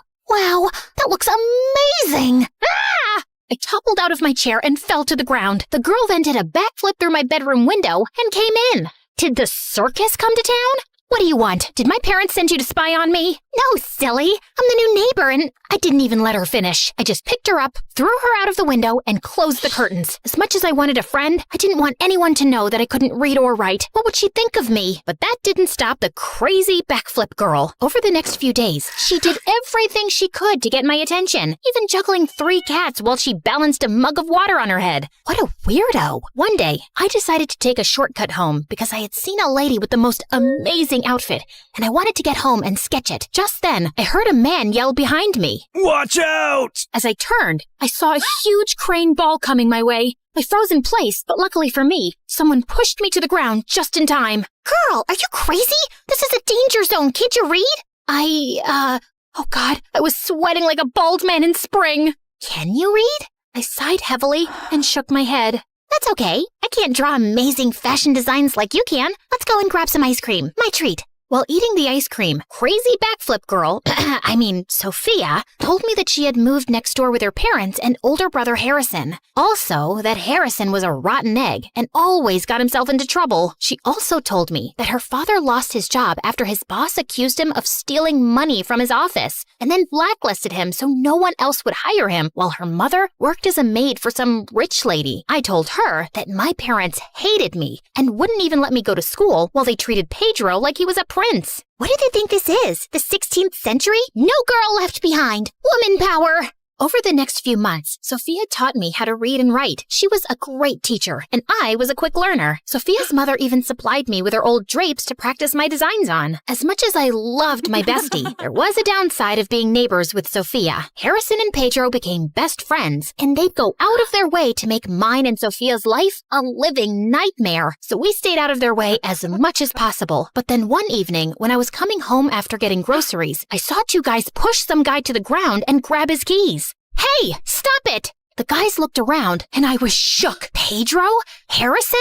Let's get out of here! They hopped into the car and sped off. Was Pedro crazy? That night, I cornered Pedro in his room. What the heck was that stunt you pulled today? What I do is none of your business. You're my younger brother. Of course it's my business. If you tell Mom and Dad anything, I'll tell them that Sophia has been tutoring you. I couldn't afford to lose Sophia's friendship, so I kept my mouth shut and kept a close eye on Pedro. I found out that he'd been failing his subjects in school, and he was missing classes to hang out with Harrison and his goons. I was so frustrated that I thought my head was going to explode. Maybe you should start a podcast to ease some of your frustration. Talk to strangers about my story? That'll be weird. Sometimes strangers make the best listeners. That night, Sophia helped me set up an anonymous podcast using her phone. I went by the name Raven, and it felt so good to get so many things off my chest. But what felt even better was reading the comments encouraging me to follow my dreams despite my parents' unfair treatment. They even encouraged me to open an online store and set up a GoFundMe to get started. And soon,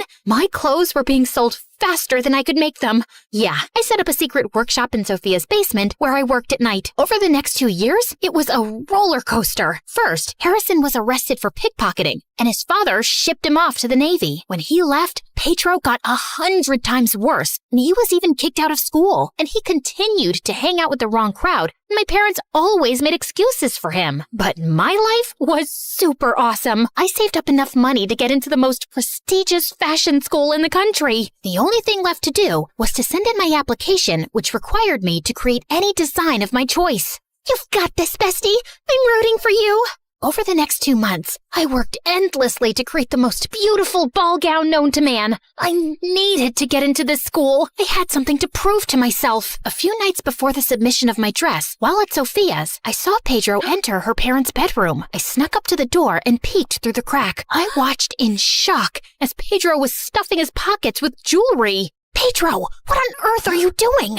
Pedro gave me one look and jumped through the window like a frog. Sophia and her parents had been too good to me to let Pedro get away with this. I ran home, but when I opened the door, the confrontation did an Uno reverse on me. Dad glared at me as he was holding a necklace in his hand. Camellia, why was this in your dresser? As if on cue, Pedro walked into the room to examine the necklace. Wait, isn't that Sophia's mother's? You should know, since you stole it. Pedro told us that he saw you take this. I didn't steal anything. It was Pedro. I just don't understand where we went wrong with you. Me? Pedro's the one who got kicked out of school. Genius my butt. We also found cash hidden under the floorboards. Where did you steal that from? I froze. How did they? My eyes met Pedro's, and an evil glint flashed over his eyes. That's my money. I earned it. Stop lying, Camellia! I think it's time to teach little Miss Fashionista a lesson that she will never forget. Pedro, bring the dress. Dress? What dress? The words stuck in my throat when I saw Pedro return with my submission dress. I watched in horror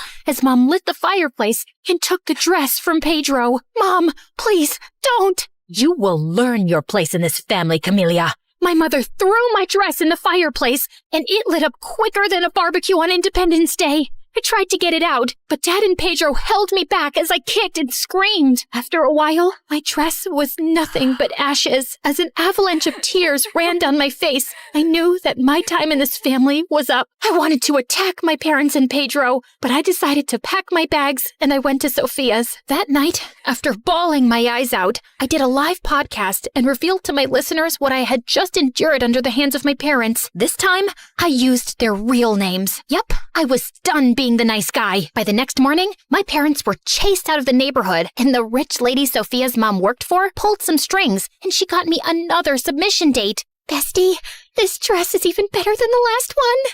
I have to admit, I really did outdo myself. About 2 weeks later, I received a letter in the mail. Beads of sweat ran down my forehead. With trembling fingers, I opened the letter, and my jaw dropped. What does it say? I got accepted into the fashion school. Yes! I felt as though I were on cloud 9. Over the next 4 years, while I was away at school, Sophia went to a community college. I worked hard and came out at the top of my class. I earned a junior position in a fashion company. I even convinced Sophia's dad to apply as a manager there, and he got the job. It wasn't long after they were able to move into a nice place. I was finally living my dream. One night, after one of the company's shows, I spotted my parents in the hallway waiting for me. What are you guys doing here? I see you're a fashion designer. I'm so proud of you. I'm so proud of you. Words I always wanted to hear my parents say, but I knew they weren't sincere. Why are you here? Dad shifted uncomfortably. Pedro's in trouble.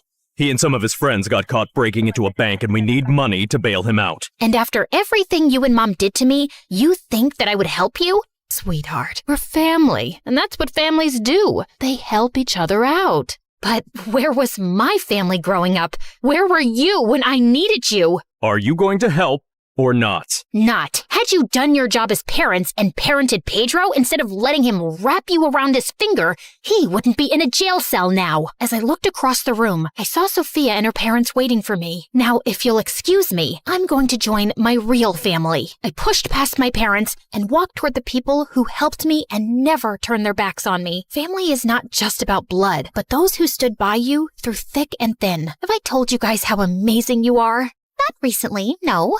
You guys are amazing. So are you, bestie. I love you, and I'm so proud of you. I love you too.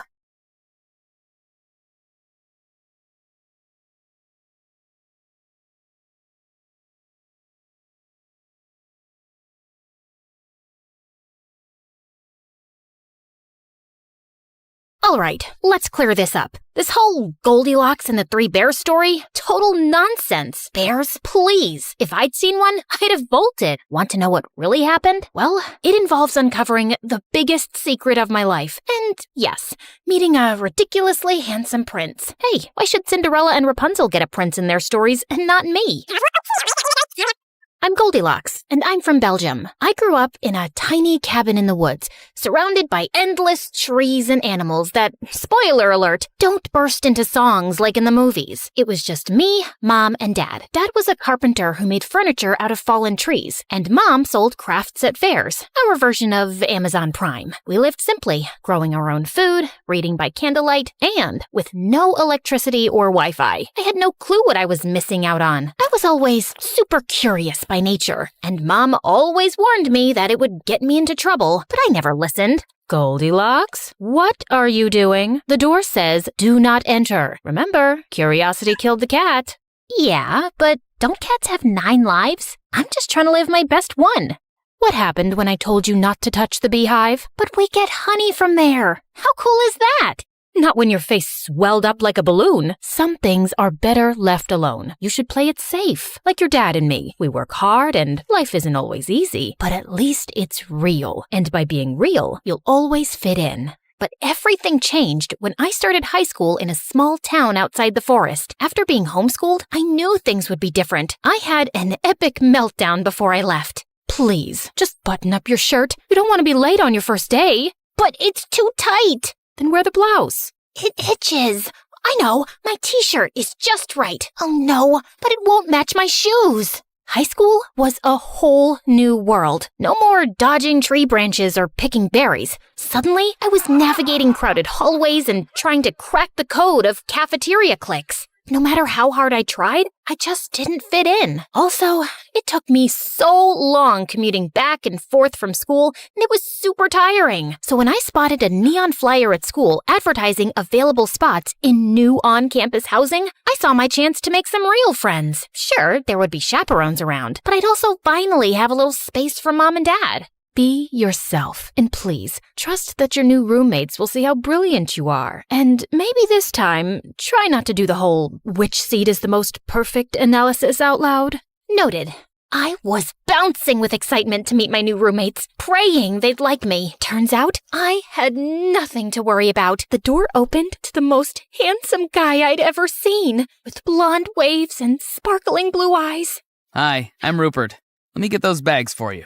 He casually lifted my heavy suitcase with one muscly arm like it was nothing. Winnie was like a walking fashion magazine, with highlighted curls cascading down her back. Ooh, what fun. Somebody needs a makeover. You can borrow my clothes anytime. And you should.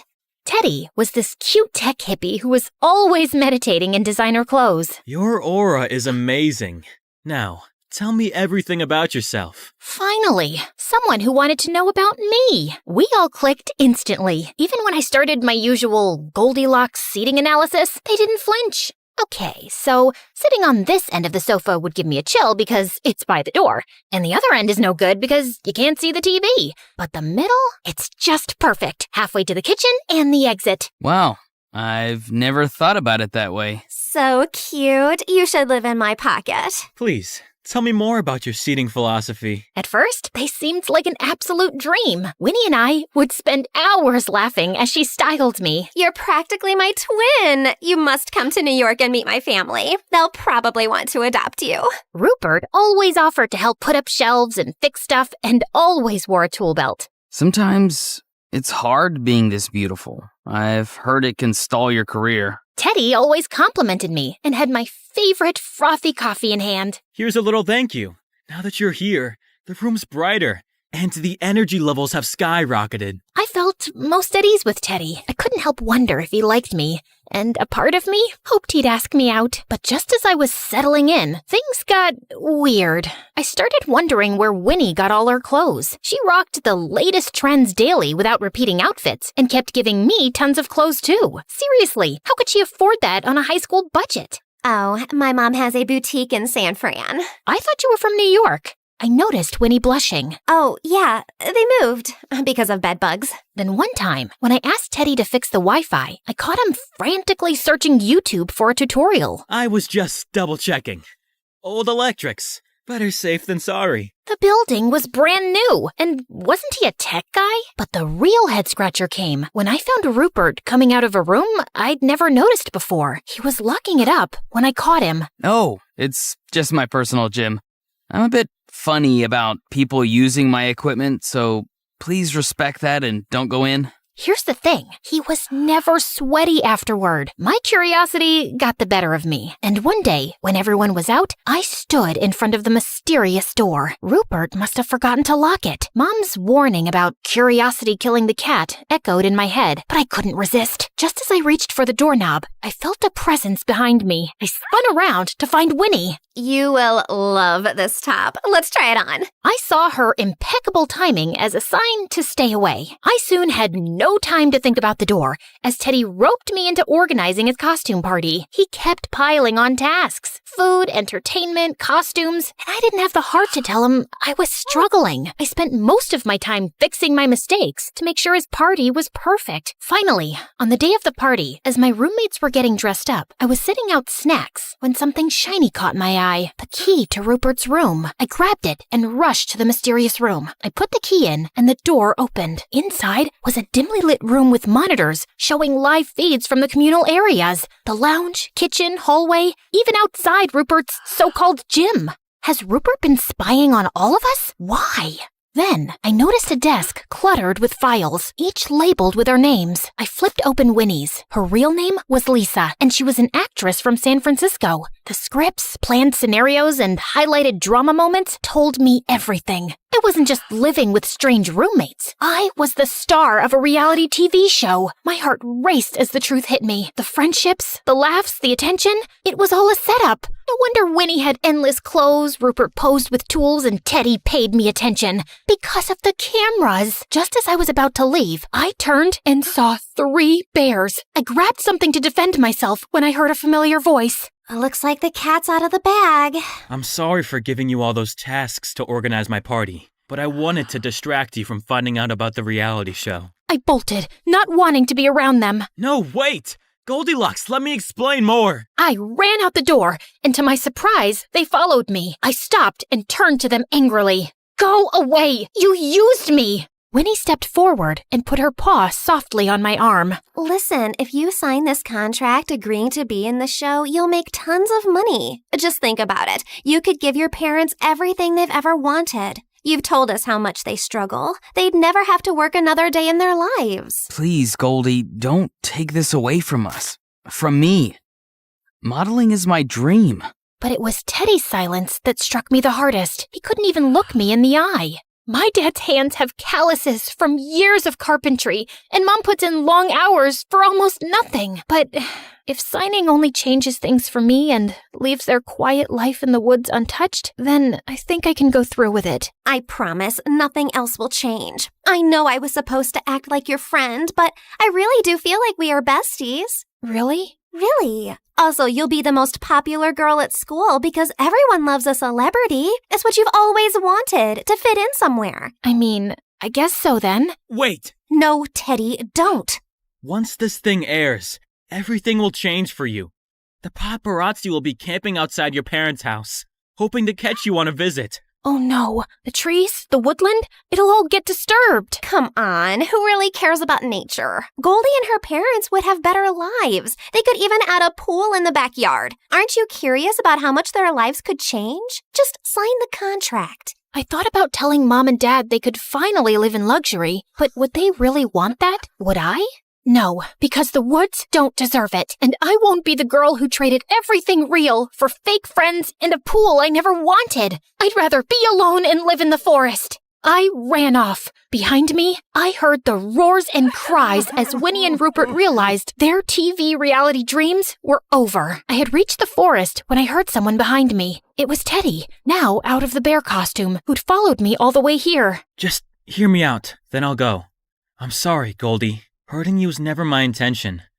The producers of the show wanted to bring something different to the cast. Not an actress or model, but a person living a simple life. It was decided it would be kept a secret from you, because you might not have agreed to be on the show otherwise. I know it's wrong, and you shouldn't have been made a part of this without your consent. I only agreed to do the show because my dad thought I needed to experience life without butlers and chefs, but I never expected to meet someone like you. Your background makes you so special. I got so nervous around you, I couldn't think. Like when you asked me to fix the Wi-Fi. Turns out, Teddy's dad is the freaking king of Norway. Anyway, a family out on a picnic had caught me on camera talking earlier to Winnie, Rupert, and Teddy in their Teddy costumes. The footage soon went viral, and the internet was buzzing about the girl who befriended 3 bears who had escaped from the forest. Prince Theodore, yes, Teddy, reached out after it all came out, and before I knew it, we were dating. Our families soon met, bonding over my mom's homegrown meals, hikes, and a few glitzy parties. But the best part? The king renewed his love for nature and promised to protect my parents' land. So, when you hear the tale of me and 3 bears, just remember, sometimes a little curiosity leads to discovering that high school friends can be as ferocious as grizzly bears.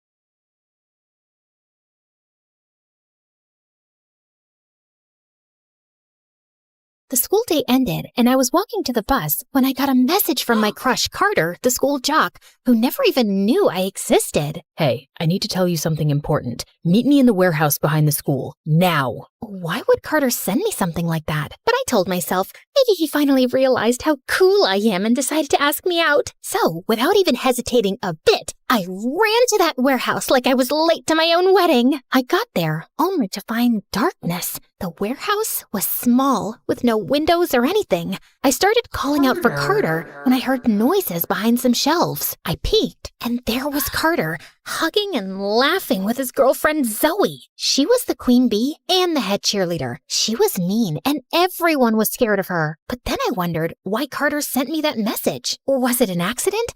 Of course it was. God, I'm so stupid. I tried to tiptoe out, but the door wouldn't budge. I kept pulling like crazy until I ended up with a knob in my hand. Oh my God, could this get any worse? Yep, because right then, Carter and Zoe noticed me, and she glared at me like she was about to eat me alive. What are you doing here, you freak? Are you stalking us? Did you follow my boyfriend here? I didn't know what to say because she was scary as heck. Hi, my name is Amanda. And this is how I got stuck with my crush and his girlfriend for days, until I discovered a secret that almost cost us our lives. Carter tried to open the door, but it didn't work, so we started calling for help. We pushed and kicked the walls, but no one heard us because it was a faraway warehouse and everyone had already left. And to make matters worse, it was Friday.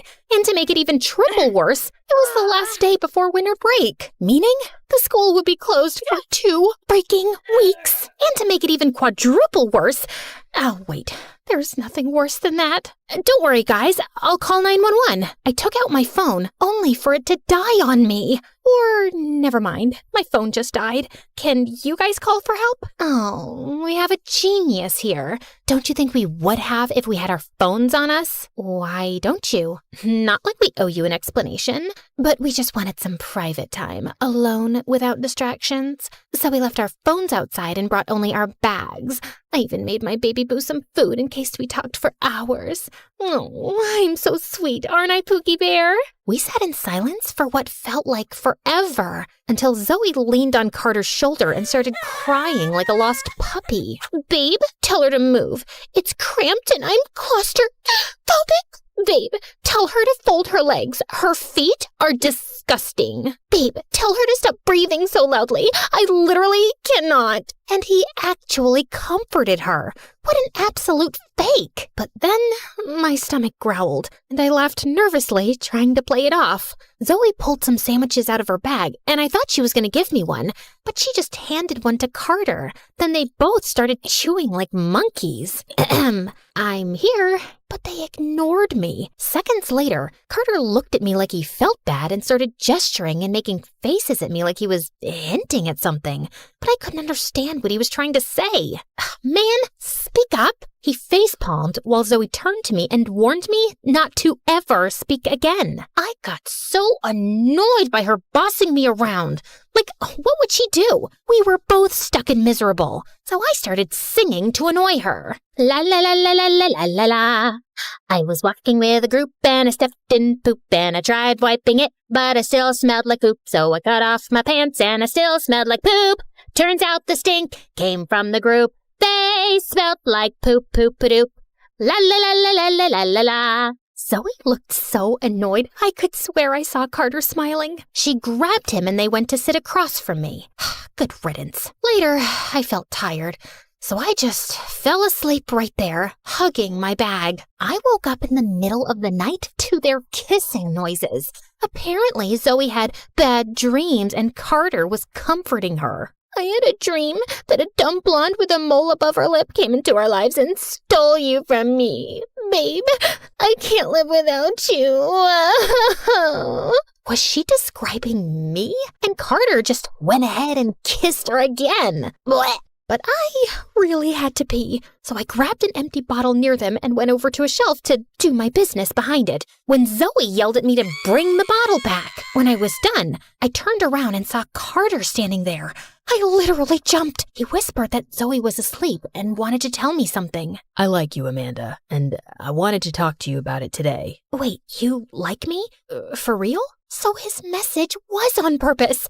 Finally, a win! Then he told me he broke up with Zoe 2 days ago. He said he liked me and wanted to talk to me in private yesterday, but before he could do that, Zoe convinced him to come in here to talk about their relationship because she thought he wasn't serious about the breakup since it happened before and they always got back together. So why are you still kissing her like a chimpanzee? I'm just trying to keep her calm because she's crazy. Plus, what's the point in saying anything now? We're stuck. Annoyingly, that made sense. And honestly, I had a huge crush on him. Carter was kind and smart, and everyone loved him. The whole school knew he deserved better than Zoe. So I hugged him, and he hugged me back. But just then, I felt dizzy from hunger and tiredness.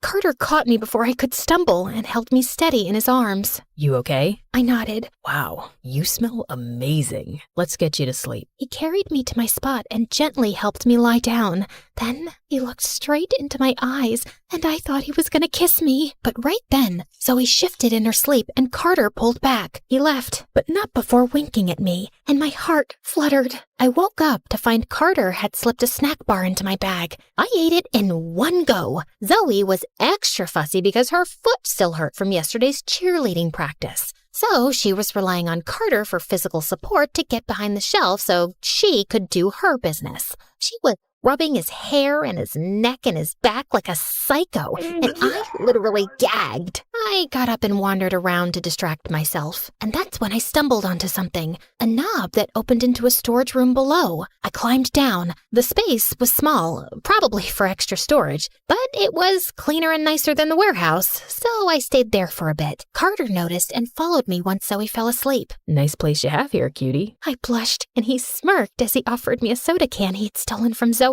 I drank half of it too fast and let out the loudest burp. I clapped my hand over my mouth, mortified, but Carter gently moved it away and smiled. Then suddenly, he winced. God, you're stepping on my toes. I tried to move my leg away, but I lifted it a little too high at the exact moment he bent down to check his foot, and I ended up kneeing him straight in the nose. Oh my God, I am so sorry. I looked up at Carter. His nose was bleeding, and his eyes crossed as he tried to look at it. Then, without warning, he passed out right then and there. Oh, Jesus Christ. I tried slapping him awake, but he wouldn't budge. What the heck is going on? Ugh, give me a hand first, then shout all you want. Get your butt over here and help me pull him up. It's too tight in here. So it wasn't too tight when he was awake? Or were you too busy trying to steal him to notice? Oh, God, I wanted to yank her hair, but I had to help Carter first. I grabbed him under the arms and tried dragging him up the stairs, and Zoe just stood there watching me. After what felt like 10 minutes of struggling, my arms burned and I was completely exhausted. So I climbed up for air and found Zoe yelling through a hole in the wall. The janitor was on the other side. I joined in, but he had headphones on. Still, I could have sworn he glanced our way and paused for a second, then shrugged and walked off. I'll bet he recognized your voice and decided to let you rot because you bullied him like crazy. Ugh, whatever. He cleans the mirror with the same mop he uses for the bathroom floor. He's nasty. Not nastier than you. Zoe and I kept shouting at each other for 5 minutes straight until my throat hurt. Then suddenly, someone gently pulled me back. Oh, watch out. A huge spider was dangling from the ceiling right above us. The second Zoe saw it, she screamed and ran like a headless chicken. So you saw the spider and decided to help her and not me? Carter stared at her with challenging eyes, and I thought he was finally going to snap. But then he just nodded and smiled. You're right. It was just a reflex. I was so annoyed. I couldn't understand why he always acted like that. and I had enough. So I grabbed Carter's face and kissed him right there. For the first 2 seconds, he seemed into it, but then, like it finally hit him what was happening, he gently pulled away. Zoe looked at me like she'd seen a ghost. Her face went pale, and she just passed out. I rushed to wake her up. What's with all these people passing out today? Then she suddenly snapped her eyes open and lunged at me. But Carter pulled her back just in time. He looked at me with these pleading eyes, like he was begging me to stay calm. I backed off for his sake, still confused why he looked so terrified of her. And then, because the universe hated me, my stomach made the most embarrassing noise, followed by a tiny release. I wanted to disappear. Carter looked away politely, and Zoe wrinkled her nose in disgust. Gross. It's the stress, okay? Being trapped in here is messing with my stomach. I was mortified. Great. Just kissed my crush and immediately humiliated myself. Later, around midnight, I woke up starving. Zoe and Carter were fast asleep, and Zoe was snoring like an orphaned bear. Then Carter suddenly woke up and put a finger to his lips, signaling me to shush. He got up, slid Zoe's bag out from under her arms, and started digging through it. I whisper shouted at him, asking what he was doing, but he ignored me. Zoe made a little sound, and Carter freaked out and basically threw the bag at me. She might be hiding something to hurt us. Search for it. Then he said he'd distract Zoe and cuddle her in case she woke up. I was freaked out. What would this psycho even have in her bag to harm us? I hurried down to the storage room and started searching frantically. Man, she stuffed that bag like she was moving to another country. Then Zoe's voice came from above. I panicked and hid her bag behind my back. I'm looking for food. How would you find food in this stupid storage room? And then, as luck would have it, I ripped open a big package on the floor and literally froze. Ramen packets, cookies, bags of chips, even soda cans. It was probably just the school's cafeteria stock stored in here. I quickly shoved Zoe's bag behind some other boxes and stood up like I wasn't doing anything suspicious at all. And then I got up to Zoe, holding the food box. You're not getting anything until you apologize, Zoe. Oh, bite me. And with that, she whipped out some cheerleader gymnastics leg move, knocked me to the ground, and yanked the box away. The box hit the floor and spilled, and I managed to scramble up and snatch about half the snacks. But then she grabbed Carter. We kept pulling Carter in opposite directions until he jerked his arms free and shoved us both back. Knock it off, all right? I don't want to eat anything. I just want to get out of here. Then he stormed off and climbed down into the storage room to sit alone. A little later, I saw him quietly slide Zoe's bag back under her arm like nothing happened. She didn't even wake up. I still had no idea what he found in there, and he wasn't talking. So, yeah, I went back to sleep, hugging all the snacks I'd managed to save. The next morning, we woke up exhausted. We'd been there for 4 days, and we were getting more drained by the hour. Well, except for Zoe. She was actually making breakfast and humming like a psycho. But Carter seemed different today. He ignored both me and Zoe all day, no matter how many times we tried to win him over. Eventually, Zoe had enough and snapped. If you don't talk to me, I'll tell everyone your secret. Carter looked at her with tired eyes, then smirked. Go ahead, tell everyone. Oh wait, we're stuck in here, and it's only Amanda. You know what? I'll save you the trouble and tell her myself. Zoe's had a crush on me since the first time she saw me, back when I worked for her family as a gardener. Yep, I was the gardener boy, and she convinced her dad to pay my tuition to this fancy school. It's not a scholarship like everyone thinks. I'm just her charity case. And she's been threatening to cut me off if I ever tried to break up with her. Well, Zoe, I'm sick of you and your games. We're done. Oh, I think you left out a tiny detail, honey. Like the part where you're a thief? Yep. He and his dad stole money from my dad's safe. And don't you dare deny it. We have it on camera. I even begged my dad to forgive you and not call the cops on you. But sure, I'm the bad guy here. Okay, that was intense. And then Carter just cursed her, straight up. I thought Zoe was gonna lunge at him, but to my surprise, she burst into tears like a little kid. I just want a boyfriend. I never had one. They leave me after the second date. And when I finally found one, I am not letting go just like that. to the corner and cried while angrily munching on cookies. I looked at Carter, but he wouldn't meet my eyes. He just walked off and went back to the storage room again. Okay, this was officially awkward. But things changed after that. Later that night, Zoe was crying like crazy. I honestly thought she was going to drown in her own tears. Then she came over to me and sat next to me. Listen, Amanda, girls like you always get what they want. You're smart, you're funny, you're beautiful. You just need some confidence. I'm just a pretty face, though. My parents spoiled me, handed me everything, and now I don't even know what to do when I can't control something. I know Carter doesn't love me, but my ego can't take it. He breaks up with me. I beg him to come back every time. I'm stuck, okay? And I'm not just stuck in here. I'm not asking to be best friends. I'm just saying, don't make this worse. Can we be a little nicer to each other while we're trapped here?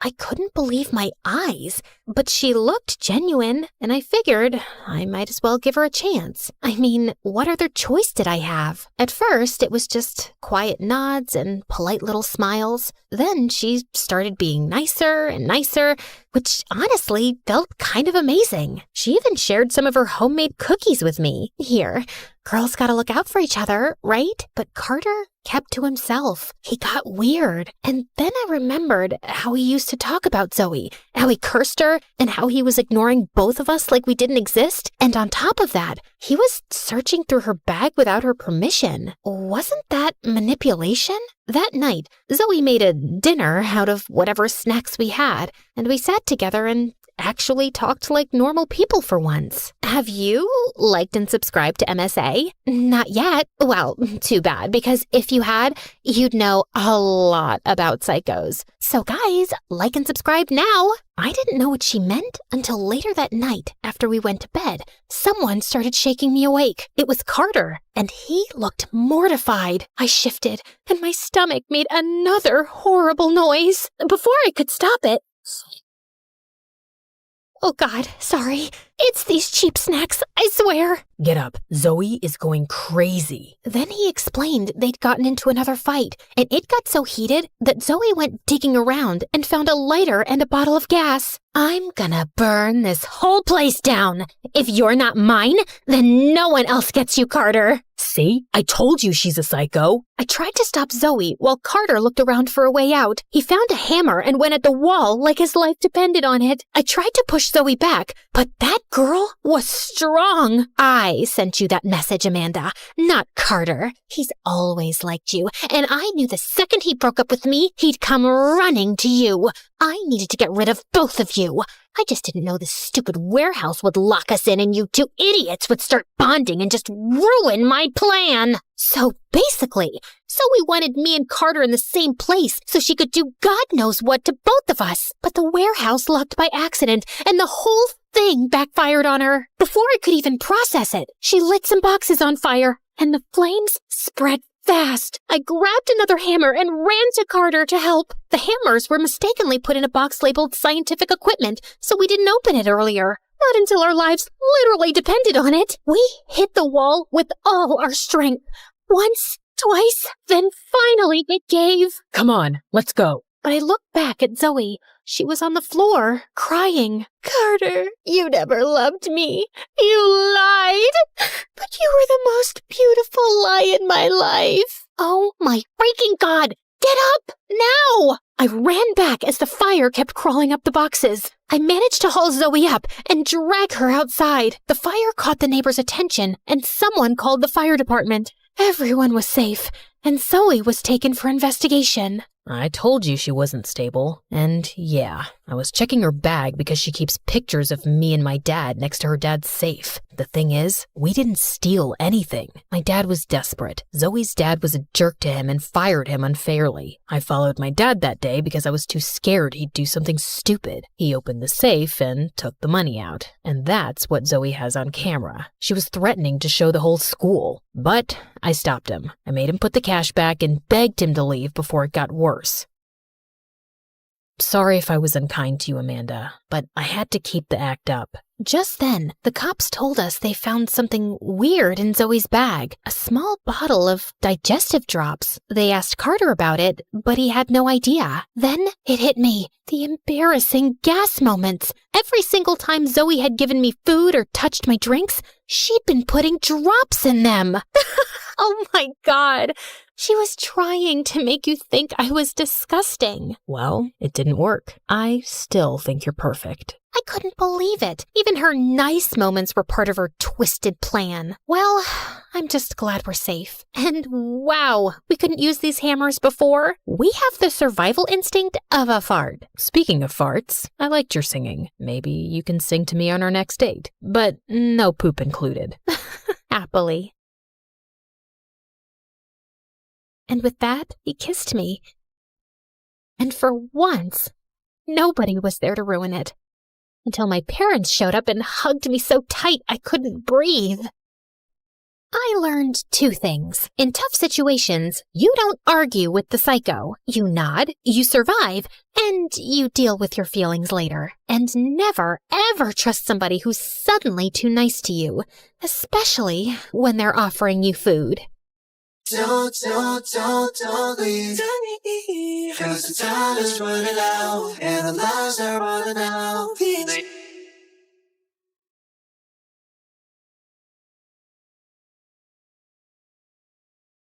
Hi, I'm Ava from Ohio. Please don't forget to like and subscribe to MSA. School was always a breeze for me. I aced all my classes, math, English, science, you name it, all A's. But grades were never my main concern because I had a bigger dream, to become an Olympic gymnast. My gymnastics coach Jenny saw potential in me. I was her star student, and she was confident I'd bring home a gold medal someday. Jenny was more than a coach to me. She was like a second mom. She'd invite me over for dinner after practices, and I found myself going over quite often. You see, my own mom wasn't a bad person, but we didn't always get along perfectly. She was often moody and quick to anger, which made my 3 older brothers keep their distance as much as possible. I knew she wasn't a bad person. She was just a bit challenging at times, and hanging out with Jenny just felt easier. One night, after a really hard practice, Jenny saw I was feeling down, so she took me to her place, picked out some inspiring sports movies, and got my favorite snacks ready. Ava, when you're out there, you're not just doing gymnastics. You're showing everyone what it means to love what you do. That's why you're amazing. We laughed, cried a bit watching the movies, and talked about our dreams. But Jenny had one flaw. Her daughter, Becca, a year older than me, often behaved like she was 5 years younger than me. She was impulsive and wild. Becca would dress weirdly and act irrationally, and she never respected Jenny. During dinner one time, she showed up wearing the brightest neon colors and chewing gum. You know, Mom,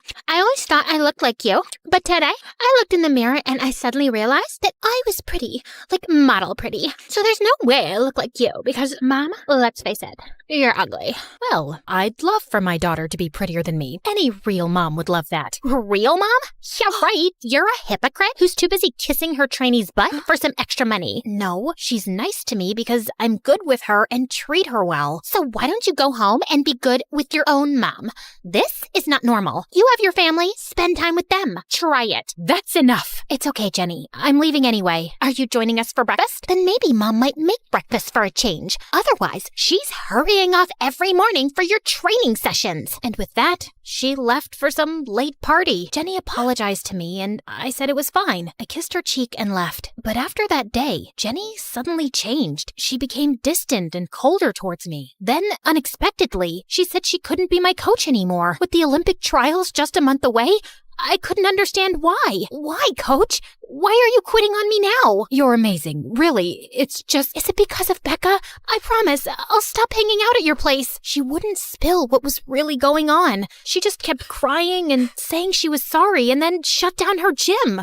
Next thing I knew, she'd even moved from her current place. I was crushed. I stayed in my room for days, feeling really down. I thought I was done with gymnastics. Without Jenny, it seemed pointless. I swore I'd never practice again. My brothers did their best best to make me feel better. They even tried reaching out to Jenny, but no luck there. Then one day, Mom came into my room and said something that really hit me hard. You're my favorite, and it hurts me to see you this sad. I know it's tough, but your talent and determination make me so proud to be your mom. Maybe you could try to start training again? What Mom said really affected me. Even though she had always let me do what I wanted, I never really knew she appreciated my talent so much. I decided to push away the hurt I felt at being let down by Jenny and focus on the love I had for my real mom. And her encouragement made it feel right to pick up gymnastics again. But little did I know, training for the Olympics on my own would be a lot harder than I'd imagined, especially when I found out that Olivia, the richest and most popular girl in school, was a gymnast too, and she was going to do anything to get me to give up. She'd turn up in the gym whenever I was practicing and kept ruining my focus with her dumb comments. Next, my equipment started disappearing from my locker. I knew it was Olivia trying to sabotage me, so I started hiding it in the school boiler room. Olivia had a boyfriend named Derek. He was a nice guy, not like Olivia at all. He wasn't rich or from her social circle, and I thought Olivia was only with him because he was attractive and seemed perfect. They often fought in public. Olivia would yell at him, calling him terrible names. When he finally said he wanted to break up, she'd start crying and begging for forgiveness, making a scene until he stayed. Even though she was richer and more powerful, she acted as if he was the boss in their relationship, which was odd because she was usually so tough and bossy. One day, while I was practicing my routine in the school gymnasium, Derek saw me do 2 full rotations in a pike position during basketball practice.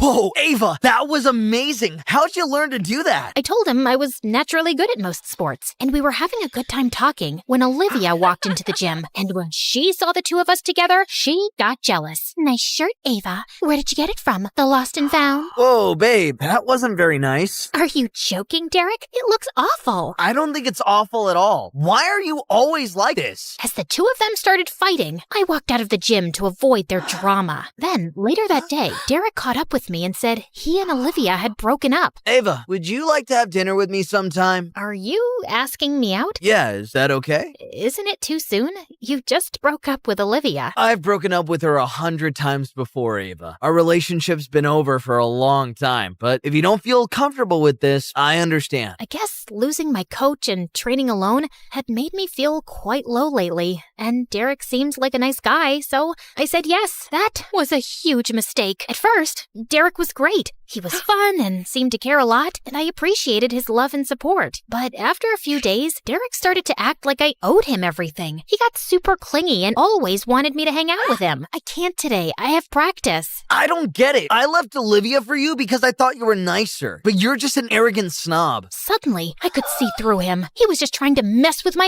head. Maybe even Olivia had put him up to it to throw me off my training. I see what you're up to, Derek. But why? Are you just playing games like you did with Olivia? Or are you caught up in Olivia's games? Do you really see what I'm up to? Here's a clue. Coach Jenny. What does Coach Jenny have to do with you? Let me spell it out for you. Becca, Jenny's daughter. What? Why would you be involved with that psycho? Don't call her that, okay? I don't like that. Oh, wow. So there is someone who sent you to ruin my life, but it's not Olivia. It's Becca? Oh, Olivia's nobody. Her tough act is just a facade. She's the weakest person I've met. I had the best time with her. She'd buy me whatever food I wanted. Yes, she's crazy and would call me names whenever I drove her mad, but she'd regret it instantly like a scared toddler. Okay, listen. I'm bored of this drama already. It's over. We're over. I go back to my training, and you go back to your girl. Olivia if you're hungry, or Becca if you're thirsty. You might actually want to head home and see what's going on there. What do you mean by that? After what we did to Jenny, you think we'd stop? It's your turn, babe. What do you mean?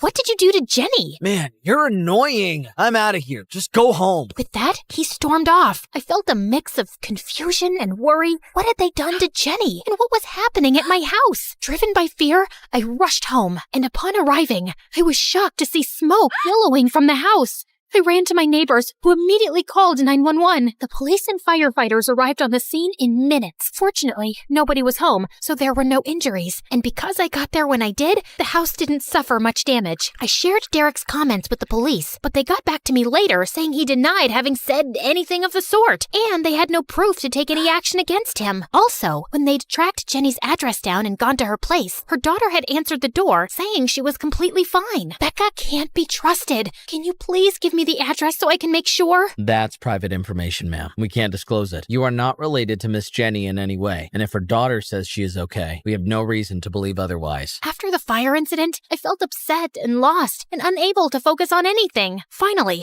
I decided to meet up with Olivia and told her everything, who was apparently also fed up with Derek for being a manipulative jerk. I know we're not friends, but sometimes you have to join forces with an enemy to take down a common one. Do you have any clue what Derek meant? He once introduced me to his cousin named Becca, which was obviously a lie. He talked about her having a rough time with her mom and said he was helping her. I actually have Becca's number. Can you reach out to her? Get her to meet me, please? I have to find out if Jenny is okay. I might do that, or maybe even more. My dad can hire someone to track down Jenny for you, and in exchange, you want me to back out of the competition so you have a better shot at winning, huh? Exactly. Deal. But for now, can you arrange a meeting with her? Just tell her you want to meet her. Don't mention me, of course. The night before the big meetup with Becca, I couldn't shake off the unease. I was about to trade my dreams for some peace of mind. All the sweat and tears I'd shed in the gym would go to waste, but I also needed to know if Jenny was okay. So I ended up pouring my heart out to my mom. I didn't expect much, honestly, but Mom, in her own surprising way, gave me the clarity I desperately needed. Ava, sometimes the hardest choices reveal our true priorities. It's not just about winning or losing. It's about what you're willing to fight for. Remember, your value isn't measured by a medal, but by the courage to follow your heart, even when it leads down a difficult path. Her words resonated with me. I was going to meet Becca tomorrow. When I arrived at the cafe, Olivia was waiting for me at the entrance. Her look had a hint of sympathy. Becca isn't alone. Jenny is here too, and I think there's something wrong here. It's like Becca treats Jenny as a slave. She brought her to this meeting to hold her bags and stuff. I was stunned for a few moments. The thought of seeing Jenny made me emotional. Olivia stayed with me for a couple of minutes outside until I calmed down. Then I went inside. Ava, you can't be here. Tears welled up in my eyes. Why? What's going on? Ugh, here come the tears. Let's hold hands and cry. What are you even doing here, Ava? Ava, you know I care about you, but Becca, she's... What, Mom? Say it, Jenny. This is your chance. Becca, you've been unstable. She threatened me, Ava. It was getting out of hand. One day, she tried to do what she and Derek did to your house while locking me in the bathroom. She said she'd let me out, only if I promised to close my gym and stop training you. I'd do anything to ruin you and Ava. Derek and I have more plans. Derek is the only one who loves me and worships me. I always loved you, but I couldn't make you happy. Oh, shut up. Suddenly, Becca lunged at her mom. Right then, police officers surrounded us and restrained Becca. Becca, you're going to need to come with us. We've heard enough, and it sounds serious, so you and Derek might be facing juvenile detention. Olivia and I had called the police beforehand in case Becca made any confessions, and they heard everything. Thanks, Olivia. Giving up the competition felt worth it. Actually, I think you should compete. May the best girl win. Why help me now, Olivia? I realized winning only means something if I compete with the best, and that's you, Ava.